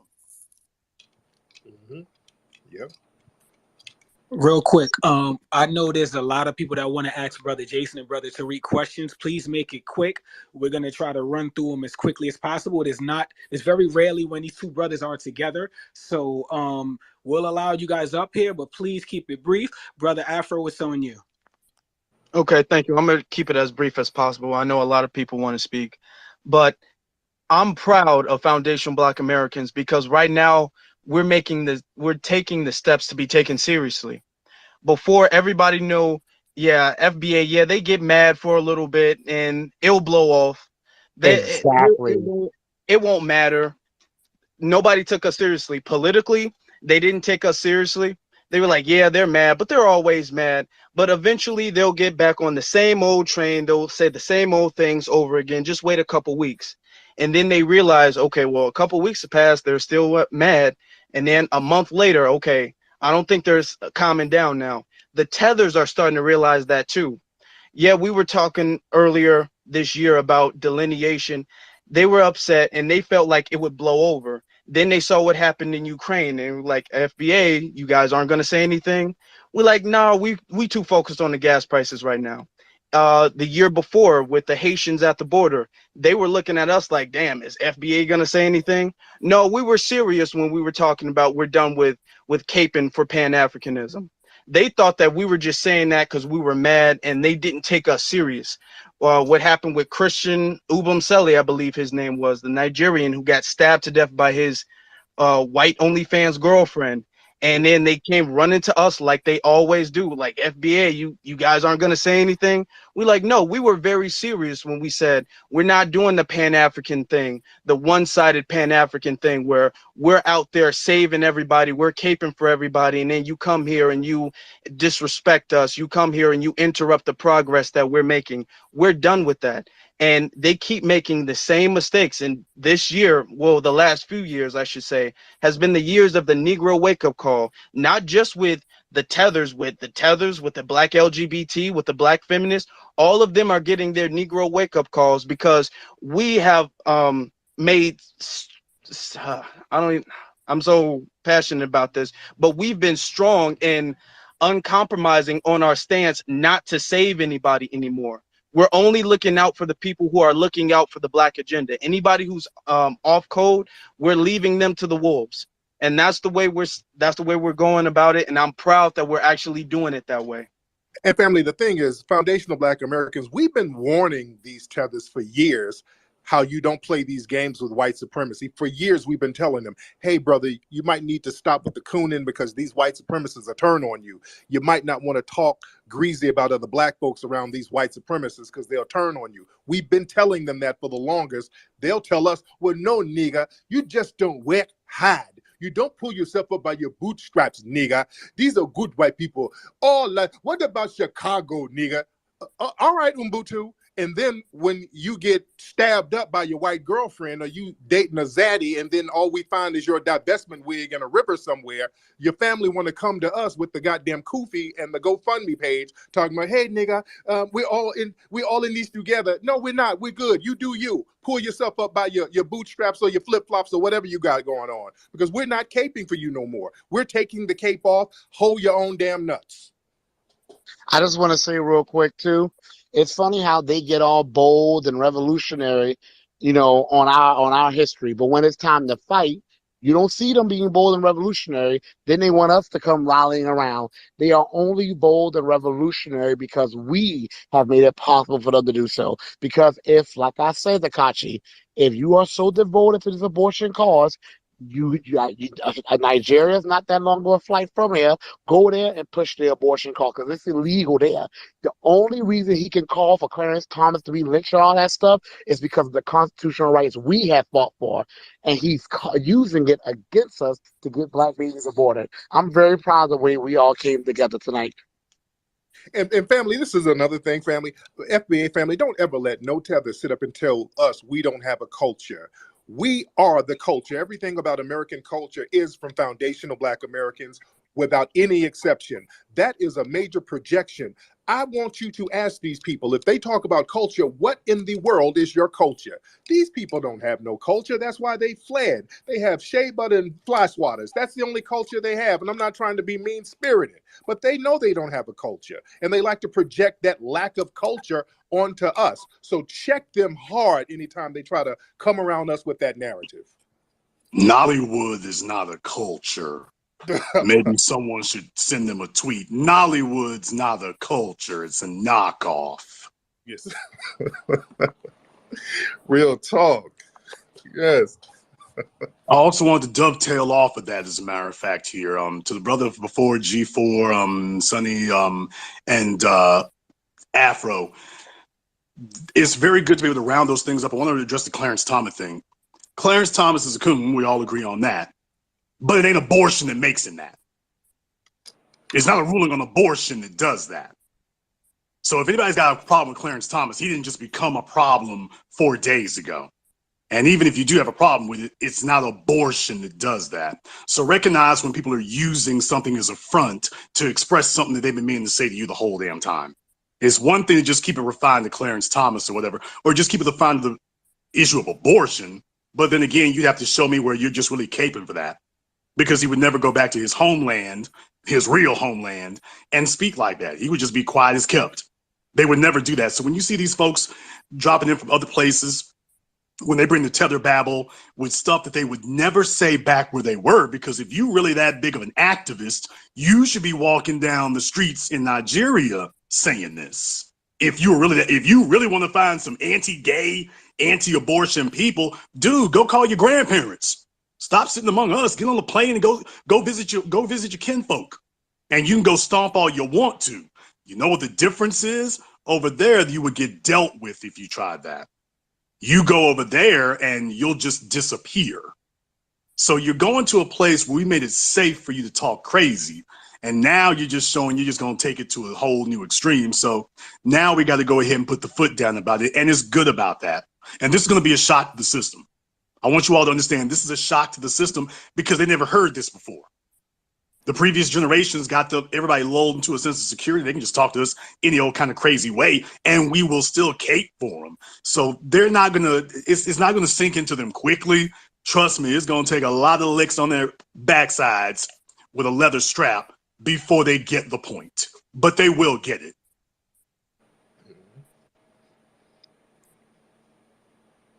Brother And Jonathan. one more thing, if they want to say what black culture is, if you want to know what black American culture is a foot up your ass. There you go. I know you were saying, Jonathan, he has his hand up, Nikki. If you guys could put your hand up, and then after you speak, I'm gonna drop you down because it's a lot of people who want to speak. So Jonathan, go ahead because you had your hand up, and then on Nikki, and then Chef, and then Irie. And please keep it brief, guys. I don't know how much time these brothers got. Y'all know they are very busy. One brother's working on the Maroons, the other brother's working on 8 a.m. So please keep it brief. Thank you so much. Yes, indeed, man. You guys can hear me clearly? Yes, sir. Yes, sir. Shout out to Tariq and Jason Black pulling up to the space. Shout out to Sage, man. Yeah, I'll be brief, man. I agree with everything that's been said. Well, I do want to say this. It's good to see everybody kind of come together on the space right here. You know, after the spirited conversation we've been having over the last few months, it just shows when it's time, we can get on call with each other and shut stuff down. So I really appreciate that because we have that. We just have that energy. And I say this in every space. We are the culture. We are the energy. Whatever we decide to do, it reverberates. I said it wrong. It permeates around the world, right? And so when the dude coming up, pulling up, saying crazy stuff like that, we shut it down, man. You know, another thing, I think that one thing we got to look towards is making sure that you know, we just make sure we're telling our friends and family what's going on. And when they say stuff like, "Oh, people don't know about FBA," or "People don't know about this and that," they know about it because we are the energy. When you look to the civil rights movement, it wasn't every single body that was a part of civil rights. It wasn't every single body that was a Black Panther. It wasn't every single body in every movement, but it was that fire energy that got stuff going, that reverberate around the world. So that's what we are. We are that energy. I mean, we are that culture. It's gonna take people like us to keep that jump pushing because we got that spirit, we got that knowledge, and we got that understanding. So we just got to keep pushing that, man. And don't fight like Sonny said. It's gonna be some uncomfortable things, some uncomfortable situations with some of our friends and family. But we're gonna have to keep pushing it, man, because anything that you obtain, you're gonna have to fight for it. You're gonna have to have some real conversations, and whatever you're good at, you take that and run with it. Some people are good at conversation, some people are good at this, some people are good at that. But whatever you're good at, man, just push that because it's gonna take all of our energy and everything we got going to make it happen. And I'll land right there. And I appreciate the mic. Let's keep this energy going. Much respect. Go ahead, Nikki. Thank you. Hello to the room and all the speakers and my great teachers here, Tariq and Jason Black. I love you guys. I noticed in my professional life, I do see a lot of Nigerian coons throwing other professionals up under the bus, and this is a constant thing.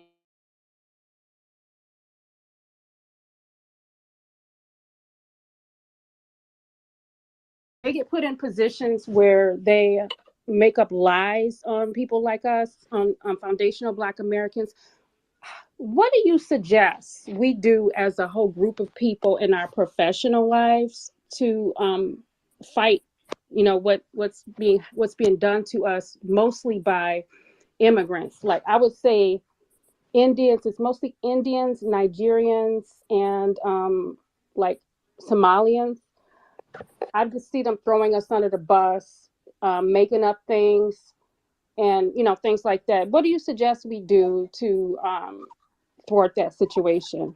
Great question. Now, my wife, as you guys know, we just had a new baby a couple of weeks ago.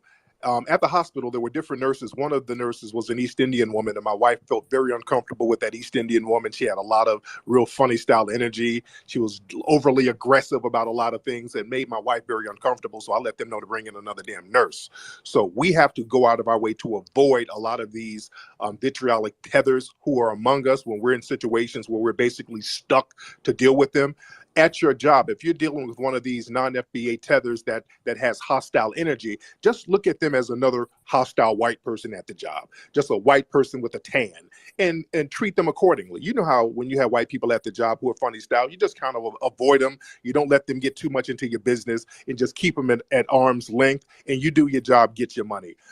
Do the same thing with these tethers, because what they'll do, they'll send these tethers down acting as a supervisor, and then they'll try to sister girl you and get you comfortable so that you can tell your business so they can go relay that back to the boss and then undermine you or send you down to HR for saying something to them that they didn't snitched on you about. Avoid them like the plague. Treat them like white people or treat them like snitches at the job, but don't let them mess your money up.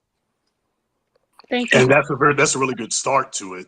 And Oh, also sorry. another thing is make sure you're excellent. Excellence is how you stop that kind of thing from happening. You can't be mediocre and then shut things down. You know, you have to be excellent at it, because if you're going to talk about being Black professionals, that's another way of saying that we're not entry-level employees. We're excellent at it. The other thing is people who are excellent also need to have a code amongst each other. So our generation needs to understand, look here, it's survival at stake. You don't have the option of being an island of one. So first and foremost is be excellent, because if you're just mediocre, your complaints fall on deaf ears. If you are excellent at your job, you're the best of the best, that goes a whole lot further. So those would be two main things I would say in addition to what Tariq said. Absolutely. Thank you both so much. V1, Nikki, thank you so much. I think it was on Chef, and then we're going to go to Black Alpha Network. Hey, peace to the gods, the goddesses in the room. Brother Sage, when you plan on pulling up on dude? Because I can slide over the bridge. It's light. I'm about 10 minutes away. Possibly tomorrow, most likely. That's a bet. Shoot me. This is recording, so DM me.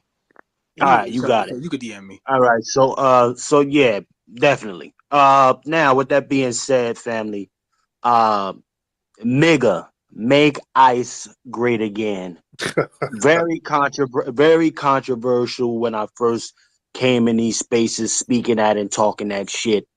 And now we see with the comfortability that these anchor babies have, they just throwing nothing but disrespect all over us. I got ICE on speed dial for all of them niggas. Okay? I want everybody to understand ICE is paying up. Get your weight up, right? You want a second income, whatever the fuck it is. I've made 5 calls. I plan on getting my numbers up, just like that coon said when he was talking to Trump. I got to get my numbers up. Niggas got to go back home. We got to use whatever we have, family, right? This is war. This is not, there's nothing about being politically correct about this shit. We are cornered. We need to use every fucking tool at our disposal to get these niggas out the paint, or at least scare the shit out of them. Because this goofy motherfucker is too comfortable with coming in these spaces with his chest up. We got to send him back over the sands with his sandals burning up in the motherfucking desert. I'll land with that. And to the tether that's probably listening, I got 2 brothers on stage that will be willing to probably bail me out. So just in case, anything happens and you get hurt, these brothers will take care of the bill. I'm just saying. Continue All day. Let me be very clear. That's not an idle threat. All day. Just make the call. That's all. That's all you gotta do. Don't even tell me what you did. That's why the people love you. Continue, Jesse. It's supposed to go on Black Alpha Network. Then we're going to go to Irie, then Wayne, then the Hard Black Truth.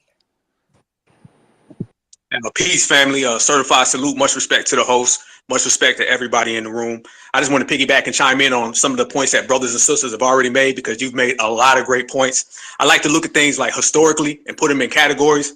And right now, what I've noticed is this is the gatekeeping era. And a bunch of brothers have already made this point, but this is the gatekeeping era, the regulating era. And anybody who's out of pocket, out of code, you're getting G-check. You're getting spotlighted. You're getting ran off the block. And that's what we're doing right now. And by us doing that, these tethers are shook. That guy can say whatever he wants. They can act all high and mighty, but they know deep down inside they're shook, because foundational Black Americans have truly regulated our culture. We regulated our lineage, our heritage. Everything is about us. It starts with us. It ends with us. Our money staying in-house. We're not going out building everybody else and having nothing to come home to. We're making it about ourselves. And that's the most important point.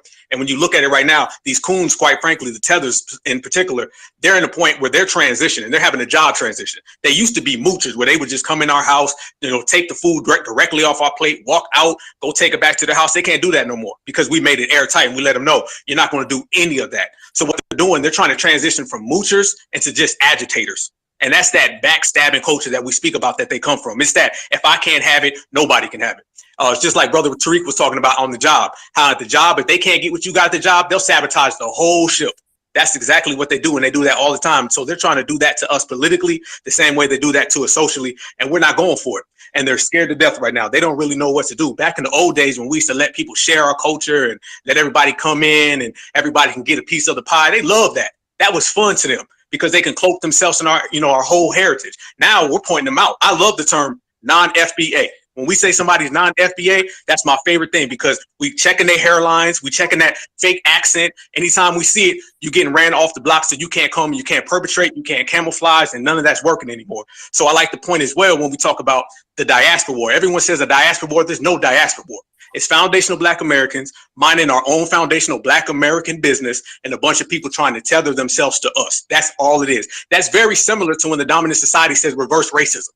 Reverse racism, it goes both ways. It don't go both ways. No. It's us doing our own thing, staying in our own lane, and everybody having a problem with us. So as we look at them as tethers and they tether to us, they mimic the dominant society. So anytime you have an engagement with one of these people, it sounds just like talking to a white person. So basically, like Tariq was saying, they're basically just dominant society in blackface, in tether form. So these $2 tethers right now, they're shook, they're terrified. And this is what happens when FBA stays on code. We gatekeep, we run people off the block. They have no place. As soon as the term African American left, so did these African tethers and every other tether out there. We've been going down one by one, cleaning house, regulating, and I love it. I'm glad to be a part of it. So I salute everybody out there. Let's keep the pressure on them 24/7. Appreciate the love, everybody. Black out. Just real quick, y'all. There's the petition to get an anti-Black hate bill in the Jumbotron. Some people are saying if you're in California, you can get there. They'll need support at the capital of Sacramento. And someone said they are HR person. If you are in an environment with like even anti-Black American, Black immigrants, you need to treat it as if it was with white people. You go to HR, you make complaints about a hostile work environment. Just want to share what some people have sent to me. Yes, indeed. There's a sister in San Diego. She's a superintendent at a school board. She made a very harmless comment saying about how Asian immigrants, they come over and thrive because many of them come from wealthy families. They fired that sister because of that. They said, well, that's anti-Asian hate for telling the truth like that. And they just fired that sister. So they don't let Black folks say anything, no matter how true it is. And it's not even an epithet. When we say something, well, they immediately drop the hammer down on us, but we play this little kumbaya game with all these other groups. We have to drop the hammer on them too. I want to speak on that also about dropping the hammer to what the man was saying here before, what the brother said here before. I think Wayne was talking about how it basically was referencing what I've talked about before about these people come from backstabbing cultures. You want to talk about the culture and different what's FBA culture versus theirs. These other folks from the Dominican Republic, Hispaniola, call it whatever you will, Nigeria, Africa, all these other folks, we need to understand something. You go take a look where they come from. They come from backstabbing cultures. They come from cultures where filling on the kids is normal in the family. They come from cultures where nobody loans anybody money because nobody gets paid back. They come from cultures where when they get on, they pull up the bridge behind them. They get what they need, and then everybody else is just struggling and straggling.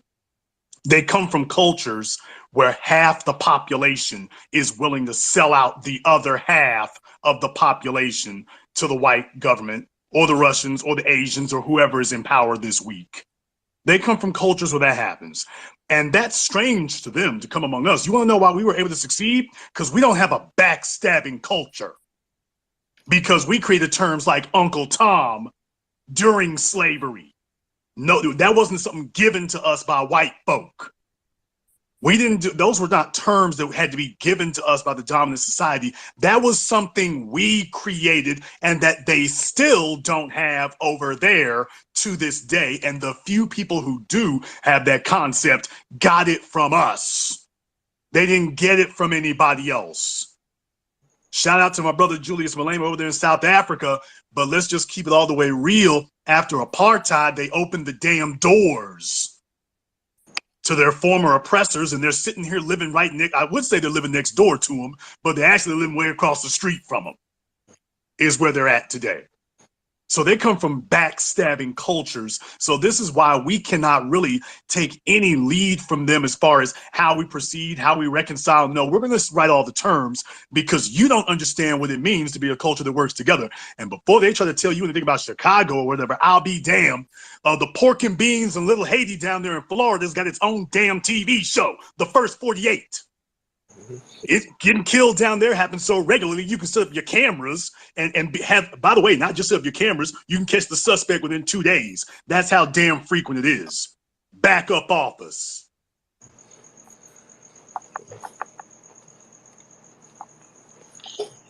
Brother Flex, you got something for us? And I'm gonna build on what my brother was saying, man. The image of the Sambo sellout, we got to understand that image became popularized really with non-FBA tethers. A sister earlier mentioned step and fetch it, and how step and fetch it is used as a euphemism and an epithet among Black people who coon it up. We have to remember step and fetch it was non-FBA. He's Caribbean. William Perry, he's a Caribbean dude. And Black Americans, foundational Black Americans, we've always looked down upon step and fetch it. It was Black people, Black organizations writing to the movie studio saying, hey, this is not our image. This negative image of us, we don't like this. We've always spoke out against these negative images of us portrayed by a lot of these non-FBA tethers who like to promote that. Fast forward to today, when you look at negative images of foundational Black Americans, especially online, where do we see it coming from? Bossip, non-FBA owned. Madame Noir, non-FBA owned. Shade Room, non-FBA owned. World Star, non-FBA owned. Media Takeout, trash website, non-FBA owned. Look at the common denominator. We kept looking at this and seeing these are not our people putting these images out here. And by the way, those websites that I named, I have to pull teeth with these people in order to show something positive. These people never want to show commercials for our films. They don't want to show anything positive. Why? Because when we wake people up, they'll lose their audience. They make money and they get views for us being not awake, us being dumb as hell. That's the image that they like to promote, because these are the tethers who want to come and replace us when we're being ignorant as hell. That's what they want. That's the image that they want to promote so that they can come in and take our places. So we have to understand that dynamic. Oh, not just that, Tariq. Shade Room in particular, you all can go look this up. I think on YouTube, I posted a video about this years ago, why they held that up as a paragon of entrepreneurship, even though she took the damn, I think it was student loan money, whatever, and took the damn money, and off she goes to go put it into the Shade Room because she didn't want to work. Yep. So she didn't even earn the damn money that she got to start the Shade Room, and the white media was sitting up there applauding that. Now, if that had been some Black folk who did that, if that had been some foundationals who did that, why, they'd be talking about welfare queen, malfeasance of funds. Hell, they probably would have come and did them with a RICO case. Probably would have done that. But they sat up here and congratulated her for doing that. I mean, in the media piece there, you would have thought that this was just the normal way of doing things. No, she tricked off the damn money. So yes, she did invest it, and I guess it turned out okay in the meantime. But let's be very, very clear in that case. They treat these like these are entrepreneurs of the year. They've done stories on Bossip, Shade Room. They were cheering about it. That's the kind of thing that they promote. Meanwhile, with the new Black media, if you let them tell it we don't even exist, which I'm cool with, to be totally honest, because we still bust through. But never forget, they love boosting that kind of thing. They don't even have to ask for it. And the thing is, when we go over to Africa or in the Caribbean and show anything negative, they have a hissy fit. When Kendrick Lamar was just over there in Africa, all he did was just start filming. They were all on Twitter calling him all types of names, talking about how he shouldn't show that. When I went to South Africa, I just turned the camera on and started filming. When I went over to some of these other countries and started filming, they were all online saying, hey, don't show that. That's not what we really are. I'm like, yeah, it is what you really are. I'm not saying anything negative. I'm just showing what's going on over here. They don't like any negative images about what's going on over there, but they come over here and find the first hood rat and dusty nigga they can find and put them on a website and blow it up. And get tons of seed money. Yep. Tons of investment. They get preferential treatment. It shouldn't be any surprise. I don't know if Tariq has the same issue that I have, but I have to make Just Eve a co-host because I can't see any of the people with their hands raised. So if you all want to know what happened for the first 3 weeks of my Twitter space, I couldn't see any of you. I can only see 1 or 2 of you. And she's telling me later that her hand's up the whole time, a dozen other people's hands up. I can't see any of them. So we get penalized by these white platforms. We get penalized by the media. These other folk are getting, forget immigration alone, they're getting a hell of a whole, they're getting tons of free monetary, is worth monetary value. They're getting tons of promotion, tons of elevation without having to ask for any of it. So And they're getting a whole bunch of help and then telling you, you need to work harder. No, we don't. And our brother Professor Black Truth, they got a ban on his page now. And that brother doesn't show, he doesn't curse, he doesn't do anything. He just tells the truth. And they got his page banned right now. They got a strike on him on YouTube. He can't post on YouTube for about a week or so. They always mess with Jason's page. They always shadow ban my page. I'm just talking about the news. Now, these other websites, Shade Room and all of these other people, World Star, they show people getting beat up, murdered, people with ashy butt cheeks twerking left and right, foul, degenerate behavior. You notice they never get banned from nowhere. They never get banned. They never get any strikes. They let debauchery just run free with these tethers promoting the most negative images of us. So that shows you how these people understand how white society lets them denigrate us.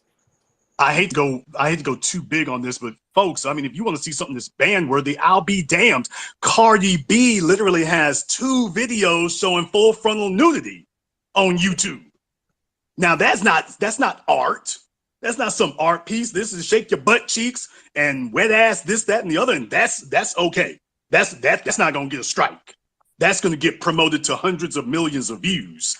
But we talk about the news, we talk about events, and all of a sudden you can get a strike on. My YouTube channel just got struck here a couple of weeks ago. They were talking about hate speech for talking about the Black News channel getting shut down. Hate speech. I'm like, where was the hate speech part of it? Somebody show me. It ain't there. So that's the thing we routinely run into.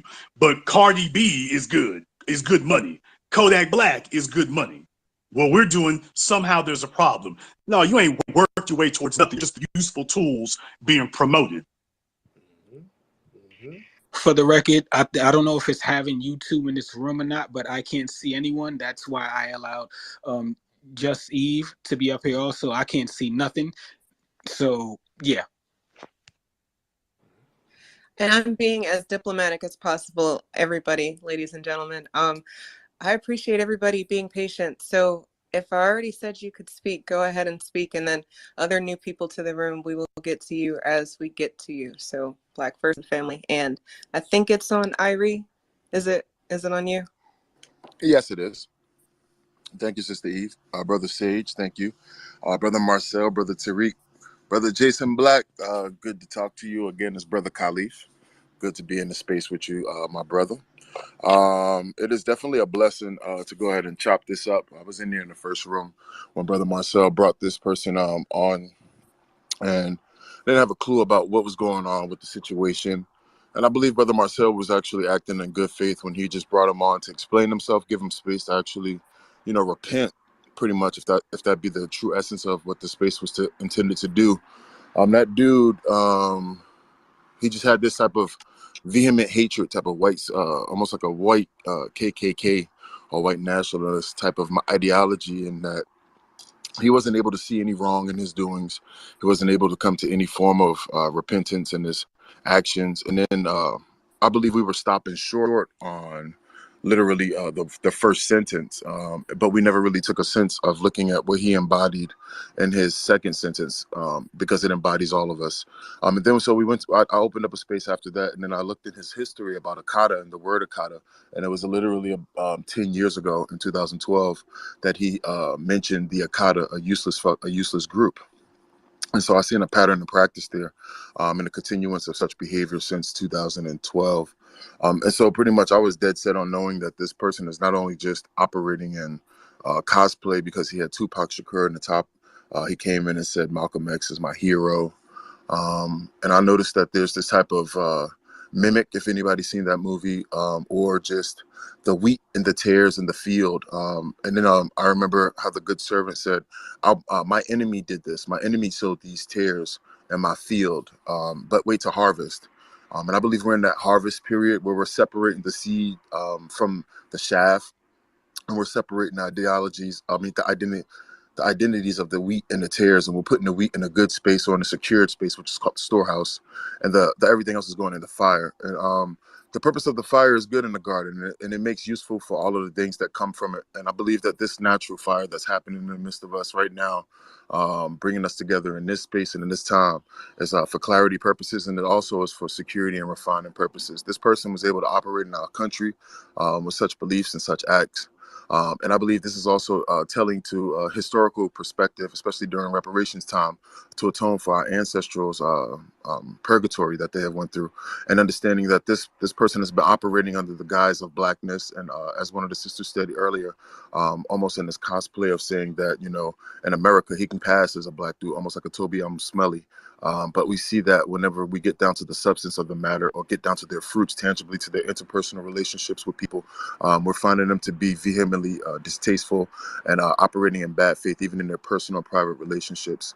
So I do think it's very telling that we're able to identify these type of characters in our midst, again, separating that wheat from the tares type of actions. And also I reported him down only just to, I'm going to do the Pace University, but I also reported him to the FBI, Department of Homeland Security, and Capitol Hill Police for terroristic threats. And it's actually pretty appalling to me that Twitter has the gall to give me notices when I want to post a tweet about something that they consider sensitive or harmful language. But this tweet here is talking about our sitting Black American judge, and he's getting hate threats not only against himself, but his community and his group specifically. And so I find it very open threat opportunity on the board. But I also see this refining of security within ourselves. And I'll trust us more than I'll trust any of my enemies any day. And I'll say much love to the family. And we're definitely going to get these reparations, because that's what they fear most of over anything. Thank you, Jason Black, and thank you, Brother Tariq, for your hard work. Brother Marcel, for presenting this to us. Brother Sage and Sister Eve for having this space. You guys are doing a great job. Much love to you and blessings to you all. Thank you, family. Black First Tea, brother, thank you so much. Wayne, go ahead. You have your hand up. Free R. Kelly, I know you want to speak, but we're going to go the hard black truth after Wayne. Cool. Appreciate it. Thanks, Judge Steve. Appreciate it. Shout out to Tyreek, you know what I'm saying? The host, Jason, definitely Marcel in the building. Real quick, one thing, and it's unique because I know, you know, Jason and Tyreek always have a unique way of, you know, having a dialogue with people and jokes get made and stuff like that. But someone said something about this earlier. It's like, has anyone ever been kicking with their friends? I had a homegirl just come out of the pocket and say something about like lynching as a joke and things of that nature. With, you know what I'm saying? So it's like, that's not even something your boy would say when he's drunk, you know what I'm saying? Just tricking like, yeah, man, you know, so it's like a whole level of like, nah, like that's just, you know, out there. And then I wanted to just throw this out there and I'll make it real quick.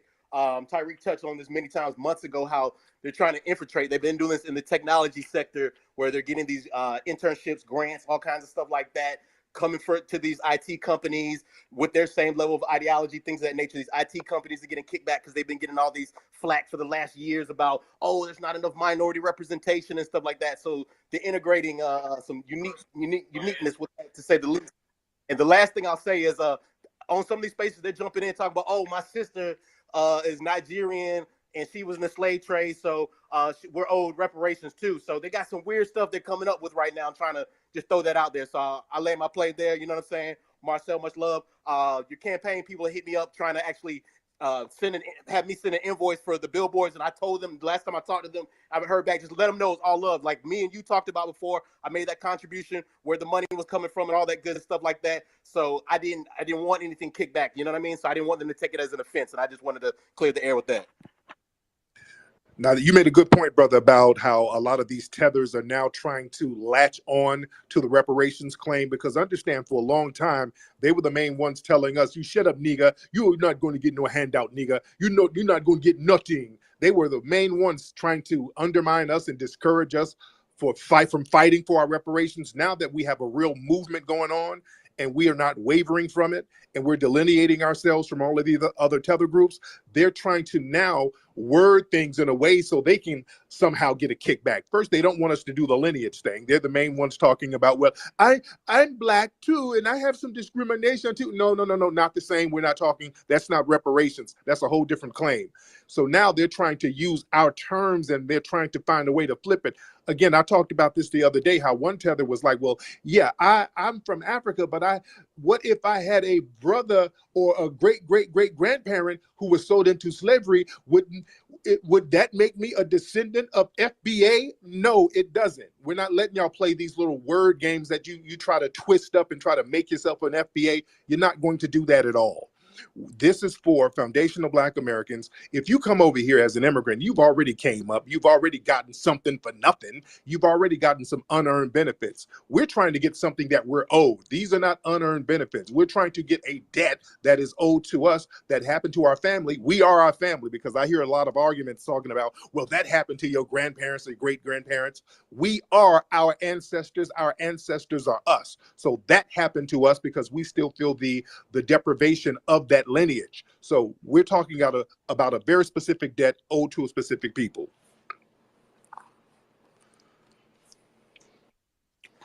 Brother Black, you got anything for us? No, Tariq said it well. I think he said it well. All right, we'll move right along. Let's go to the hard black truth. The hard black truth, then free R. Kelly. Hey, Black first to the family. I really do appreciate this space. And shout out to you guys, Tariq Nasheed, Jason Black. Just want to send y'all all my love and blessings, man. Y'all put me on to a whole lot. And I'm glad that I was able to really listen to you guys, for the better part of a decade, you know what I'm saying? And get put on some game for real. What we see taking place here today, I don't know about the rest of y'all, but I'm really feeling it. We saw people come together who are like polarized against each other, but we all came together for this. And I think that should be remembered. White supremacy knows exactly what they've been doing. And you, Tariq and Jason, you've been making it clear that they've been using folks like myself against Black people. That shit ain't right. And you motherfuckers have been putting it out there, and continue to spread the word, and to anybody who might be in their feelings about it. Oh, well, this has to take place. And I'm gonna just land my plane with that.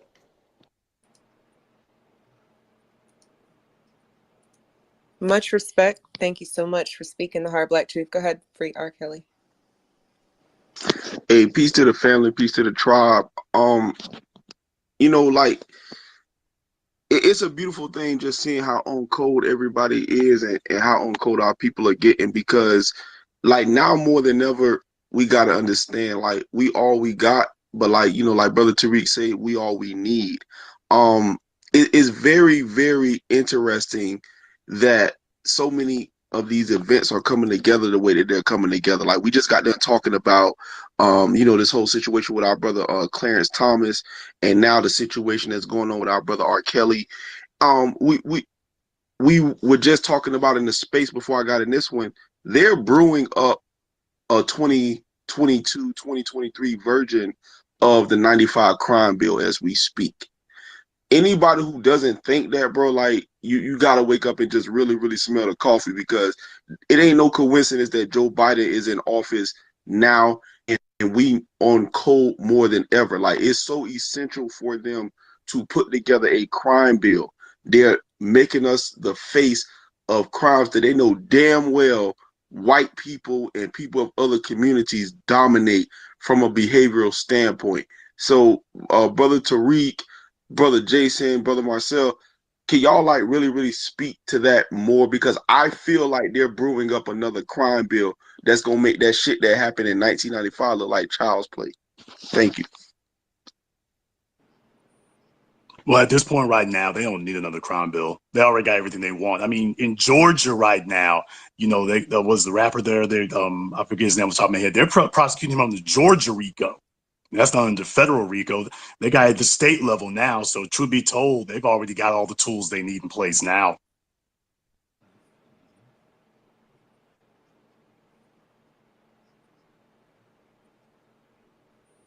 Marcel, Tariq, did either one of y'all had a response for free R. Kelly? I'm sorry, I stepped away. What did he say real quick? He said that he believes that there's another crime bill brewing, and we're so on code that they're gonna try to hit us hard. And I hope that I didn't mince your words, brother. I mean, I wouldn't doubt it. I mean, look who's president. I mean, he's probably trying to break his old record. The last crime bill put more black people in bondage since the days of chattel slavery. So I'm sure he's going to try to exceed his old record. I wouldn't doubt it. Don't put nothing past this anti-black bigot that's in the White House and his go along to get along vice president. Well, I appreciate that, Marcel. Let's go with Black again. Unmute your mic. Let's go.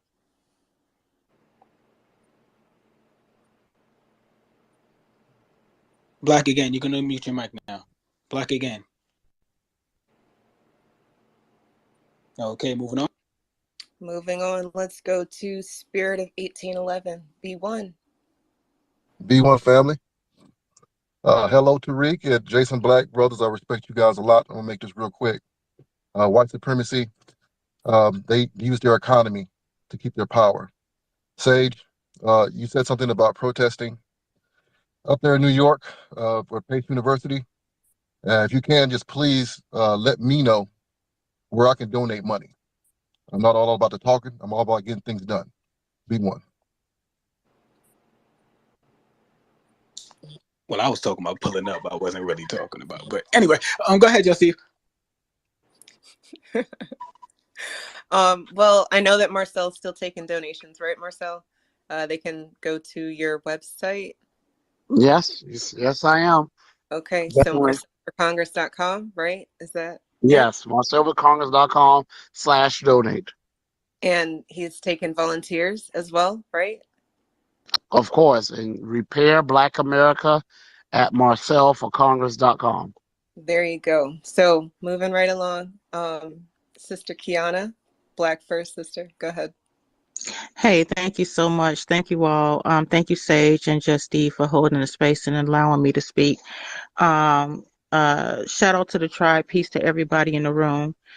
I just wanted to speak on one of the lives that I heard Tariq do with the white guy who was talking about he was biracial and he deserved reparations, and he was basically a $5 FBA. And I wanted to talk about that because this is something that I know Tariq in particular, and shout out to Tariq. He's been talking about for a long time, and he's been predicting these people coming around. And the thing that I think really, really boggles my mind about the whole thing with this, because it's not just white people now, it's all people from all different demographics now coming around trying to identify as us. And these are people who have been telling us for the longest time that reparations is just a dream. We're never going to get it. We're never going to achieve it. Now, all of a sudden, we have people going as far as to take flags out of their bios and, come around us trying to claim to be us. You know what I mean? So it just lets me know personally that we are making strides. We are closer than we think with this.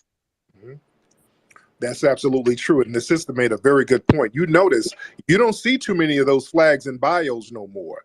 Back about 5-6 years ago, boy, it was flags all over the place. It was like a Benetton ad on Twitter. Everybody had all of these foreign flags. Belize, Honduras, Jamaica, Haiti, the Dominican Republic. I mean, they were proudly displaying them flags.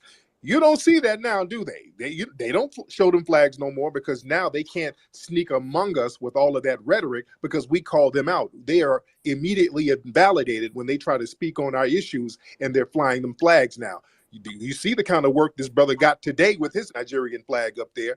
So they know that's the kiss of death right now. So they are trying to hide their lineage so they can come among us. Now, white people are trying to do it. Like the sister spoke on, this white man called my broadcast the other day, and he's talking about he's a quarter black, so he's supposed to get reparations too. And I pointed out to him, you have to be qualified and you have to have labeled yourself as black for at least 10 years. And then he started babbling and explaining. So this is why we got to have all of these other rules in play, because I knew when we start getting reparations on a serious level, you're going to have all of these white people trying to claim that little 4 or 5% black DNA ancestry that they got. And let's be clear, everybody on the planet has some kind of black DNA. So they'll try to hold on to that. Remember, the reparations is about lineage and the paperwork. It's not about DNA. You can't even claim a Native American status using DNA anymore. You got to have the right paperwork for that, because they know that DNA is really unreliable as far as finding out what group came specifically from what place in the Americas. So our paperwork game is in order. Don't let people fool you with all of that. Well, you can't do the DNA. It's so sketchy. No, we ain't doing DNA. If we can trace our lineage back to the 1870 census, we're good money. So it's not that hard. It's not rocket science. And we set the rules, and we're letting them know what the rules are. Parents or grandparents or great-grandparents got to be on that 1870 census, and you have to be a person who's been classified as black for the last 10 years. I say take it further. You got to be either black or colored on your birth certificate. We should go there with it. So it's up to us to regulate these rules, family. I just want to make it clear, y'all, if you're in this space, please report that anti-Black American tweet that Kachi made, and make sure you tag Twitter, because that tweet is still up there. Now, how many of us have had our accounts locked or maybe even suspended for saying something as simple as the word Negro, which is on some of our birth certificates? But this guy has literally said the Klan. He's called for lynching, and Twitter still has it up there. This is explicit anti-Black racism that Twitter has allowed for a long time, and we cannot let it go unscathed.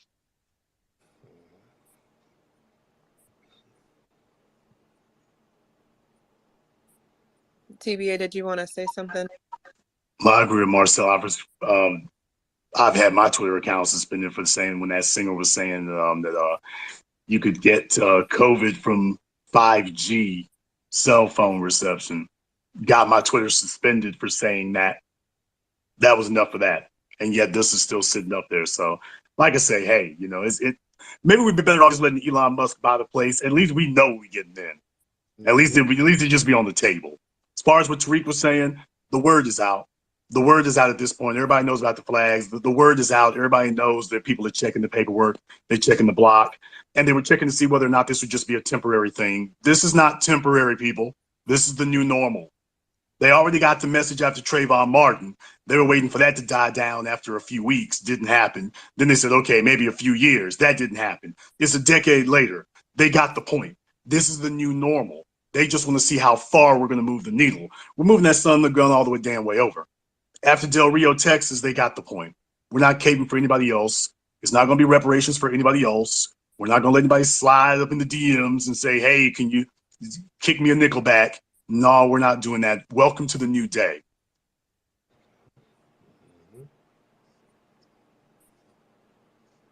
The era of the pull-up is among us, ladies and gentlemen. Off code, gotta go. I know y'all thought I was joking, but we really could just send them back. They probably would go kicking and screaming, but that is an option. We're not gonna be here all night. This has been a hell of a build, so we're gonna get the speakers who are up on the stage to go. So, Harriet Tubman's Pistol, you can go.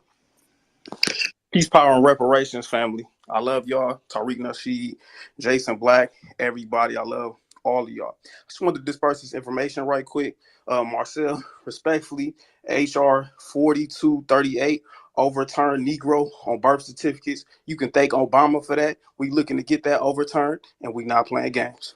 Also, I put in the Jumbotron, Narcan, and Cobra. Please sign that petition to get them off of anything, any boards, anything that has to do with foundational Black Americans, reparations, not only just Narcan and Cobra, because they can make sleeper cell groups, but anybody, and this goes for anybody who obstruct our lineage-based reparations, y'all are going to get out the paint. We not playing. Please sign that petition. Also want to promote, again, that petition to get us an anti-Black hate crime bill. We working on something with that behind the scenes. Also, I wanted to say that being a quote unquote Black owned business is not enough anymore. I want to keep reiterating that. If we need freedmen owned businesses, and we need stickers or something labeled saying that this is a freedmen owned business, that this is a foundational Black American owned business. Black owned businesses is a code name for Tethers to keep grifting. We're not going for that no more. Another thing that I wanted to land on is that this delineation stuff, this needs to happen right now. So we need to get with the OMB in the United States Census. We're not waiting until 2030.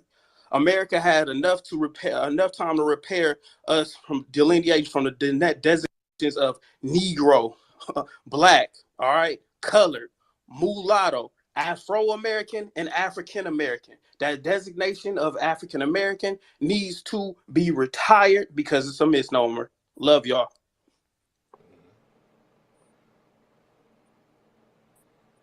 We love you too, brother. Tariq, did you have something to say? No, the brother spoke real good game, and that's some real talk that he's talking. And look, we're doing some good things out here in California. We're still on their bumper as far as the reparations out here. A lot of these movements that's going on, we have to keep our eye on the ball, watch every word that they use, because they will try to slip in trick bag language. So as far as the reparations committee out here, we're still watching every single thing they do. When they form these reparation committees in your local cities around the country, family, watch their words. And if they're talking about minority or people of color, any little trick word in it, shut it down and then validate them loud and publicly. We can't have no games with none of these groups. We're going to be adamant about us dictating what the terms of reparations are. That means cash payments for foundational Black Americans, freedmen, descendants of slaves in America. No other group. When they use any other term besides that, even the term African American, that's not a good enough term. Black, that's not a good enough term. Minority, person of color, aggrieved group, none of these code words. We have to stay on their bumper and make sure the language is correct. Like our brother Neely Fuller says, the white supremacists, they know how to trip us up with words and language. So we need to be on their bumper about the words and language.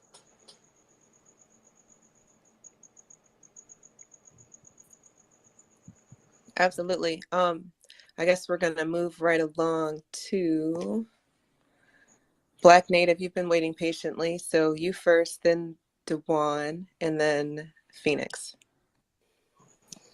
B1 family, I like to thank you for having a platform where we can truly express how we feel about these. I'm calling them invasion of the body snatchers. I'm calling them chameleons who've been running a game on us for about maybe 20 years, 20 to 30 years.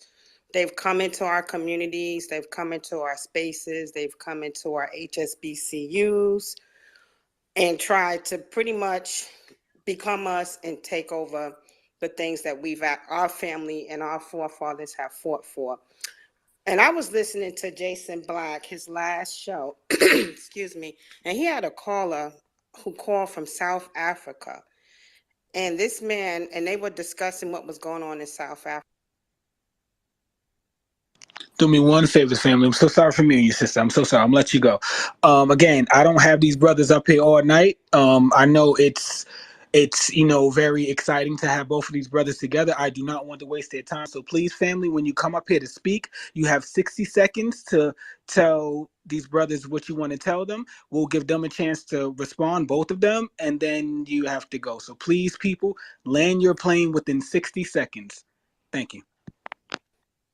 Okay, thank you. Well, I just wanted to say that the guy came up there and he said the people in South Africa were afraid of white people, even though they're the minority. And that struck me because they come over here with all this gusto and all this rah-rah, but in their own land, they're fearful.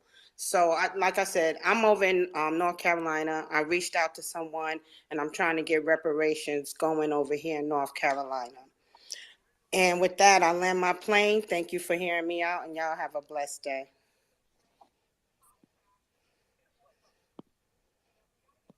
Peace to you, sister. Thank you so much. I think we said Phoenix. Go ahead.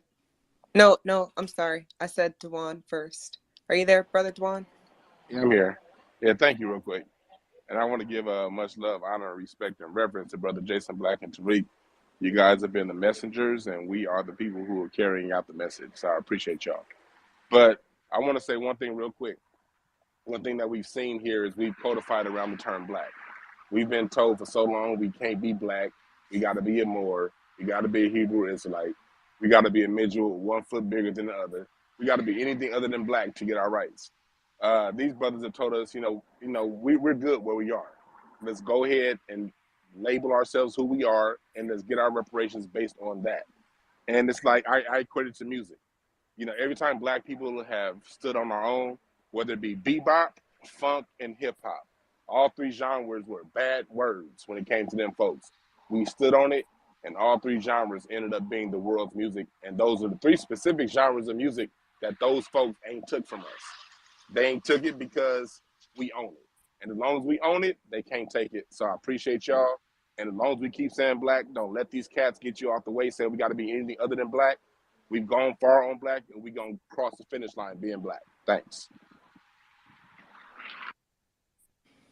Black first, brother. Thank you so much for speaking on that. Go ahead, Phoenix. Hey, everybody. Peace, love, and reparations. Tariq, Marcel, Jason, Sage, and Just Steve. I'm going to do it in 60 seconds. One thing I want to say is that we have to watch where we put our money, where we spend our money, and how we spend it. I'm saying that because we need to pull our money back, our dollars. They'll start to really hear us when we start doing that. Also, there is a space called The City. It is our own Black safe space, social media place, and you can also do a lot of things in there, right? I put it in the Jumbotron, click the link. You can also do business. There is a supply chain in The City where we can actually do Black business, FBA owned, Freedmen owned business from farm to transportation to everything. So please click The City. We do have a safe space, verified only, and I will land there. Thank you. God bless you all. Beautifully put. Thank you so much for keeping it concise. News Trotter, then Divine, and then Red Joker. Your hand's not up, but you can go after that. Can you guys hear me? Loud and clear. Yeah. I just want to say hi to the space and how everybody's doing. And I had a couple quick questions. How dangerous do you guys think the Evanston reparations is to the overall reparation movement? Because we all know it's a farce and a scam. And also, we have a major water crisis happening in a majority black city, Jackson, Mississippi, that rivals Flint. How can we come together and get this city some major attention? Because you have a predominantly black city that's really suffering. People have to drive 30 minutes away just to get clean drinking water. They can't even bathe in the water. They have to get a water bottle. So how can we come together and help this city as well as the Everson reparations scam? And I'll land my plane. One thing I would say, News told her, is what you're doing, what Tariq's doing, what Black Authority is doing. We have to support the new black media, y'all, because the mainstream media is not covering it. I am just like barely an hour from Charleston. Charleston has the most toxic water in America. I'm like barely an hour from Denmark, South Carolina. They haven't had clean water in over 10 years. Bernie Sanders had to bring a truck filled with, yet Wayne knows about it, and Black Alpha, if he's in the room, knows about it. Bernie Sanders had to bring a truck filled with pallets of bottled water for people to drink and bathe, while Clyburn collects a six-figure salary and does nothing about it. So the reason, if it wasn't for the new black media, we were not, the mainstream media is not going to cover these things. So, y'all, we have to support the new black media. The same way the mainstream media gets money from commercials and advertisement that people pay them to show, and trust me, they get paid a lot because I did commercials. We have to start donating to the new black media platform, which includes yours. That's one. As far as Evanston goes, look, y'all, what's going to matter ultimately and what's get reparations is a federal initiative. Only the federal government has the resources to do what's necessary. We have to all be running for office and be running on a true reparations platform federally, because they're going to do all type of little distractions, but we can't be distracted from what's really reparations. So that's my take on it. Well, I agree with Marcel. Certainly, we need to beat the drum about the feds. California, however, that's a bellwether. You knock down California, and it's only a matter of time before you see it spread everywhere. So there's a reason why I've supported in California. We've been monitoring in California, making sure it stays straight, because California can be a model.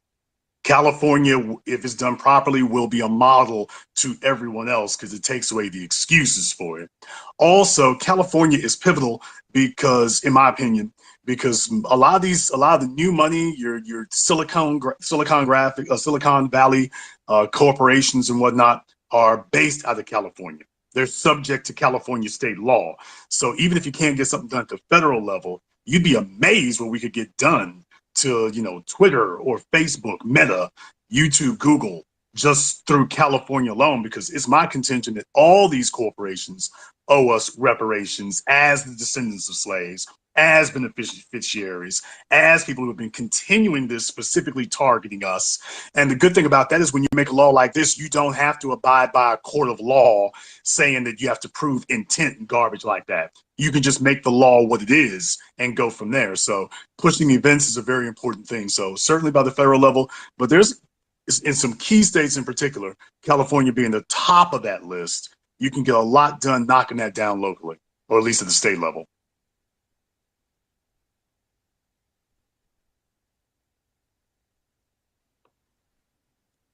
Thank you for your response to his question. Newstarter, you got your response to that. Tariq, did you have a response on that? Or did you just agree with Marcel and TBA because everything is good to go? Yes, indeed. That was a very good point that both of those brothers make. And to build on of what Marcel was saying, a lot of brothers and sisters in these local areas, you have to let us know, meaning me, Marcel, Jason, Professor Black Truth, other people in the New Black Media. You guys have to reach out to us and let us know what's going on in your places locally. A lot of times in these local areas, everybody's on the gossip sites and the YouTube music videos and all that. You're not really paying attention to the political sector. Let us know. Reach out to us to let us know what's going on in your city. When stuff like this goes on, don't let us know about this 3 and 4 months down the line after all the damage is done. Keep an eye on what's going on in your town politically, because we can't keep our eyes on every little thing in every little town. If you let us know what's going on, email us, let us know what's going on the grassroots so that we can blow it up on a national level. I have to beg families sometimes to let me know what the police officers' names are who did some damage or harm to your family in some of these local places. Because a lot of times the family, they're sitting around, they don't know who to reach out to because they're so used to watching rap videos all day. We got to be more politically astute, more consciously astute, and know who to contact when something goes down. So that's my advice to the families out there. For me, myself, I look for things. The whole reason I got behind Marcel was because I saw a video of him confronting Clyburn. That struck a major chord with me. I'm a real big believer in people. If something's happening and things, bring me some original video. Bring me something. If you're going to say something's happening on the spot, Ferguson resonated with me because I saw people's cell phone video from it on the spot. Didn't have to wait for the national media, because a lot of the times, by the time you all get this stuff from the national media, it's already played out or it's well down the road. So for me, myself, and I'm just speaking about me personally, I really look for things where people have shown me, okay, if they're doing a little bit of footwork, that goes a long way towards showing me that you're serious about this and that this is something that really you're giving me something more to go on. I'm not just relying on the national media. So that kind of thing for me really helps. And yes, it's important for us to get it first, because by the time it gets to the national, yes, they're going to spin the hell out of it. All right. Y'all got to get it to us first, because by the time CNN gets it, boy, they're going to flip it. They're going to dig up the victim's information and put all of that stuff out there and kill the momentum. Remember with Philando Castile, Tariq was one of the first people to talk about that when it came. Yeah, because it got to him first. So when it gets to us first in that regard, that's major. That's what I'm saying. If you can get us the video, get us the officers' names, not just, hey, did you see that this happened? Get us some of those key details. That's the kind of stuff we really need. Like the mass shooting up there in Buffalo. They're talking to the big Jamaican looking dude. We don't even know who it is. So like I say, just things like that's the kind of stuff we need to have. We don't have the resources of a multi-billion-dollar corporation, but we got the family on the street. So don't just be sitting there looking. Get us the information. Down in Louisiana a couple of years ago, there was a brother who got attacked by a race soldier outside the hospital. In fact, the video of that is going viral again. That video has resurfaced. The brother was attacked, then he turned around and beat the race soldier off of him, if you guys remember that. The brother got arrested. We bailed him out of jail that night. He didn't spend 24 hours in jail. We bailed him out. Then we got with the media down there. I started doing interviews, going in on the police, checking them. Then I got the police officer's name eventually, found out his record. He has a record of beating black folks. He beat up a sister some years back. I talked to her and got the information, and we got in front of it. I got that brother's charges dropped. This is why it's important to get us that information ASAP, family. Keep your eyes on what's going on in your local area. You can't be bullshitting around all the time. Y'all got to let us know what's happening so that we can do work for you. We're here to help you. We just need eyes and ears on the ground all over. We got to be cognizant of what's going on out there. I agree with that because a lot of this is a lack of information. We spend so much of our time walking around, quite honestly, not having all the facts that we need. And it's important for us to have that because you got Fox News, CNN. If we're wrong, they'll damn sure put us on the front cover of something then. If we're wrong, they'll damn sure do that. That's why it's important for us to have as much information as possible to act. Because if we make a mistake, all these outlets have been ignoring us. All of a sudden, they'll figure out what our name is because they're waiting for that kind of thing. We don't have the necessary support to get this information. Other news outlets can file Freedom of Information Acts and stuff. And these are the kind of things that we need to have before it gets that far along. If there's been a shooting or something, we need to get that information as quickly as we can. Because by the time something else comes up, you don't have the time or the resources to go tracking it down. Mm-hmm. And it's important, family, when something happens, let us know who's who the race soldiers are, because what happens is if something happens to somebody's family, the first thing y'all do is look out for Crump. All right, I'm not trying to beat up on Crump, but y'all think, okay, let me get a bag.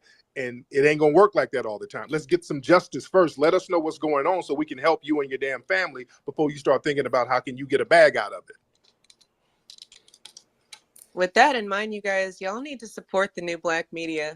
2 cash apps that you need to hit right now would be $ the Black Channel, $ King Flex 818. Do it because nobody else is supporting people who support us. So if you are about it, say it with your chest, with your war I also chest. want to say, just even, I'm sorry, go ahead. Go ahead, Marcel. Now, I want to say that some people are getting messages from Twitter saying that this guy's accounts have been locked, but he's still tweeting. So I'm not sure why Twitter's sending people messages who's reported his hateful tweet saying it's been locked, and he's still tweeting and even laughing about through some messages. So he still thinks it's a joke. And I just told you all, it's our obligation to show him that it's not.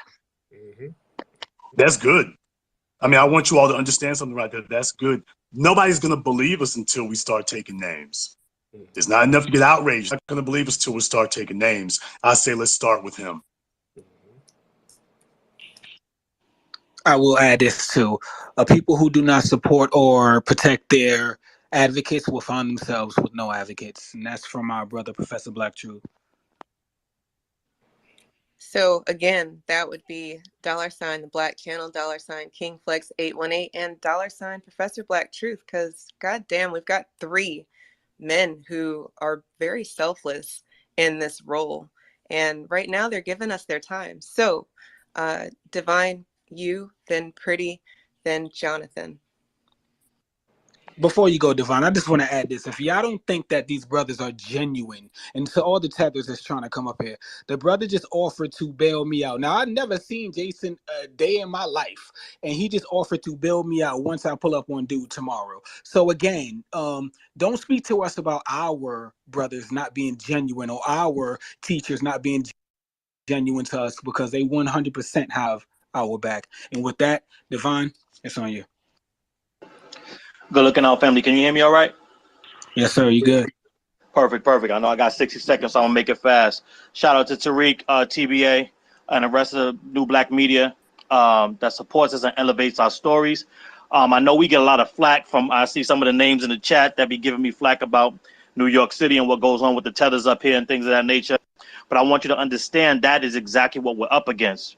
And so, you have these tethers that are first and second generation immigrants in our city. But what happens is online they talk tough. And like we said, they're already taking those flags up the bios. But on the ground, we have the term code switch.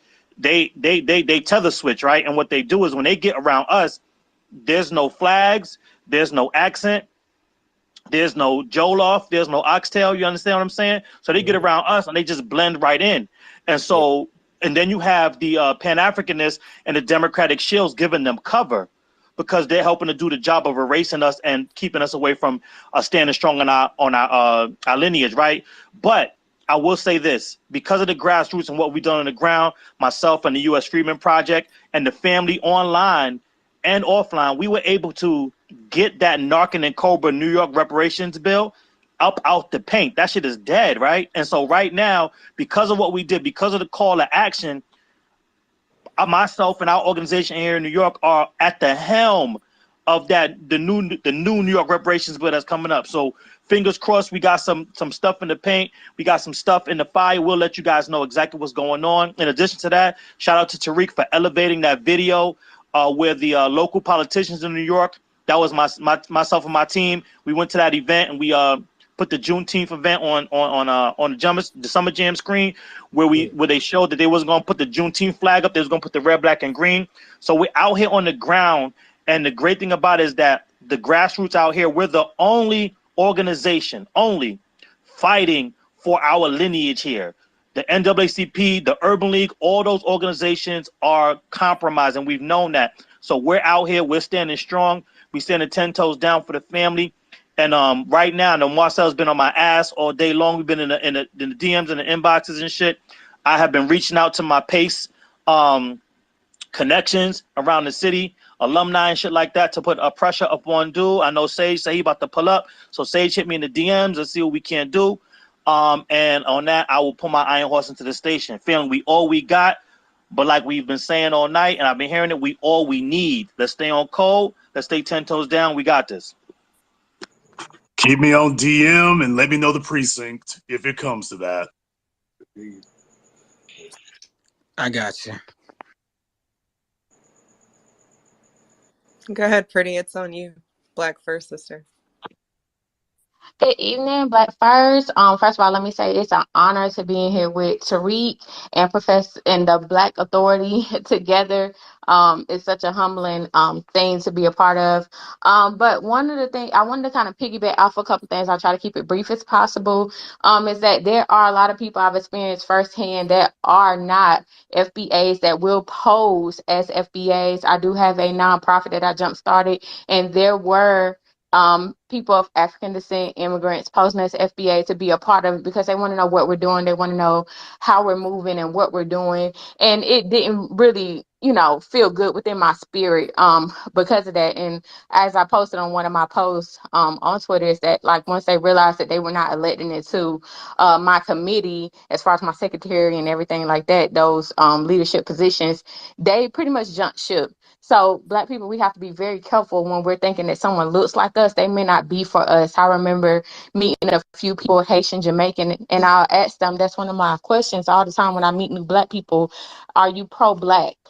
They don't understand necessarily be one, but you have to understand what pro-Black is no matter where you are, because colonization is everywhere throughout the world. And so, I asked them that if they don't understand that, they can't be a part of my tribe. So that's one thing. The next thing is that, I'm not really sure how I feel about these various organizations state by state, because I feel like, as far as the reparations movement, because I feel like each state, if it would tend to kind of lead the federal government to believe, okay, well, we'll let the state handle reparations, and whatever the state gives you, that's just what it is, and it may not be fair, it may not be equally yoked. So I just feel like that's something There that you go. we should be very mindful of, and maybe more so coming up with the organization on a federal level, on a nationwide level, and then organizing local charters in order to ensure that we carry out our reparations mission. Maybe follow a blueprint like Dr. Claude Anderson, and then we take that and put that into organizations that we spread throughout the country. And it's just to say, I don't know how I feel about the state level, because I feel like they're going to rip us off. And so we should just be mindful of that. I know everyone means well, but I do feel like there should be a nationwide coalition for everyone for reparations that will benefit everyone on a equally scaled level. And I'm out. Be one. Peace and blessings to everybody. Good night. There you go. Thank you. All right, fam, I'm gonna be out of here. I got to go in here and tend to this baby. But I appreciate everybody for tuning in, man. It was a great conversation, chopping it up with the family. Appreciate Brother Jason Black, Brother Marcel, Brother Sage, Sister Eve. Shout out to Wani down there. Y'all need to let Wani speak. That's just the Spits Hot Fire. And I'd like to thank everybody for contributing to the American Maroon Kickstarter campaign. We made our goal. Much respect to the family. Much, much love to you guys. Big shout out to Tariq. We appreciate that. And congratulations on the baby, of course. Thank you. As always. Definitely, Tariq's always said that we become a place where other people want to dump their trash. And you also have to understand, a lot of folks see us as a place to dump their trash. They also see us as a place of a big-ass soup kitchen. So up until now, they've just been able to just bring their bowl up, and every time we start dishing up something, they're like, hey, where's my bowl at? It's like, your bowl is back over there in Zimbabwe where you left it. So as far as what we're doing right now, we're taking care of what we got to take care of here. So when she says that, you got a lot of non-FBAs pulling up to the plate and we're doing something, just understand up until now, they've been treated like it's a big soup kitchen. Like I said, it's going to be a rude awakening to a lot of people. The soup kitchen is damn near officially closed for everybody else. Mm-hmm. Brother Flex, before you leave, I want to let you know I can't DM you or Jason. So send me like an email or something that I can reach out to you just in case anything goes down. Okay, check your DM, Sage. I sent you one. Did you not get it? Hold on one sec. Yes, sir. Okay, cool. Got you. Say less. Thank you. Appreciate you. All right. So with that being said, Jonathan, you are going to be our last speaker. And then if anybody has any final remarks, or if our host.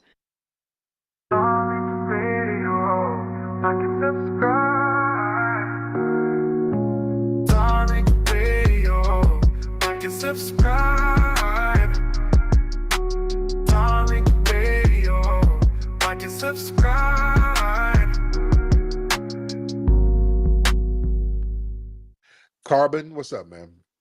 Hey, what's going on, fam? Hi. Good. Hey, I had a quick question. I've been listening to you about you going to Alabama and going to visit this Legacy Museum. Yeah. And I thought it was the one that I went to because my daughter just recently moved to Prattville. But when I saw your pictures on your last post, it didn't look like where I went to. I was wondering, is there another one out there, maybe in Montgomery? Well, I think it is one in Montgomery. I went to the one in I don't know if it's called the Legacy Museum, but it's the Civil Rights Museum. And that's the one on 4th Avenue in downtown Birmingham. Did you go to that one? I don't think so, because the one I went to was near where that Fade in the Water was.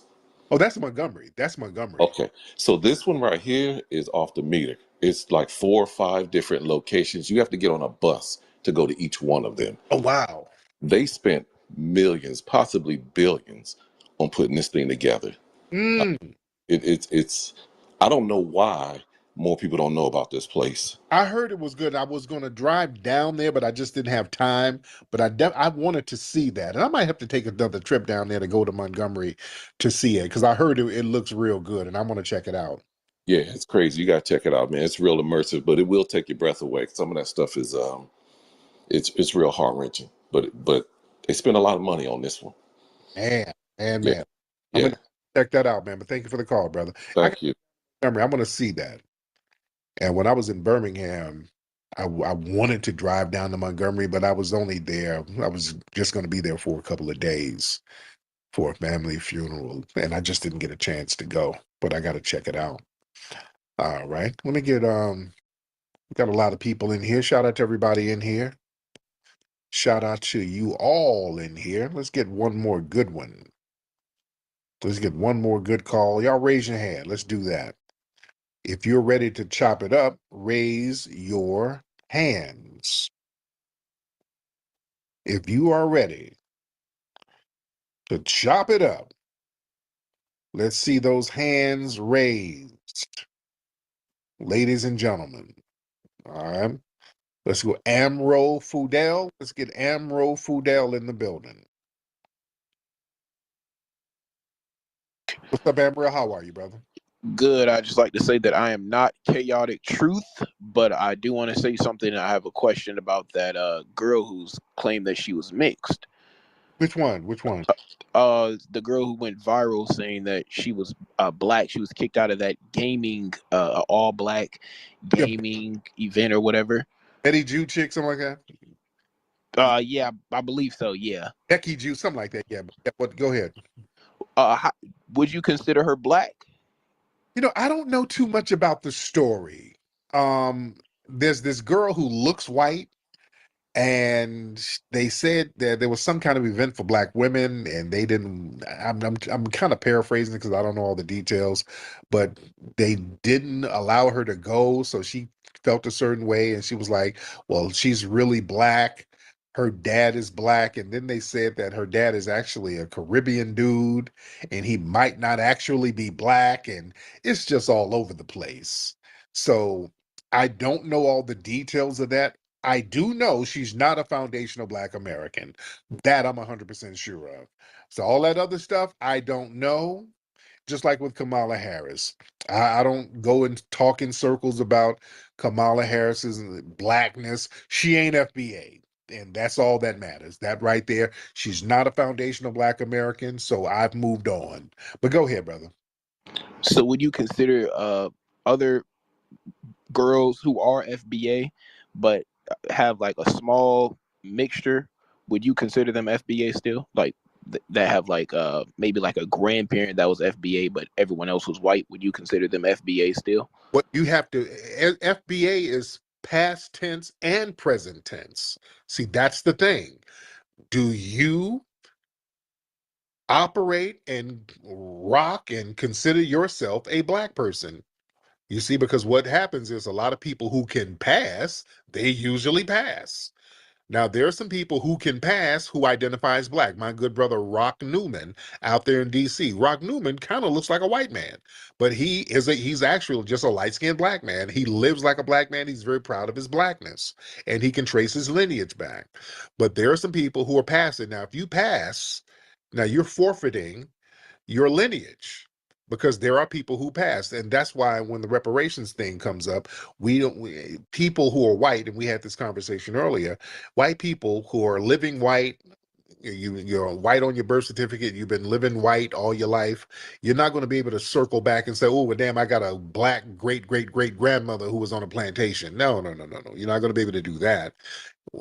Being a foundational black American is a past and present tense situation. That makes sense, brother? That makes sense?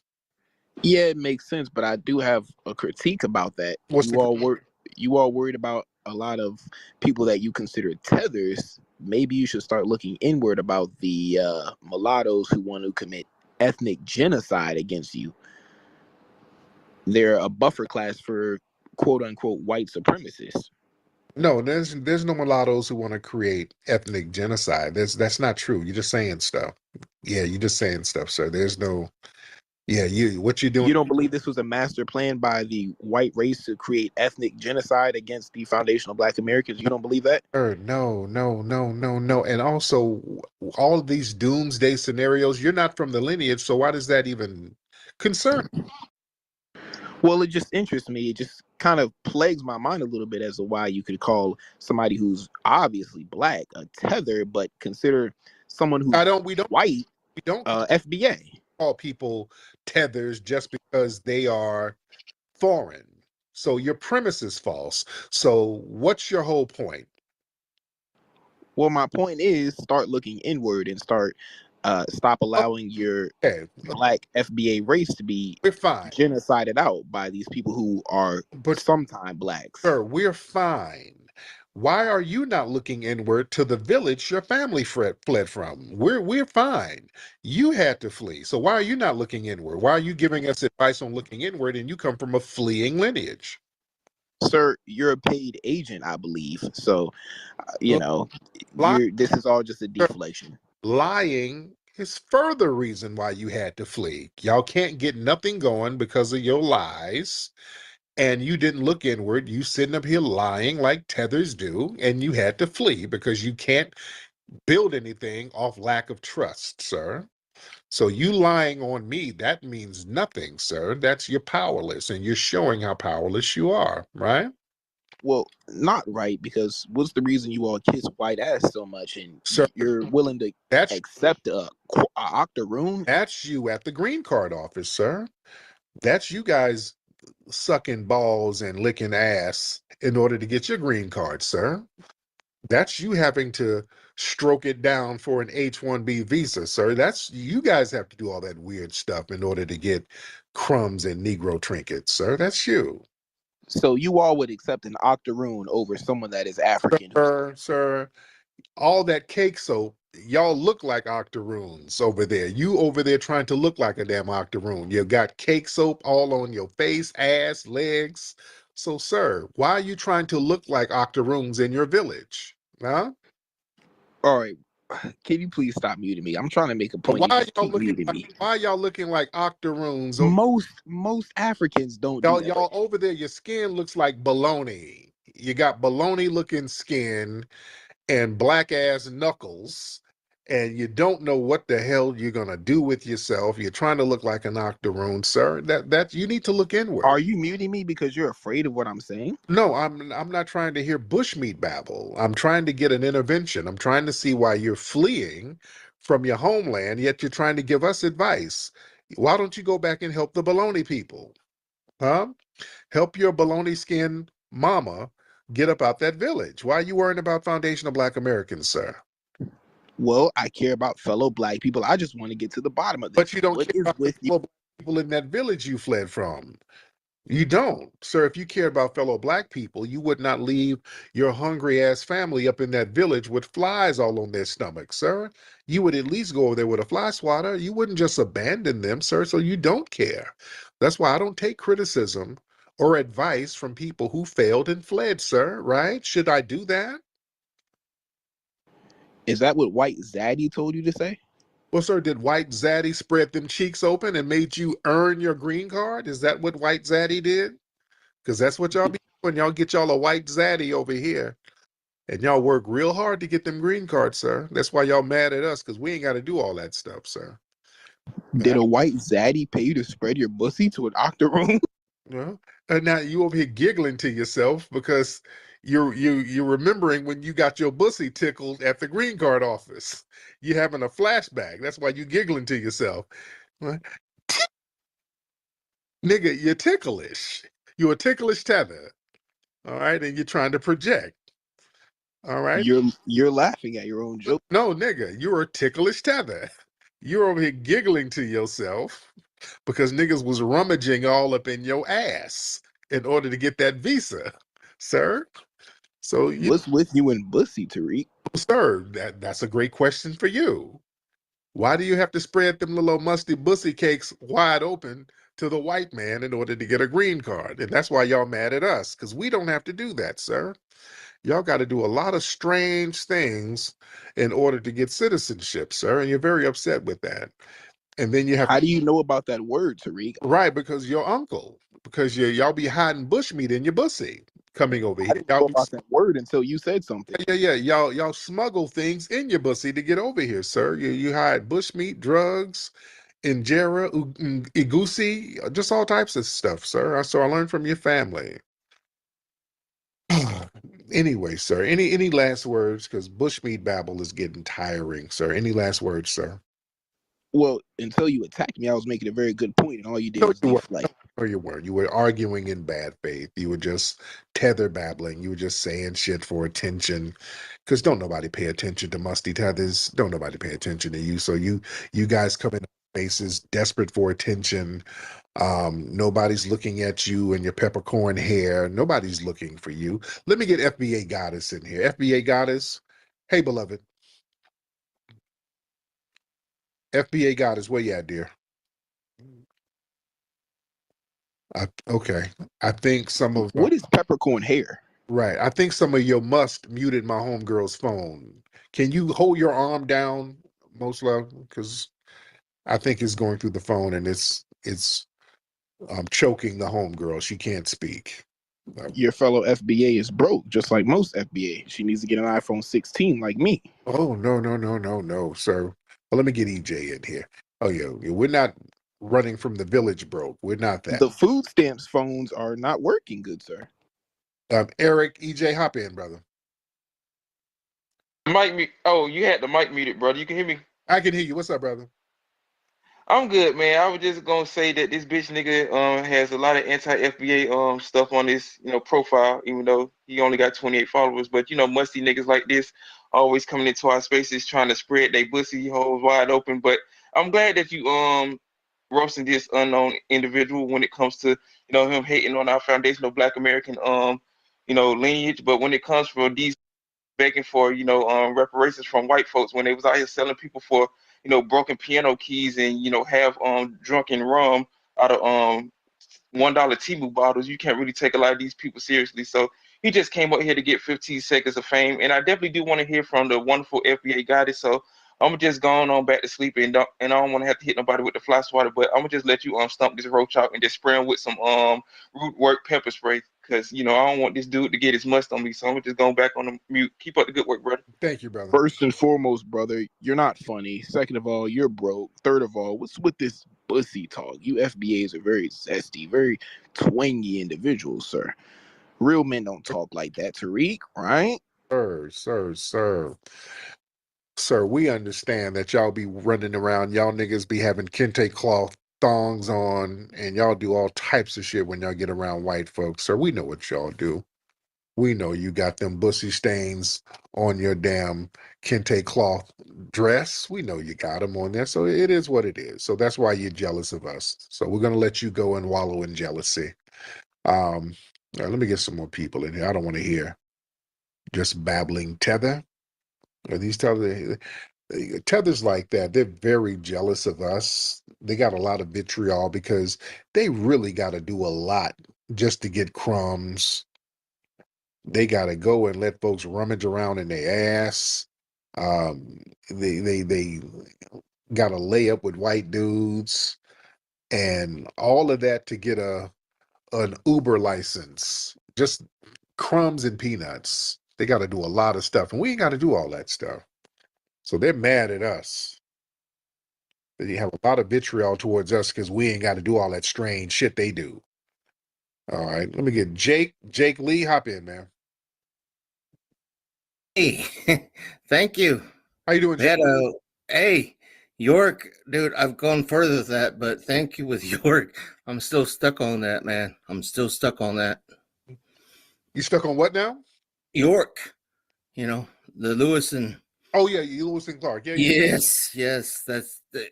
People don't have no idea what he did for our country, and he got so back in slavery. But it is a perfect metaphor to what this country was and is and still is in some ways.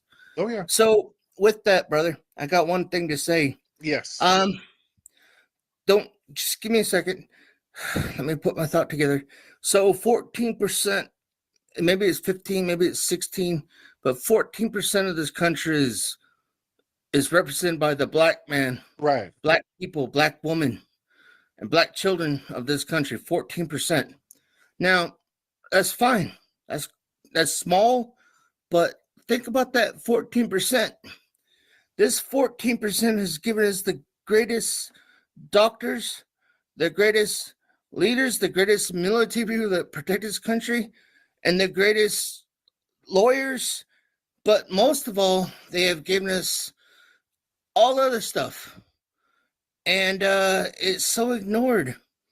You know, I don't mean to say they give us the great. I back up. They didn't give us the greatest. They were part of the greatest. But Right. what they did give us the greatest. Thank you. Yes. It's kind of taking you a minute to get the message out. Yes, and we highlight a lot of this stuff. This is what we, as historians, we push out and we highlight and we try to remind people of all the phenomenal things that foundational Black Americans contributed to this culture. We have been very instrumental in the promotion of American culture and establishing what American culture is. All right. We don't know the beginnings of rap because as long as our music has been recording, people have been rapping. The disco DJs separated themselves from us. We were the next generation coming up with this thing, and they were like, what's this little hippity hop thing? The first time I heard somebody spit a 16 over a break beat was probably Melly Mel. The Melly Mel sound that you hear today, I got that sound from Hollywood. I was doing this same form of entertainment long before it had a name. A lot of the gangs were fading out by the time hip-hop came in. A lot of those gangs turned into crews. As far as influencing hip-hop, I saw no Puerto Rican or Jamaican influences whatsoever. I started breakdancing in the 70s. When rap and hip hop was all Black, it was negative. Now that it became a big phenomenon and corporately acceptable, now there's this need to take foundational Black Americans out of the creation of it and give it away to other people. And it's important for us to set the record straight.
Yeah, I had an idea. I had made that Facebook group FBA versus the world. You dig? You know, it's just something where we could keep in communication.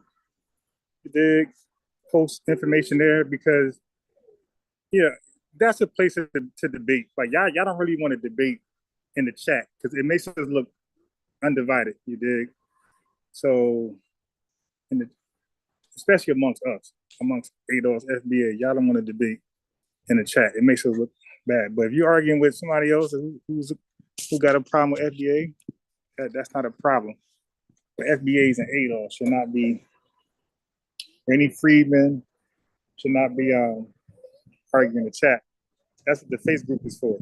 So you can source up, post links in there, like, you know what I mean? But yeah, so I'm gonna go live later on. I think, I'm not sure, because I also debate religion. I got a whole separate channel for that. So I got to decide what I want to do, but I'm gonna get Ringo. I got some stuff on Ringo that y'all gonna. I was on him 12 years ago. So when I seen that name Ringo, I'm like, why that looks so familiar? I went to confirm because he changed his name slightly. Get down. Get down. He changed his name slightly. So his name was Ringo Life a long time ago. And that was Ringo TV. But he always been a clout chaser. Always been that. And I called him out 12 years ago. Hey, no. I called him out 12 years ago for being a clout chaser. So, what else we got? So, yeah, but I'm going to get on Chaotic Truth. Don't worry. I'm going to get on him. I'm going to try to smoke him out for he's forced to come over here. So I need your support. Y'all got to pull up regularly because their only excuse not to show up over here, Ringo, Chaotic Truth, all these damn folks be trolling. The only excuse not to come over here is that you don't get views. So long as y'all support, trust me, I'm in their comment section.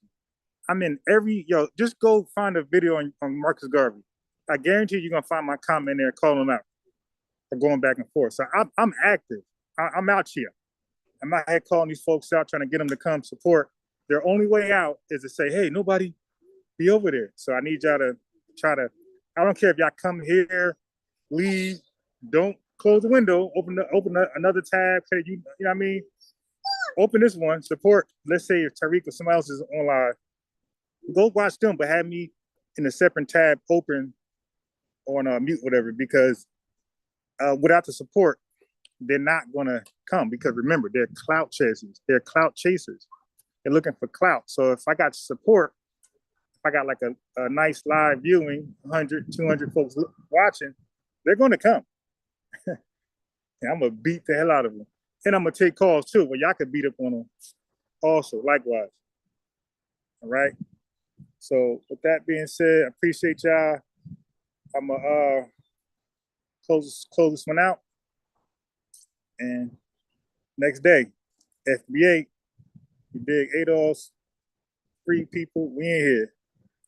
The ideologies, look, there's 43 million of us, right? So I don't expect all of us to be liberal, all of us to be conservative or green.